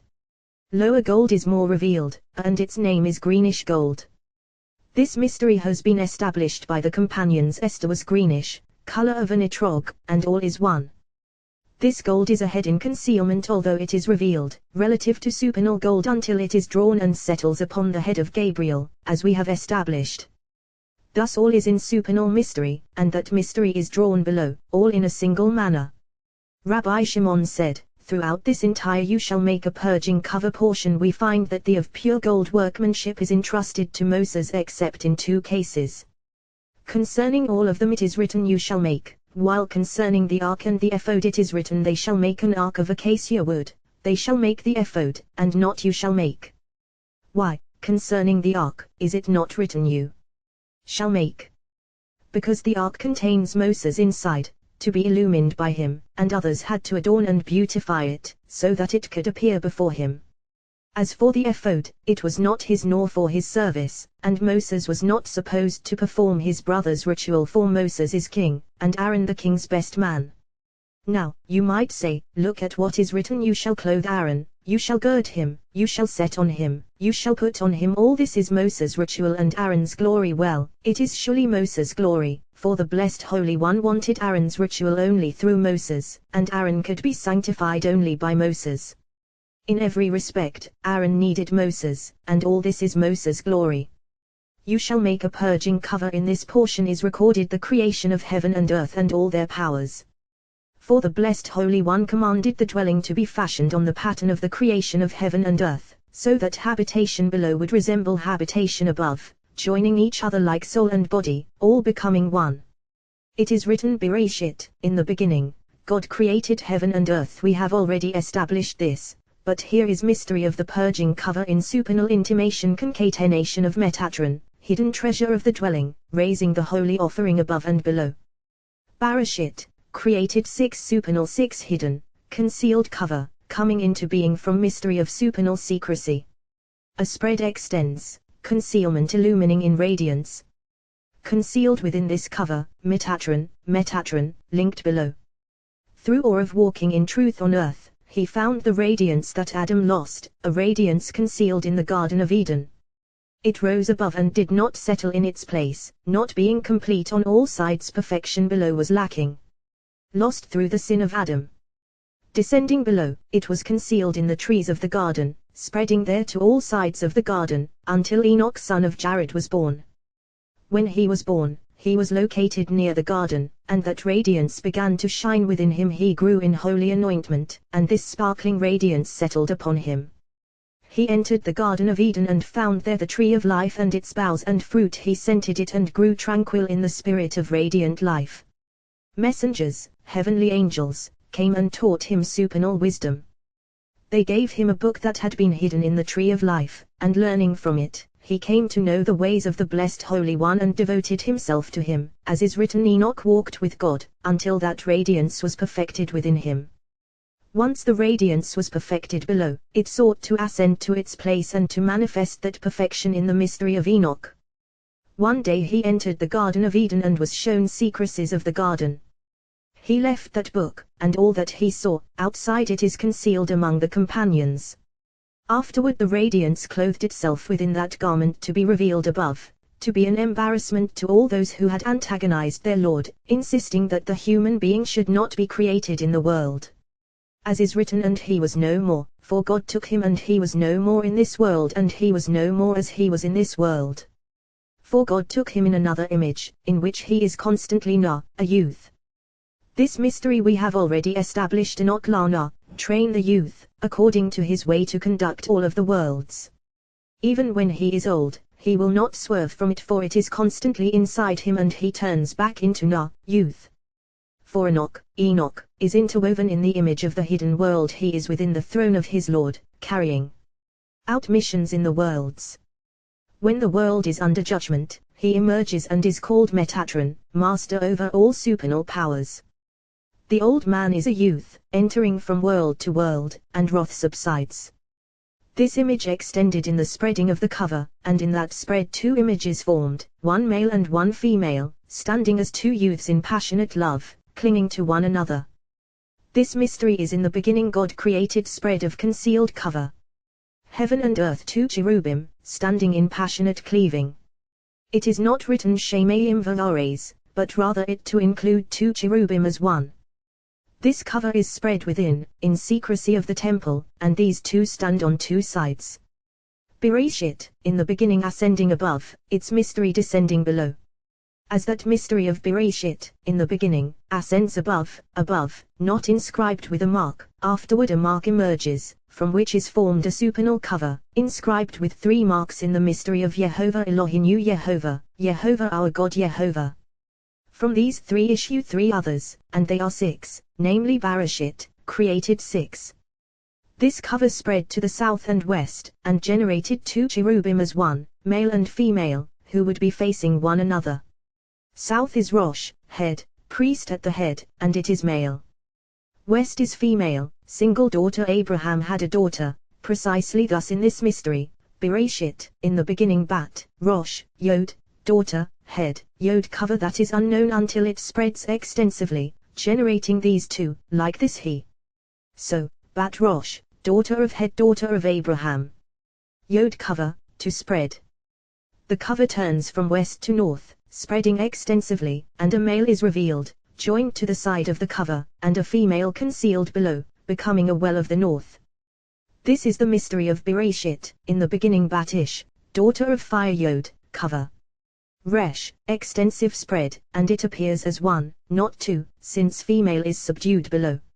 Now, you might say, Resh is all one spread, above and below. So it is, for the name of one is inseparable from the other. All is Elohim. The cover turns from west to east, spreading extensively in 2 directions, east and west. Once the cover stands in the east and west, joy appears and union fittingly, and this bat, daughter, is adorned with a crown fittingly and abides in fullness. Then she is in his mystery Bereshit, in the beginning, with no separation at all. Corresponding to these 3 times, Israel ascends 3 times to celebrate its festivals.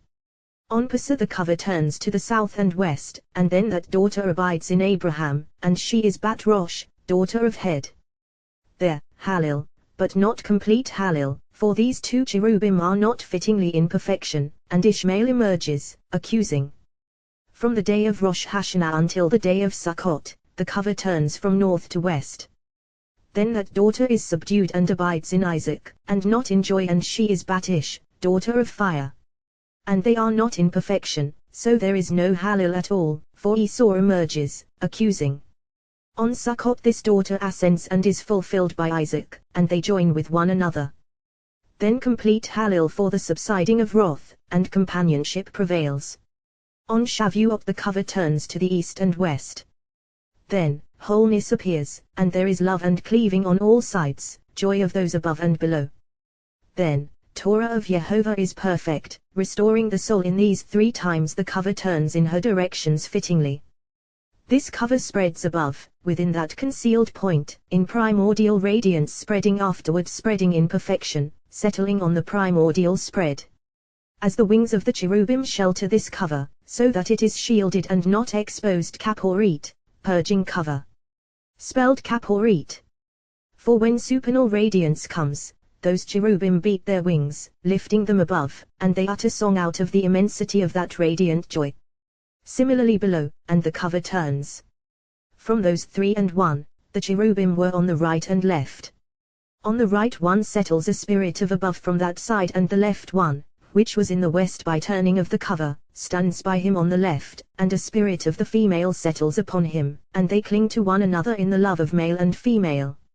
And so it is on all sides, by turning of the cover, and eternally there are 2, male and female below in this world, 2 and no more.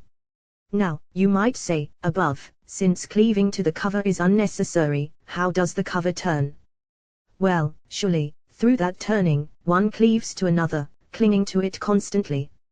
Like the cherubim those above they stand miraculously. We have established the mystery that is written spreading wings, sheltering with their wings. It is not written with wings spread, with sheltering wings rather, they stood miraculously. At certain times they would lift their wings and spread them above, every single day afterward they would again shelter the cover. Thus, they stood miraculously. Wherever supernal spirit comes and settles, surely in that place is reality and existence. A human being derives from dust, and until a sparkling of spirit above settles upon him, he possesses no reality. As soon as it does, he has reality and exists vitally. Now, you might say, this alone.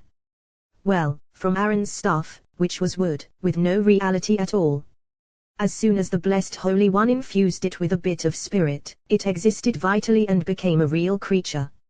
Now, if wood, when infused with one bit of spirit by the Blessed Holy One, existed vitally and possessed reality which it does not normally do, then all the more so with the cherubim, who are in holiness and abide in holiness, corresponding to the pattern above. Whenever Israel were virtuous, the cherubim cleaved together, face to face. As soon as they degenerated, they turned their faces away from one another. How did they know?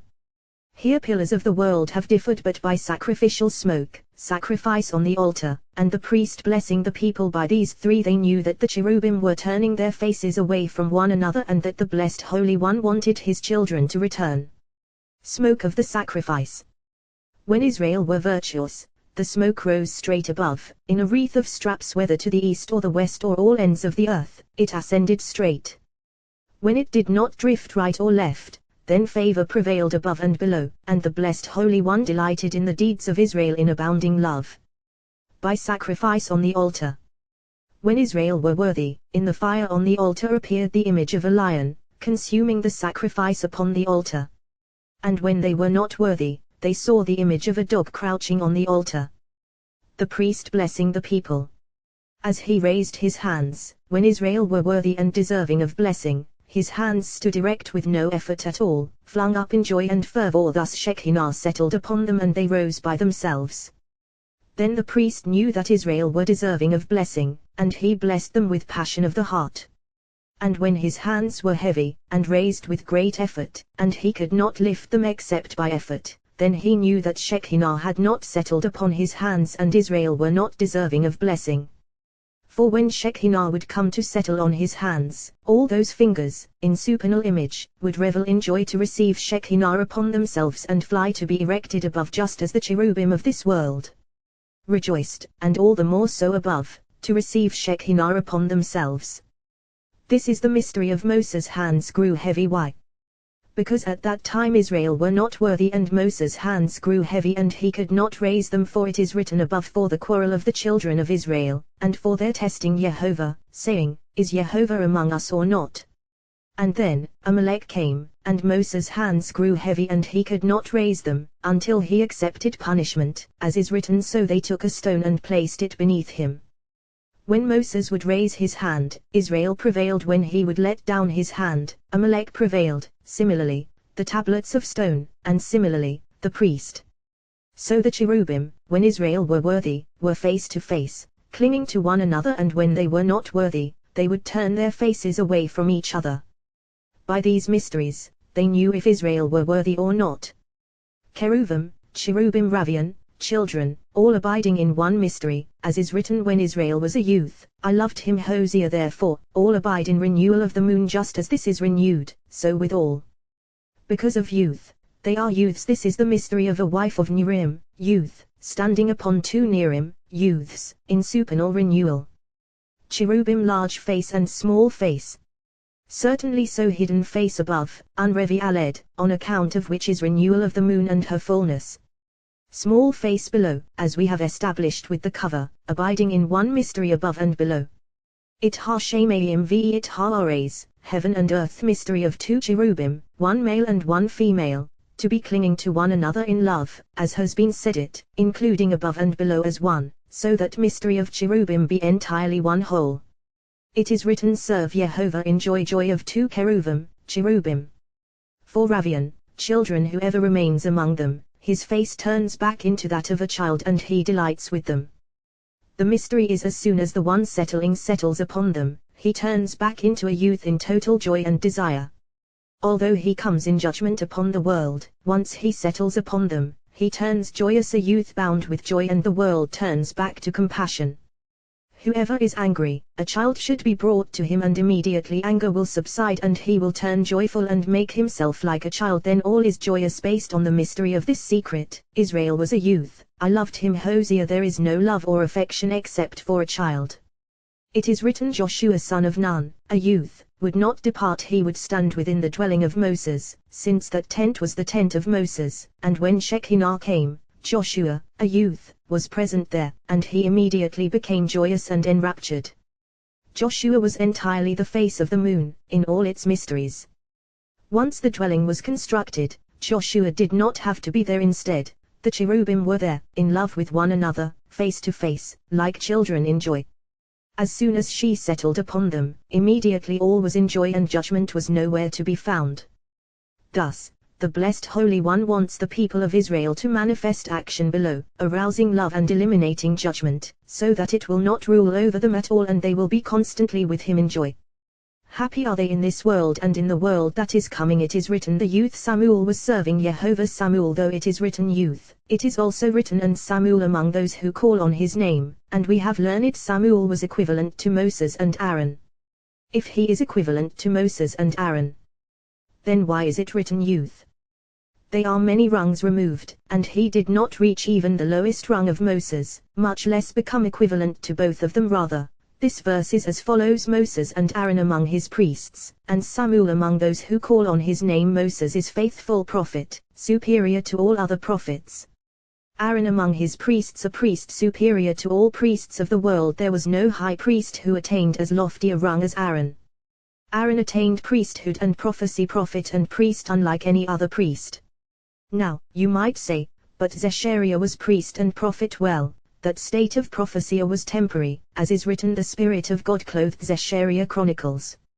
And you might say, But what about, of whom is written, before I formed you in the belly, I knew you? And there were others. Well, none of them attained prophecy as supreme as Aaron's, for Aaron attained prophecy superior to all other priests, and priesthood beyond them all. Moses attained prophecy and served in supernal priesthood. Samuel attained them both. Just as Moses would call and the blessed Holy One would respond to him immediately, so of Samuel is written, is it not wheat harvest today? I shall call upon Jehovah and he will send thunder. Samuel, but he never ascended to a rung as high as Moses. Just as Aaron served in priesthood before the blessed Holy One, so Samuel served before the blessed Holy One, but he did not attain supernal service like Aaron. The matter is thus: there are three who were faithful prophets and served in priesthood. One is Moses, one is Aaron, and one is Samuel. Now, you might say, Samuel did not continue in priesthood, rather, it was another who served in priesthood. And who is that? Not so, for look at what is written of the priests in Anatheth.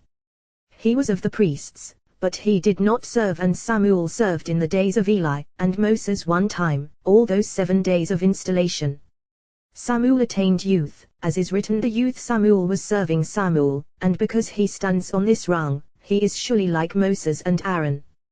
One who grasps this youth and attains him, attains those supernal rungs on which Moses and Aaron stood. Cherubim are gold, as has been established, for they issue from the side of gold, and are not intermingled with either silver or another color. This is a greenish gold. In the dwelling the colors gold and silver intermingle, so that the mystery above may be in one.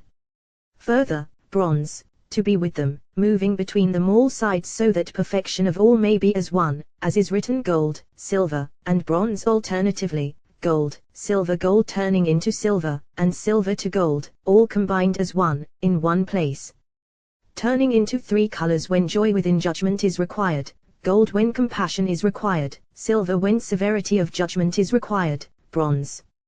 Thus, Moses contemplated the making of the serpent, as is written, Moses made Nash Neos Het, a serpent of bronze. He knew the sight of smelting of gold in that Neos Het, bronze, since Nash, serpent, sounds similar to it, and he knew its place. For the blessed Holy One only told him, make you Sareth, a fiery one, and he went and made Nash Neos Het, a serpent of bronze, as is written, Moses made a serpent of bronze. Why? Well, he knew the place, and the essence of the matter, for at first is written, Jehovah sent against the people Harnishim Ha-Seraphim, the fiery serpents, and it is written Nash Sareth, fiery serpent. Their essence is Nash, serpent, and since Moses knew the essence, root, and foundation of that place, he made a serpent and relied on it. Why? Because Israel had sinned with their tongue, as is written, the people spoke against God and against Moses, therefore, Jehovah sent against the people the fiery serpents. Moses followed solely the essence and made Nash Neos Het, a serpent of bronze, in the manner required, for its place is bronze, and the blessed Holy One had not told him what to make it from, so Moses contemplated and made it from bronze, as required for its place. How do we know? As is written, Moses made a serpent of bronze and set it on Harnes, a standard. What does this mean, on Harnes, a standard? On that insignia above. We have learned everywhere this serpent follows the mystery of women of valor, and women of whoredom seeks to adorn herself like her but cannot. Women of valor, her insignia and mark are the letter He, fittingly. Women of whoredom, her insignia and mark are similar but not configured just so. Her letter is Kof, a letter configured like He, like Kofe, an ape, compared with humans, imitating humans but not equipped to be like them. Similarly, Moses fashioned that serpent according to its fitting insignia. It is constantly prepared to do evil because of it. Adam sinned and was banished from the Garden of Eden, where his habitation resembled the habitation above. God said, "Let there be light," and there was light. Rabbi Yos said, that light was treasured away, and it is reserved for the righteous in the world that is coming, as has been established, for it is written, light is sown for the righteous, Lasadik, for the righteous, precisely, unspecified. That light never functioned in the world except for the first day. Afterward it was hidden away and performed no more. Rabbi Yehuda said, if it were completely hidden, the world would not exist for even one moment. Rather, it was hidden and sown like a seed that generates offspring and fruit, and by which the world is sustained. There is not a day without something emerging from it into the world and sustaining all, and by this the blessed Holy One feeds the world. And everywhere that Torah is studied at night, one ray issues from that hidden light and is drawn upon those absorbed in her, as is written, by day Jehovah ordains his love, and in the night his song is with me, as we have established. On the day when the dwelling was made, what is written? Moses could not come into the tent of meeting, for the cloud had settled upon it. What is the cloud? It was one from the side of primordial light, issuing in the joy of the bride as she entered the dwelling below. Since the first day, it has not been revealed, but it certainly does perform in the world, renewing every day the act of creation. Rabbi Yitzhak was delving into Torah, and blue with him were Rabbi Yos and Rabbi Izkiah. Rabbi Yitzhak said, "We have seen that the making of the dwelling corresponds to the making of heaven and earth, yet the companions have educed so little by their hints that no one can get a mouthful, or reach his hand into his mouth and swallow." Rabbi Yos said, "These matters stake them up to the holy lamp, for he prepares sweet dishes, as prepared by the holy ancient one, concealed of all concealed, and he prepares dishes that leave no room for another to come and throw in salt." Further, one can eat and drink and fill his belly from all the delights of the world and still have some left over. In him is fulfilled, he set it before them, and they ate and had some left over, according to the word of Jehovah. Kings he opened, saying, "And Jehovah gave Solomon wisdom, as he had promised him." There was peace between Hiram and Solomon, and the two of them made a treaty. Kings. This verse has been discussed in various places, but for Jehovah, and Jehovah concord above as one, he and his court gave wisdom like someone giving a present or gift to a beloved friend. As he had promised him perfection of wisdom in wealth, peace, and dominion, as is written, as he had promised him. There was peace between Hiram and Solomon. Why? Because they knew between themselves the secrecy of words that they uttered, which other people could not contemplate or comprehend at all. Consequently, Hiram acknowledged all that Solomon said.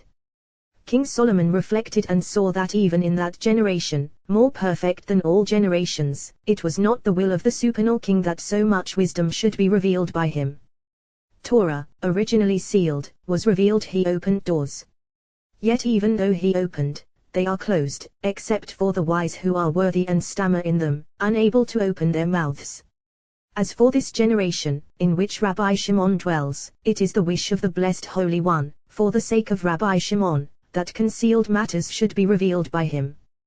But I am astounded by scholars of the generation. How can they abandon, for even one moment, studying Torah while Rabbi Shimon exists in the world?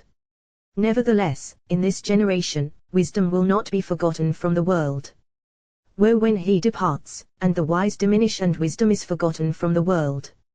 Rabbi Yitzhak said, "Certainly so, for one day I was walking with him on the way, and he opened his mouth with Torah, and I saw a column of cloud inserted from above to below and a radiance glowing within the column.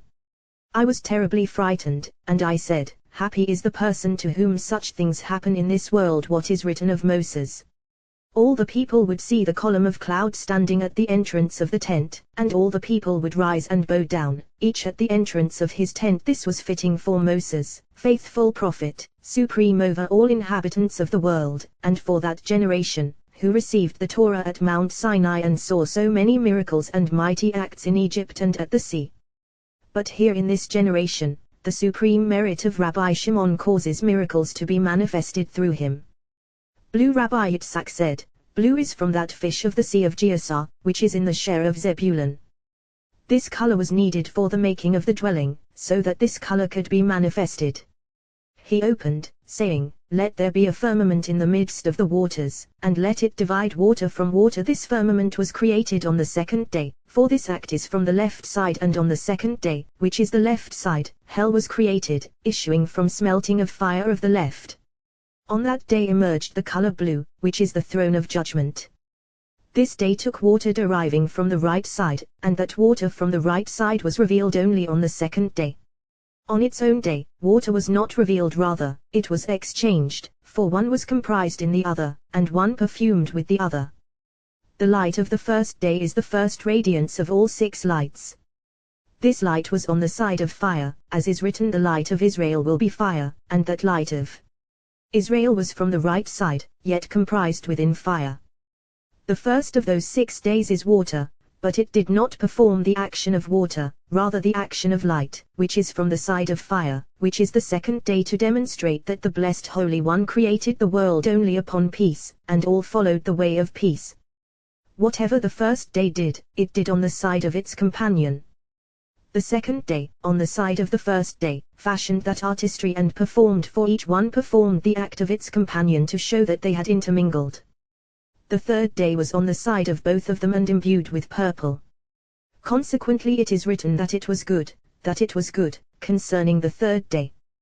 This blue on the second day was tinged with other colors, red and black.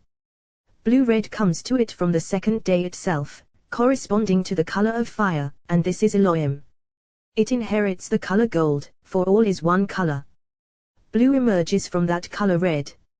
When it descends, the red plunges deep into the place that is the sea and is dyed blue. That red enters the sea and its hue is diluted and turns blue, and this is Elohim, though not as harsh as the first one.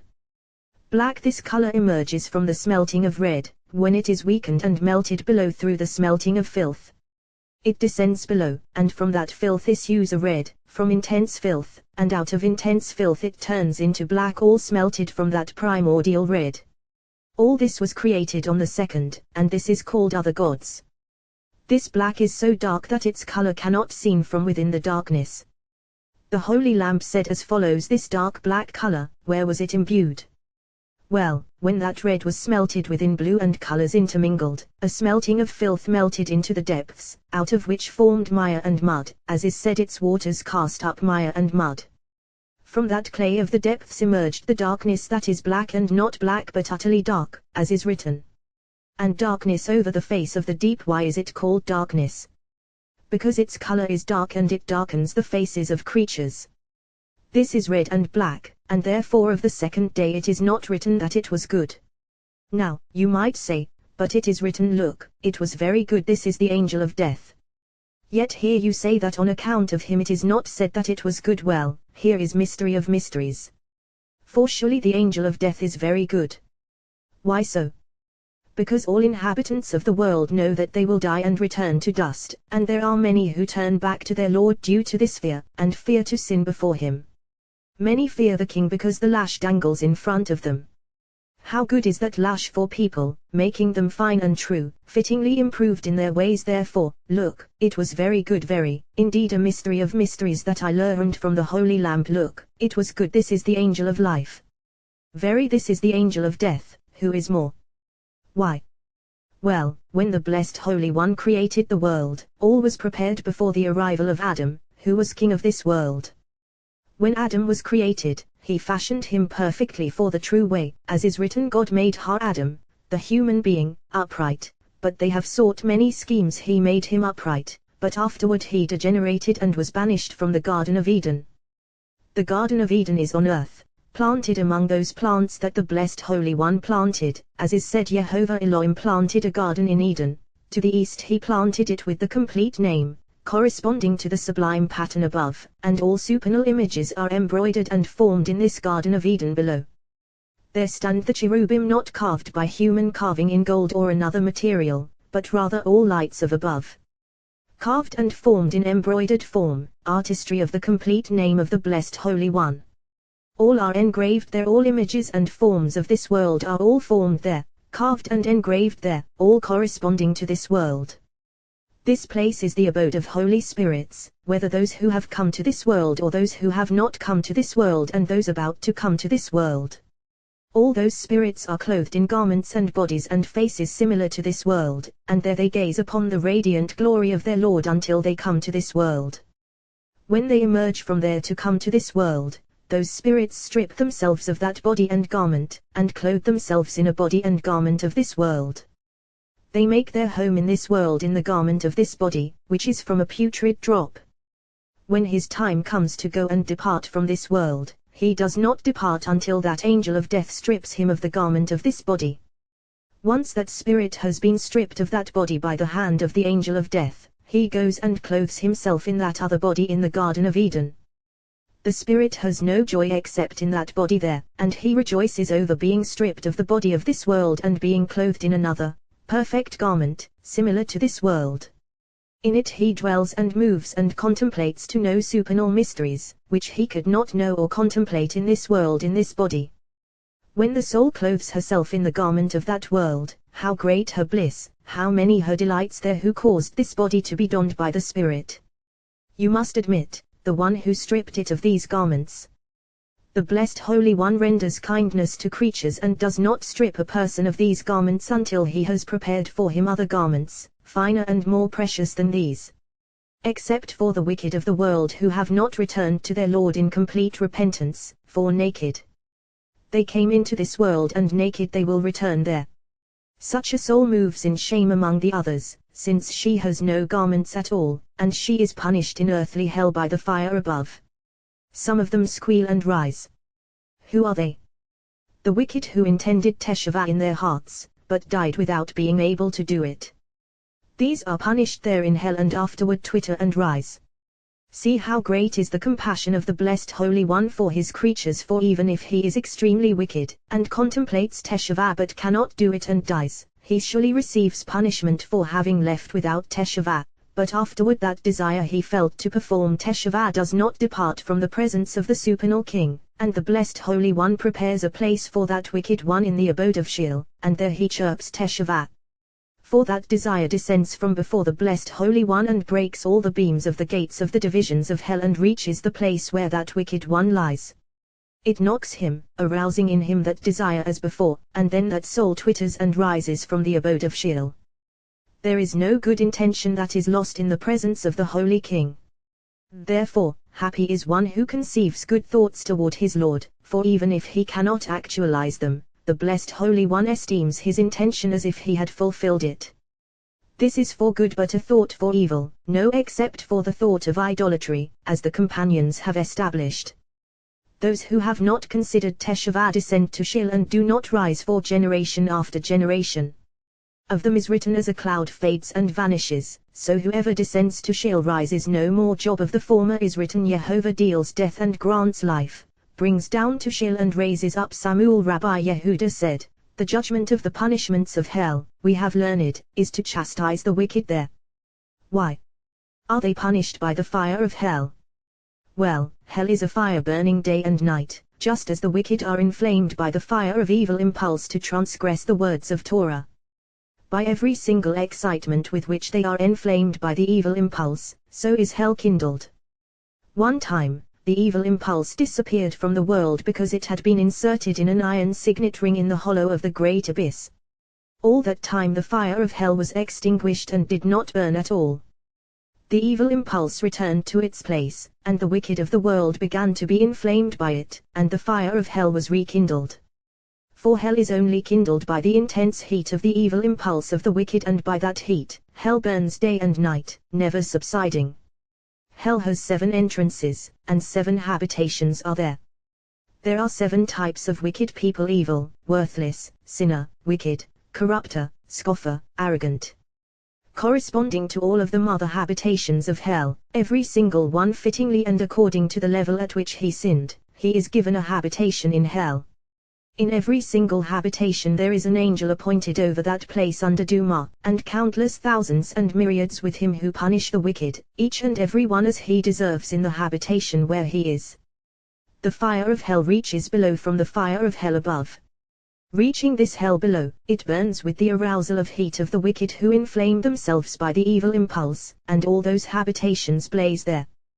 There is a place in hell and levels there called boiling excrement, where there is filth of souls, those who are cleansed of all the filth of this world. They are cleansed and ascend, and that filth remains there, and those evil rungs called boiling excrement are appointed over that filth, and the fire of hell controls that remaining filth. And there are those wicked who soil themselves by their sins constantly and are never cleansed and die without. Who have sinned and incited others to sin and have always been stiff-necked, never broken before their Lord in this world. These are punished there in that filth, in that boiling excrement, never leaving there. Those who corrupt their ways upon earth and do not care about the honor of their Lord in this world, all these are punished there for generation after generation, never leaving there. On Sabbaths, festivals, and holidays, that fire subsides and they are not punished, but they do not come out of there like other wicked ones who have rest.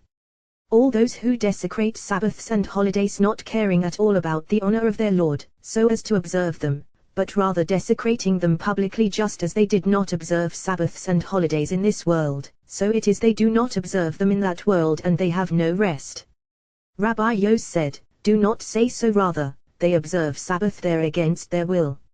Rabbi Yehuda said, these are Gentiles, who have not been commanded and do not observe Sabbath in this world, there in hell they observe it against their will. Every Sabbath eve, heralds proceed through all those habitations of hell, remove punishments of the wicked, for the Holy King is coming and the day is sanctified, and he protects all immediately, punishments disappear and the wicked have rest. As for all those who desecrate Sabbaths and holidays publicly, punishments are withdrawn from them, but the fire of hell never subsides for them. All the wicked of hell ask about them, why are these ones, who have no rest, different from all the other wicked here? The masters of judgment answer them, these are sinners who denied the blessed Holy One and transgressed the whole Torah, because they did not observe Sabbath there, consequently, they never have rest. All the wicked emerge from their places and are permitted to go and look upon them. One angel named Teshavavos Santriel goes and exhumes their body and brings it into hell before the eyes of the wicked, and they see it putrefying with worms and the soul having no rest in the fire of hell. All those wicked there surround that body and proclaim, this is so and so, the wicked who did not care about the honor of his Lord, denying him and denying the whole Torah. Woe is he, better for him if he had never been created, so as not to suffer this punishment and this shame, as is written, they will go out and stare at the corpses of the people who rebel against me, for their worm will not die, nor their fire be quenched, for their worm will not die from the body, nor their fire be quenched from the soul. And they will be diron, a horror, to all flesh they will be diron, enough seeing, until all the wicked of hell say, Diri, enough of this sight. Rabbi Yos said, certainly so, for Sabbath is equivalent to the entire Torah, and Torah is fire, since they transgressed the fire of Torah. Here is blazing fire of hell, never subsiding from them. Rabbi Yehuda said, afterward, when Sabbath departs, that angel comes and returns that body to its grave, and both of them are punished, each in its own aspect. All this pertains while the body is still intact. Once it wastes away, the body suffers none of these punishments, and of the blessed Holy One is written, he does not arouse all his rage. All wicked of the world, while the body is still whole with all its limbs in the grave, are punished, body and spirit, each with its fitting punishment. As soon as the body wastes away, the punishment of the spirit subsides. Whoever should leave, leaves. Whoever should have rest, has rest. Whoever should become smoking ash under the feet of the righteous, every single one as he deserves. Therefore, how good it is, whether for the righteous or for the wicked, that the body should cling to the earth and decompose quickly in the dust, and not prolong its existence, lest body and spirit be punished continually every day. For there is not a single righteous person in the world who escapes punishment in the grave, since that angel appointed over graves stands over the body and punishes it every single day. If this is so for the righteous, all the more so for the wicked. Thus, when the body has decomposed and wasted away in the dust, judgment subsides entirely, except for the pious pillars of the world, who deserve for their souls to ascend to the supernal place intended for them, and they are few in the world. All those who die in the world, except for those who die in the Holy Land, all die by the hand of the destroying angel, who is the angel of death. All those who die in the Holy Land do not die by his hand, but rather by the hand of the angel of mercy who rules the land. Rabbi Yitzhak said, if so, what is so praiseworthy about Moses, Aaron, and Miriam, of whom is written by the mouth of Jehovah, meaning that these did not die by the hand of that destroying angel? For you say that everyone in the whole world who dies in the land of Israel does not die by the hand of this one. He replied, certainly so. Moses, Aaron, and Miriam are more praiseworthy than all inhabitants of the world outside the Holy Land. For Moses, Aaron, and Miriam died outside the land, and all died by the hand of that destroyer, except for Moses, Aaron, and Miriam, who died solely by the hand of the blessed Holy One. However, those who die in the Holy Land do not die by the hand of that destroyer, since the land is not subject to foreign dominion, but rather to the dominion of the blessed Holy One alone. Of this is written, your dead will live, my corpses will arise. Awake and shout for joy, O dwellers of the dust, your dead will live, these dead of the Holy Land, who are his dead and not of another, since the other side has no power there at all, so it is written, you're dead. Nevelati, my corpses, will arise those dead who died in another, foreign land by the hand of that destroyer. So they are called Nevelat, carrion, as carrion defiles by carrying, so those dead from outside the land defile by contact, so they are Nevelat. Any slaughter rendered unfit by slaughtering derives from the other side, and as soon as it becomes unfit, the other side settles upon it, and since it is his and he settles upon it, it is called Nevelat, carrion. This mystery is navel, Nabal, is his name, and Nevelat, disgrace, is with him some also, wherever he dwells is called Nevelat. This Menavel, repulsive one, dwells only in an unfit place, so any unfit slaughtering is his and is named after him. Consequently, the dead who are outside of the land under alien dominion and upon whom the other side settles are called Nevelat. Awake and shout for joy, O dwellers of the dust, dwellers sleeping, not dead. And who are they? The sleepers of Hebron, who are not dead but asleep. Therefore gasping is applied to them, like one who gasps yet has the endurance to be roused. So too, those 4 couples of Hebron are sleeping, not dead, and they all exist vitally, those bodies of theirs, and they know hidden secrets more than anyone else in the world. Their bodies are hidden there in the entrance of the Garden of Eden, and these are called dwellers of the dust. So all those whose souls depart in the Holy Land, such a soul does not depart by the hand of that destroyer, who has no power there, but by the hand of the angel of mercy, in whose share lies the Holy Land. There is a place in civilization where that destroyer has no power and has been given no authority, and all those who dwell there do not die until they leave the town. There is not one person dwelling there who does not die, and they all die like other people, but not in the town. Why is this? Because they cannot remain constantly in town, rather, some leave and some enter, and so they all die. Why does that destroying angel have no power there? If you say that it is not in his domain, then what about the Holy Land, which is not under alien dominion and people still die? Why do they not die in that place? If you say because of holiness there is no place in all of civilization as holy as the land of Israel, and if you say because of that man who built it there have been many inhabitants of the world whose merit was greater than his. Rabbi Yitzhak said, I have not heard, and I will not speak. They came and asked Rabbi Shimon. He said to them, certainly, the angel of death has no power over this place, and the blessed Holy One does not want anyone to ever die there. And if you say that previously in that place, before it was built, people did die, not so, rather, since the day that the world was created, that place has been primed for existence. Here is a mystery of mysteries for those who contemplate the essence of wisdom. When the blessed Holy One created the world, he created it by the mystery of letters, and letters revolved and created the world by engravings of the holy name. Letters revolved and surrounded the world with their engravings. When they were revolving and the world was expanding and being created and the letters were circling to create, the blessed Holy One said, enough, be completed with Yod. The letter Tet remained in that place, as suspended in the air. Tet is life, so it is a good sign for someone if he sees Tet in a dream, and life is enhanced for him. Therefore, since it was suspended above that place, death has no dominion there. When the blessed Holy One wanted to establish the world, he threw a stone into the waters, engraved in the mystery of 72 letters, and from there the stone began to move and found nowhere to be established other than the Holy Land. Water flowed after it until that stone reached the spot beneath the altar, where it sank, and there the whole world was established. Now, you might say, if it is so that life dwells in that place, then why wasn't the temple built there to give life to its inhabitants? Well, here in this place, existence endures because of one letter hovering over it. In the temple all of the letters abide, and by them it alone was created, resembling the whole world. Furthermore, the Holy Land gives life and atonement to her inhabitants in that world, while this place is not so, giving life to that place in this world and not for the world that is coming. The temple is the opposite, for Israel has a share in that world and not in this world, so the temple exists to atone for sins and render Israel worthy of the world that is coming.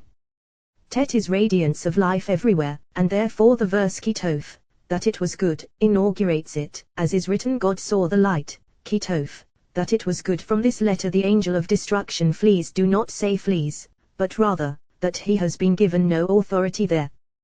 This letter is different from the letter Kof. The letter Kof does not settle at all anywhere in the world, and your mnemonic is may no slanderer be established on earth. The letter Tet settles everywhere and is prepared to settle fittingly.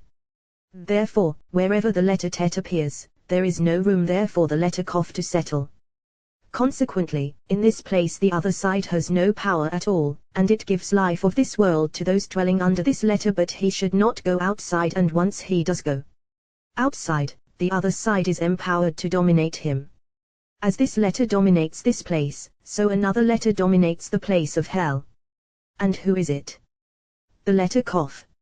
In the book of Rav Hamnuna Sava they are two letters, it, Tet, and so they were not written on the cornelian stones or the stones for setting, and these two were withheld from the tribes of Israel so that Atah, sin, would not be marked in them.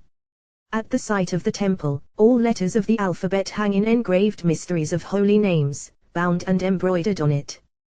The whole world of above and below is delimited and engraved by the mystery of letters, and mysteries of supernal holiness are engraved upon them. In the dwelling, letters were engraved and formed fittingly.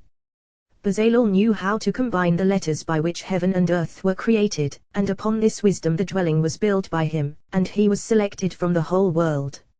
As he was selected above, so the blessed Holy One wanted him to be selected below. Above is written, see, I have called by name Bezalel. Below, see, Jehovah has called by name Bezalel. His name in mystery above is called so Betzalel Bisalel, in the shadow of God. And who is that? A righteous one, who sits Bisalel, in the shadow of God, the one called El Elyon, God Most High. He dwells like that El absorbs 6 sides, that righteous one absorbs them.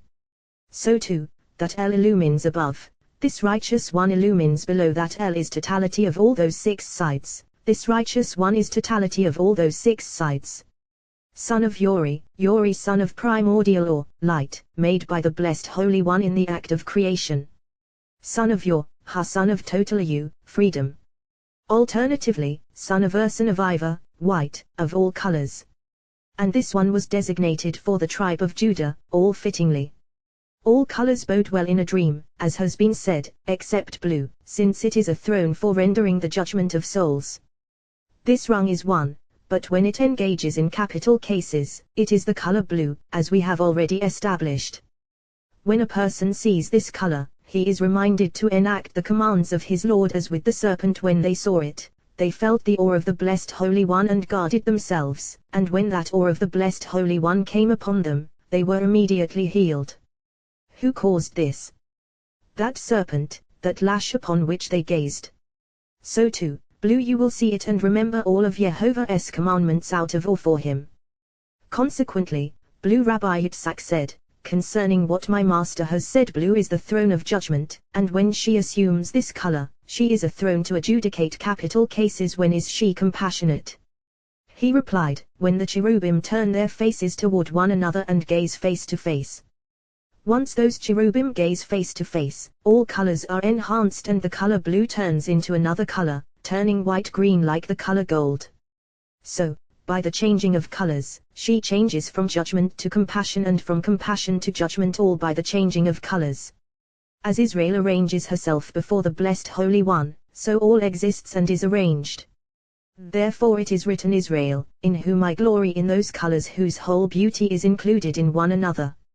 Rabbi Izki opened, when you have eaten and are satisfied, you shall make a table of pure gold. Shall bless Jehovah your God. How happy are Israel, for the blessed Holy One delighted in them and drew them close to him from all other nations. For the sake of Israel, he gives sustenance and satisfaction to the whole world. Were it not for Israel, the blessed Holy One would not give sustenance to the world. Now that Israel are in exile, all the more so do the nations receive sustenance. For 1, 2. When Israel dwelled in the Holy Land, they gave some of the remnants to the other nations, who were nourished only by remnants. Now that Israel are in exile, the situation is reversed. This may be compared to a king who prepared a meal for his household. As long as they fulfill his will, they eat together with the king, and the dogs are given a portion of bones to scrape. When the members of his household do not fulfill the will of their Lord, he throws the whole meal to the dogs and leaves them the bones. Similarly, as long as Israel fulfill the will of their Lord, they eat right at the table of the king and the entire meal is prepared for them, and out of their joy they give bones, which are the remnants, to the other nations. But whenever Israel do not fulfill the will of their Lord, the meal goes right to the dogs and remnants are left for them. So shall the children of Israel eat their bread impure among the nations to which I will banish them. Ezekiel, for they eat the remnants of Gentile abhorrence. Woe to the king's son who sits and waits at the servant's table. What is left over from the table he eats. King David said, You set out a table before me in the face of my foes. You moisten my head with oil, my cup overflows. You set out a table before me, the king's meal. In the face of my foes, those dogs sitting in front of the table, waiting for their portion of bones, while he sits with the king at the table, delighting in the meal. You moisten my head with oil, the main course, for all the oil and fat and the finest dish are given first to the intimate friend of the king. What is left over afterward is given to the dogs and those table servants. My cup overflows. The cup in front of the king's friend is always full, so that he doesn't have to ask. According to this mystery were Israel in relation to the other nations. Rabbi Ea was going to Rabbi Shimon in Tiberias, and with him were Rabbi Yaakov son of Idi and Rabbi Yisa the younger.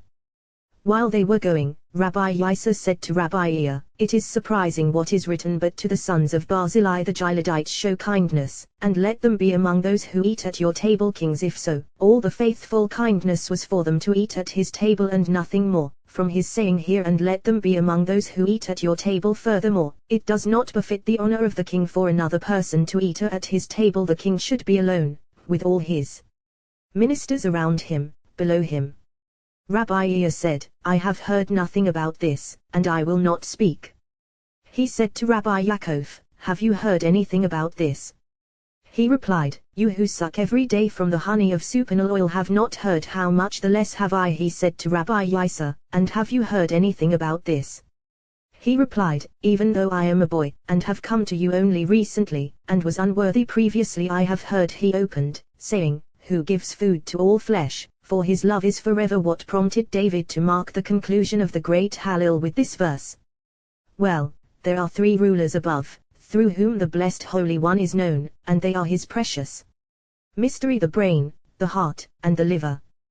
They act the opposite of this world. Above, the brain receives first, and then gives to the heart receives and gives to the liver, and then the liver gives a portion to all those sources below, every single one fittingly. Below, the liver receives first, and then brings all near the heart, and the heart receives.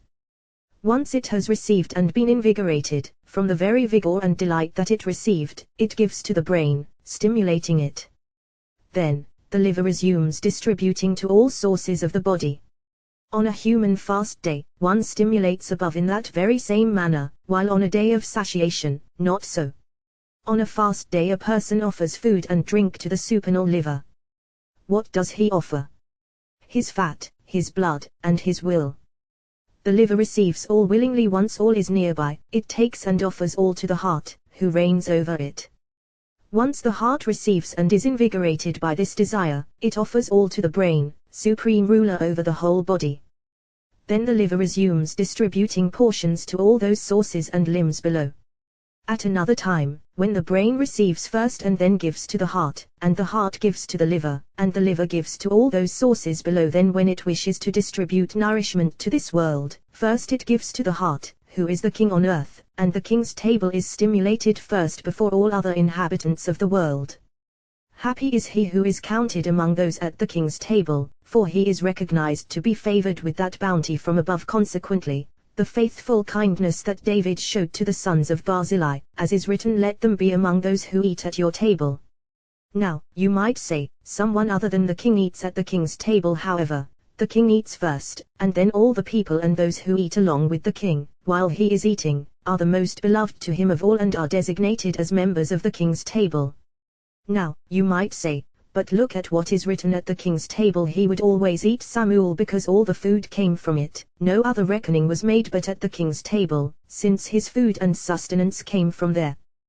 This is at the king's table he would always eat. Rabbi Ea came and kissed him on the head, and said to him, "You are a boy, yet supernal wisdom dwells in your heart." Meanwhile, they saw Rabbi Izkiah coming. Rabbi Ea said to him, "Surely in this fellowship the Blessed Holy One will join us, for new words of Torah will be innovated here." They sat down to eat, and said, "Let each of us say words of Torah during this meal." Rabbi Yisa said, "This is an improvised meal, but nevertheless it is called a meal. Furthermore, this is called a meal enjoyed by the Blessed Holy One, and of this is written, this is the table that is before Yehovah Ezekiel, for words of Torah will surround this place." Rabbi Ea opened, saying, "When you have eaten and are satisfied, you shall bless Yehovah your God." Now, shouldn't a person bless the Blessed Holy One even before he eats to satiation and has filled his belly? If so, how can we establish when you have eaten and are satisfied, and then, you shall bless? Well, even if a person eats only as much as an olive, and his intention is upon it and he considers that food his essential food, it is called satisfaction, as is written, "Opening your hand and satisfying the will of every living thing." It is not written, "and satisfying the appetite of every living thing," but rather the will that he focused on that eating is called satisfaction. For even if there is nothing in front of a person except a little bit the size of an olive and nothing more, he has set the will of satisfaction upon it.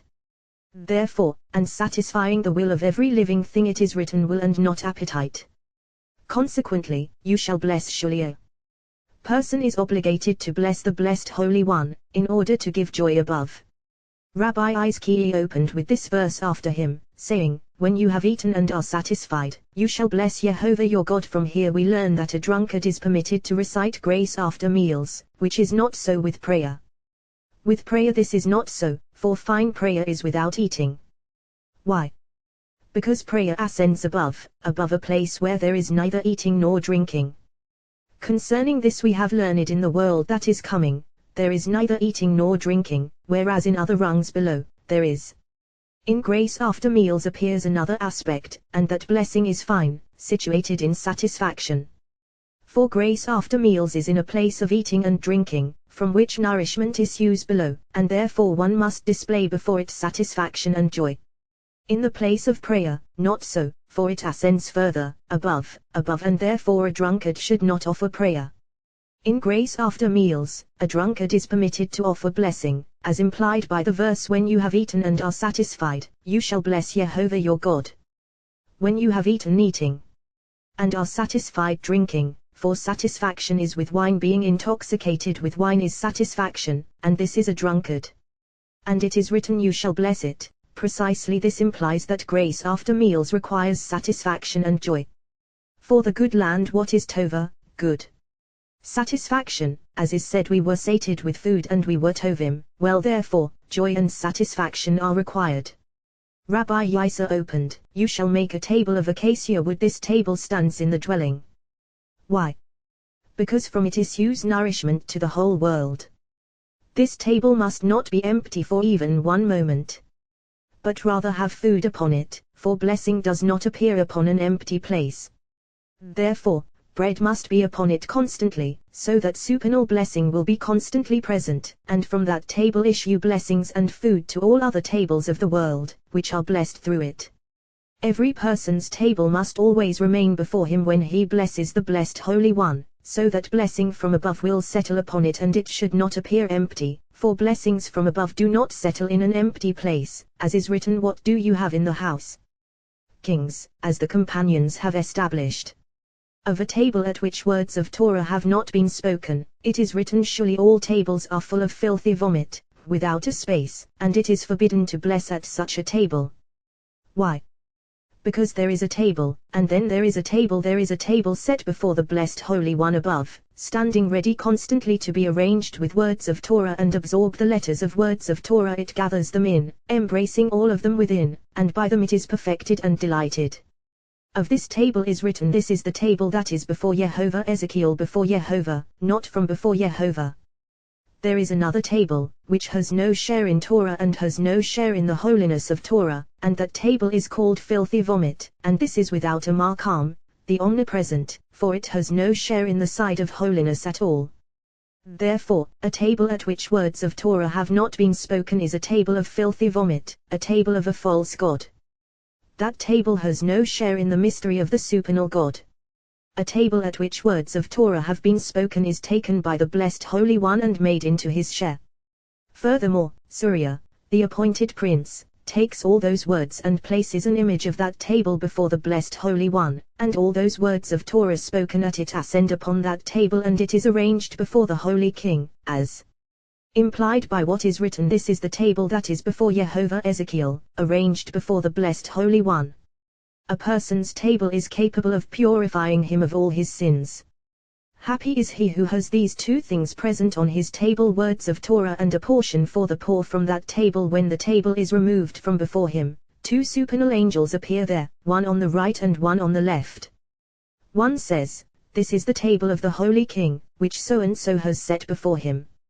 Now his table will be set constantly with supernal blessings, and supernal anointing oil will settle upon it." And the other says, "This is the table of the Holy King, which so-and-so has set before him. This is the table that will be blessed by those above and those below. This table will be set before the Ancient of Days in this world and in the world that is coming farther." As the table was being removed from before him, used to cover it, and say, "Remove this table modestly, so that it will not be embarrassed before the king's messengers."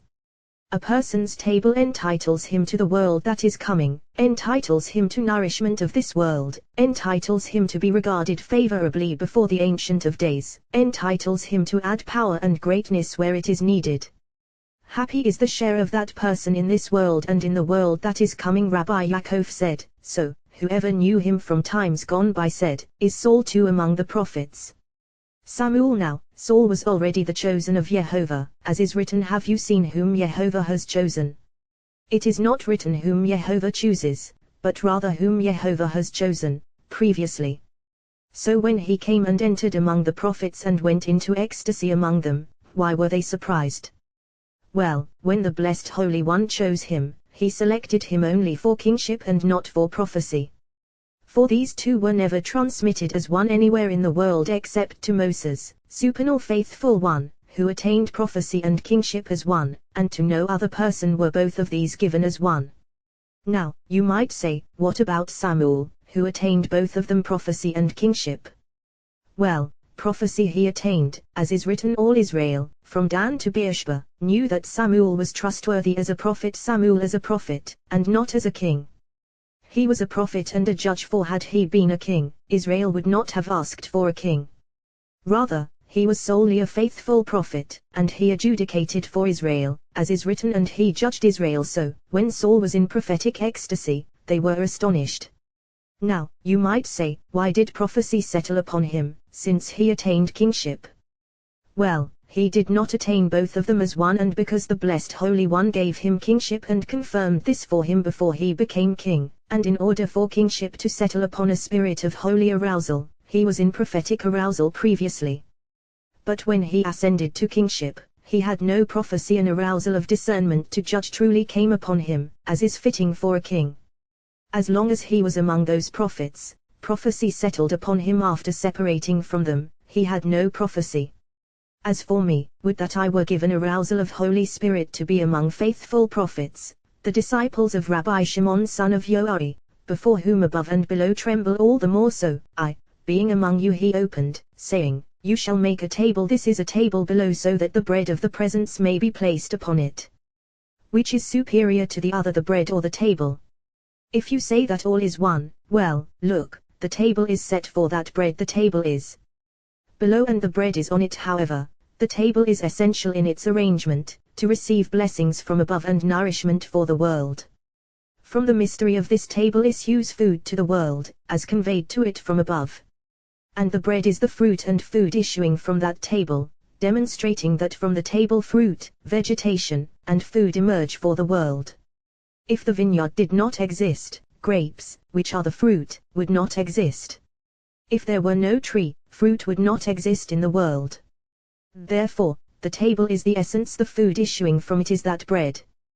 The priests would gather the fruit of the table every Sabbath eve, to demonstrate that supernal nourishment issues from the table. Because of the nourishing bread that the priests would gather, every item of food that they ate and drank was blessed, so that the evil impulse could not attack them, for the evil impulse appears only because of food and drink, as is written, lest I eat and be satiated and forget the name of my God, for through food and drink the evil impulse grows in a person's intestines. This bread, the food issuing from the table, blesses the food of the priests, so that the accuser will not appear, preventing them from serving the blessed Holy One with a whole heart. The priests need this more than all of the people. Thus, the table is the essence, the fruit and food issuing from it is the bread. This table must be arranged on the north side, as is written, the table you shall place on the north side. Why? Because from there begins joy. The left always receives first from the right and then arouses toward the female, afterward the right draws her near and she cleaves to him. Water is from the right and it is joy. It immediately gives to the left, where that water cleaves, bringing joy. Then it is included in the right and arouses the female with that joy. Your sign is one who takes water in a vessel with his right hand. The first to pour water is the left and not from left to right, since water is received from the right by the left.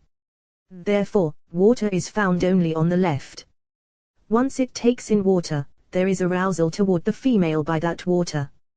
Consequently, we have learned the power of rain, and therefore, the table you shall place on the north side, because from that side fruit appears more abundantly than from the other side, through arousal in its joy at first, as is said, his left hand beneath my head, his right embracing me. A person's table should be in a state of bodily cleanliness, for he should approach to eat his food only in cleanliness.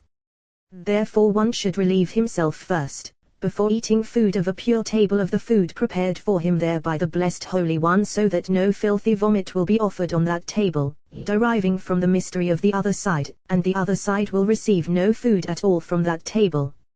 After a person has eaten and enjoyed himself, he should give part of the remnants to that side.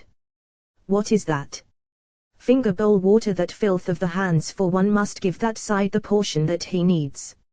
Therefore, it is surely over, obligation it is over, sin, and dwells in a place of over, and one is obligated to give him this portion. Consequently, one should not bless at all, for there is no blessing on that side.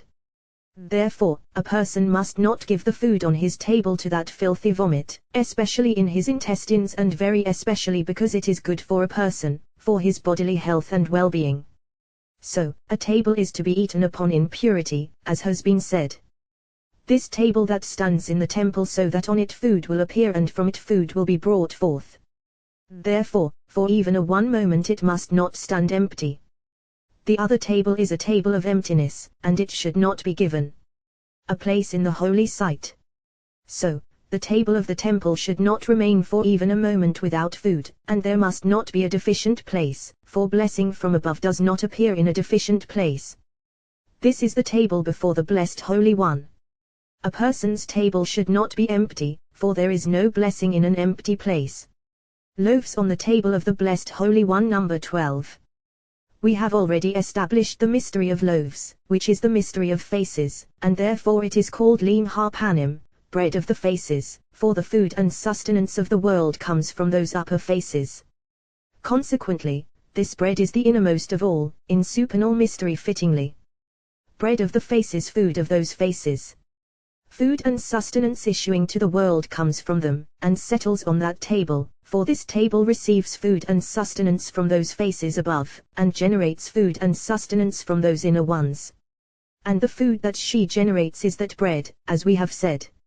Hot it was offered, and hot it was removed from there, as has been established, for it is written, hot bread on the day it is taken away. Samuel. Because of this table, a person should maintain the mysteries of his table in all the aspects that we have mentioned. Rabbi Lazar opened, always let your garments be white, and oil on your head not be lacking. This verse has been established and discussed, but the blessed Holy One created the human being in the mystery of wisdom, and fashioned him with great artistry, and blew into his nostrils the breath of life to know and contemplate mysteries of wisdom, to know the glory of his Lord, as is said, everyone who is called by my name, whom I created for my glory, whom I formed and made, whom I created for my glory, precisely. We have learned this mystery of whom I created for my glory, for this glory below, mystery of the Holy Throne, is restored above only by the restoration of the inhabitants of the world, when they are virtuous and devout, knowing how to effect restoration, as is written, whom I created for my glory, for the sake of my glory, to restore it with powerful pillars, to decorate it with ornaments and adornments from below, so that my glory may be exalted by the glory of the righteous on earth. Therefore, whom I created, corresponding to the upper glory, which includes the following enhancements. Creation is on the left. Consequently, since the human is on earth and has to restore my glory, I have fashioned in him the enhancements of the upper glory, for he also contains creation, and so, whom I created. In that upper glory there is formation, and so, whom I formed. This refinement I have placed in the human so that he will correspond on earth to that upper glory. In that upper glory there is making, and so of the human is written and made so that he may resemble that upper glory, restoring and blessing the lower glory. How do we know that the upper glory contains these three? As is written, forming light and creating darkness, making peace, forming light, formation, and creating darkness, creation, making peace, making. This is upper glory, which restores and blesses lower glory, supplying all its needs. Similarly, the human on earth corresponds to that upper glory, so as to restore this glory, completed on all sides. Upper glory, containing these three, the human below, containing these three, for that glory to be completed from above and from below, to be perfect on all sides. Happy is the person who succeeds through his deeds to be like this. Of this is written, always let your garments be white, and oil on your head not be lacking, just as that holy anointing oil is not withheld from upper glory, from the mystery of the world that is coming, so too, with the person whose deeds are constantly whitening, that holy anointing oil will never be withheld from him. How does a person become worthy of delighting in that supernal bliss? By his table, as when he delights, at his table, the souls of the poor, as is written, if you satisfy the afflicted soul, what is written? Then you will delight from above Jehovah, for so too, the blessed Holy One saturates him with all those delights of supernal holy anointing oil, flowing continuously to the upper glory. Rabbi Yos and Rabbi Ea were traveling on the road, and a certain donkey driver was goading behind them. Rabbi Yos said to Rabbi Ea, we should engage and endeavor in words of Torah, for the blessed Holy One goes before us, so it is time for us to adorn him on this way. Rabbi Ea opened, saying, it is time to act for Jehovah, they have violated your Torah. This verse has been discussed and established by the companions, but it is time to act for Jehovah whenever Torah is fulfilled in the world and people engage in it. The blessed Holy One, as it were, rejoices in his handiwork and in all worlds, and heaven and earth endure vitally. Furthermore, the blessed Holy One gathers his whole celestial family and says to them, see the holy people that I have on earth, through whom my Torah is crowned. See the work of my hands, of whom you said, what is a human that you are mindful of him? When they see the joy of their Lord in his people, they open in song, who is like your people Israel, a nation unique on earth. Samuel, however, when Israel neglects Torah, power is weakened, as it were, and then, it is time to act for Jehovah. Those inhabitants of the world, the righteous who remain, must gird their loins and perform worthy deeds for the blessed Holy One, so that he may be strengthened by the righteous among his forces, camps, and legions. Why? Because they have violated your Torah, and inhabitants of the world do not engage in it fittingly. That driver who was goading the donkeys behind said to them, please, to one question I need to know the answer. Rabbi Yos said, surely, the way is paved before us, ask your question. He said, this verse, if it were written one should act or let us act, then I would say likewise. But why it is time? Further, to act for Jehovah it should read before Jehovah. Why for Jehovah? Rabbi Yos said, in many ways the path is paved before us. 1, we were 2, and look, we are 3, and Shekinah is included with us. Another, I thought that you were only a withered tree, but you are verdant like an olive tree. Another, you have asked well, and since you have begun speaking, continue. He opened, saying, it is time to act for Jehovah, they have violated your Torah. It is time to act for Jehovah. There is a time, and then there is a time to love, and a time to hate. There is a time above, for that time is mystery of faith, and this is called a time of favor. This is the one whom a person must love constantly, as is said, you shall love it Jehovah. So, a time to love, this is the one whom a person must love. There is another time, who is mystery of other gods, whom a person must hate and after whom his heart should not be drawn. So, a time to hate. Therefore, regarding Aaron it is written, speak to Aaron your brother, that he not come at just any time into the holy place here, when Israel engages in Torah, that time of faith is arrayed in her adornments and bedecked to perfection. But when Israel neglects Torah, that time, as it were, is unadorned, imperfect, and unillumined, as is written, it is time to act for Jehovah. What is lasso? To act. As is said, that God had created lasso, to make what is lasso, to make. That the bodies of demons remained, for the day had been sanctified and they had not been made, and they remained lasso, to be made spirits with no body. Here, too, it is a time lasso, to actualize she is left unadorned and incomplete. Why? Because they have violated your Torah, because Israel below has neglected words of Torah, for thus that time exists, either ascending or descending on account of Israel. Rabbi Yos and Rabbi Ea came and kissed him on the head. Rabbi Yos said, surely, it is beneath you to be driving the donkeys behind us. Happy is this way on which we were privileged to hear this. Happy is the generation in which Rabbi Shimon dwells, for even in the mountains wisdom may be found. Rabbi Yos and Rabbi Ea dismounted, and the three of them walked on the way. That donkey driver opened, saying, as for me, may my prayer to you, O Jehovah, come at a time of favor. We have learned when is a time of favor. When the congregation prays. This is fine, and certainly so, for then the congregation prepares and arranges the enhancement of this time, and then is a time of favor, and one must make a request, as is written, God, in your abundant love, answer me with your true deliverance, for then one must make a request. As for me, may my prayer to you here is mystery of single unification. Verani, as for me King David, a place called redemption. My prayer, and here it is joined to redemption, for it is one. When one joins redemption to prayer, then is a time of favor. So too, a time of favor is a totality, as one a time, one favor, one combined with each other and becoming one. King David sought to unify in this verse a single unification.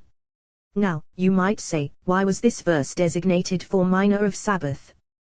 Well, it appears appropriately on Sabbath in that minor prayer, and not in the weekday prayer, for surely minor of Sabbath is unlike that of the weekdays, since during the week at the time of minor, judgment looms over the world and it is not a time of favor, but on Sabbath when all anger is eliminated and all merges as one, even though judgment arouses, there is sweetness.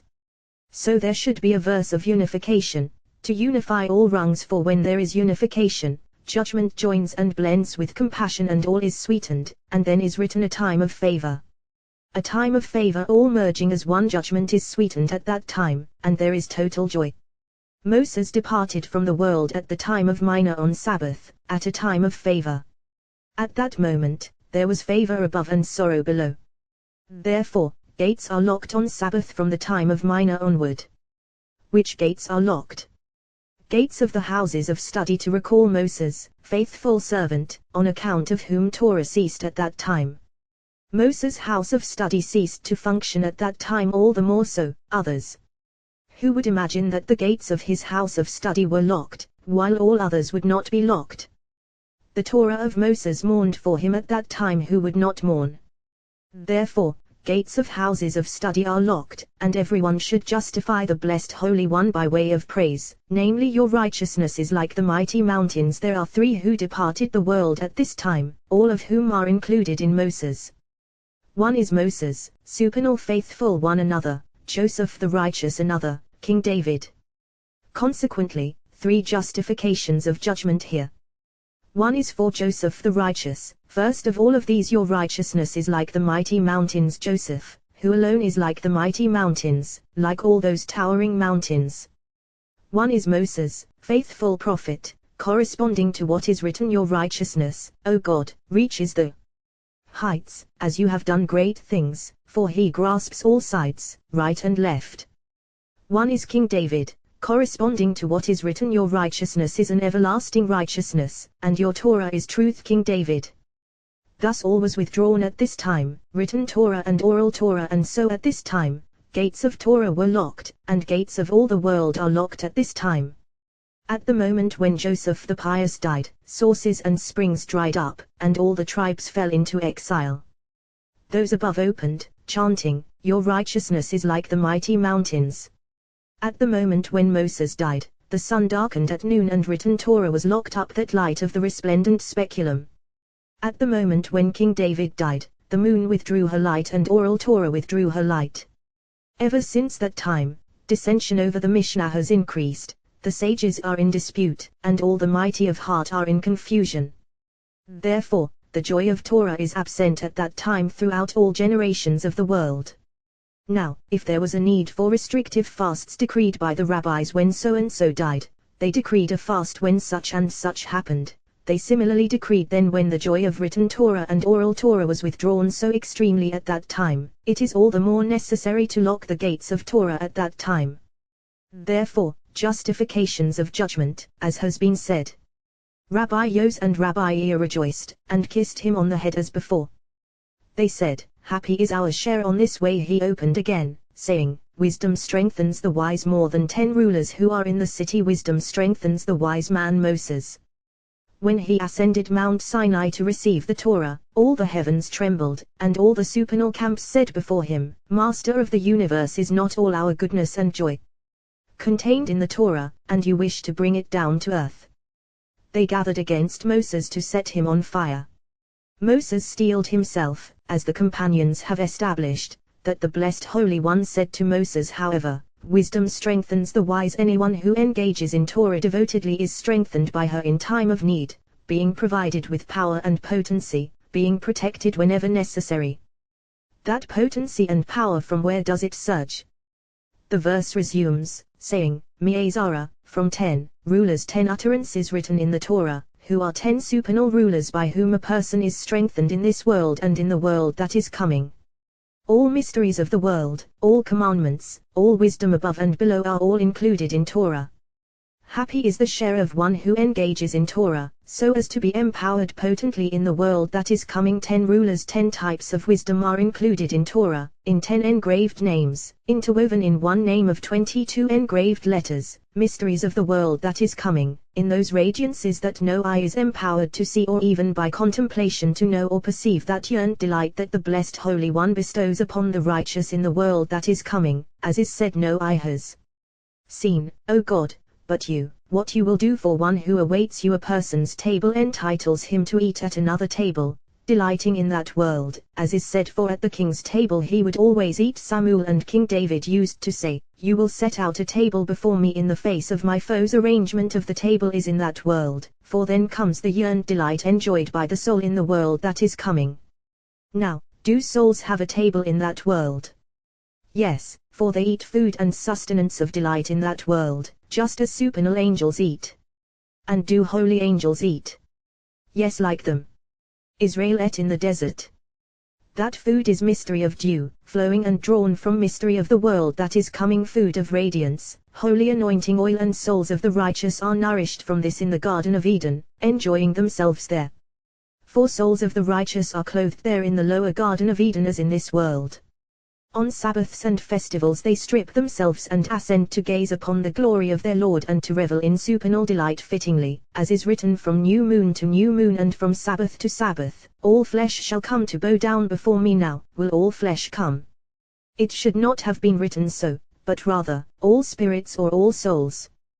Why all flesh? However, the Blessed Holy One formed the human being in this world on the pattern of supernal glory above. That supernal glory is spirit of spirit and soul of soul, until reaching a certain place below called body, and into this enters one spirit of the source of life, called all, containing all goodness, all food and sustenance of that body. This is the mystery of the abundance of earth. Is in all this, all is everything, spirit for that body. Similarly, the human being in this world is a body, and the spirit ruling him resembles that spirit ruling the body, called all, and this is called all flesh, and so it is written, "All flesh shall come to bow down before me." Of that delight is written, "No eye has seen, O God, but you, what you will do for one who awaits you." The companions rejoiced on the way. When they reached a certain mountain, Rabbi Ea said to that donkey driver, "What is your name?" He replied, "Hanan." He said to him, "May the Blessed Holy One Yoneka be gracious to you, and hear your voice when you need him." Rabbi Yos said, "Surely the sun is inclining, and here behind this mountain lies a village named after you, called Kfar Hanan." Let us spend the night there in honor of your name. Arriving there, they entered their inn, and a table was prepared for them with many kinds of food. Rabbi Ea said, Surely this table resembles the world that is coming, and we should elevate this table and adorn it with words of Torah. Rabbi Yos opened, saying, When you have eaten and are satisfied, you shall bless Jehovah your God for the good land that he has given you. If so, how do we know that this applies outside the land, since in that case it seems unnecessary? Well, when the Blessed Holy One created the world, he divided the earth. Habitation is on one side and desolation on the other. He divided habitation and centered the whole world around a single point. What is that? The Holy Land. The center of the land and of the whole world is Jerusalem, and the center of Jerusalem is the Holy of Holies, where all goodness and nourishment for all habitation descend from above, and there is not a single place in all of habitation that is not nourished from there. He divided desolation, and there is no harsher desolation in the world than that desert whose fierce power was broken by Israel over 40 years, as is said, who leads you through the great and terrible desert, fiery serpents and scorpions, and thirst, where there is no water. Over that desert rules the other side, and against his will, Israel traversed it and broke his power over 40 years. If Israel had been found worthy during those 40 years, that other side would have been eliminated from the world, but since they angered the Blessed Holy One all those times, the other side was strengthened and they all fell there under his power. Now, you might say, what about Moses, who surpassed all inhabitants of the world? How did he fall there? Not so. For Moses the faithful was not in his power but rather, Mount Abarim. What is Har Avarim, Abarim? Dissension. For supernal rulers above disputed over it, and it was not handed over to any official or to the other side, and so it remained until Moses, faithful servant, came and controlled it. There he was buried, and none but the Blessed Holy One attended to him, as is written, he buried him in the valley. He buried him who? The one who is noted anonymously to Moses, he said, and it is not written who it was he called to Moses, and it is not written who it was. Here too he buried him, and it is not written who it was. But surely this place is known to the companions. Therefore, that mountain was ruled by no one but Moses. He is there. And in order that all other generations of the world may know that those who died in the desert will rise, he planted their shepherd among them, so that all of them will be aroused in revival in the world that is coming. Now, you might say, if that desert is the potency of the other side, how could the Blessed Holy One command that the goat should be sent to another mountain? They should have sent it to that mountain in the desert where Israel journeyed. However, since Israel had journeyed there for 40 years, his power was broken, whereas his power was strengthened in a place where no man had ever passed.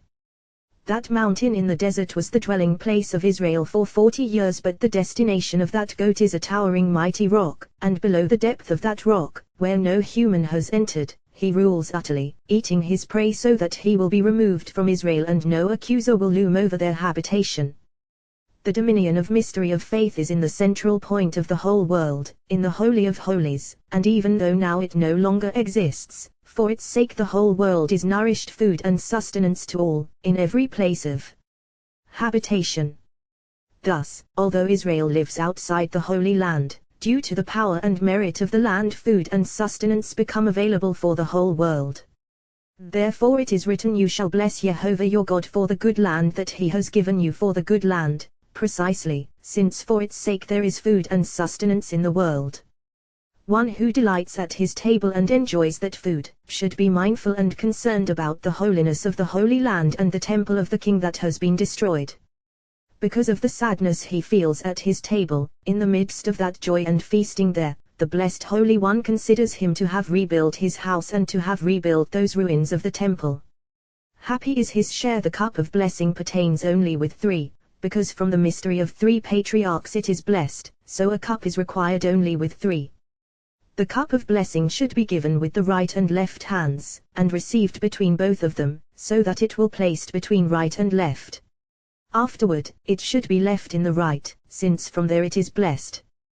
10 things have been said concerning the cup of blessing, and all are fitting, because perfection of the cup of blessing consists of 10, as the companions have established.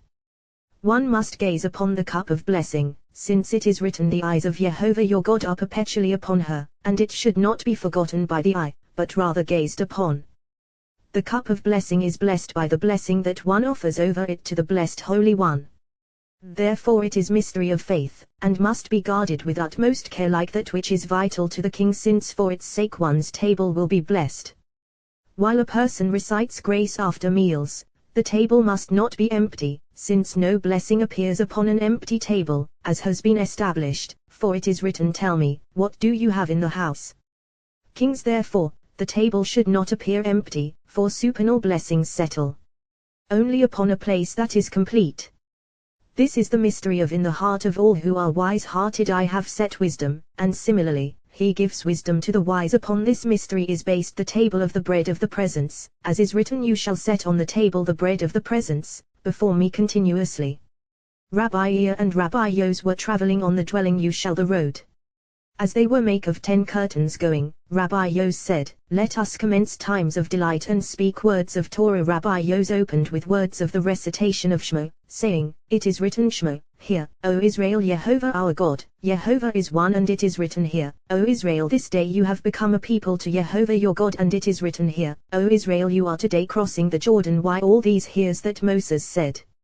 For here, O Israel, of unification is fitting, and comes in order to be expounded, but these others, why? Well, they come to be expounded. Here, O Israel, of unification, this surely comes to be expounded. Here the unity of supernal wisdom is intimated and seen. Shema, here Ayin is one of the large letters. Why? Because it alludes to a single totality, including above and below as one, in single unification. Shem, Ayin, name, 70. Here this name is included with those 70 supernal names, from which this name is blessed and with which it is combined. They must be combined as one in single unification, focusing intention upon them, for surely 70 names are mystery of the supernal chariot, and from this supernal chariot this name is blessed, enveloped by them. Afterward, Israel, included in the whole. But we have learned this is Israel the elder, so that Israel may share in one totality, the place where all conjoins.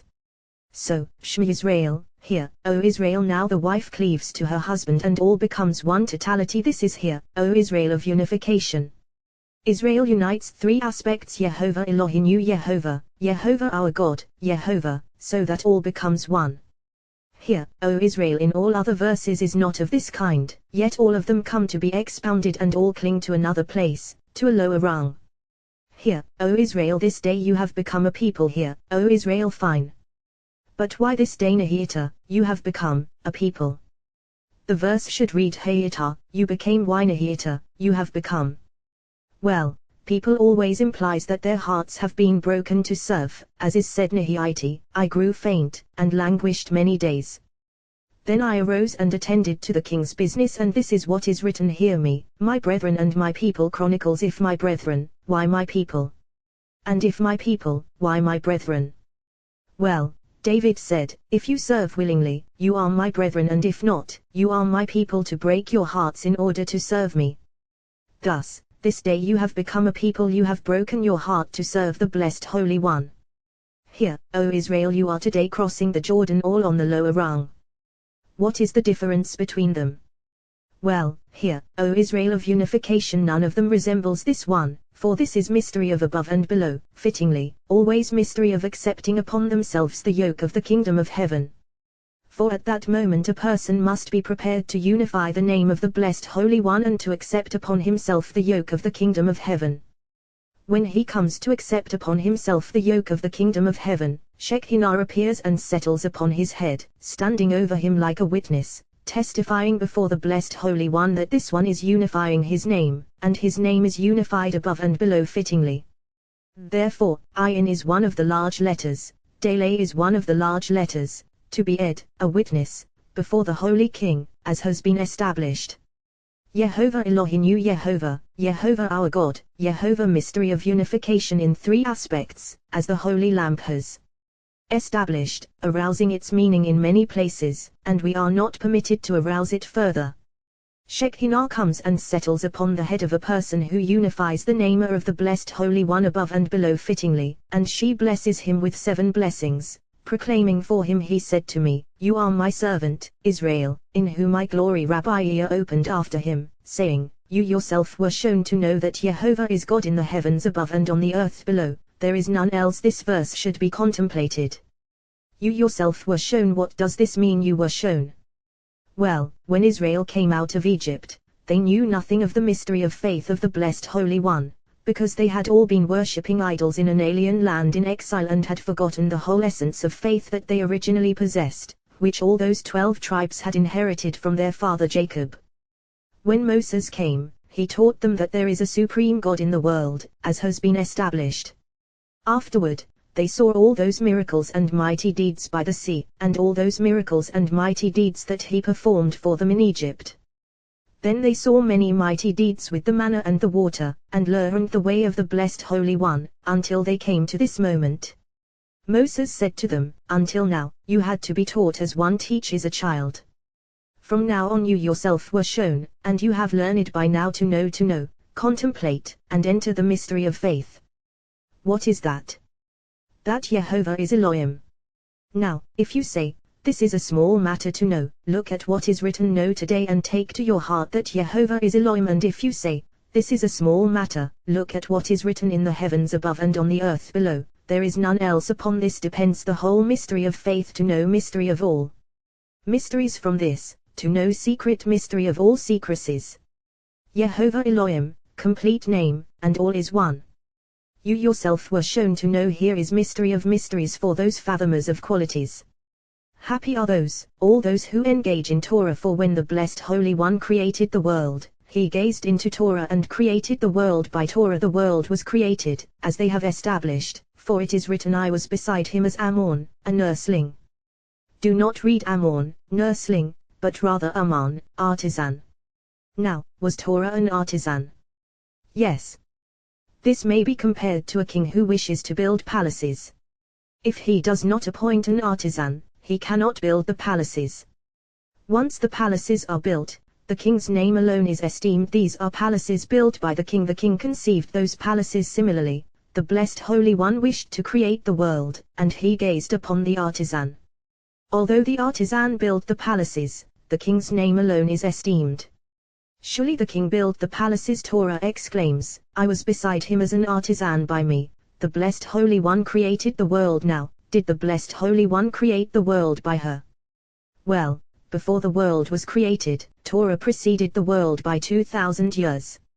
And when the Blessed Holy One wished to create the world, he gazed upon Torah, upon every single word, and formed correspondingly the artistry of the world, for all things and actions of all worlds are in Torah. Therefore, the Blessed Holy One gazed upon her and created the world. Not that Torah created the world, but rather the Blessed Holy One, by gazing into Torah, created the world. So we find that the Blessed Holy One is an artisan, and Torah, corresponding to him and beside him, is an artisan. It is not written I was an artisan, but rather beside him, since the Blessed Holy One gazed upon her, she was beside him as an artisan. Now, you might say, who can be an artisan beside him? Well, the gaze of the Blessed Holy One was in this manner. In Torah is written, in the beginning God created heaven and earth. He gazed at this and created heaven.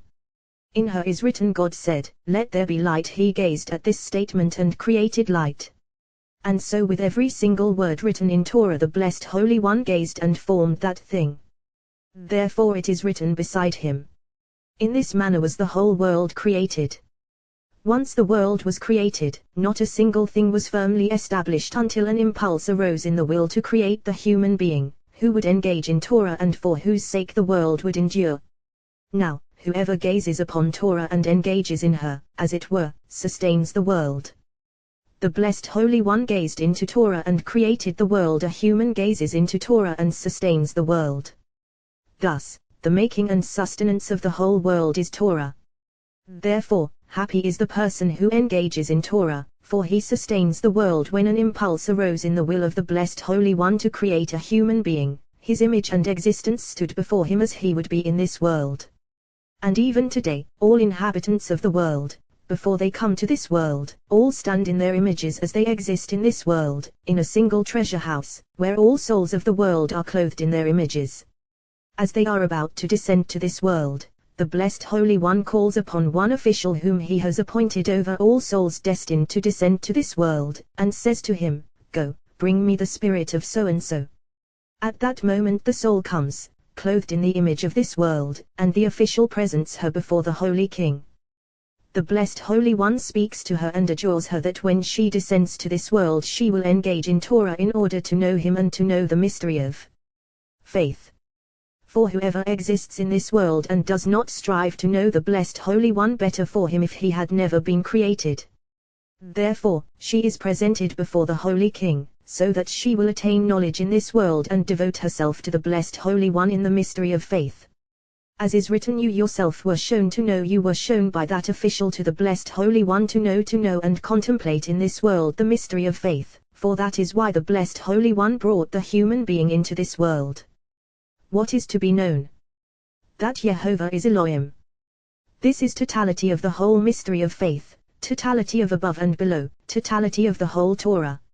In this mystery lies totality of the whole mystery of faith, certainly so totality of the whole Torah, mystery of written Torah and mystery of oral Torah, and all is one.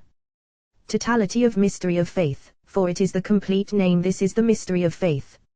And who is it? Jehovah is one and his name one. Zechariah here, O Israel, Jehovah our God, Jehovah is one, one unification. Blessed be the name of his glorious kingdom forever and ever. Another unification, so that his name may be one. This is mystery of Jehovah is Elohim, when they are in one unity. Now, you might say, if so, that this corresponds to what is written, Jehovah is one and his name one. That is not the same as Jehovah who, he is, Elohim.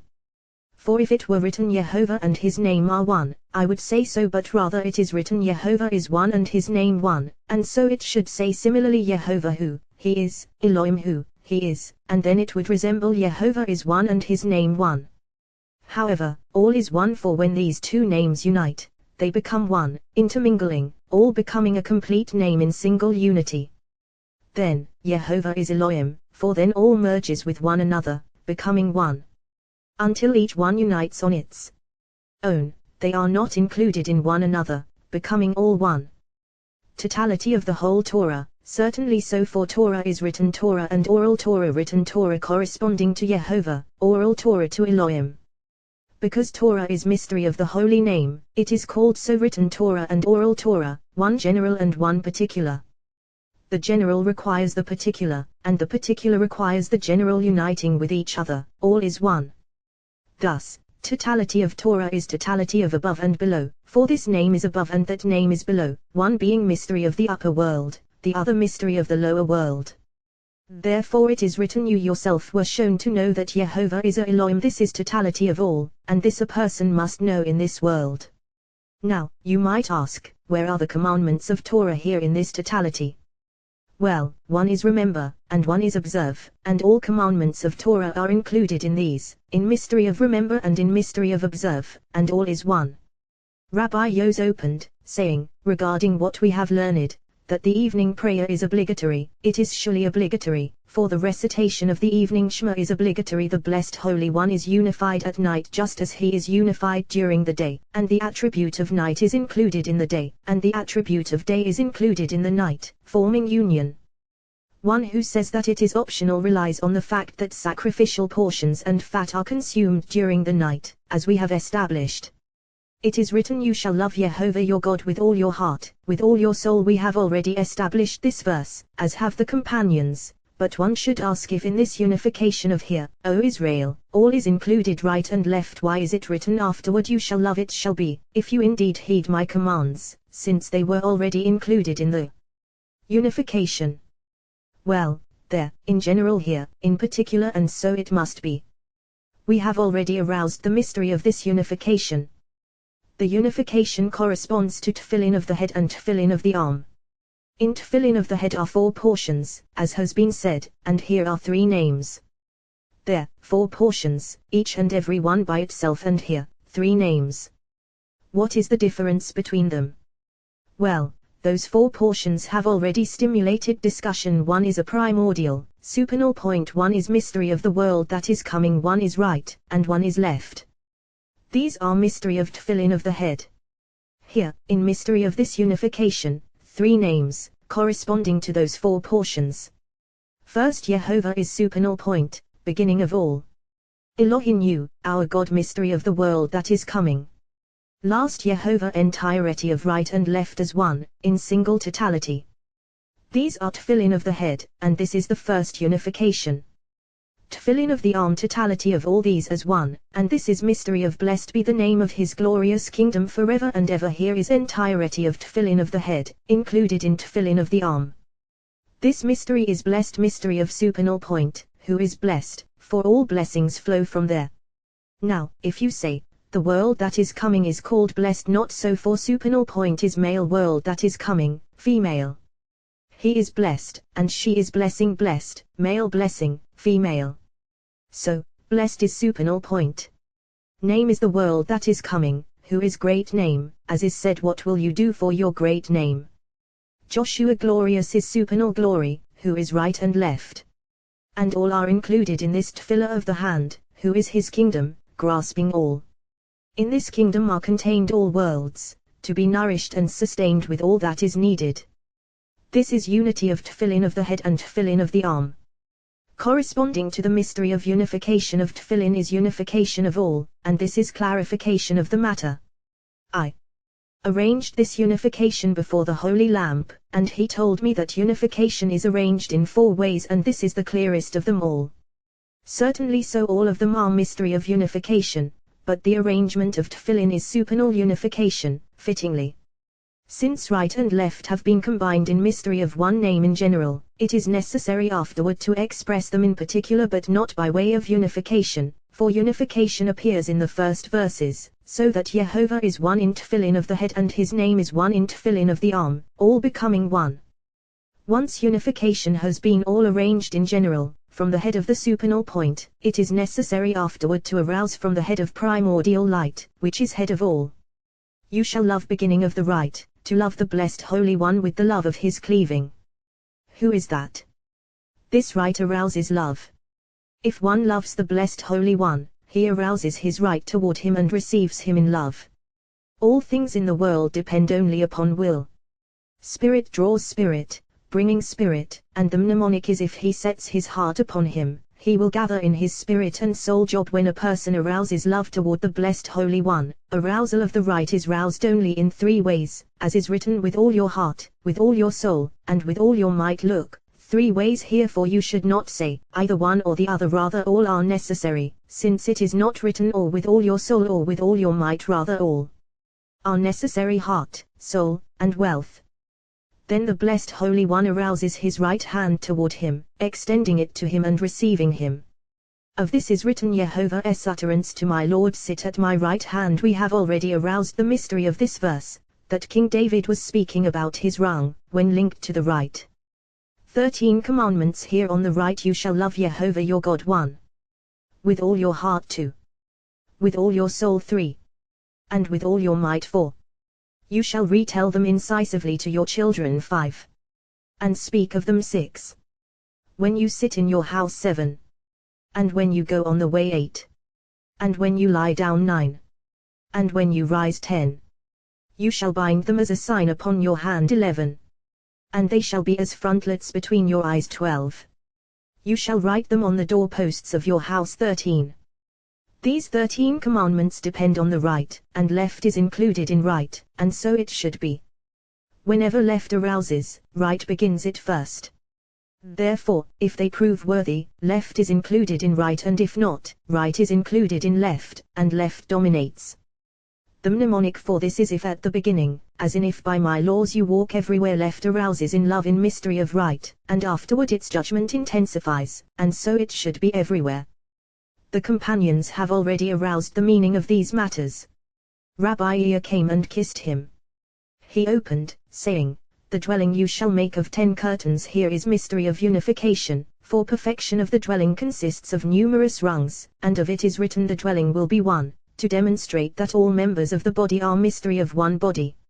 In a human being are numerous members, higher and lower, some internal, within others visible externally, yet all are called one body, one person in a single bond. So too, the dwelling all those members correspond to the pattern above, and when all joins as one, then is written the dwelling will be one. Commandments of Torah are all members and limbs in mystery above. When they all join as one, then all amount to one mystery. In the mystery of the dwelling, consisting of limbs and members, all amount to mystery of Adam, the human resembling commandments of Torah. For commandments of Torah are all in mystery of Adam, male and female, because when they join together, they are one mystery of Adam. One who omits even a single commandment of Torah diminishes, as it were, the image of faith, for all those members and limbs form the image of Adam. Thus, all attains mystery of unification. And since Israel is one nation, it is written, you my flock of my pasture are Adam, human Ezekiel, and it is written, who is like your people Israel, one nation on earth. Samuel Rabbi Yitzhak was in the presence of Rabbi Elazar, and said to him, surely, the love that a person feels for the blessed Holy One is aroused only from the heart, for the heart is arousal, arousing love toward him, and the compassionate one desires the heart. If so, why is it written with all your heart and afterward and with all your soul, implying that there are two types, one, the heart, and another, the soul? If the heart is the essence, why need the soul? He replied, surely, heart and soul are two, uniting into one. For heart, soul, and wealth all unite with one another, and heart is unification of all. This corresponds to what has been said with all Levavic ha, your heart with two hearts, namely two impulses, one, the good impulse, the other, the evil impulse. Each one of these two is called heart, one is called good heart, the other, evil heart. Therefore, Levavic ha, namely two, the good impulse and the evil impulse.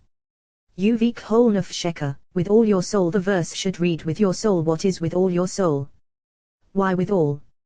Well, to include nefesh, ruah, and neshama. This is with all your soul, whatever this soul holds. And with all your wealth similarly. There are various kinds of wealth, all different from one another, and so it is written, and with all. Love for the blessed Holy One entails offering him all this, loving him with every single one. Now, you might say, how can a person love the blessed Holy One with the evil impulse? For look, the evil impulse is hostile, preventing a person from serving the blessed Holy One. How can he love him with it? Well, this is a greater service of the blessed Holy One, when the evil impulse is overturned by the love that one feels for the blessed Holy One. For when the evil impulse is overturned and broken by a person, this is true love of the blessed Holy One, since he knows how to draw that evil impulse to his service. Here is a mystery for masters of qualities. Everything that the blessed Holy One has made, above and below, is all intended to manifest his glory, and all is for his service. Now, who has ever seen a servant denouncing his master, opposing everything that his master wishes? It is the will of the blessed Holy One that humans should serve him constantly, walking in the path of truth, thereby becoming worthy of many benefits. Since this is his will, how can an evil servant come and oppose, by his master's will, luring people to an evil path, distancing them from the good path, and causing them to disobey the will of their Lord? But actually, he is doing the will of his master. This may be compared to a king who had an only son, whom he loved exceedingly. He commanded him, in love, not to approach an evil woman, for whoever approached her would be unworthy of entering the king's palace. The son consented to do his father's will in love. In the king's abode, outside, was a harlot, comely in appearance and beautiful in form. Some days later, the king said, I want to see my son's devotion to me. He called for that harlot and said to her, go and seduce my son, to see his son's devotion to him. That harlot, what could she do? She went after his son and began embracing him, kissing him, seducing him with all kinds of enticements. If that son is worthy and obeys his father's command, he rebukes her, pays no heed to her, and thrusts her away from him. Then the father rejoices in his son and brings him into his palace, giving him gifts and presents and great honor. Who caused all this honor for that son? You must admit, that harlot, and that harlot, does she deserve praise for this or not? Surely she does, from every aspect. First, because she carried out the king's command, and second, because she brought upon the son all this honor, all this goodness, all this love of the king toward him. Therefore, it is written, and look, it was very good, and look, it was good. This is the angel of life, very is the angel of death, who is surely very good for whoever heeds his Lord's command. Were it not for this accuser, the righteous would not inherit those supernal treasures reserved for them in the world that is coming. Happy are they who have encountered this accuser, and happy are they who have not encountered him. Happy are they who have encountered him, for through him they inherit all that goodness, all that bliss, all those delights of the world that is coming, of which is written, no eye has seen, O God, but you, what you will do for one who awaits you. Happy are they who have not encountered him, for through him they inherit hell and are banished from the land of the living. The wicked who do not heed their Lord and are drawn after him. Therefore, the righteous should be grateful to him, for through him they inherit all that goodness, bliss, and delight in the world that is coming. What is the benefit for this accuser when the wicked obey him? Well, even though he has no benefit, he fulfills the command of his master. Furthermore, he is strengthened because of this. Since he is evil, he becomes stronger when perpetrating evil. A wicked person is strengthened only after he has killed someone. Once he has killed people, he is emboldened, empowered potently, and feels pleasure. Similarly, that accuser grows in power only after he has lured people, accused them, and killed them. Then he is pleased, strengthened, and potently empowered. Just as the side of life is strengthened when people are good and walk on the straight path, so too this accuser is strengthened and empowered when the wicked heed him and are dominated by him. May the compassionate one save us. Happy are they who are worthy of defeating him and overturning him, earning the world that is coming. Because of him one should be strengthened by the blessed Holy One constantly. Of this is said, happy is the human whose strength is in new highways in their heart. Happy are they in this world, and happy are they in the world that is coming. Rabbi Yos, Rabbi Yehuda, and Rabbi Ea were traveling on the road, and Rabbi Elazar met them. As soon as they saw him, they all dismounted from their donkeys. Rabbi Elazar said, surely, I have seen the face of Shekinah, for when one sees the righteous or virtuous of the generation and meets them, they are surely the face of Shekinah. Why are they called the face of Shekinah? Because Shekinah is hidden within them, she is in concealment, and they are revealed, for those close to Shekinah are called her face. And who are they? Those with whom she adorns herself to appear before the supernal King. Now, since you are here, surely Shekinah is arrayed upon you, and you are her face. He opened, saying, please, take my blessing that has been brought to you. When Jacob saw Samael the accuser on that night, he saw him in the form of Esau and did not recognize him until morning rose. As soon as morning rose and he looked upon him, he saw him with a face concealed and revealed. Gazing at that image like the image of Esau, he immediately perceived that it was the prince of Esau. He seized him. What is written? Let me go, for dawn is breaking, and the companions have adduced because his time had arrived to offer song and praise to the blessed Holy One. Therefore, for dawn is breaking. Here one should contemplate, for surely his dominion is only at night in the darkness, and this is the mystery of terror in the nights, namely the fear of hell. As for its saying in the night she and his female. Therefore, he rules only by night. This is why it says he said, let me go, for dawn is breaking. Why for dawn is breaking? Because when morning comes and the dominion of darkness of night is eliminated, then he and his legions enter the hollow of the great abyss in the north, until night enters and dogs are untied, ruling and roaming the night until morning comes. This is why he said urgently, for dawn is breaking, because he does not rule by day. Similarly, the exile of Israel, which resembles night and is called night. Edom, the wicked kingdom, rules over Israel until morning comes, when the blessed Holy One will illumine them and Edom's dominion will be eliminated. Therefore, for dawn is breaking, he was pressured by Jacob's hold and his power weakened, for night had passed. So Jacob held him tight and saw that his image was like that of Esau, though not so clearly. And then he confirmed the blessings. What is written previously?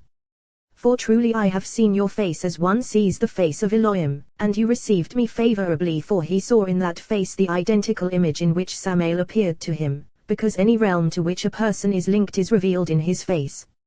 As for you, Shekinah is with you, and your faces are like her face. Happy are you, he said, if we were going on the same way, I would sit with you, but now that you are heading your way and I am heading mine, I will part from you with a word of Torah. He opened, saying, a song of ascents. Li Shlomo, of Solomon. Unless Jehovah builds the house, its builders labor in vain. Unless Jehovah watches over the city, the watchman looks out in vain. Now, did King Solomon utter this praise when he built the temple? Not so, for King David uttered it for King Solomon, when Nathan came to him and told him about Solomon. Afterward King David showed his son Solomon an image of the temple, and when David saw this image of the temple with all its array, he uttered a song for Solomon unless Jehovah builds the house. Alternatively, a song of ascents. Li Shlomo, for Solomon, for the king who possesses Shalama, peace. What song is this? A song and praise above all other songs, for this transcends them all. Unless Jehovah builds the house, King David saw all those 7 pillars upon which this house stands, for they stand row by row to build this house. Above them all stands the master of the house, who moves over them, giving them power and strength, to every single one fittingly. Thus, if this king who possesses peace, who is master of the house, does not build this house, its builders labor in vain, those pillars standing above this house. Unless Jehovah watches over the city, the king who possesses peace, the watchman looks out in vain, one pillar upon which the world is established. And who is that? Righteous One, for he guards this city. As for the dwelling made by Moses, Joshua stood constantly, guarding it, for this could be guarded only by one called a youth, as is written, Joshua son of Nun, a youth, would not depart from within the tent. Afterward this dwelling was guarded only by means of a youth, as is written, the youth Samuel was serving Samuel, he was guarding there, because guarding of the dwelling is only by a youth. However, the temple was not so, for its guarding is only by the blessed Holy One, as is written, unless Jehovah watches over the city, the watchman looks out in vain. Who is the watchman? The one guarding the dwelling, who is called so youth, Metatron. But as for you, holy ones of the highest, you are not guarded as the dwelling is guarded, rather, your guarding consists in the blessed Holy One himself, as is written, Jehovah will guard your going and your coming, now and forever, for whenever the righteous are traveling on the road, the blessed Holy One guards them constantly, as is written, Jehovah will guard you from all evil, he will guard your soul. Jehovah will guard your going and your coming, now and forever. They followed him and escorted him for 3 miles, and returned to their way. Of him is written, for his angels he will command for you, to guard you on all your ways. On their palms they will lift you up, lest you strike your foot against a stone. Your father and mother will rejoice, she who bore you will exult. Rabbi Yehuda opened, in a multitude of the dwelling you shall make of people is the glory of a 10 curtains king, and in the lack of people is the ruin of a prince. In a multitude of people Israel, of whom is written, for you are a holy people to Jehovah your God. They are a people who amount to many thousands and many myriads, and when they are great in number, this is the glory of the blessed Holy One. For those above and those below praise the name of the supernal King, praising him because of this holy people, as is written, they will say, only a wise and understanding people is this great nation. Now, you might say, but look at what is written, for you are the fewest of all the peoples. Well, surely, of all the peoples, precisely, but they are more numerous than any one people, for there is no nation in the whole world as great and numerous as Israel. Now, you might say, what about the Ishmaelites? What about the Edomites? They are so numerous, they certainly are, but all those other nations intermingle. This nation has children by that nation, and these have children by another nation, and those by another. Consequently, there is no nation in the whole world as great and numerous as Israel, a nation selected and unique, these with those, with no other intermingling at all, as is written, for you are a holy people to Jehovah your God, and you Jehovah has chosen to be a treasured people to him of all the peoples on the face of the earth. Thus, in a multitude of people is the glory of a king, the glory of the supernal King, the blessed Holy One. Furthermore, when the blessed Holy One comes to the synagogue, which is a small sanctuary, and all the people come as one, praying, offering thanks, and praising the blessed Holy One, this is the glory of the King, of the anonymous King, Holy King Messiah, who is adorned in perfect beauty to ascend above. And in the lack of people is the ruin of a prince when he comes early to the synagogue and the people do not come to pray and praise the blessed Holy One, then all the dominion above and all those supernal princes and camps are detached from the loftiness of adornments of that king in which they were arrayed. Why so? Because at the moment that the people of Israel below arrange their prayers and requests, praising the supernal King. All those heavenly camps arrange praise and are arrayed in that holy adornment. 4 supernal camps are all companions of Israel below, praising the blessed Holy One as one, so that exaltation of the supernal King may be enacted above and below as one. But when they are ready to be companions with Israel, and the people of Israel below do not come to arrange prayers and requests and to praise their Lord, then all those holy camps supernal dominion are scattered from their array. For they do not rise ascendantly and cannot praise their Lord fittingly, since the praise of the blessed Holy One must be in unison above and below, those above and those below simultaneously. Therefore, the ruin of a prince not the ruin of a king. Even if only 10 accumulate in the synagogue, with those 10 appear supernal camps, to be companions with them. Why? Because all adornments of that king are tenfold, so 10 are enough if there are no more. The dwelling you shall make of 10 curtains 10, for perfect array of the dwelling is by 10, to be fitting. 10 Esa, 10, and not Azara, 10. Well, Esa, 10, always implies without Shekinah, who is not included in the number. For example, standing upon Shanir Eazar, 12, oxen king's Shekinah is not included in the number, since she stands above, as is written with the sea set upon them above. In these places alluding to mystery above, where he is missing, Shekinah lies beyond that number, for she is not included. The other side is given a greater number, yet diminished in count. For example, Ashtir Esri, 11, as has been established. Wherever letters are added, as here, it implies deficiency. For example, Har Aminan, has Aminan, your brother been with you? Samuel, Foraman, Aman, would have sufficed. But on the side of holiness, a letter is subtracted and it is an addition. Rabbi Ear opened, wrapped in light as in a garment, spreading the heavens like a curtain. This verse has been established, for when the blessed Holy One created the world, he enwrapped himself in that primordial light, and with it created the heavens. Light and dark were as one, light on the right, darkness on the left. What did the blessed Holy One do? He combined them and from them created the heavens. What is Shemayim, heavens? Ish, fire, and Mayim, water. They were joined as one, and from them he created Shemayim, heavens, making peace between them.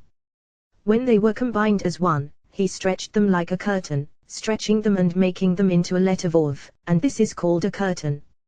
Curtains for look, from this letter spread a radiance, becoming curtains 7 expanses are stretched, concealed in a supernal treasury, as has been established, with one expanse lying above them.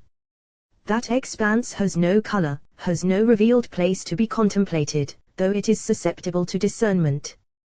This expanse is concealed and illumines all of them, impelling them on their journeys, every single one fittingly. From this expanse and beyond, no one can know or perceive, and one should shut his mouth, neither speaking nor contemplating in discernment. Whoever contemplates recoils, for no one can know. There are 10 curtains, which are 10 expanses. And who are they?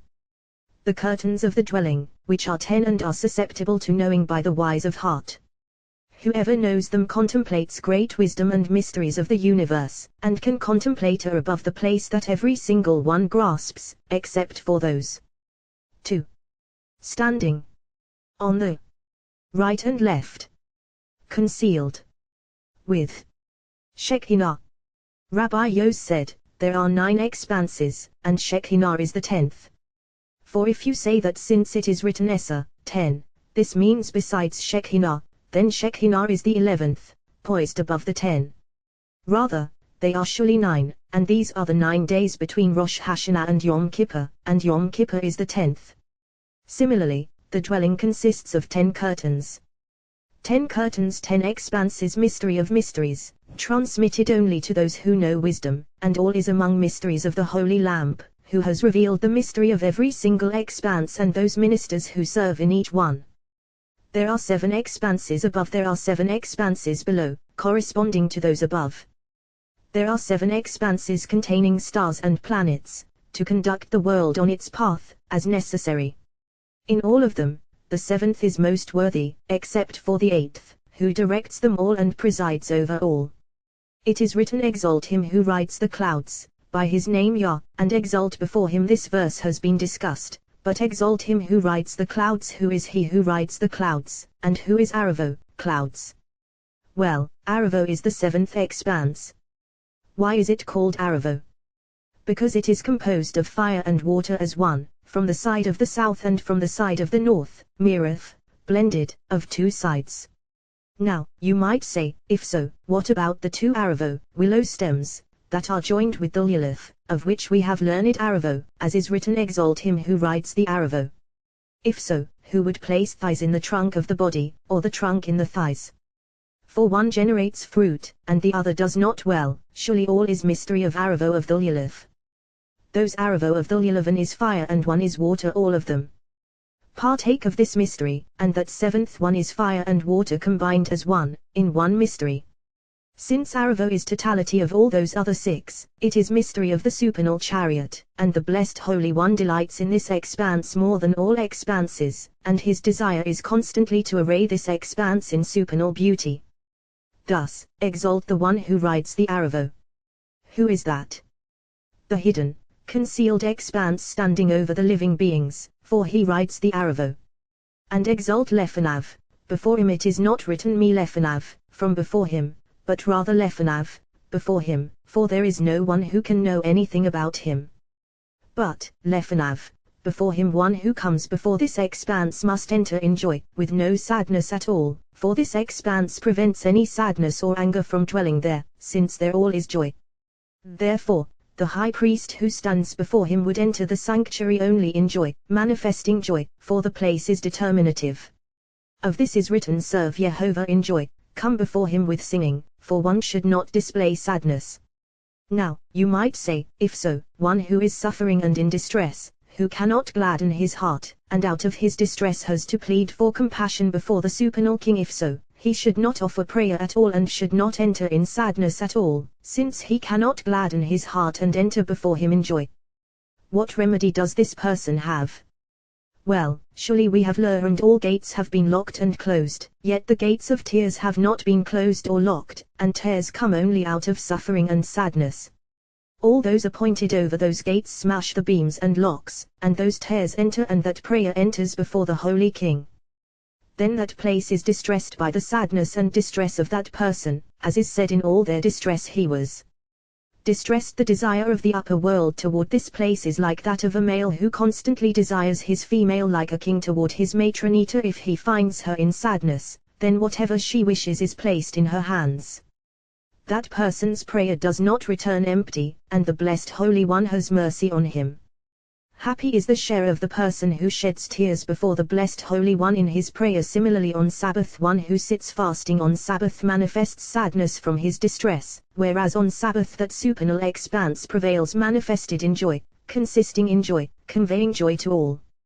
As for this one sitting in sadness, since that expanse prevails, it delivers him from the punishment decreed upon him, as has been said.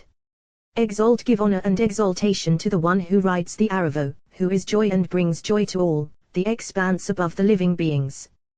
By his name Yoshuli, for in that place this name is included. And exalt before him, for one should not manifest sadness before him, as has been said. Rabbi Lazar said, this verse should read as follows: exalt him who rides al Aravo, upon Aravo. Why be a Aravo, in Aravo?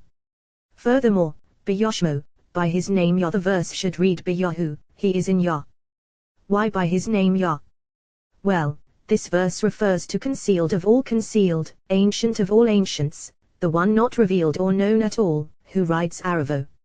Now, you might say that since he comes and rides in them, although he is concealed, in this place he is capable of being revealed. However, exalt him who rides Baravo, in Aravo, who is ancient of all ancients, concealed of all concealed, unknown. And how does he ride in Aravo? Be Yah, by Yah, primordial mystery issuing before him. This is his name of that concealed one who is unknown. His name is Yah. Not that it is he, but it is he by means of that curtain that is spread and issues before him. However, this curtain is his name, and this is his chariot, and he is not known at all. This is his great name because there is a name not as great as this, although containing additional letters. This is his great name, and therefore with this name we utter Amen, which derives from it. With this, Amen goes constantly with the other name, not so. Amen. May his great name be blessed. For when this name is arrayed, all is complete and all worlds rejoice. In this name are included those above and those below. In this name are included commandments of Torah, totality of all mysteries above and below, entirety of world of the male above and entirety of world of the female below. All those commandments are members and limbs, manifesting mystery of faith. One who does not consider and contemplate mysteries of commandments of Torah cannot know or glimpse how members are arranged in supernal mystery. Members of the body are all arranged according to the mystery of commandments of Torah. And although some members are grand and eminent, all of them, small and great, if one of them is removed, even the smallest, that person is called defective. How much worse if one omits even a single commandment of Torah, for he inflicts a defect where there must be none. What is written, Yehovah Elohim took the human and placed him in the Garden of Eden to till it and tend it. These are offerings, and all is one. But this is the mystery of commandments of Torah, to till it upper members and tend it lower members. These upper ones pertain to remember, and these lower ones pertain to observe, and all is one. Happy is he who succeeds in fulfilling them. Commandments of Torah enable a person to fulfill his spirit and soul in this world and in the world that is coming. Torah entitles a person to inherit two worlds, this world and the world that is coming. Whoever engages in Torah engages in life in this world and life in the world that is coming. He is saved from all evil punishments, which are powerless against him. If this is so for engaging, how much more so for one who performs action. Rabbi Iya and Rabbi Abba were staying at an inn, and they rose at midnight to engage in Torah. The innkeeper's daughter rose and lit a lamp for them, and then she stood behind them to listen to words of Torah. Rabbi Abba opened, saying, For a mitzvah is a lamp and Torah is light, and reproofs of discipline are the way to life. For a mitzvah is a lamp. Whoever engages in this world in those commandments of Torah has a lamp arranged before him by every single commandment, to illumine him in that world. And Torah is light. One who is occupied with Torah attains the light by which the lamp is lit. For a lamp without light is nothing. Light without a lamp, similarly, cannot shine, so each needs the other completely. Action is needed to prepare the lamp, and studying Torah is needed to light the lamp. Happy is he who engages in them in light and in lamp, and reproofs of discipline are the way to life. The way to life, by which to enter the world that is coming, consists of those reproofs that a person receives in order to remove himself from the evil path and follow the good path. Further, the way of life, those reproofs of discipline that the Blessed Holy One brings upon a person to purify him from his sins. Happy is he who accepts them with a willing heart. Alternatively, for a lamp is a mitzvah priming the lamp, the sparkling lamp of David, who is a lamp arraying oral Torah, who should be adorned constantly, and she shines only by written Torah, for oral Torah has radiance only through written Torah, who is beaming light. He looked behind him and saw the innkeeper's daughter. He said, For a lamp is a mitzvah. What is a lamp? A lamp that is a mitzvah attained by women, namely the Sabbath lamp. For although women do not attain Torah, men attain Torah and illumine this lamp that women prepare by this mitzvah. Women, by preparing this lamp; men, by Torah, illumining this lamp, adorning the mitzvah that is incumbent upon women. That woman heard and wept.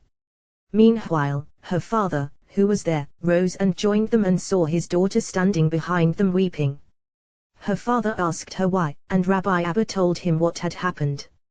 He too, the woman's father, began to weep. Rabbi Abba said to him, Perhaps your son-in-law, your daughter's husband, has not attained Torah. He replied, Indeed, and for this we weep, my daughter and I, constantly. Because I saw him one day jumping off a roof to hear Kaddish with the congregation, a wish arose within me to marry my daughter to him. The congregation came out of the synagogue and I gave him my daughter, for I said that this leap to hear Kaddish shows that he is a great man of Torah, even though he was only a youth and I didn't know him before.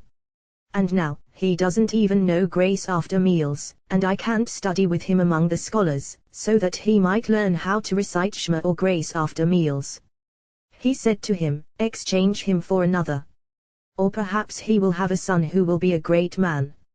Meanwhile, he rose, and leaped over them and sat before them.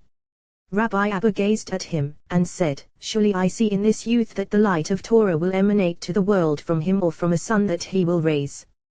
That youth laughed. He said, My masters, let me say a word before you. He opened, saying, I am young in days, and you are aged, therefore I was fearful and dared not declare my own opinion. Job pillars of the world have aroused the meaning of this verse. However, Elihu, of whom is written from the family of Ram, and they have adduced that he derived from the seed of Abraham. Fine, but Elihu was a priest, and from the seed of Ezekiel here is written son of Barachel the Buzite, and there is written to Ezekiel son of Buzi the priest Ezekiel. Now, you might say, since it is written Buzi, Buzite, he was Buz, of contemptible family. Job not so. The verse goes on to say from the family of Ram, highest of all. Then why is he called Buzi? Because Mevazir, he abases himself before one who is greater than him. Therefore he attained the lofty name Buzi, the one who is called Adam, perfection of all, such as no other human was called, as is written, you, son of Adam. Ezekiel, since he attained this name, he was called Ram, highest of all. So he said, I am young la yamim, in days. Job the verse should read me yamim, of days, while la yamim, 2 days. Well, he said, I am young, and I have diminished myself la yamim, 2 days towards someone who has many days. Why? Because I thought, days should speak, and therefore, I am young, and I have diminished myself toward days. And you are aged, I saw that you were aged, therefore I was fearful and dared not declare my own opinion. I thought, days should speak, and abundant years should declare wisdom. Surely but truly it is the spirit in a human and the breath of Shaddai that gives them understanding. Job, and so, since I am a youth, I set my intention not to speak Torah until today, but now that you are here, it is fitting to open in Torah before you. He opened, saying, For a mitzvah is a lamp and Torah is light, and reproofs of discipline are the way to life. For a mitzvah is a lamp, Mishnah, as is said, the Torah and the mitzvah. The Torah is written Torah, and the mitzvah is Mishnah, which is a lamp ready to be kindled. A lamp, why is she called a lamp? When she receives, between 2 arms, supernal members, and she opens her 2 arms toward them, then those 2 arms are included with them, and she is called no lamp. And Torah is light illumining that lamp, which is kindled by it from the side of primordial light, which is the right. For Torah was given from the right side, primordial light, as is written, from his right hand, a fiery law for them given from the right side, although the left was included in it, for thus is perfection of all. This light is absorbed by worlds, which are hidden away on the side of that light, and it spreads through all of them. Beneath the supernal concealed throne dwell those worlds on that right side. There are on the right side and on the left side, totaling these are the ones that the blessed Holy One constantly prepares, and from these spread countless precious treasures, all stored away for delighting the righteous in the world that is coming. Of these is written, so I may endow those who love me with yesh, substance, and fill their treasuries. Of these is written, no eye has seen, O God, but you, what you will do for one who awaits you, yesh, substance, worlds treasured away beneath the world that is coming. Or, light, primordial light, is named after those on the right side, because even light of the left is called light, but primordial light is destined to generate offspring in the world that is coming. Now, you might say, in the world that is coming, and no more, but even every single day, because if not for this light, the world could not exist, as is written, I declare, the world is built by love. This light was sown by the blessed Holy One in the garden of his delight, and he arranged it in rows by the hand of the righteous one, who is the gardener of the garden. He took this light and sowed it a seed of truth, arranging it row by row in the garden, and it sprouted and grew and yielded fruit, by which the world is nourished, as is written, light is sown for the righteous. It is written, as a garden makes its sowings spring up. What are its sowings? The sowings of primordial light, which is constantly sown. Now it bears and yields fruit, and now it is sown as in the beginning. Before the world can eat this fruit, this sowing bears and gives fruit, not subsiding. So the worlds are nourished by the supply of that gardener called Righteous One, and he never subsides or ceases, except in time of exile. Now, you might say, of the time of exile is written, waters vanish from the sea, and a river becomes parched and dry. Job, how can it generate offspring? Well, it is written, sown, continually sown. From the day that the river ceased, that gardener has not entered the gardener yet, that light that is continually sown yields fruit, and is sown of itself as in the beginning, never subsiding like a garden generating offspring, some of that sowing falling on its own, right in its place, generating offspring as before. Now, you might say that such offspring and fruit are the same as when the gardener was there. Not so, but this sowing is never withheld. Similarly, and Torah is light, Torah too is constantly sown in the world, generating offspring and fruit, never subsiding, and by its fruit the world is nourished. And reproofs of discipline are the way to life. There are two ways, one, a way of life, the other, its opposite. What is the sign of the way of life? Reproofs of discipline. 4. When the blessed Holy One seeks to guard this way of life, he sets on it the one who strikes and administers reproofs and discipline to inhabitants of the world. Who is that? The one of whom is written the flame of the whirling sword to guard the way to the tree of life. Thus, the way to life is reproofs of discipline, and one who receives reproofs is surely being aroused to walk in that way of life, inhabited by reproofs of discipline. The beginning of this verse does not match its end, nor its end its beginning. However, everything in this verse is mystery of faith. For a mitzvah is a lamp, mystery of observe. And Torah is light, mystery of remember. And reproofs of discipline are the way to life, decrees and punishments of Torah. All is mystery of faith, each one requiring the other, so that mystery of all may be fitting. Concerning the mystery of this light, which kindles and illumines this lamp, it is written of Aaron, when you light up the lamps, for he comes from the side of this light. Of this light is written, let there be light, and there was light. Since it says let there be light, why is it written and there was light? It would have sufficed to say and it was so. Well, let there be light, primordial light, which is the right. And there was light, for right generated left, and from mystery of right issued left.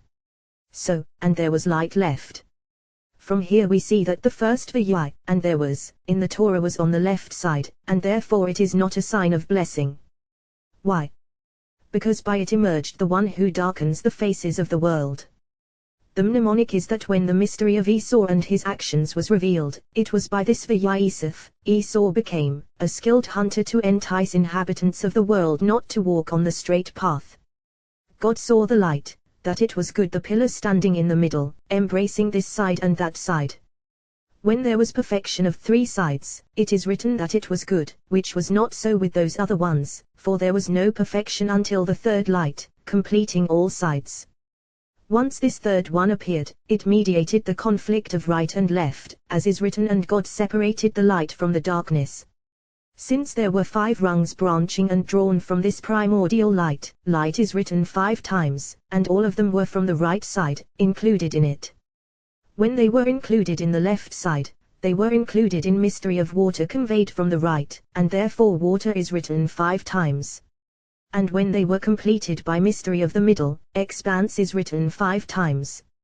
So, these 3 light, water, expanse correspond to these 3 rungs, in which all 5 rungs are included, and therefore each of them is written 5 times, each and every one. Here is mystery of mysteries by these 3, mystery of image of Adam was figured and graved in its engraving.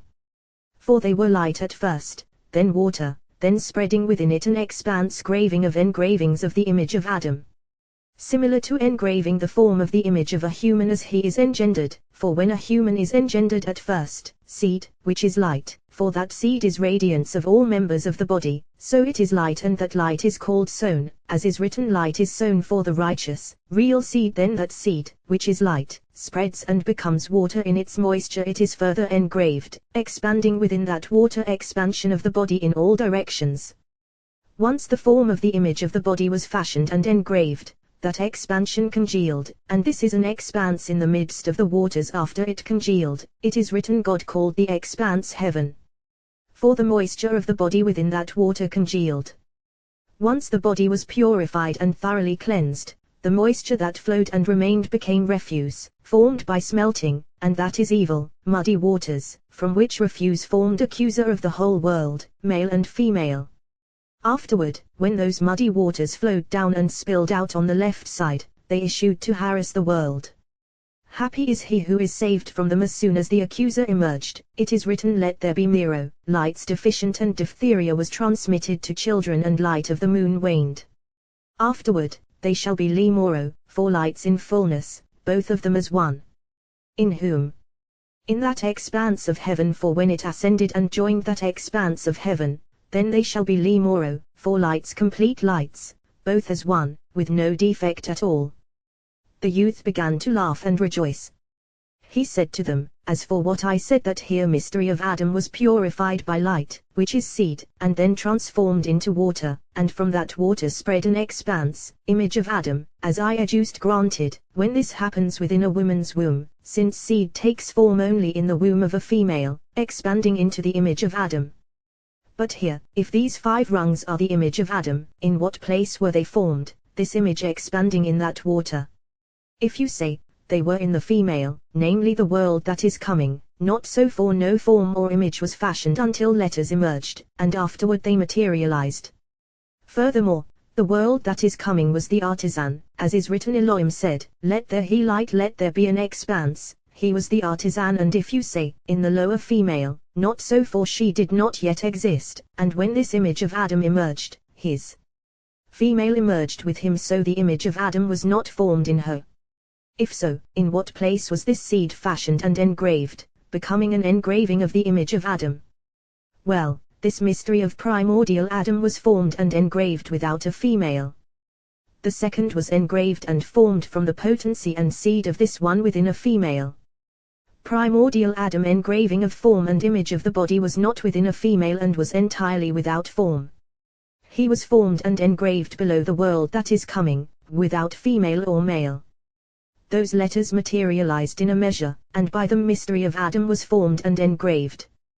The letters were arranged in a straight path, as they began to be engraved and formed from mystery of primordial light, and this light was sown within him, within the measure. When it reached the measure, it became water intermingled with water, an expanse spread, form of Adam, fitting image. After the female was adorned for him, and they turned face to face, this image of Adam entered in desire to the female, and there his likeness was engraved and formed. Of him is written, he engendered in his likeness, according to his image formed within the female, unlike that first one, who was formed within him by measuring within a measure, as has been said. Similarly, below, what is written? Adam knew Eve his wife, and she conceived and bore Cain. Cain began to bear in her womb by the power and support of Adam after she had already received filth from this cough. Therefore it is not written here he engendered, but rather he knew, and she conceived and bore, and refuse issued within the female. She continued bearing his brother, Abel. Here is not written he engendered, even though he derived from the side of the male, yet the accuser weakened and broke his strength, since by the letter Kopher letters had begun to give birth. As soon as refuse was purged, letters began to give birth from the mystery of Shin, Tav, perfection of male and female in accord as one. Then it is written he engendered in his likeness, and he called his name Seth, and it is not written and she called. He called he and not she, he called his name Shet, Seth, perfection of male and female as one, for they were in one accord. Letters revolved further, giving birth again Aleph of Adam, Adam, and those letters of the place that concludes his name. Which is that? None, and afterward Vov not he, for it had already been conceived in Hevel, Abel, so he took another letter, following Vov. And he concluded with the beginning of Shet, Seth Shin, and was called Enosh, Enosh. What is the difference between this name and the name Adam? Well, Enosh was not powerful himself, but rather restoration of the earlier ones. What is Enosh, a human, that you are mindful of him? And it is written, what is Enosh, a human, that you exalt him and set your mind upon him, that you inspect him each morning and examine him every moment. Job of this is written, Jehovah delights in crushing him. By disease breaking of the body and power of the soul were bequeathed by Seth to Enosh, a heritage that he rightly received and that he too bequeathed to his sons. Letters revolved further to straighten crookedness, giving birth again Xinan, Kenan, mending of Cain, Cain, instead of whom he was established, letters turning to sweeten the world from the crookedness that existed. Mahalalel, Mahalalel Mem, last of the letters of Adam, Adam. He, lamed perfection of letters of Hevel, Abel. Since he was not wicked like Cain, the letters of his name were not changed except for one instead of Vet, there was Aleph, for further enhancement. By this point the world became fragrantly firm, and crookedness was straightened beginning with Enosh except for the sin of Adam, which was not sweetened until Israel stood at Mount Sinai, but the crookedness of Cain and Abel was straightened and sweetened. Yet the world was in pain until Noah came, as is written, this one will console us for our work and for the pain of our hands from the soil that Jehovah cursed. By this point, lamp and light were perfected as one. Now, sirs, I am from Babylon, the son of Rav Safra, though I was not privileged to know my father, and I was banished here. Fearing that the inhabitants of this land are lions of Torah, I resolved not to say words of Torah in the presence of anyone for 2 months, and today they are completed. Happy is my share that you appeared here. Rabbi Yos raised his voice and wept. They all rose and kissed him on the head. Rabbi Yos said, happy is our share that we have been privileged on this way to hear words of the Ancient of Days from your mouth, words that we never attained until now. They all sat down. He said to them, sirs, since I saw the suffering of this my father-in-law and his daughter who were distressed and pained in their souls over my not knowing grace after meals, I told them that until I knew it, I would not unite with my wife, as is the way of the whole world.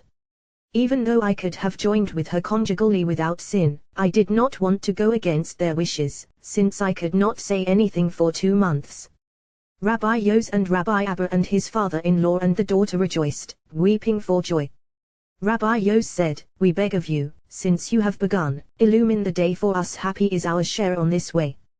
He opened with grace after meals, saying, you shall eat before Jehovah your God, and it is written, you shall rejoice before Jehovah your God. These verses were fulfilled when Israel appeared before the blessed Holy One in the temple. How are they fulfilled now? Who can eat before Jehovah and rejoice before Jehovah? Well, certainly so. At first, when a person sits at his table to eat, he offers a blessing over bread, Hamatzi, who brings forth. Why Hamatzi and not Matzi? For look at what is written, Bo, who creates the heavens, not Harbor, and Os, who makes the earth, not Haos the earth. Why here, Hamosai? Well, from all things pertaining to mystery of the upper concealed world, he is concealed, to show that they derive from the hidden, concealed world. And all things pertaining to the world that is more revealed are written with he, as is written, Hamatzi, who brings forth their array by number, Hakor, who summons the waters of the sea, Amos, all from mystery of the lower world.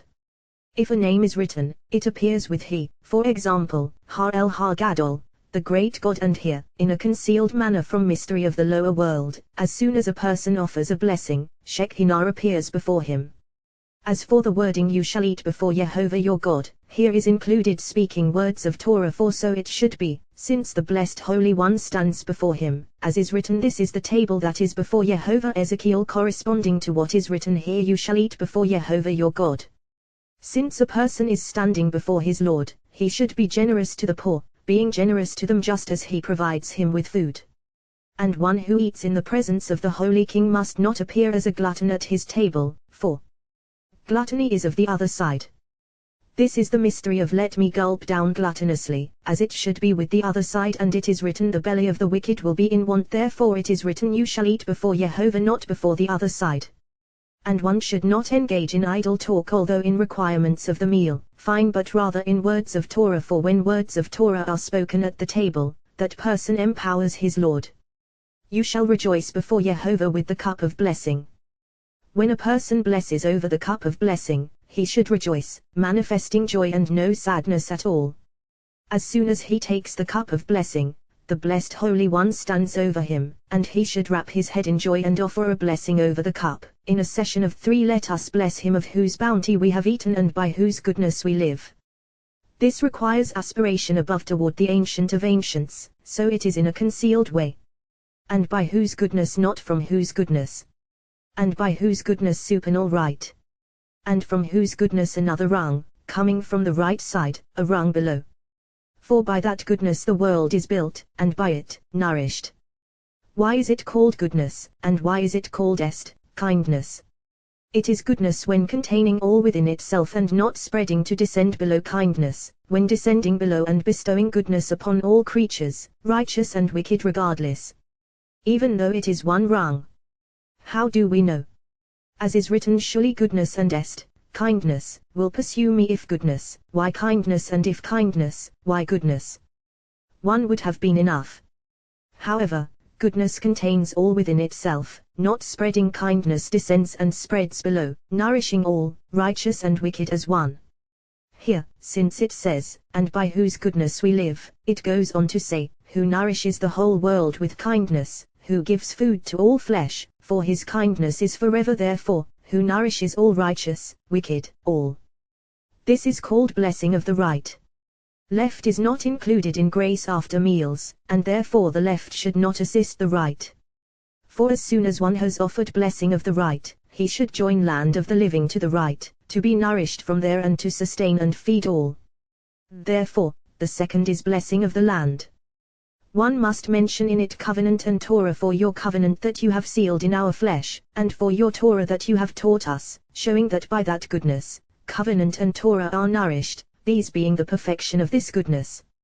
From here we learn that women are exempt from grace after meals from enabling others to fulfill their obligations, since they possess neither Torah nor covenant.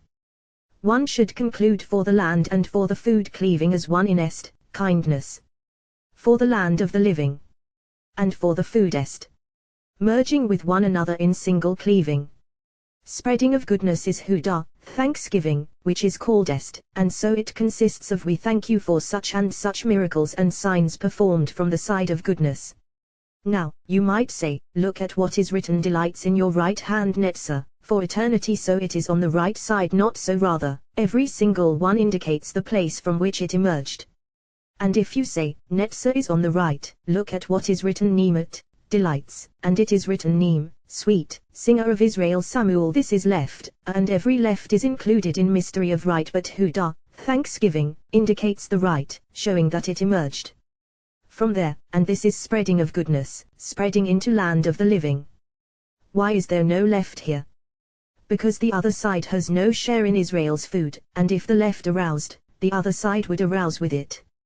He already sold his birthright and share to their father Jacob, yet we give that accuser his share with the filth of finger bowl water, and if there is no filth, then a portion of that food touched by the hands.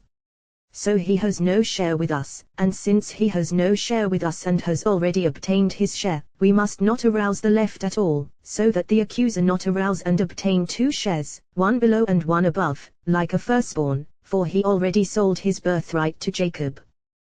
His share is below and he has nothing above. Israel obtains above and Esau obtains below. Therefore, left is not included at all in grace after meals. Once this land of the living is blessed from the right side and receives nourishment, we seek compassion, for all have compassion, Jehovah our God, upon Israel. May we ourselves and the temple benefit from that nourishment and sustenance of land of the living, and through that compassion may the temple be rebuilt below on Sabbath, so that judgment may not appear, and Netzah and Hudah may be in the class of Azadim. Acts of Love 1 says, may it be your pleasure to strengthen us, so that both of them will be faithful as dear David. Acts of Love for David. Therefore, may there be no sorrow, grief, or sighing on our day of rest, for may it be your pleasure and modim, we thank, our as dear David. Grant peace, which we say in the prayer, in the blessing, he who makes peace in his heights, may he in his compassion make peace for us. Who is good and does good, for all comes from the right side, and nothing from the left side. One who recites grace after meals receives blessings first of all and is blessed with the entirety of grace, thereby attaining long life. Concerning one who takes the cup of blessing and blesses, it is written, I raise the cup of salvations, who are salvations. These are the right, who saves from all accusers in the world, as is written, my own right hand brought me salvation, and similarly save with your right hand and answer me. Meanwhile, day was dawning. They all rose and kissed him. Rabbi Yos said, surely, this day is a wedding celebration, and we will not leave here until a feast is made for all the people of the town. For this is a wedding celebration in which the blessed Holy One delights. They took his wife and offered her many blessings, and had her father prepare another house for rejoicing. They gathered all the townspeople for the rejoicing and called her bride, and they rejoiced with them the whole day, and he rejoiced with them in words of Torah. He opened at the table, saying, you shall make the planks for the dwelling of acacia wood, upright. Here is written Omedim, upright, and there is written Seraphim. Omedim, were standing just as their seraphim, so too here seraphim. These stand in the array of the bride, surrounding the canopy, so that supernal spirit may dwell within that canopy as with the bride below, who requires a canopy for her arrayal, covered with beautiful decorations in honor of the other bride, who comes to dwell there in the joy of the bride below. In honor of that supernal bride, one should make a canopy of beauty with all lovely decorations, inviting the supernal bride to that canopy. Similarly, at every covenantal circumcision below, one should prepare another chair beautifully for the master of the covenant of zeal, who appears there. Here, too, every canopy should be covered with beautiful decorations in honor of the bride unidentified, for one corresponds to the other. One ascends in 7 blessings, and the other ascends in 7 blessings. And once she ascends in 7 blessings, she is called bride. Therefore it is forbidden to join conjugally with her until she has been encompassed by those 7 blessings, corresponding to the supernal pattern. Those 7 blessings the bride inherits from supernal spirit, the place from where all blessings flow. There are 6 blessings by which the bride is blessed, yet you say there are 7. Well, the 7th is the one sustaining all. Most blessings are over wine, which is the aspect delighting a lover, the wine preserved in its grapes constantly. Therefore the first of those 7 blessings is mystery of wine. Wine produces fruit both above and below, the vine receives all and brings forth fruit for the world. Arousal of joy is by the left, as is written, his left hand beneath my head, and afterward his right embracing me, and the tree of life generates fruit and verdure by this arousal. This is the first blessing of the bride. The second, who has created all for his glory, mystery of holy covenant, joy of union, who absorbs all blessings to generate fruit in that vine. For first that fruit descends from above by way of limbs and flows to holy covenant, to be conveyed to that vine. This is from the right side, for fruit is found only on the right, the left arouses and the right generates. Afterward, left is embraced by right, and right by left, becoming mystery of Adam. Thus, the third is creator of Har Adam, the human Jacob, Shuli, is the middle pillar, he was the image of Adam. The fourth is one pillar of the right thigh. The fifth, may she greatly rejoice, essence of the house, in delight at the gathering of her children from the 4 corners of the world. This is mystery of the other thigh, which joins with the left thigh to go gathering in all directions, and the loving gathering of children is to bring them between the knees. In those 2, within whom dwell the prophets, is joy of the essence of the house. Why? Because 2 willow stems do not yield verdure or fruit, yet gathering children to them is their fruit and verdure, and the gathering of her children to her is aroused only by the prophets. The 6th, companions and lovers, a place where desire, joy, and companionship are found, pillar of the whole world, called righteous. Righteous and righteousness are companions and lovers, not withdrawing from one another. Until here, 6 blessings by which the bride is blessed. The 7th sustains all, and from this 7th all are surely blessed, totality of 10 utterances, for this encompasses above and below. Therefore, included in this are 10 types of joy, jubilation and happiness, groom and bride, love, companionship, rejoicing, exultation, peace, and fellowship, so that the bride may be perfection of all. Happy are Israel, who have attained below as above of them is written, who is like your people Israel, a nation unique on earth. Samuel, they all rejoiced that whole day in words of Torah, and the inhabitants of the town appointed him as their head. On the next day, Rabbi Yos and Rabbi E arose and blessed them and went on their way. As they approached Rabbi Shimon, he raised his eyes and saw them.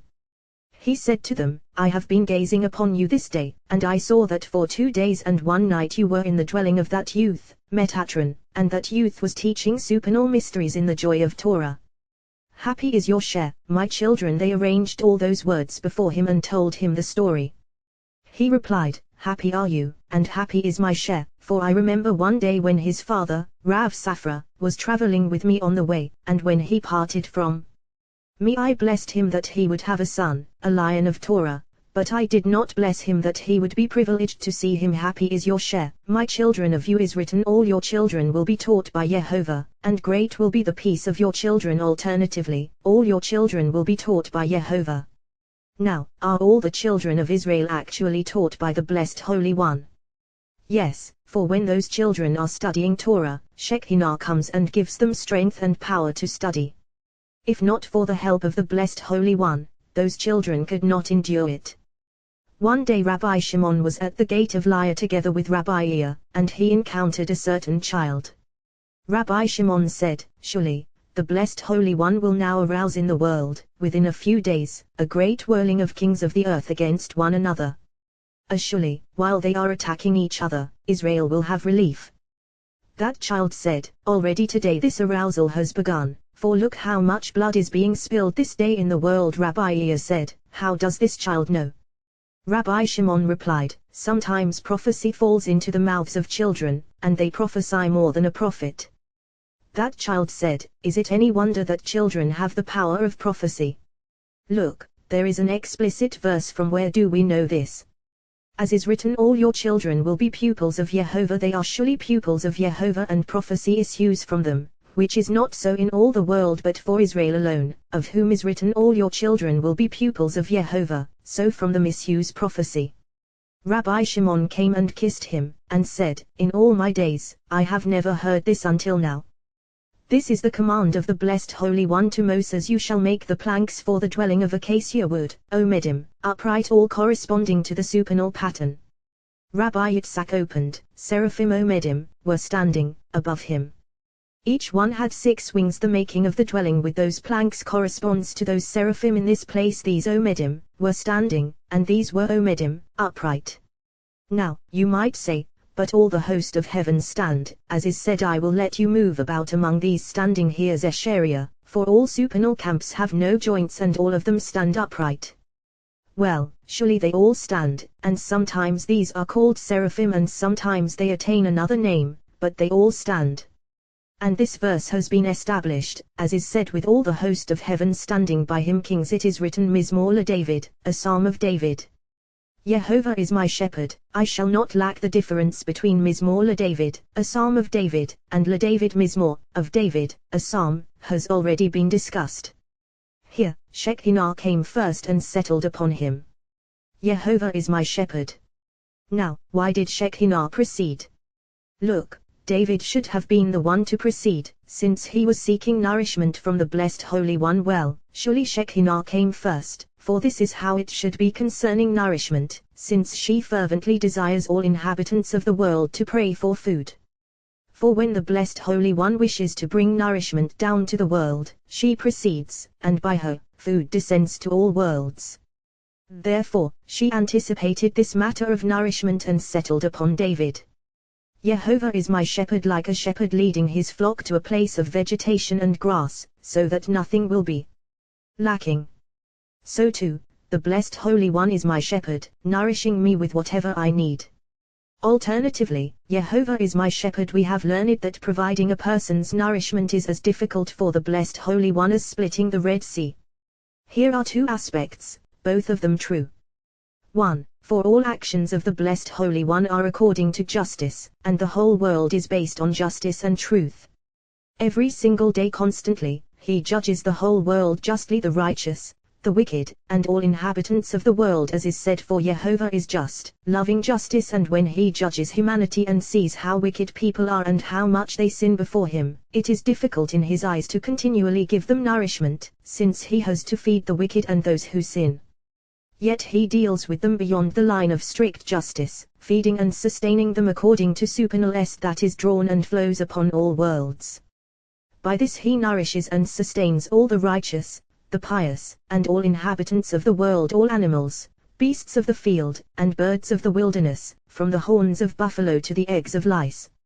Nothing is left in the world that he does not feed, and he sustains all, even though, due to the actions of inhabitants of the world, it is as difficult for him as splitting the Red Sea. But was splitting the Red Sea difficult for him? Look at what is written, he rebukes the sea and dries it up. Nahum, he who summons the waters of the sea and pours them out upon the face of the earth. Amos, now, as soon as his will arises, all is as nothing before him. Yet you say that splitting the Red Sea was difficult for him.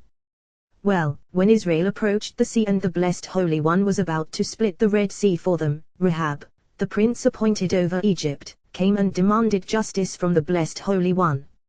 He said before him, Master of the universe, why do you want to execute judgment upon the Egyptians and to split the sea for Israel?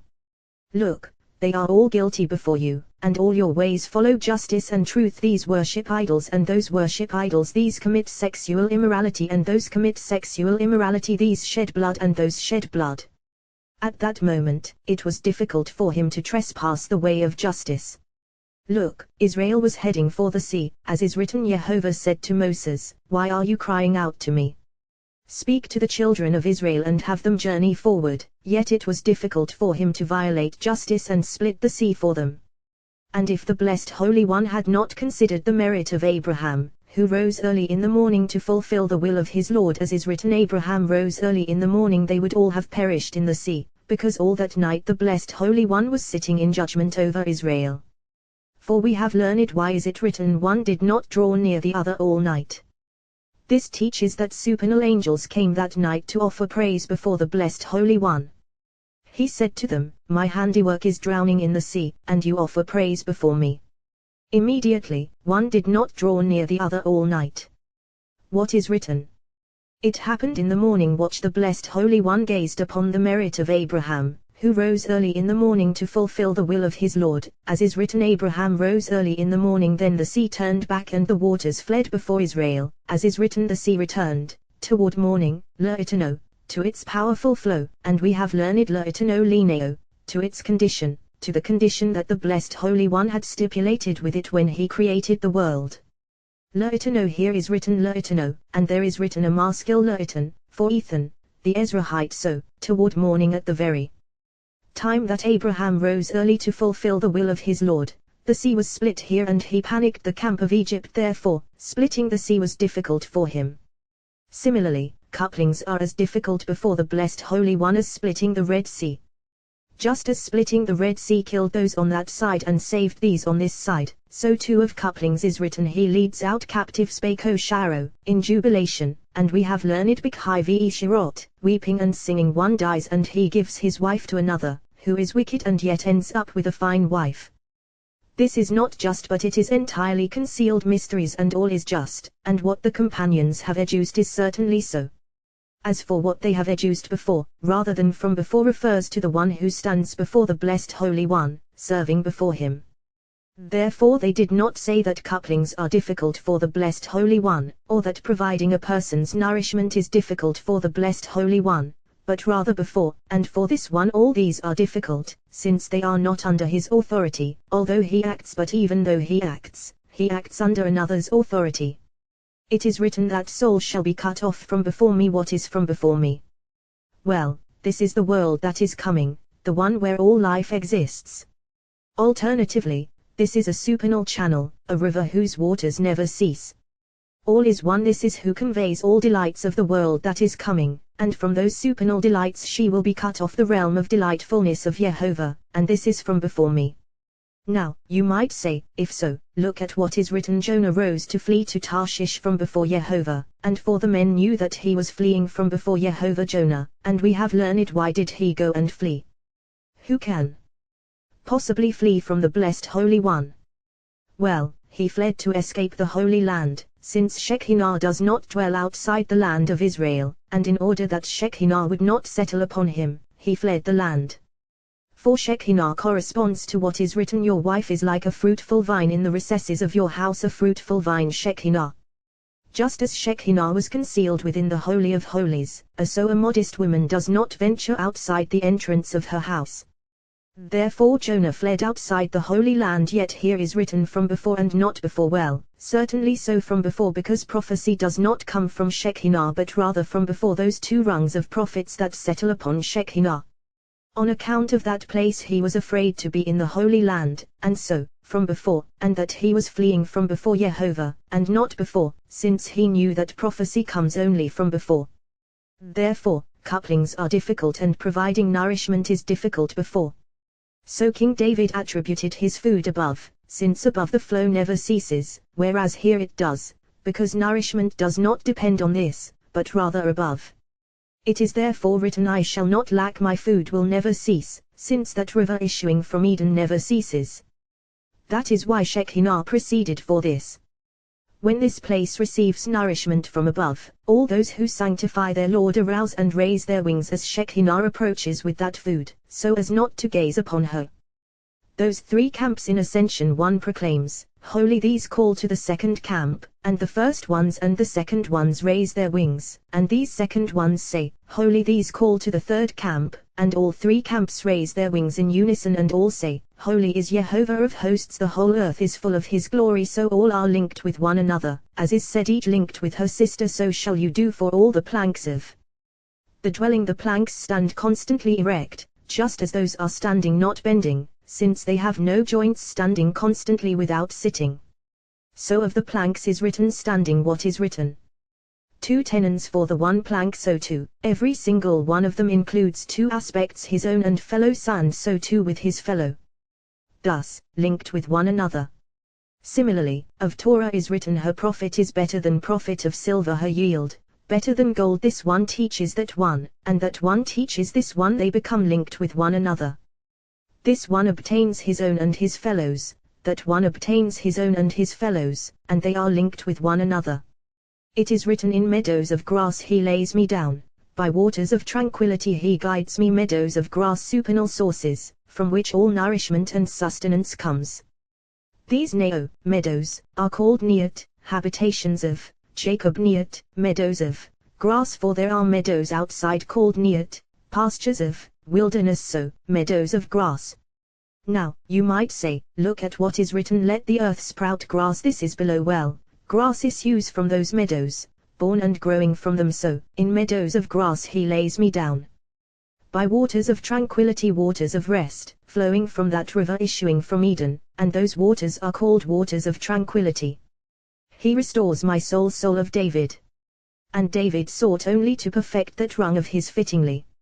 In this tranquility, the righteous are destined to rest in the world that is coming, as is written, Jehovah will guide you always, he will satisfy your soul with radiances and invigorate your bones. You will be like a well-watered garden, like a spring whose waters do not fail. Rabbi Elazar and Rabbi Abba were sitting one, you shall make 50 bronze evening, as night clasps dusted, in a garden canopy by the sea of Tiberias. Just then, they saw 2 stars moving from different directions, collide with one another, and vanish. Rabbi Abba said, how great are the works of the blessed Holy One in the heavens above and on the earth below. Who can comprehend these 2 stars, emerging from different directions, colliding, and disappearing? Rabbi Elazar replied, but didn't we just see them? We gazed at them, and we have gazed upon many other acts that the blessed Holy One performs continually. He opened, saying, great is our Lord and mighty in power, his understanding is beyond number. Great, mighty, and supreme is the blessed Holy One. Now, didn't we know that the blessed Holy One is great and mighty in power? What kind of praise does David offer here? Well, everywhere he says great is Jehovah, while here he says great is our Lord. Why? There, where he says great is Jehovah and highly praised, he is speaking of a high rung, while here, where is it is written great is our Lord, he is speaking of a low rung, who is Lord of the whole earth. What is written before this verse? He counts the number of the stars, to all of them gives names. If all inhabitants of the world since the day Adam was created would gather together to count the stars, they would not be able to, as is said, count the stars, if you can count them. But of the blessed Holy One, what is written? He counts the number of the stars, to all of them gives names. Why? Because it is written great is our Lord and mighty in power, his understanding is beyond number. It is written, the one who brings forth their array by number and calls them each by name, because of his great might and vast power, not one is missing. The blessed Holy One brings forth by name all those powers, camps, and stars, every single one, and not even one is missing. Throughout the stars and planets of the heavens, all have been appointed as leaders and officers to serve the world, every single one fittingly. You cannot find a tiny blade of grass in the whole world that is not controlled by a star or planet in heaven. And over that star is a prince who serves before the blessed Holy One, every single one fittingly. All stars in the heavens officiate over this world, and all are appointed to attend to every single thing of this world. No plant or tree or grass of the field can sprout or grow except by vision of the stars standing above them, appearing above them face to face, every single one fittingly. Most of the companies of stars and planets emerge in the beginning of the night. During the first 2 3/4 hours, from then on emerge only a few. and none of those stars serves in vain or appears in vain. There are stars that serve all night, in order to sprout and raise all those things over which they have been appointed. There are stars that serve until midnight, sprouting and raising from the beginning of the night until that moment all those things over which they have been appointed. And there are stars that serve only a little of the night, for as soon as the star appears by that herb or grass, it immediately fulfills its function and is no longer needed that night. Surely they do not stand without purpose. As soon as they have fulfilled their function, they appear no longer in this world and enter their places. In the book of supernal wisdom of the children of the East, they speak of all those comets that shoot a scepter through the sky. They say that there are herbs on earth of a kind called elixirs of life, and there are precious stones in the earth, and beaten gold formed in towering mountains, with a little water covering it, not covering but flowing over it. Ruling over all these are those comets, through which they increase. Their perfection and growth depend entirely on the vision and gleam of the scepter shot by that star through the sky. Then all these things are perfected and flourish. There are illnesses among people, such as jaundice and poisoning, whose cure depends solely on a mirror of polished steel, sparkling to the eyes, and the one who is ill must gaze upon it. This is ineffective unless the mirror is moved from side to side, like a comet's scepter casting a lightning flash at his face, and by that shot of lightning dazzling his eyes he is cured. So too, all those ruled by these stars have no fitting enhancement and growth except by extension of the comet's scepter, whereby they are perfected fittingly in appearance, a color, and power.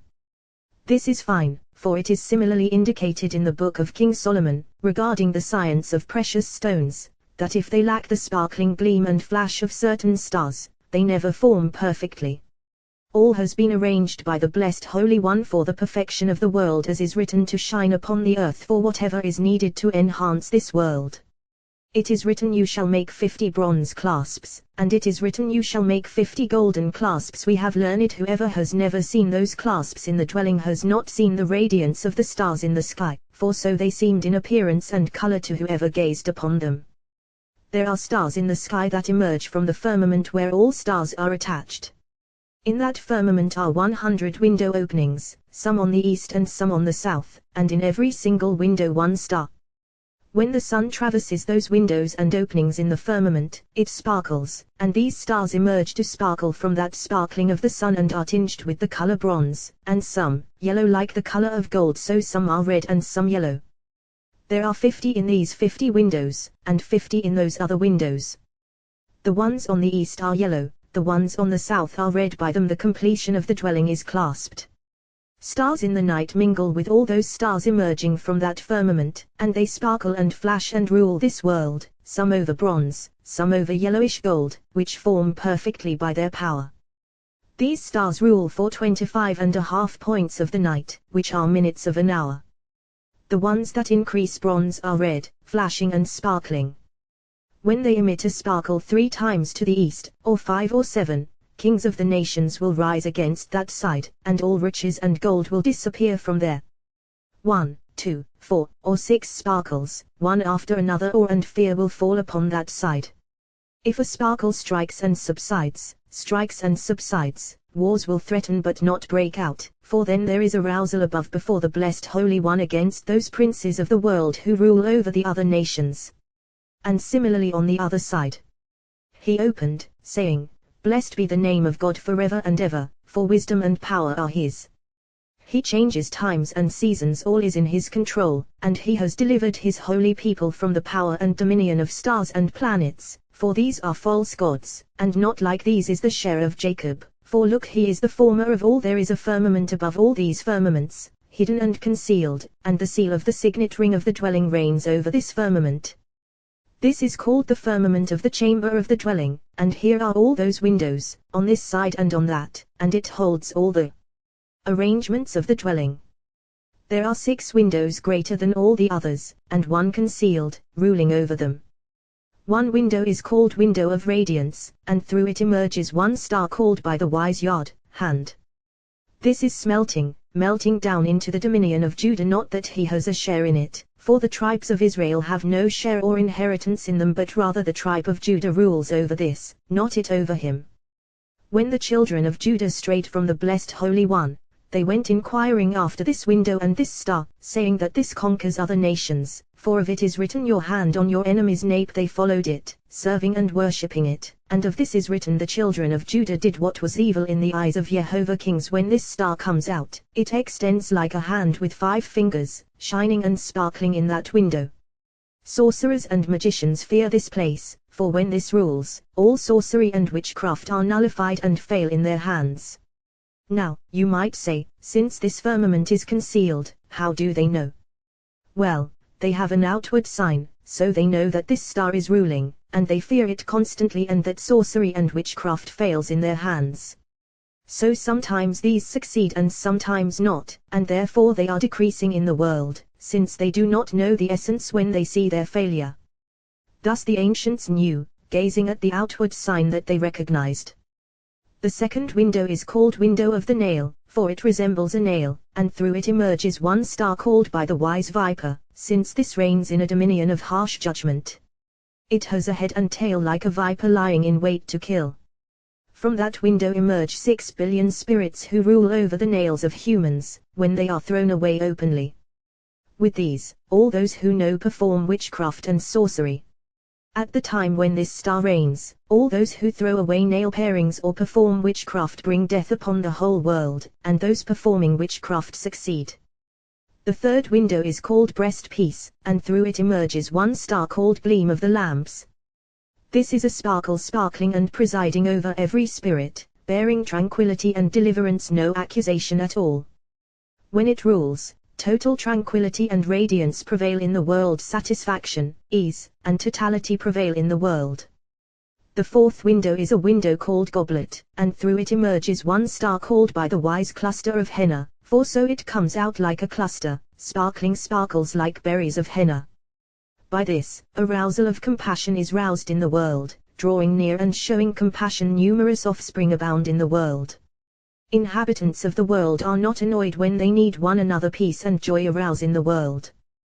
The fifth window is a window called well, because the star emerging through it enters and emerges, drawing like a bucket, never subsiding.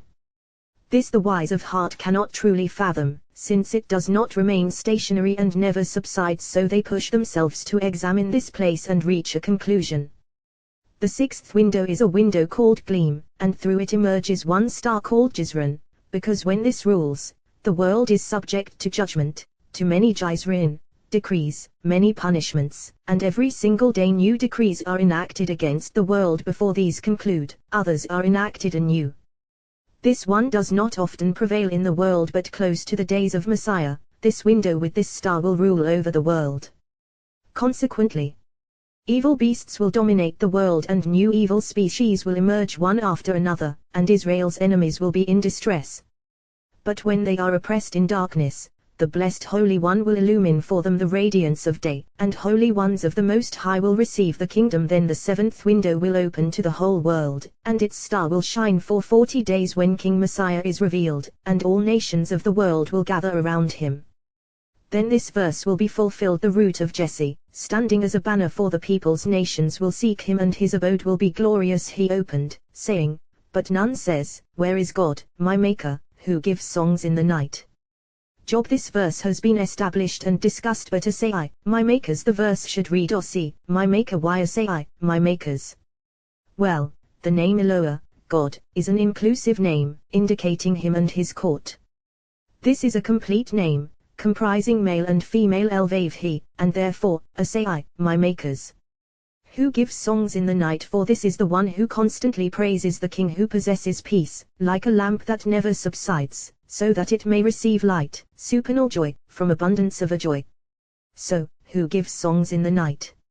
All those stars shining in the sky praise and glorify the blessed Holy One as long as they are visible there, for all supernal angels praise and glorify during each watch, in the 3 divisions of night. During the night various aspects disperse. In the beginning of the night, as evening dusks and darkens, all those evil spirits and evil species scatter, roaming throughout the world, and the other side sets out, and they demand the ways of the house of the King from all those holy aspects. As soon as the other side arouses, all inhabitants of the world taste the flavor of death, 1/60th of death, and it dominates them. Then, since impurity has departed above and descended to rule below, 3 camps separate to praise the blessed Holy One in 3 aspects of the night, as has been adduced. While they are praising the blessed Holy One, the other side goes roaming below in all directions of the world, and until the other side is removed from there, they cannot unite with their Lord. A mystery, for the wise supernal angels and Israel below all repulse the other side. When supernal angels wish to unite with their Lord, they cannot do so until they thrust it out. What do they do? 600,000 holy angels descend and cast sleep upon all inhabitants of the world. When it descends, for they thrust it outside and give it the whole world. Through that sleep it rules over them, and they become defiled through it, except for the land of Israel alone, where it does not rule. As soon as it separates from them, they enter the presence of their Lord, glorifying and praising Him. Similarly, Israel below cannot unite with their Lord until they thrust that other side away from them and give it a portion with which it occupies itself. Afterward, they approach their Lord, and there is no accuser above or below. Now, you might say, granted, below but above, what accusation exists there? Well, above because it is an impure spirit and they are holy spirits, and until they expel the impure spirit from their midst, they cannot approach their Lord, for holiness never mingles with impurity. Similarly with Israel below. Both sides, those above and those below, when they wish to approach the Holy King, thrust it out. Therefore, as night enters and supernal angels array themselves in row upon row to approach their Lord, they thrust that side out first, and then enter holiness. So, as night enters, all evil spirits, evil species, and impure spirits are thrust out, and ministers of the King enter the realm of holiness. This may be compared to a king who had precious stones in a carved chest in his castle. That king was wise in order to prevent anyone who wished from approaching that chest of precious stones and pearls. In his wisdom he took a powerful serpent and wound it round the chest. Whoever tried to stretch out his hand toward the chest, the serpent sprang upon him and killed him. The king had an intimate friend. The king said to him, "Whenever you wish to enter and use the chest, do such and such to the serpent, and you can open the chest and use my hidden treasures." Similarly, the blessed Holy One wound a serpent around holiness. When holy angels come to enter the realm of holiness, the serpent is there and they fear being defiled by it. Now, you might say, look, they are all fire, and fire is not susceptible to defilement. It is written, He makes His angels spirits, His ministers flaming fire. He makes His angels spirits, angels standing outside. His ministers flaming fire, angels standing inside. It is a spirit of impurity, and they are spirit. Spirits do not enter one another. A spirit of impurity and a spirit of holiness do not intermingle. Therefore those called spirit cannot enter within because of that spirit of impurity, whereas those within are fire, and that fire repels the impurity so that it cannot enter within. Thus, all thrust it out so that it will not mingle with them. So, supernal angels praise the blessed Holy One after they have thrust out impurity. There are 3 watches in the night. Corresponding to them are 3 camps that divide, as has been said.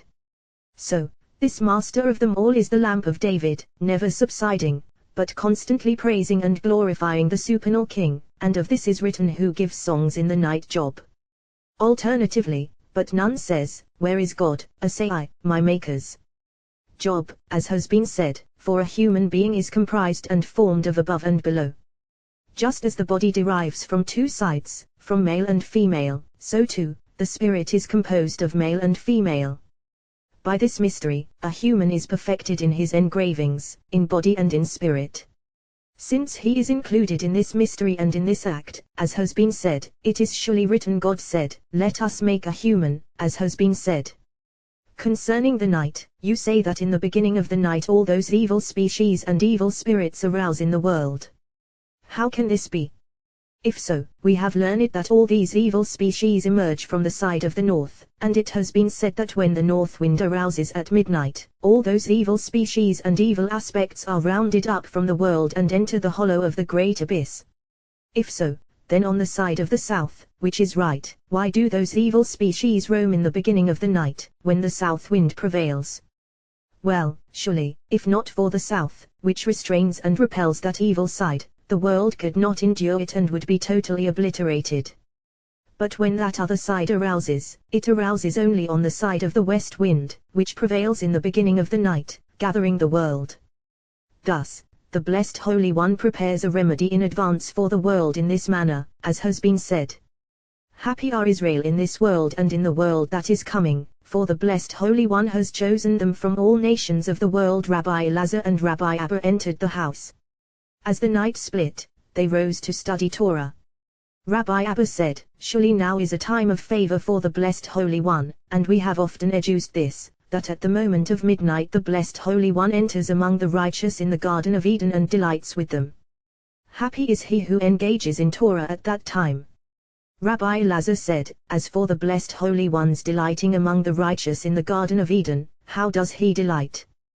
Well, at the time when night splits, the Blessed Holy One arouses love of the left toward Assembly of Israel, for love derives only from the left. Assembly of Israel has no gift or special object like those spirits of the righteous, whom the Blessed Holy One sees adorned with many good deeds and worthy acts that they performed that day. By these the Blessed Holy One is more pleased than by all sacrifices and offerings, for he smells that pleasing aroma produced by Israel. Then a radiance shines and all the trees of the Garden of Eden utter song, and the righteous are adorned there with the delights of the world that is coming. When a person wakes at that hour, he obtains his share with the righteous who are in the garden. One name engraved with 32 letters is adorned there, within mysteries of the righteous.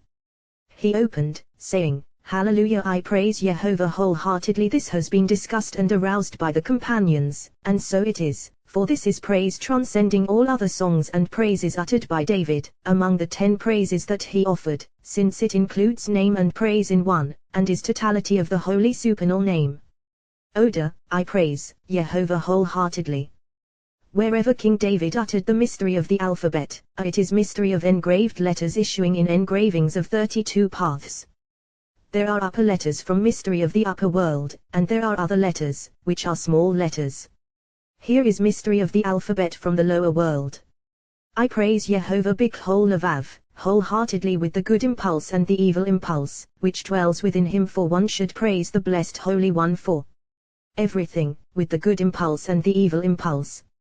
For from the side of the good impulse comes good to a person, and one should bless the Blessed Holy One, who is good and does good. On the side of the evil impulse comes accusation against a person, and one should praise the Blessed Holy One with the good impulse and the evil impulse for all that comes to him, from this side or from the other. Besod, in the council of the upright and the assembly. Besod, in mystery, the upright in them lies the mystery of the Blessed Holy One, for they know all his mysteries and are his mystery. So, Besod, in mystery, the upright and the assembly Israel, when they gather in a group of 10 to praise the Blessed Holy One. Thus one should praise the Blessed Holy One for good and for evil, publicizing everything. For you might say, but he knows, why is it necessary to publicize? Well, by this the Blessed Holy One is glorified in the world, by publicizing the miracle. Therefore of the Blessed Holy One is written, I will be magnified and sanctified and made known. Ezekiel. Rabbi Yehuda said, why is it written, let every soul praise Yah? Because of what has been taught, all souls come from this holy body and assume their place in human beings. From what place? From the place called Yah. Who is this place? Rabbi Yehuda said, as is written, how abundant are your works, O Yehovah, all of them you have made in wisdom. It has been taught by this wisdom, whose springs issue in 32 paths, all is consummated, everything above and below. It is called Holy Spirit, in which all spirits are consummated. Rabbi Yitzhak said, on the day that Rabbi Shimon explained this matter, his eyes streamed, and he said, all treasures of the supernal Lord are transmitted by one key. And in radiant garments are revealed supernal engravings. But it has been taught as follows: who can perceive and grasp what is hidden in this spring? For look, Moses did not reveal this mystery in his days, when he revealed deep mysteries to Israel, even though all was revealed by him except at the moment when the Blessed Holy One desired to raise him to the supernal Holy Academy and to conceal him from humanity, as is written, 120 years old I am today, precisely, for on that day his days were completed, to approach this place, as is written, behold, your days have drawn near to die, drawn near, literally, for it has been taught. Rabbi Shimon said, Moses did not die. Now, you might say, but look at what is written, Moses died there. Well, the righteous are always referred to as dying, but what is death? From our perspective it is called so. For it has been taught, Rabbi Shimon said, that one who has attained perfection, upon whom holy faith depends, is independent of death and does not die. As with Jacob, who possessed perfect faith, for Rabbi Yaakov said, no longer will your name be called Jacob, but Israel will be your name. And he called his name Israel. What is Israel? Perfection of all.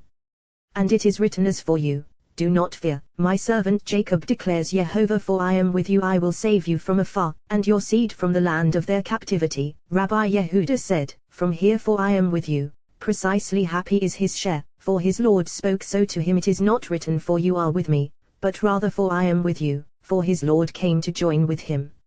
Rabbi Shimon said, Rabbi Abba has spoken well when he said, Jacob will return and be calm and secure, with no one frightening him. Jacob will return to be called by another name, as is written, no longer will your name be called Jacob, but Israel will be your name.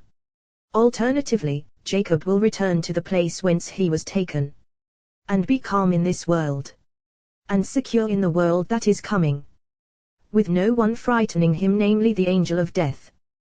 This implies that he possessed all.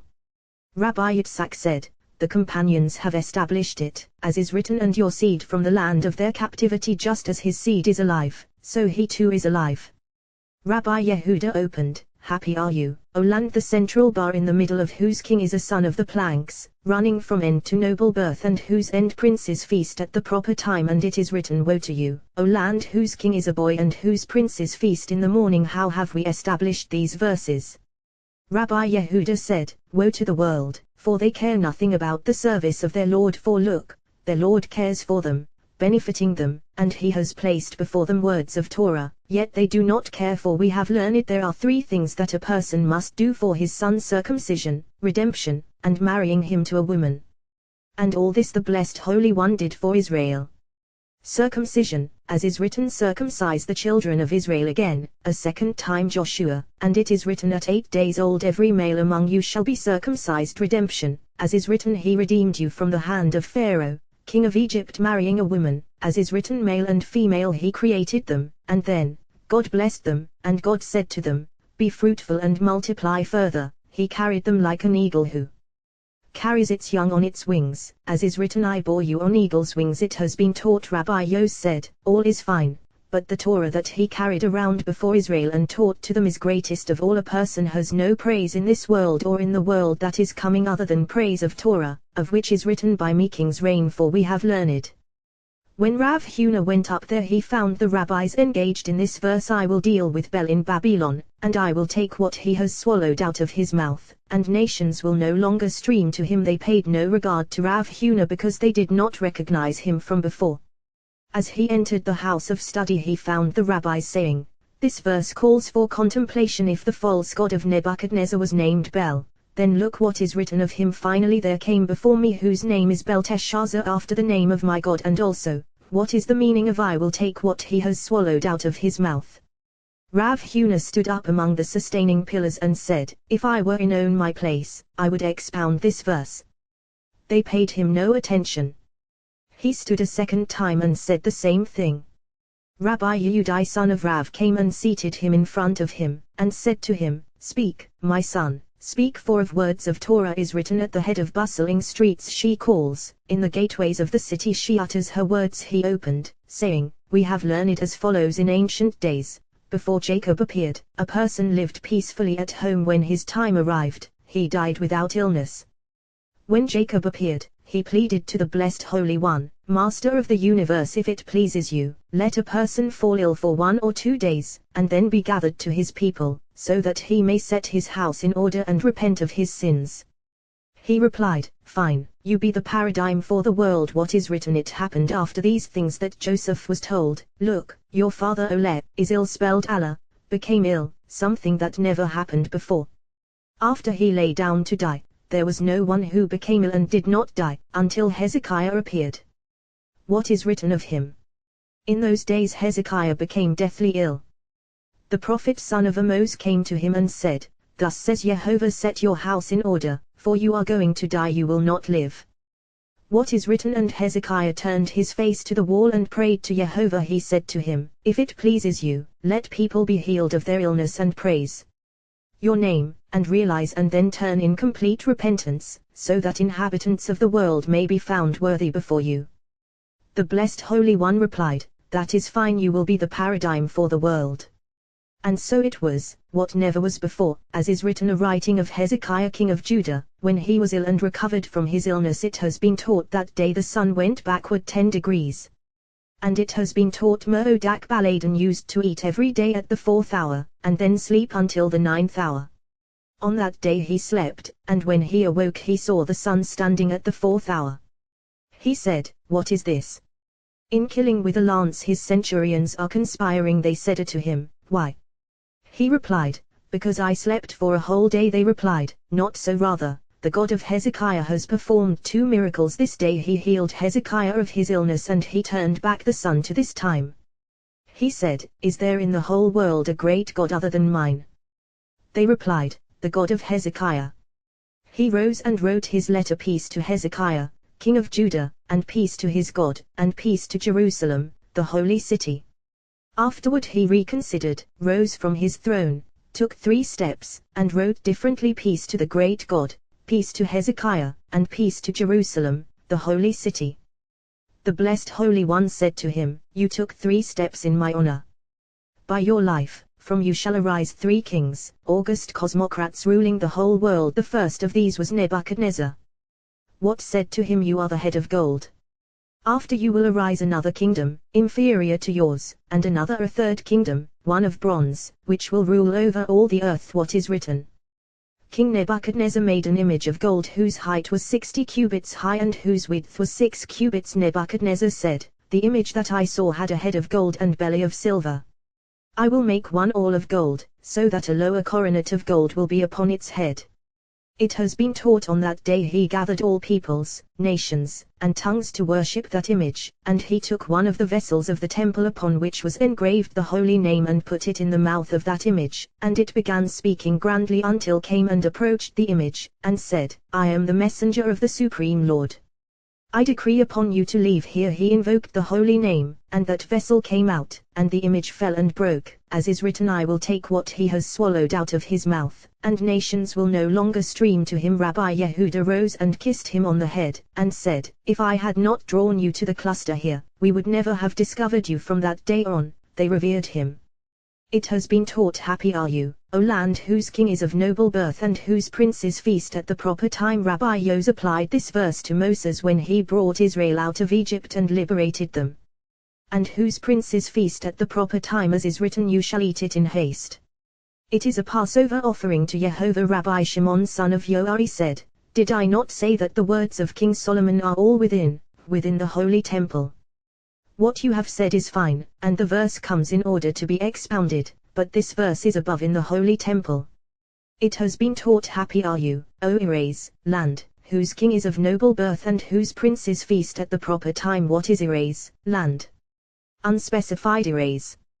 For it has been taught what is the meaning of the verse, he has cast down from heaven to Erez, earth, the beauty of Israel. Well, this earth is among the crowns of the Holy King, of whom is written, on the day that Jehovah Elohim made earth and heaven, whatever nourishment this earth obtains comes from the place called heaven, and this earth is nourished only from the holy perfection called heaven. On the day when the Blessed Holy One sought to destroy his house below and the Holy Land, he first removed this holy land above and brought her down from the rung from which she was imbibing, from holy heaven, and afterward he destroyed this one below, as is written, he has cast down from heaven earth first, and afterward, he did not remember his footstool on the day of his wrath. For it has been taught that such are the ways of the Blessed Holy One. When he wishes to judge the world, he first renders judgment above, and afterward it is established below, as is written, I will punish the host of the heights on high and the kings of the earth upon the earth. Rabbi Shimon said, happy are you, O Erez, land, whose king is of noble birth, who nourishes you in abundance without fear of another. From that supernal holy king all are nourished. And whose princes feast at the proper time, as is said, now be it said to Jacob and to Israel, what God has performed. Woe to you, O Erez, land, whose king is a boy, as is written, I will make boys their princes. For woe to the earth when she imbibes from the left and whose princes eat in the morning in that darkness before it dawns, before the one who reigns rules. It has been taught, Rabbi Shimon said, the central bar in the middle of the planks, running from end to end, Jacob, the perfect Holy One, as we have established. Jacob was Ishtam, a complete man, dwelling in tents. It is not written dwelling in a tent, but rather dwelling in tents too, for he grasps both one and the other. Similarly here is written the central bar, and it is running from end to end, for it grasps one and the other. For we have learned what is meant by Ishtam. According to its translation, Shalim, complete, totally complete, complete on both sides, that of the Holy Ancient One and that of the short-tempered one, completing supernal est and supernal gevura, consummating one and the other. Rabbi Shimon said, I have seen that Chokmah is totality of all, and supernal est issues from Chokmah, and gevura, which is severe judgment, issues from Binah. Jacob completes both sides. The patriarchs are totality of all, and Jacob is totality of our patriarchs. It has been taught Chokmah struck its paths and with a wind gathered the waters, which were gathered to one place, and 50 gates opened for Binah. From those paths emerged 10 crowns with dazzling rays, and 22 paths remained. The wind struck those paths, and 50 gates opened for Binah, and 22 were engraved on the 50 gates of Jubilee, and they were adorned with 72 letters of the holy name. These opened sideways, and were adorned with 22 crowns of compassion contained in the Ancient of Days, who illumines them, each one in its aspect. 50 engravings were adorned with 42 holy letters by which heaven and earth were created, and 8 gates were engraved with their engravings, which are 8 letters of compassion, as is written, Yehovah, Yehovah, a compassionate and gracious God, emerging from the Ancient One to the short-tempered one and uniting with these holy crowns, Chokmah and Binah, supernal ones ascending. Supernal est emerged from this side, and judgment of gevura from that side. The virtue of Jacob came and completed both of them, uniting them, for he is supernal perfection. It has been taught, Rabbi Shimon said, therefore he is called Israel, for it has been taught Jacob is low, Israel supreme. Jacob is not complete, Israel completion of all. Similarly it has been taught utterance of David son of Jesse Samuel, David is not complete, for he is last Jesse, supreme and completion. This corresponds to what we have learned. The people of Israel were not exiled from their land until they denied the blessed Holy One, as is written, we have no share in David, no portion in Jesse's son, every man to his tent. O Israel, what is meant by every man, Lo-halav, to his tent? The place where idolatry dwells. Rabbi Yehuda said, when wisdom began to engrave engravings in all those crowns, from which crown did it begin? He replied, with the one called Binah. In Binah all is contained, so in her were opened 50 gates. Consequently, all was engraved by wisdom, as is written, all of them you have made in wisdom. It has been taught, who has measured the waters in the hollow of his hand, gauged the heavens with a span, held in a measure the dust of the earth, and weighed mountains on a scale and hills in a balance. Who has measured the waters in the hollow of his hand? Who is the waters? Binah. Rabbi Lazar taught thus, this is est. Rabbi Shimon said to him, all are evenly balanced. Gauged the heavens with a span. Who is the heavens? Tiferet, as is written, Tiferet, beauty of Israel, held in a measure the dust of the earth, Gevura. And weighed mountains on a scale, other crowns, called mountains of pure balsam. And hills in a balance, other chariots below them. In the hollow of his hand. What is the hollow of his hand? Spirit of oak meta, wisdom, for we have learned it as follows, a handful of clusters sunk in a vessel. Gauged the heavens Baz, with a span. Who is Zet, a span? 50 gates opening and scattering in all directions, as is written, Vezerati, I will spread, dung Malachi held Ba Shalish, in a measure. Who is Shalish, a measure? Compassion, perfection of all. And weighed mountains on a scale. Who is a scale? Rabbi Shimon said, as is written, scales of equity, weights of equity. Rabbi Shimon said further, we have established these matters in the measure of the Creator of all. Rabbi Lazar said, this implies that Jacob issued from severe judgment, for Isaac grasped severe judgment as his share. Rabbi Shimon replied, that alone. Look, Isaac issued from Est, and so with all of them judgment issues from compassion, and compassion from judgment. Abraham inherited a legacy of Est. Isaac issued in judgment from within Est. Jacob issued in compassion from within severe judgment.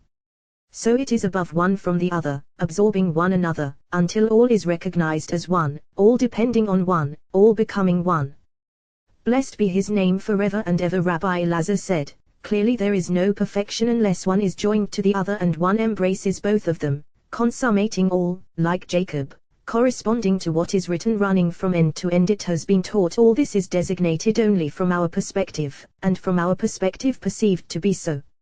For above, all is evenly balanced, not varying or variable, as is written, I am Jehovah, I have not varied. Malachi. Rabbi Yehuda said, all those lamps shine from one, and upon one they depend. They are entirely one and must not be separated, and whoever separates them is as though he separated himself from eternal life. Rabbi Yitzhak said, I will make boys their princes, and babes shall rule them, as is written, you shall make 2 cherubim of gold. It is written, enthroned on the cherubim Samuel, and it is written, he mounted a cherub and flew. Samuel enthroned on the cherubim when he settles to dwell completely. It is written, enthroned on the cherubim. He mounted a cherub 1, for the king is not seated on his throne. Enthroned on the cherubim 2. Rabbi Yos said, woe to the world when one cherub turns his face from his fellow, for look at what is written, their faces toward each other when there is peace in the world. Rabbi Yitzhak said, look at what we have learned, your father's nakedness and your mother's nakedness you shall not expose. Woe to one who exposes their nakedness. Similarly it is written of Jacob, running from end to end. Happy is the share of Israel, by whose praise the blessed Holy One is glorified, corresponding to the pattern above, as is written, Israel, in whom I glory. It has been taught. Rabbi Yitzhak said, in ancient days a person would say to his fellow, tell me a word and take a mina of silver. Now a person says to his fellow, take a mina of silver and study Torah, and no one cares and no one inclines his ear except for those few holy ones of the highest, in whom the blessed Holy One glories, as is written, your people, all of them righteous, will inherit the land forever. Sprout of my planting, work of my hands, that I may be glorified. Rabbi Yitzhak said, Vavia, Huksiv, the you shall set the purging cover columns and thereupon the ark from above bands of silver. I have already said all those clasped by knots of supernal pillars are called hooks of the columns, and all those below are suspended from those vavim, hooks. Who are vavim? 6 within 6, united and watered by the spine standing above them. And in the book of concealment it is taught vavim above, vavim below, all evenly balanced. What is concealment of the book? Rabbi Shimon said, there are 5 chapters contained in a great palace and filling the whole earth. Rabbi Yehuda said, if they are composed so, they are the most valuable of all. Rabbi Shimon said, so it is for one who enters and emerges, for one who does not enter and emerge, not so. This may be compared to a man who dwelled among the cliffs and knew nothing of those dwelling in the town. He sowed wheat, and ate the wheat in its natural form. One day he went into town and was offered good bread. The man asked, what's this for? They replied, it's bread, to eat. He asked, and what's this made of? They replied, wheat. Afterward they brought him cakes kneaded with oil. He tasted them and asked, and what are these made of? They replied, wheat. Later they brought him royal pastry kneaded with honey and oil. He asked, and what are these made of? They replied, wheat. He said, surely I am king of all of these, since I eat the essence of all of these. Because of that opinion, he knew nothing of the delights of the world, which were lost to him. So it is with one who grasps the principle but is unaware of all those delectable delights diverging from that principle. Sifra Di's Neuter. The Book of Concealment. Chapter 1. It has been taught the Book of Concealment, a book balanced on scales. For until there was a balance, they did not gaze face to face, and the primordial kings died and their weapons vanished and the earth was nullified. Until the head of desire of all desires arranged and bestowed garments of glory. This balance hangs in a place that is not weighed upon it were those who did not exist. The balance stands on its own, ungrasped and unseen. Upon it rose and upon it rise those who were not, and who were, and who will be. Secrecy within secrecy was prepared and arranged in a single skull filled with crystalline dew. Membrane of air, purified and sealed those strands of clean fleece hanging evenly. Will of wills is revealed through prayer of those below. Open-eyed watching, never sleeping, ever vigilant supervision below by supervision of radiance above, in whom are 2 holes of an arousing breath for all. Bereshit bara Elohim et Hashemayim v'et ha'aretz, in the beginning God created the heavens and the earth. 6 Bereshit, in the beginning, above them. All of them are below, suspended from the 7 of the skull until glory of glories. The second earth is not included in the calculation, as has been said, and it emerged from that which was cursed, as is written from the soil that Jehovah cursed. Heita tohu vavahu v'oshek el peni terom v'irua Elohim merife el peni hamayim.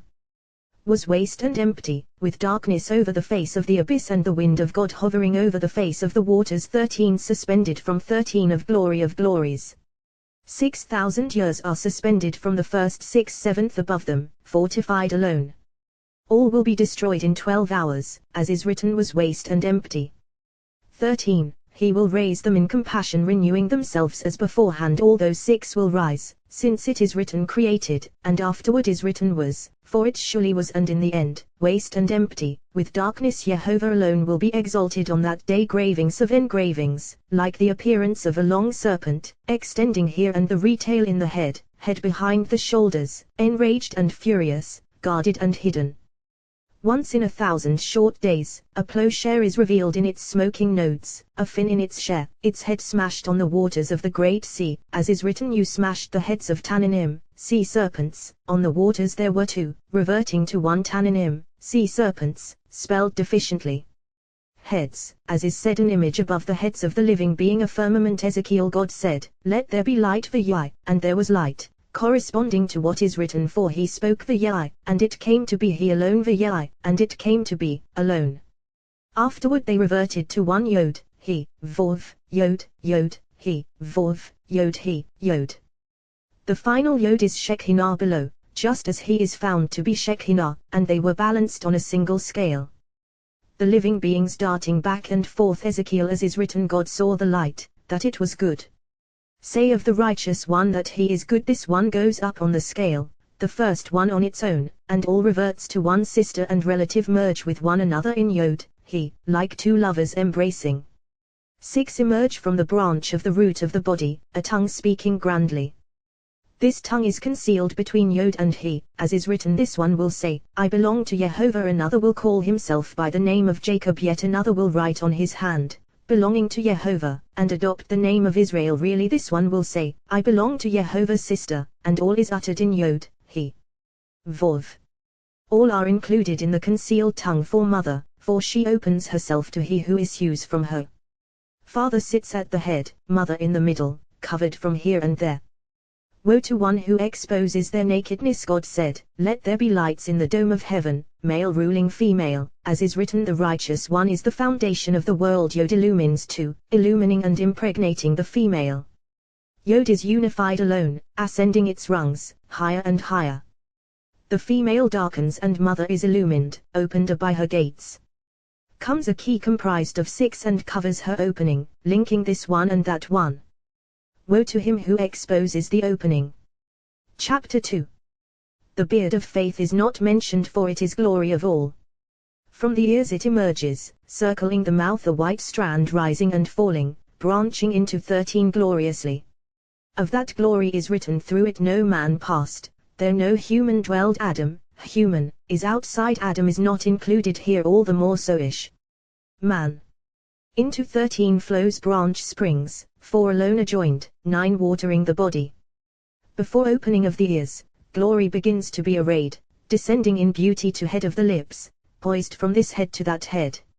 A path emerging below 2 holes of Anamwa to eliminate sin, as is written, his splendor is forgiving transgression. Below the lips, hair circles to the other head. Another path emerges beneath it, covering an offering of spice to the head above. 2 apples appear, illumining the spices. Flowing fortune of all hangs down to the heart, upon it depend those above and those below. Those hanging do not part from one another. Short ones cover the throat of glory, great ones are measured out in full measure. Lips are free from all sides. Happy is one who is kissed by those kisses in that fortune of all flow 13 anointings of pure balsam. All in this constellation is calm and concealed. When the 7th arrives, these 13 appear in the supernal world and 13 gates of compassion open. At that time, seek Jehovah when he may be found. It is written, God said, let the earth sprout vegetation, plants yielding seed of its kind, trees bearing fruit. This accords with what is written, you shall humble yourselves on the 9th of the month in the evening. Elohim, you yourself have begun to show your servant your greatness. Yod, he Vov, he complete in his facets. Here, in this swarming of the earth, incomplete Yai, let there be, is not written. We read upper Yod, lower Yod Vayitsa, and he formed, upper Yod, lower Yod. Yai, let there be upper and lower, he in between them. Totality of perfection, perfect but not in every aspect. This name is uprooted from this place and planted in another. It is written, Jehovah Elohim planted a garden in Eden, he between Yod and Yod of Yai. Let there be breathing of the Amwa of the Ancient One to the short-tempered one. Without breath he cannot endure. He is consummated by he upper he, lower he, as is written, Aha, Jehovah Elohim in a cluster of clusters, a bundle of balances, Yod, he, Vov. Upper Yod, crowned with a vaporous wreath of the Ancient One, is a membrane purified and sealed. Upper he, crowned with breath of the holes of the Amwa, emerging to enliven. Upper Vov, lamp of adamantine darkness, crowned in its aspects. Letters spread afterward and are included in the short-tempered one. Just as dwelling in the skull, they are found spreading through the whole body to adorn everything with clean fleece. When it is suspended, these letters are suspended. When it is revealed to the short-tempered one, these letters settle in him, and he is named after them. Yod of the Ancient One is concealed in its aspects, for the name is not to be found. He is opened by another, penetrated by 2 holes, and found to be enhanced. Vov is opened by another, as is written, flowing to my lover smoothly by the lamp of adamantine darkness, to cover the opening. Vov above, Vov below, he above, he below. Yod above, no other joins with it or ascends with it, except by a hint intimated when 2 are revealed in Torah, uniting on one rung, one vibration, to be elucidated. Vov, Dele, included in Yod. Woe when this departs, and those phantoms of ember manifest, hissing past, not lingering in place, the living beings darting back and forth. Ezekiel, flee to your place. If you soar as high as the eagle, from there I will bring you down. Obadiah. The earth sprouted when the name is planted. Then air issues and a spark is redded. One skull expanding on its sides, above it brimming dew, of 2 colors. 3 cavities of inscribed letters are revealed in it. Black as a raven, hanging over tortuous holes, so that neither right nor left can hear. Here is one path above, slender. A forehead that does not shine, discord of the worlds except when the will gazes upon it. Eyes of 3 colors to tremble before them, bathed in shining milk. It is written, Eineka, your eyes, will see Jerusalem a tranquil abode, and it is written, justice lodged in her, a tranquil abode. Ancient One, concealed, it is spelled, Eineka, your eye. The nose, by which the face of the short-tempered one is recognized. 3 flames burn in its nostrils. A cavernous rung, to hear good and evil. It is written, I am Jehovah, who, that is my name, I put to death and I bring to life. And it is written, I will bear and I will carry. He made us, Ve'ila Aleph, and to the Aleph, we belong. He is one, and who can turn him back? Jog, he designates one who is concealed and not found. He one who is not visible to the eye. He one who is not called by name.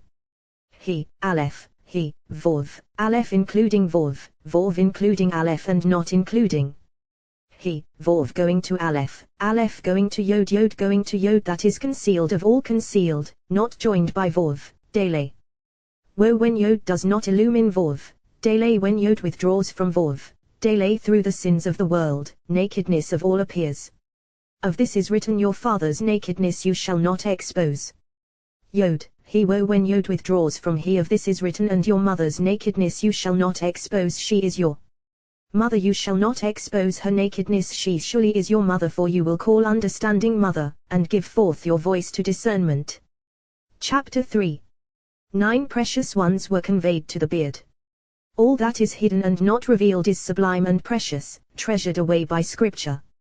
Strands upon strands, from before the opening of the ears to the head of the mouth, extending from this head to the other. Beneath two holes, a path filled, invisible. Cheeks covered on this side and that in them appear apples red as a rose. By one thread, black ones hang down to his chest. Lips, red as a rose, are free. Short ones descend the throat, covering the neck. Long and short flow evenly. By these the one who exists becomes mighty and strong. It is written, from the straits I called to you. David said 9 Until all the nations surrounded me, so as to surround and defend himself. The earth sprouted vegetation, plants yielding seed of each kind, and trees bearing fruit that has its seed within it of each kind. These 9 were uprooted from a complete name and planted afterward in a complete name, as is written, Yehovah Elohim planted. Enhancements of the beard are found to be 13, that of this higher one as for the lower one, they are seen as 9. 22 letters are engraved because of them. Concerning this, a dream in which one holds in his hand the beard of an eminent man, he is at peace with his Lord, enemies will be subdued beneath him. All the more so, the higher beard illumining the lower, for the higher is called abounding in kindness, whereas in the short tempered one kindness, uncharacterized. When necessary, radiance shines and it is called abounding in kindness. It is written, God said, let the waters swarm with a swarm of nefesh, living creatures. Your radiance of one spreading to the other, all swarming at once, good waters, evil waters. For he said, let the waters swarm intermingle, higher being, lower being, good being, a evil being. God said, let us make a human. It is not written Ha Adam, the human, but rather Adam, a human, indefinite, excluding the one above, who was made with a complete name. When this was completed, that was completed, male and female was completed, completing all. Yehovah, aspect of the male, Elohim, aspect of the female. The male extended and was arrayed with his enhancements, with the phallus, with the mouth of the phallus. Kings who were nullified were here established. Judgments of the male are harsh at the beginning, at the end calm. Of the female, the reverse. Vov, Yod, he. Chidings of smoke sunk in his bosom, a small Yod appearing within her. Whether judgments had been sweetened, the Ancient One inquired. The serpent copulated with the female, and a nest of filth was woven within her, forming an evil abode, as is written, she conceived and bore Cain, Cain-China, nest, of habitation of evil spirits, gales, and whirlwinds. He invested this Adam with crowns, in general and particular, included in particular and general thighs and arms, right and left. A hand branched to its sides. Male was arrayed with female Yod, he, Vov Yod, male he, female Vov. It is written, male and female he created them, and he called their name Adam, humankind, image and countenance like Adam sitting on the throne, and it is written upon the image of the throne, an image like the appearance of Adam, a human. Ezekiel. Chapter 4. The Ancient One is hidden and sealed, the short-tempered one, revealed and not revealed. Revealed, written in his letters, concealed, sealed by letters unsettled in their places, for about him above and below are unsettled. Let the earth bring forth nefesh, living beings, of each kind, and cattle and crawling things and beasts of the earth, corresponding to what is written, Adam, human, and beast you deliver. O Yehovah, one is found in the category of the other, beast in the category of Adam, human. When Adam, a person, from among you brings an offering to Yehovah, from beasts, because it is included in the category of Adam. When Adam below descended, he appeared in a supernal image, 2 spirits. Of 2 sides, right and left, is Adam comprised. On the right, holy neshama, on the left, nefesh. Ayah. Adam sinned, and the left spread, and those without a body spread. When they cling to one another, they give birth like an animal birthing many from a single womb. 22 concealed letters, 22 revealed letters, concealed Yod, revealed Yod. Concealed and revealed, weighed on scales of matrices. From Yod issue male and female Vov, Dele. In this place Vov is male, Dele female, because of Du, 2. Du, male and female Du, 2 pillar capitals. Yod alone is male, he female. He was Dele when she conceived, she brought forth Vov. Yod appears in its apparition, totality of Yod, He, Vov. Once she generated Vov, who is male and female, afterward it settled, covering mother. The sons of God saw the daughters of humankind corresponding to what is written, 2 men secretly as spies Joshua, daughters of humankind, as is written. Then 2 women, prostitutes, came to the king. Kings because of them is written, for they saw that the wisdom of God was within him. Then they came, and not previously. In a castle of vaporous springs, 2 were embracing, above below they descended, inheriting dust.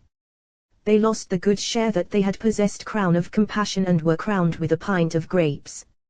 Jehovah said to Moses, why are you crying out to me? Precisely speak to the children of Israel and have them journey further, precisely upon the flowing fortune it depended, for he sought to glorify his beard. Do what is right in his eyes, and hearken to his commands, and keep all his statutes until here. For I am Jehovah your healer for this one, precisely. Chapter 5. Hoi, sinful nation, a people laden with iniquity, seed of evildoers, destructive children. They have forsaken Jehovah, spurned the Holy One of Israel, turned their backs 7 rungs. Yod, He, Vov, He, Yod Vov generated Dele, He, Vov, Yod He generated Vov, do outside. Adam destroyed male and female, who are do, too, as is written, destructive children. Bereshit bara, in the beginning created. Bereshit, in the beginning, is an utterance. Bara, he created, half an utterance. Father and Son, concealed and revealed. Upper Eden, concealed and hidden. Lower Eden, departing on its journeys, and Jehovah Yah revealed. Elohimit, God Adonai, right and left combined as one. Hashemayim V'it, the heavens, and as is written, V'hi Tiferet V'hi Netzer, and the beauty and the victory chronicles, combined as one. Haaretz, the earth, as is written, how magnificent your name, Jehovah, in all the earth is full of his glory. Let there be a firmament in the midst of the waters, to divide between the holy and the holy of holies, the ancient one to the short-tempered one, separated and cleaving, not really separate. A mouth speaking grandly, designated and crowned with small crowns, with 5 kinds of water, as is written, living waters shall be put into it. He is the living God and the eternal King. I will walk before Jehovah in the lands of the living. The soul of my Lord will be bound in the bundle of life. Samuel, the tree of life in the midst of the garden. Yod, He, Aleph, He, Yod, between waters and waters, perfect waters and imperfect waters, perfect compassion and imperfect compassion. Jehovah said, my breath shall not abide in the human forever, for he too is flesh. Jehovah said when he settled in the short-tempered one. From here, a saying in the name of its originator, for the concealed ancient one said, my breath shall not abide in the Adam above, since through that breath exhaled from 2 holes of an Umwa he emanates to those below. Therefore it is written, let his days be 120 years. Yod, perfect and imperfect. Yod alone is 102 letters. 2 times 120 years. Yod alone, when revealed in the short-tempered one, extends into 10,000 years. From here is written, you set your palm upon me. The Nephilim were on earth corresponding to what is written. From there it divides and becomes 4 riverheads. From the place where the garden divided were they called Ha-Nephilim, the fallen ones, as is written, from there it divides. Were on earth in those days, and not at a later time, until Joshua came and the sons of God were guarded. Solomon came and the daughters of humankind were included, as is written, V'i Tanugot, and the delights of not called Tanujim B'ni Hadam, the sons of Adam. For from here were cast other spirits, not included in supernal wisdom, as is written, Jehovah gave Solomon wisdom kings, and similarly he became wise from the whole Adam, since these were not included in Adam. Jehovah gave Solomon wisdom upper he became wise, for thereby he became wise below. These are the heroes Meolam, of old Alma, world, above. Anshe Hashem, men of the name who conduct themselves by the name. Which name? The holy name by which unholy ones below conduct themselves, doing so only by the name. Men of the name unidentified, not men of Jehovah. Not intentionally obscured, rather of inferior status yet not inferior. Men of the name unspecified, excluded from the category of Adam. It is written, Adam does not abide in splendor. Adam in splendor, in the splendor of the King. Does not abide without breath. 13 kings of war with 7. 7 kings appeared on earth, victorious in war. 9 ascending rungs, running as they wish, with none to restrain them. 5 kings stand in trepidation, unable to withstand 4. 4 kings go forth toward 4, hanging from them like grapes in a cluster. Bound with them are 7 runners bearing witness, not tarrying in their places. The sweetening tree sits within, nesting birds embraced by its branches. Beneath it shelters the living being who rules. This is a tree with 12 paths to follow, surrounded by 7 supports on 4 corners, whirling in 4 directions. The serpent racing in leaps, leaping over mountains, bounding over hills, as is written, leaping over mountains, bounding over hills, its tail in its mouth, with its teeth piercing on 2 sides. As it moves, it is split into 3 spirits. It is written Enoch walked with God, and it is written Enoch Lana, train the youth, according to his way, the well-known youth. With Ha Elohim, God, and not with Jehovah. And he was no more with this name. For Elohim, God, took him to be called by his name. 3 courts are 4 courts above, 4 below, as is written, you shall not commit perversion in justice, in measure, in weight, or in capacity, harsh judgment, judgment that is not harsh, balanced judgment, judgment that is not balanced, mild judgment, judgment not even this or that. When Adam, humankind, began to increase on the face of the earth, Adam, humankind, began to increase, corresponding to what is written, Bishagam who, for he too is, flesh, the Adam above. And it is written on the face of Adamah, the earth. Moses did not know that the skin of his face shone, corresponding to what is written, Kot not, or coats of skin Karen, shone as is written, he took Karen. The horn of oil Samuel anointing is performed only with the horn. By your name our horn is lifted, there I will make a horn sprout for David, namely, the 10th of the king, coming from Jubilee, who is mother, as is written, when they make a long blast with the horn of Jubilee, Joshua the horn crowned by Jubilee, the 10th by mother. Karen, horn acquiring Karen V'Eriva, principal and prophet, to restore his breath to him. This horn is of Jubilee, and Jubilee is he, and he is blowing of breath to all. And all return to their place, as is written, Jehovah Elohim, when he reverts to he is called Jehovah Elohim, the complete name, and it is written, Jehovah alone will be exalted on that day, until here, sealed and crowned is concealment of the king. Happy is one who has emerged, knowing its paths and ways. Sifra Di's Neuter. The Book of Concealment. Chapter 1. It has been taught the Book of Concealment, a book balanced on scales. For until there was a balance, they did not gaze face to face, and the primordial kings died and their weapons vanished and the earth was nullified. Until the head of desire of all desires arranged and bestowed garments of glory. This balance hangs in a place that is not weighed, upon it were those who did not exist. The balance stands on its own, ungrasped and unseen. Upon it rose and upon it rise those who were not, and who were, and who will be. Secrecy within secrecy was prepared and arranged in a single skull filled with crystalline dew. Membrane of air, purified and sealed those strands of clean fleece hanging evenly. Will of wills is revealed through prayer of those below. Open-eyed watching, never sleeping, ever vigilant supervision below by supervision of radiance above, in whom are 2 holes of an arousing breath for all. Bereshit bara Elohim et hashemayim v'et ha'ares, in the beginning God created the heavens and the earth. 6 Bereshit, in the beginning, above them. All of them are below, suspended from the 7 of the skull until glory of glories. The second earth is not included in the calculation, as has been said, and it emerged from that which was cursed, as is written, from the soil that Jehovah cursed. Heita tohu vavahu v'oshek el peni te'om v'irua Elohim merife el peni hameim. Was waste and empty, with darkness over the face of the abyss and the wind of God hovering over the face of the waters. 13 Suspended from 13 of glories. 6,000 years are suspended from the first 6/7 above them, fortified alone. All will be destroyed in 12 hours, as is written, was waste and empty.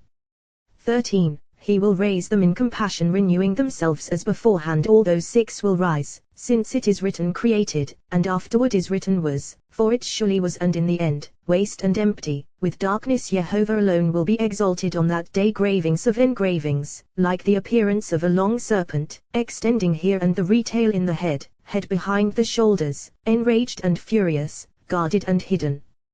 Once in 1,000 short days, a plowshare is revealed in its smoking nodes, a fin in its share, its head smashed on the waters of the great sea, as is written, you smashed the heads of Tannanim, sea serpents. On the waters there were two, reverting to one. Tannanim, sea serpents, spelled deficiently. Heads, as is said, an image above the heads of the living being, a firmament. Ezekiel, God said, let there be light, and there was light, corresponding to what is written, for he spoke, and it came to be. He alone, and it came to be, alone. Afterward they reverted to one. Yod, he, Vov, Yod, Yod, he, Vov, Yod, he, Yod. The final Yod is Shekinah below, just as he is found to be Shekinah, and they were balanced on a single scale. The living beings darting back and forth. Ezekiel, as is written, God saw the light, that it was good. Say of the righteous one that he is good. This one goes up on the scale, the first one on its own, and all reverts to one. Sister and relative merge with one another in Yod, he, like two lovers embracing. 6 Emerge from the branch of the root of the body, a tongue speaking grandly. This tongue is concealed between Yod and he, as is written, this one will say, I belong to Jehovah. Another will call himself by the name of Jacob. Yet another will write on his hand, belonging to Jehovah, and adopt the name of Israel. Really this one will say, I belong to Jehovah. Sister, and all is uttered in Yod, he. Vov. All are included in the concealed tongue. For mother, for she opens herself to he who issues from her. Father sits at the head, mother in the middle, covered from here and there. Woe to one who exposes their nakedness. God said, let there be lights in the dome of heaven, male ruling female, as is written, the righteous one is the foundation of the world. Yod illumines two, illumining and impregnating the female. Yod is unified alone, ascending its rungs, higher and higher. The female darkens and mother is illumined, opened by her gates. Comes a key comprised of 6 and covers her opening, linking this one and that one. Woe to him who exposes the opening. Chapter 2. The beard of faith is not mentioned, for it is glory of all. From the ears it emerges, circling the mouth, a white strand rising and falling, branching into 13 gloriously. Of that glory is written, through it no man passed, there no human dwelled. Adam, human, is outside, Adam is not included here, all the more so-ish. Man. Into 13 flows branch springs, 4 alone are joined, 9 watering the body. Before opening of the ears, glory begins to be arrayed, descending in beauty to head of the lips, poised from this head to that head. A path emerging below 2 holes of an umwa to eliminate sin, as is written, his splendor is forgiving transgression. Below the lips, hair circles to the other head. Another path emerges beneath it, covering an offering of spice to the head above. 2 apples appear, illumining the spices. Flowing fortune of all hangs down to the heart, upon it depend those above and those below. Those hanging do not part from one another. Short ones cover the throat of glory, great ones are measured out in full measure. Lips are free from all sides. Happy is one who is kissed by those kisses, in that fortune of all flow 13 anointings of pure balsam. All in this constellation is calm and concealed. When the 7th arrives, these 13 appear in the supernal world, and 13 gates of compassion open. At that time, seek Jehovah when he may be found. It is written, God said, let the earth sprout vegetation, plants yielding seed of its kind, trees bearing fruit. This accords with what is written, you shall humble yourselves on the 9th of the month in the evening. Loim, you yourself have begun to show your servant your greatness. Yod, he Vov, he complete in his facets. Here, in this swarming of the earth, incomplete Yai, let there be, is not written. We read upper Yod, lower Yod Vayitza, and he formed, upper Yod, lower Yod. Yai, let there be upper and lower, he in between them. Totality of perfection, perfect but not in every aspect.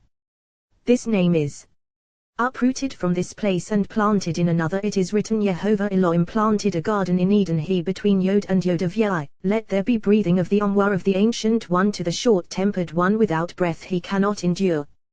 He is consummated by he upper he, lower he, as is written Aha, Yehovah Elohim in a cluster of clusters, a bundle of balances, Yod, he, Vov. Upper Yod, crowned with a vaporous wreath of the Ancient One, is a membrane purified and sealed. Upper he, crowned with breath of the holes of the Umwa, emerging to enliven. Upper Vov, lamp of adamantine darkness, crowned in its aspects. Letters spread afterward and are included in the short-tempered one.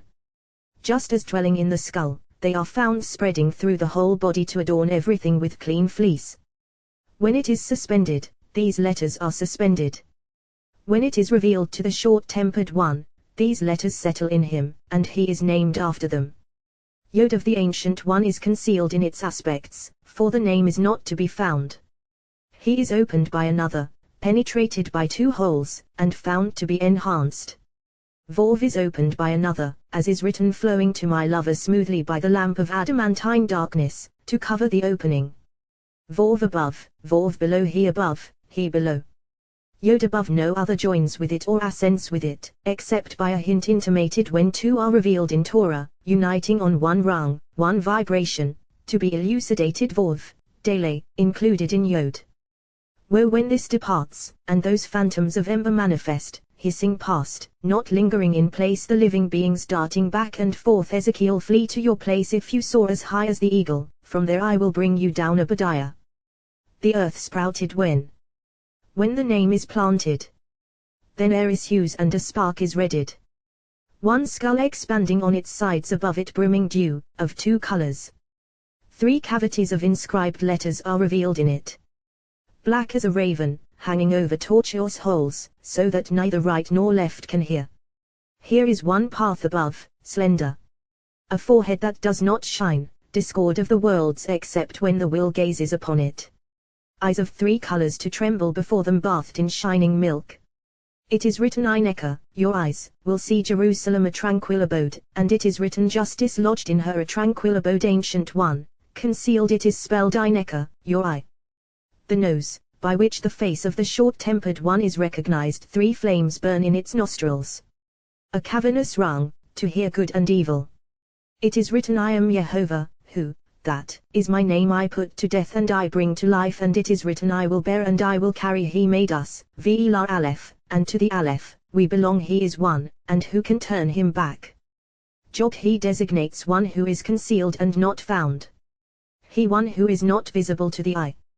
He one who is not called by name. He, Aleph, he, Vov, Aleph including Vov, Vov including Aleph and not including. He, Vov going to Aleph, Aleph going to Yod, Yod going to Yod, that is concealed of all concealed, not joined by Vov, Dele.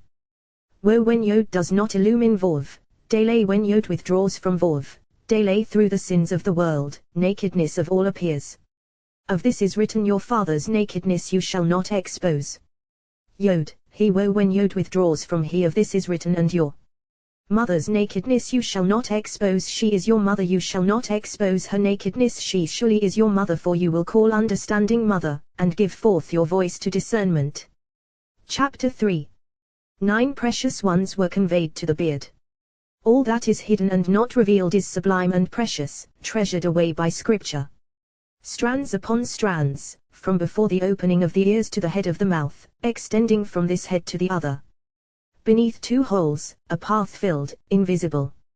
Cheeks covered on this side and that, in them appear apples red as a rose. By one thread, black ones hang down to his chest. Lips, red as a rose, are free. Short ones descend the throat, covering the neck. Long and short flow evenly. By these the one who exists becomes mighty and strong. It is written from the straits I called to you. David said 9 Until all the nations surrounded me, so as to surround and defend himself. The earth sprouted vegetation, plants yielding seed of each kind, and trees bearing fruit that has its seed within it of each kind. These 9 were uprooted from a complete name and planted afterward in a complete name, as is written Yehovah Elohim planted. Enhancements of the beard are found to be 13, that of this higher one. As for the lower one, they are seen as 9. 22 letters are engraved because of them. Concerning this, a dream in which one holds in his hand the beard of an eminent man, he is at peace with his Lord, enemies will be subdued beneath him. all the more so, the higher beard illumining the lower, for the higher is called abounding in kindness, whereas in the short tempered one kindness, uncharacterized. When necessary, radiance shines and it is called abounding in kindness. It is written, God said, let the waters swarm with a swarm of nefesh, living creatures. Your radiance of one spreading to the other, all swarming at once, good waters, evil waters. For he said, let the waters swarm intermingle, higher being, lower being, good being, a evil being. God said, let us make a human. It is not written Ha Adam, the human, but rather Adam, a human, indefinite, excluding the one above, who was made with a complete name. When this was completed, that was completed, male and female was completed, completing all. Yehovah, aspect of the male, Elohim, aspect of the female. The male extended and was arrayed with his enhancements, with the phallus, with the mouth of the phallus. Kings who were nullified were here established. Judgments of the male are harsh at the beginning, at the end calm. Of the female, the reverse. Vov, Yod, he. Chidings of smoke sunk in his bosom, a small Yod appearing within her. Whether judgments had been sweetened, the Ancient One inquired. The serpent copulated with the female, and a nest of filth was woven within her, forming an evil abode, as is written, she conceived and bore Cain, Cain China, nest, of habitation of evil spirits, gales, and whirlwinds. He invested this Adam with crowns, in general and particular, included in particular and general thighs and arms, right and left. A hand branched to its sides.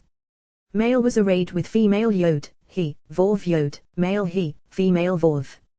It is written, male and female he created them, and he called their name Adam, humankind, image and countenance like Adam sitting on the throne, and it is written upon the image of the throne, an image like the appearance of Adam, a human. Ezekiel. Chapter 4. The Ancient One is hidden and sealed, the short-tempered one, revealed and not revealed. Revealed, written in his letters, concealed, sealed by letters, unsettled in their places, for about him above and below are unsettled. Let the earth bring forth nefesh, living beings, of each kind, and cattle and crawling things and beasts of the earth, corresponding to what is written, Adam, human, and beast you deliver, O Yehovah. One is found in the category of the other, beast in the category of Adam, human. When Adam, a person, from among you brings an offering to Yehovah, from beasts, because it is included in the category of Adam. When Adam below descended, he appeared in a supernal image, two spirits. Of two sides, right and left, is Adam comprised. On the right, holy Neshama, on the left, Nefesh. Aya. Adam sinned, and the left spread, and those without a body spread. When they cling to one another, they give birth like an animal birthing many from a single womb. 22 concealed letters, 22 revealed letters, concealed Yod, revealed Yod. Concealed and revealed, weighed on scales of matrices. From Yod issue male and female Vov, Dele. In this place Vov is male, Dele female, because of Du, two. Du, male and female Du, two pillar capitals. Yod alone is male, he female. He was Dele when she conceived, she brought forth Vov.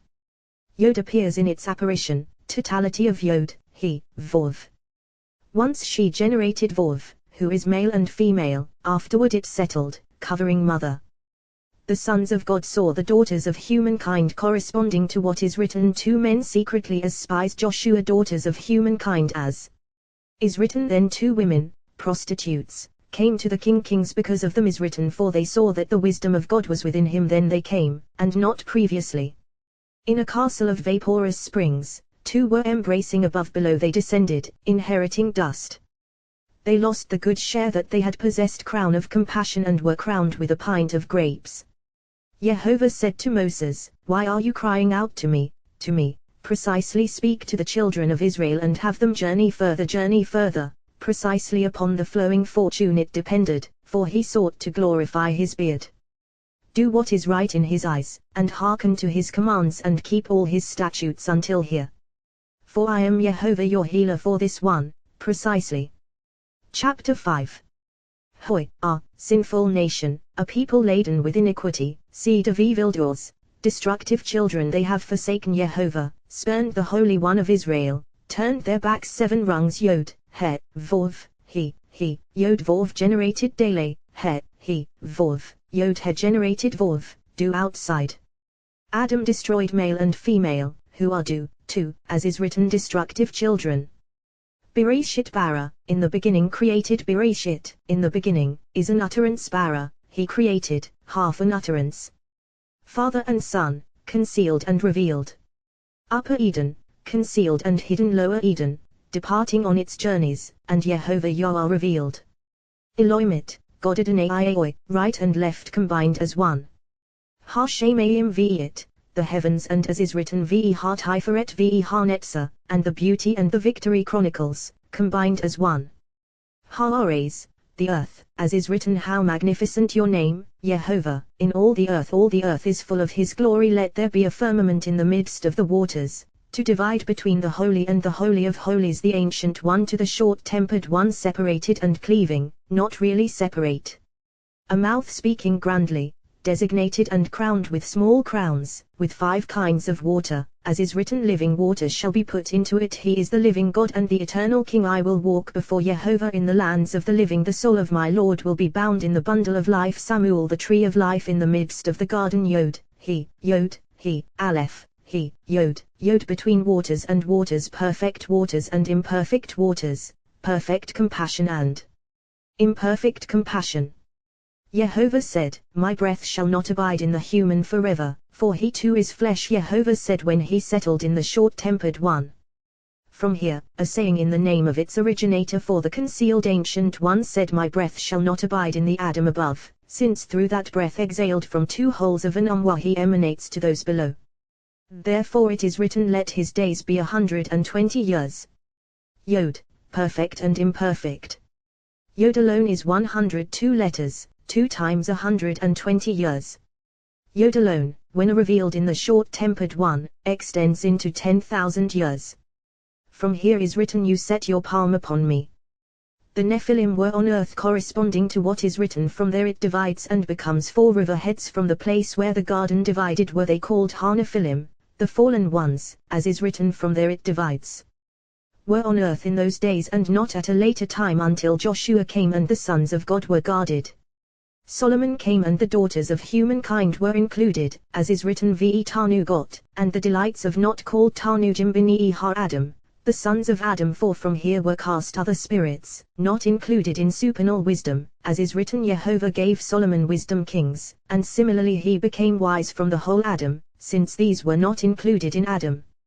Yehovah gave Solomon wisdom upper he became wise, for thereby he became wise below. These are the heroes Meolam, of old Alma, world, above. Anshe Hashem, men of the name who conduct themselves by the name. Which name? The holy name by which unholy ones below conduct themselves, doing so only by the name. Men of the name unidentified, not men of Yehovah. Not intentionally obscured, rather of inferior status yet not inferior. Men of the name unspecified, excluded from the category of Adam. It is written Adam does not abide in splendor, Adam in splendor in the splendor of the king. Does not abide without breath. 13 kings of war with 7 kings appeared on earth, victorious in war. 9 ascending rungs, running as they wish, with none to restrain them. 5 kings stand in trepidation, unable to withstand 4 kings go forth toward 4, hanging from them like grapes in a cluster. Bound with them are 7 runners bearing witness, not tarrying in their places. The sweetening tree sits within, nesting birds embraced by its branches. Beneath it shelters the living being who rules. This is a tree with 12 paths to follow, surrounded by 7 supports on 4 corners, whirling in 4 directions. The serpent racing in leaps, leaping over mountains, bounding over hills, as is written leaping over mountains, bounding over hills, its tail in its mouth, with its teeth piercing on 2 sides. As it moves, it is split into 3 spirits. It is written Enoch, walked with God, and it is written Enoch Lana, train the youth, according to his way, the well-known youth. With Ha Elohim, God, and not with Yehovah. And he was no more with this name. For Elohim, God, took him to be called by his name. 3 courts are 4 courts above, For below, as is written, you shall not commit perversion, injustice in measure, in weight, or in capacity, harsh judgment, judgment that is not harsh, balanced judgment, judgment that is not balanced, mild judgment, judgment not even this or that. When Har Adam, humankind, began to increase on the face of the earth, Har Adam, humankind, began to increase, corresponding to what is written, Bishagam who, for he too is, flesh, the Adam above. And it is written on the face of Har Adamah, the earth. Moses did not know that the skin of his face shone corresponding to what is written, Kot not, or coats of skin Karen, shone as is written, he took Karen. The horn of oil Samuel anointing is performed only with the horn. By your name our horn is lifted, there I will make a horn sprout for David, namely, the 10th of the king, coming from Jubilee, who is mother, as is written, when they make a long blast with the horn of Jubilee, Joshua the horn crowned by Jubilee, the 10th by mother. Karen, horn acquiring Karen V'Eriva, principle and profit, to restore his breath to him. This horn is of Jubilee, and Jubilee is he, and he is blowing of breath to all. And all return to their place, as is written, Aha, Yehovah Elohim, when he reverts to he is called Yehovah Elohim, the complete name, and it is written, Yehovah alone will be exalted on that day, until here, sealed and crowned is concealment of the king. Happy is one who has emerged, knowing its paths and ways. Sifra Di's Neuter. The Book of Concealment. Chapter 1. It has been taught the Book of Concealment, a book balanced on scales. For until there was a balance, they did not gaze face to face, and the primordial kings died and their weapons vanished and the earth was nullified. Until the head of desire of all desires arranged and bestowed garments of glory. This balance hangs in a place that is not weighed, upon it were those who did not exist. The balance stands on its own, ungrasped and unseen. Upon it rose and upon it rise those who were not, and who were, and who will be. Secrecy within secrecy was prepared and arranged in a single skull filled with crystalline dew. Membrane of air, purified and sealed those strands of clean fleece hanging evenly. Will of wills is revealed through prayer of those below. Open-eyed watching, never sleeping, ever vigilant supervision below by supervision of radiance above, in whom are 2 holes of an arousing breath for all. Bereshit bara Elohim et hashemayim v'et ha'ares, in the beginning God created the heavens and the earth. 6 Bereshit, in the beginning, above them. All of them are below, suspended from the 7 of the skull until glory of glories. The second earth is not included in the calculation, as has been said, and it emerged from that which was cursed, as is written, from the soil that Yehovah cursed. Heita tohu vavahu v'oshek el peni te'om v'irua Elohim merife el peni hamayim. Was waste and empty, with darkness over the face of the abyss and the wind of God hovering over the face of the waters. Written 13 suspended from 13 of glories. 6,000 years are suspended from the first 6/7 above them, fortified alone. All will be destroyed in 12 hours, as is written, was waste and empty. 13. He will raise them in compassion, renewing themselves as beforehand. All those 6 will rise, since it is written created, and afterward is written was, for it surely was Yehovah, and in the end, waste and empty, with darkness. Yehovah alone will be exalted on that day. Gravings of engravings, like the appearance of a long serpent, extending here and the retail in the head behind the shoulders, enraged and furious, guarded and hidden. Once in 1,000 short days, a plowshare is revealed in its smoking nodes, a fin in its share, its head smashed on the waters of the great sea, as is written, you smashed the heads of Tannanim, sea serpents. On the waters there were 2, reverting to 1 Tannanim, sea serpents, spelled deficiently. Heads, as is said, an image above the heads of the living being, a firmament. Ezekiel, God said, let there be light, Yehovah v'yai, and there was light. Corresponding to what is written, for he spoke v'yai, and it came to be, he alone v'yai, and it came to be, alone. Afterward they reverted to 1 Yod, he, Vov, Yod, Yod, he, Vov, Yod, he, Yod. The final Yod is Shekinah below, just as he is found to be Shekinah, and they were balanced on a single scale. The living beings darting back and forth. Ezekiel, as is written, God saw the light, that it was good. Say of the righteous one that he is good. This one goes up on the scale, the first one on its own, and all reverts to one sister and relative, merge with one another in Yod, he, like 2 lovers embracing. 6 Emerge from the branch of the root of the body, a tongue speaking grandly. This tongue is concealed between Yod and He, as is written, this one will say, I belong to Jehovah, another will call himself by the name of Jacob, yet another will write on his hand, belonging to Jehovah, and adopt the name of Israel, really Jehovah. This one will say, I belong to Jehovah's sister, and all is uttered in Yod, He, Vov. All are included in the concealed tongue for mother, for she opens herself to he who issues from her. Father sits at the head, mother in the middle, covered from here and there. Woe to one who exposes their nakedness. Jehovah God said, let there be lights in the dome of heaven, male ruling female, as is written, the righteous one is the foundation of the world. Yod illumines too, illumining and impregnating the female. Yod is unified alone, ascending its rungs, higher and higher. The female darkens and mother is illumined, opened by her gates. Comes a key comprised of 6 and covers her opening, linking this one and that one. Woe to him who exposes the opening. Jehovah. Chapter 2. The beard of faith is not mentioned, for it is glory of all. From the ears it emerges, circling the mouth, a white strand rising and falling, branching into 13 gloriously. Of that glory is written, through it no man passed, there no human dwelled. Adam, human, is outside, Adam is not included here, all the more so ish. Man. Into 13 flows branch springs, 4 alone are joined, 9 watering the body.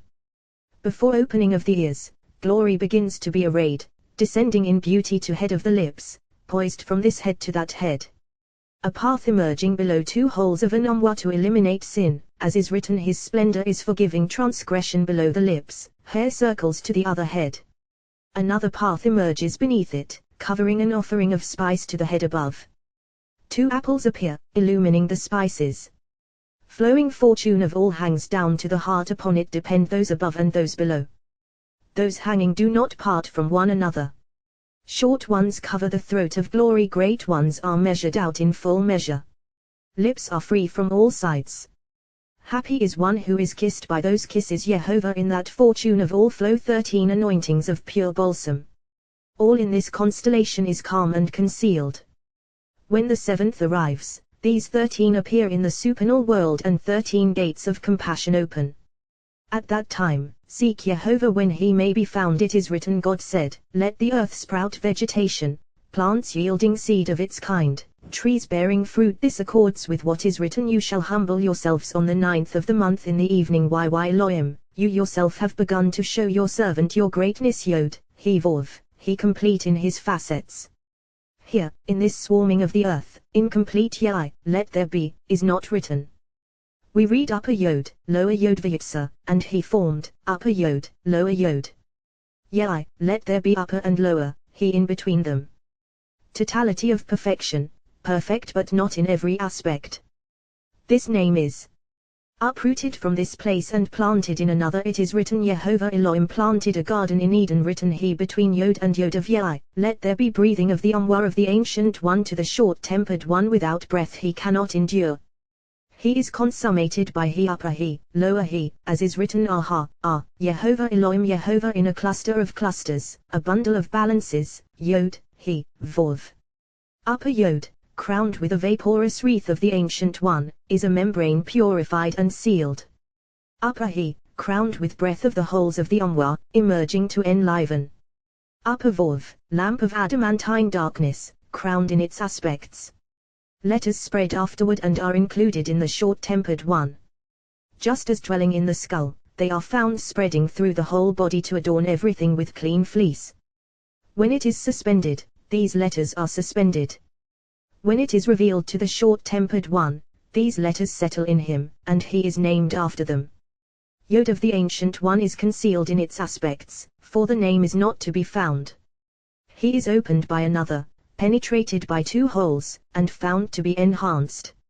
Vov is opened by another, as is written, flowing to my lover smoothly by the lamp of adamantine darkness, to cover the opening.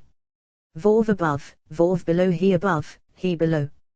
Yod above no other joins with it or ascends with it, except by a hint intimated when 2 are revealed in Torah, uniting on one rung, one vibration, to be elucidated. Vov, Dele, included in Yod.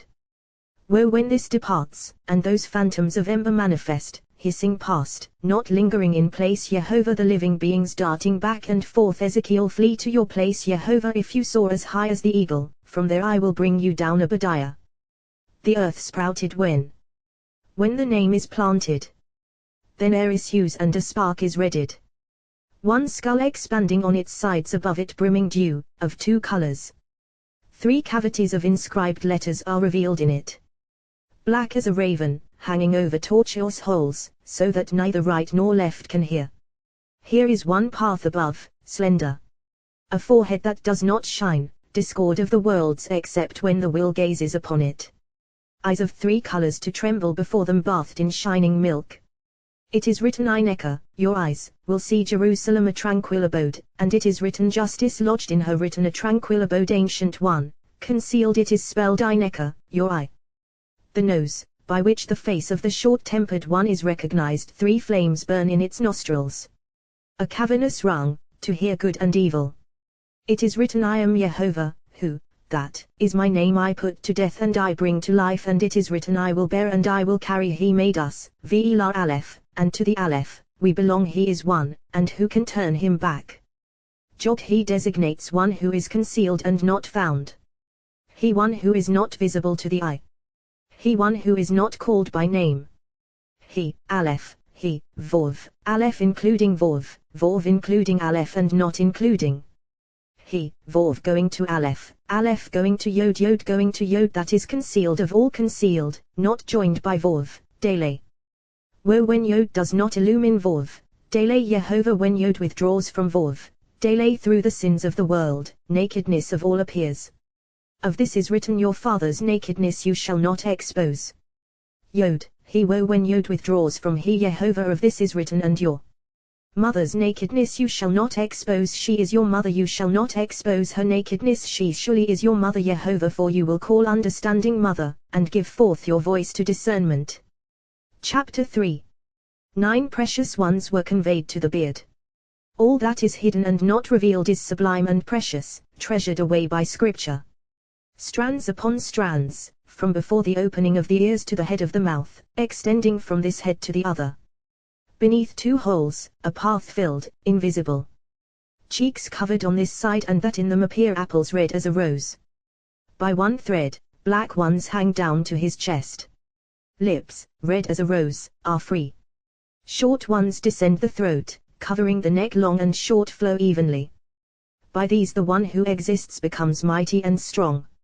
It is written, from the straits I called to you. David said 9, until all the nations surrounded me, written so as to surround and defend himself. The earth sprouted vegetation, plants yielding seed of each kind, and trees bearing fruit that has its seed within it of each kind. These 9 were uprooted from a complete name and planted afterward in a complete name, as is written, Yehovah Elohim planted. Written enhancements of the beard are found to be 13, that of this higher one as for the lower one, they are seen as 9. 22 letters are engraved because of them. Concerning this, a dream in which one holds in his hand the beard of an eminent man, he is at peace with his Lord, enemies will be subdued beneath him. All the more so, the higher beard illumining the lower, for the higher is called abounding in kindness. Exodus, whereas in the short tempered one kindness, uncharacterized. When necessary, radiance shines, and it is called abounding in kindness. It is written, God said, let the waters swarm with a swarm of nefesh, living creatures, your radiance of one spreading to the other, all swarming at once, good waters, evil waters. For he said, let the waters swarm, intermingle, higher being, lower being, good being, a evil being. God said, let us make a human. It is not written Ha Adam, the human, but rather Adam, a human, indefinite, excluding the one above, who was made with a complete name. When this was completed, that was completed, male and female was completed, completing all. Yehovah, aspect of the male, Elohim, aspect of the female. The male extended and was arrayed with his enhancements, with the phallus, with the mouth of the phallus. Kings who were nullified were here established. Judgments of the male are harsh at the beginning, at the end calm. Of the female, the reverse. Vov, Yod, he. Chidings of smoke sunk in his bosom, a small Yod appearing within her. Whether judgments had been sweetened, the Ancient One inquired.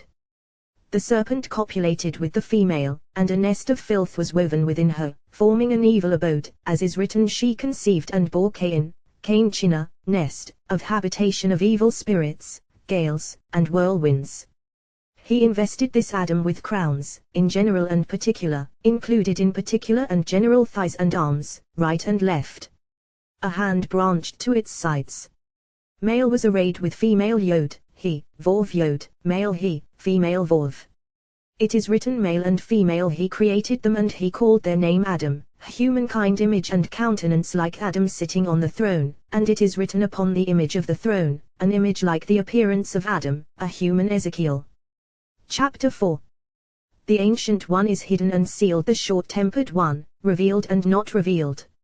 Revealed, written in his letters, concealed, sealed by letters unsettled in their places, for about him above and below are unsettled. Let the earth bring forth nefesh, living beings, of each kind, and cattle and crawling things and beasts of the earth, corresponding to what is written, Adam, human, and beast you deliver, O Yehovah. One is found in the category of the other, beast in the category of Adam, human. When Adam, a person, from among you brings an offering to Yehovah, from beasts, because it is included in the category of Adam. When Adam below descended, he appeared in a supernal image, two spirits. Of two sides, right and left, is Adam comprised. On the right, holy neshama, on the left, nefesh. Ayah. Adam sinned, and the left spread, and those without a body spread. When they cling to one another, they give birth like an animal birthing many from a single womb. 22 concealed letters, 22 revealed letters, concealed yod, revealed yod. Concealed and revealed, weighed on scales of matrices. From yod issue male and female vov, dele. In this place vov is male, dele female, because of do, two. Do, male and female do, two pillar capitals. Yod alone is male, he female. He was dele when she conceived, she brought forth vov. Yod appears in its apparition, totality of yod, he, vov. Once she generated vov, who is male and female, afterward it settled, covering mother. The sons of God saw the daughters of humankind corresponding to what is written, two men secretly as spies Joshua. Daughters of humankind as is written, then two women, prostitutes, came to the kings because of them is written, for they saw that the wisdom of God was within him, written then they came, and not previously. In a castle of vaporous springs, two were embracing, above below they descended, inheriting dust. They lost the good share that they had possessed, crown of compassion, and were crowned with a pint of grapes. Yehovah said to Moses, why are you crying out to me, to me? Precisely, Yehovah, speak to the children of Israel and have them journey further. Exodus, journey further. Precisely, Yehovah, upon the flowing fortune it depended, for he sought to glorify his beard. Do what is right in his eyes, and hearken to his commands, and keep all his statutes until here. For I am Yehovah your healer, written for this one, precisely Yehovah. Chapter 5. Hoi, sinful nation, a people laden with iniquity, seed of evildoers, destructive children. Yehovah, they have forsaken Yehovah, spurned the Holy One of Israel, turned their backs 7 rungs. Yod, he, vov, he, yod vov generated dele, he, vov, yod he generated vov, do outside. Adam destroyed male and female, who are do, two, as is written, destructive children. Bereshit bara, in the beginning created. Bereshit, in the beginning, is an utterance. Bara, he created, half an utterance. Father and Son, concealed and revealed. Upper Eden, concealed and hidden. Lower Eden, departing on its journeys, and Yehovah Yah revealed. Elohimit, God written. Adonai, right and left combined as one. Hashemayim V'it, the heavens, and as is written, V'e ha Tiferet V'e ha Netza, and the beauty and the victory chronicles, combined as one.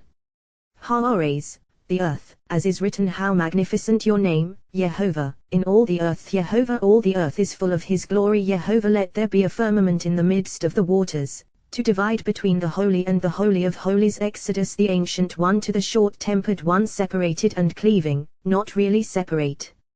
A mouth speaking grandly, designated and crowned with small crowns, with 5 kinds of water, as is written, living waters shall be put into it. He is the living God and the eternal King. I will walk before Jehovah in the lands of the living. The soul of my Lord will be bound in the bundle of life. Samuel, the tree of life in the midst of the garden. Yod, he, Aleph, he, Yod, between waters and waters, perfect waters and imperfect waters, perfect compassion and imperfect compassion.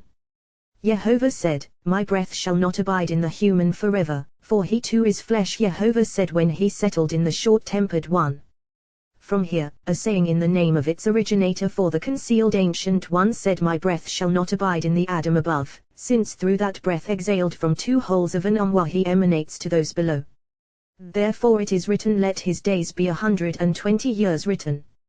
Yod, perfect and imperfect. Yod alone is 102 letters, 2 times 120 years. Yod alone, when revealed in the short-tempered one, extends into 10,000 years. From here is written, you set your palm upon me. The Nephilim were on earth, corresponding to what is written. From there it divides and becomes 4 riverheads. Written from the place where the garden divided were they called Ha-Nephilim, the fallen ones, as is written, from there it divides. Were on earth in those days and not at a later time, until Joshua came and the sons of God were guarded. Solomon came and the daughters of humankind were included, as is written, ve Tanugot, and the delights of not called Tanujim b'ni har Adam, the sons of Adam. For from here were cast other spirits, not included in supernal wisdom, as is written, Jehovah gave Solomon wisdom kings, and similarly he became wise from the whole Adam. Written, since these were not included in Adam, Jehovah gave Solomon wisdom upper he became wise, for thereby he became wise below. These are the heroes Meolam, of old Alma, world, above. Anshe har Shem, men of the name who conduct themselves by the name. Which name? The holy name by which unholy ones below conduct themselves, doing so only by the name. Men of the name unidentified, not men of Jehovah. Not intentionally obscured, rather of inferior status yet not inferior. Men of the name unspecified, excluded from the category of Adam. It is written, Adam does not abide in splendor. Adam in splendor, in the splendor of the king. Does not abide without breath. 13 kings of war with 7 kings appeared on earth, victorious in war. 9 ascending rungs, running as they wish, with none to restrain them. 5 kings stand in trepidation, unable to withstand 4 kings go forth toward 4, hanging from them like grapes in a cluster. Bound with them are 7 runners bearing witness, not tarrying in their places. The sweetening tree sits within, nesting birds embraced by its branches. Beneath it shelters the living being who rules. This is a tree with 12 paths to follow, surrounded by 7 supports on 4 corners, whirling in 4 directions. The serpent racing in leaps, leaping over mountains, bounding over hills, as is written, leaping over mountains, bounding over hills, its tail in its mouth, with its teeth piercing on 2 sides. As it moves, it is split into 3 spirits. It is written, Enoch, walked with God, and it is written, Enoch Lana, train the youth, according to his way, the well-known youth. With Har Elohim, God, and not with Jehovah. And he was no more with this name. For Elohim, God, took him to be called by his name. 3 courts are 4 courts above, 4 below, as is written, you shall not commit perversion, injustice in measure, in weight, or in capacity, harsh judgment, judgment that is not harsh, balanced judgment, judgment that is not balanced, mild judgment, judgment not even this or that. When Har Adam, humankind, began to increase on the face of the earth, Har Adam, humankind, began to increase, corresponding to what is written, Bishagam who, for he too is, flesh, the Adam above. And it is written on the face of Har Adamah, the earth. Moses did not know that the skin of his face shone, Exodus, corresponding to what is written, Kot not, or coats of skin Karen, shone, as is written, he took Karen, the horn of oil. Samuel, anointing is performed only with the horn. By your name our horn is lifted, there I will make a horn sprout for David. Written, namely, the 10th of the king, coming from Jubilee, who is mother, as is written, when they make a long blast with the horn of Jubilee. Joshua, the horn crowned by Jubilee, the 10th by mother. Karen, horn acquiring Karen v. Eriva, principal and prophet, to restore his breath to him. This horn is of Jubilee, and Jubilee is he, and he is blowing of breath to all. And all return to their place, as is written Yehovah Elohim Yehovah. When he reverts to he is called Yehovah Elohim, the complete name, and it is written Yehovah alone will be exalted on that day until here, sealed and crowned is concealment of the king. Happy is one who has emerged, knowing its paths and ways Yehovah.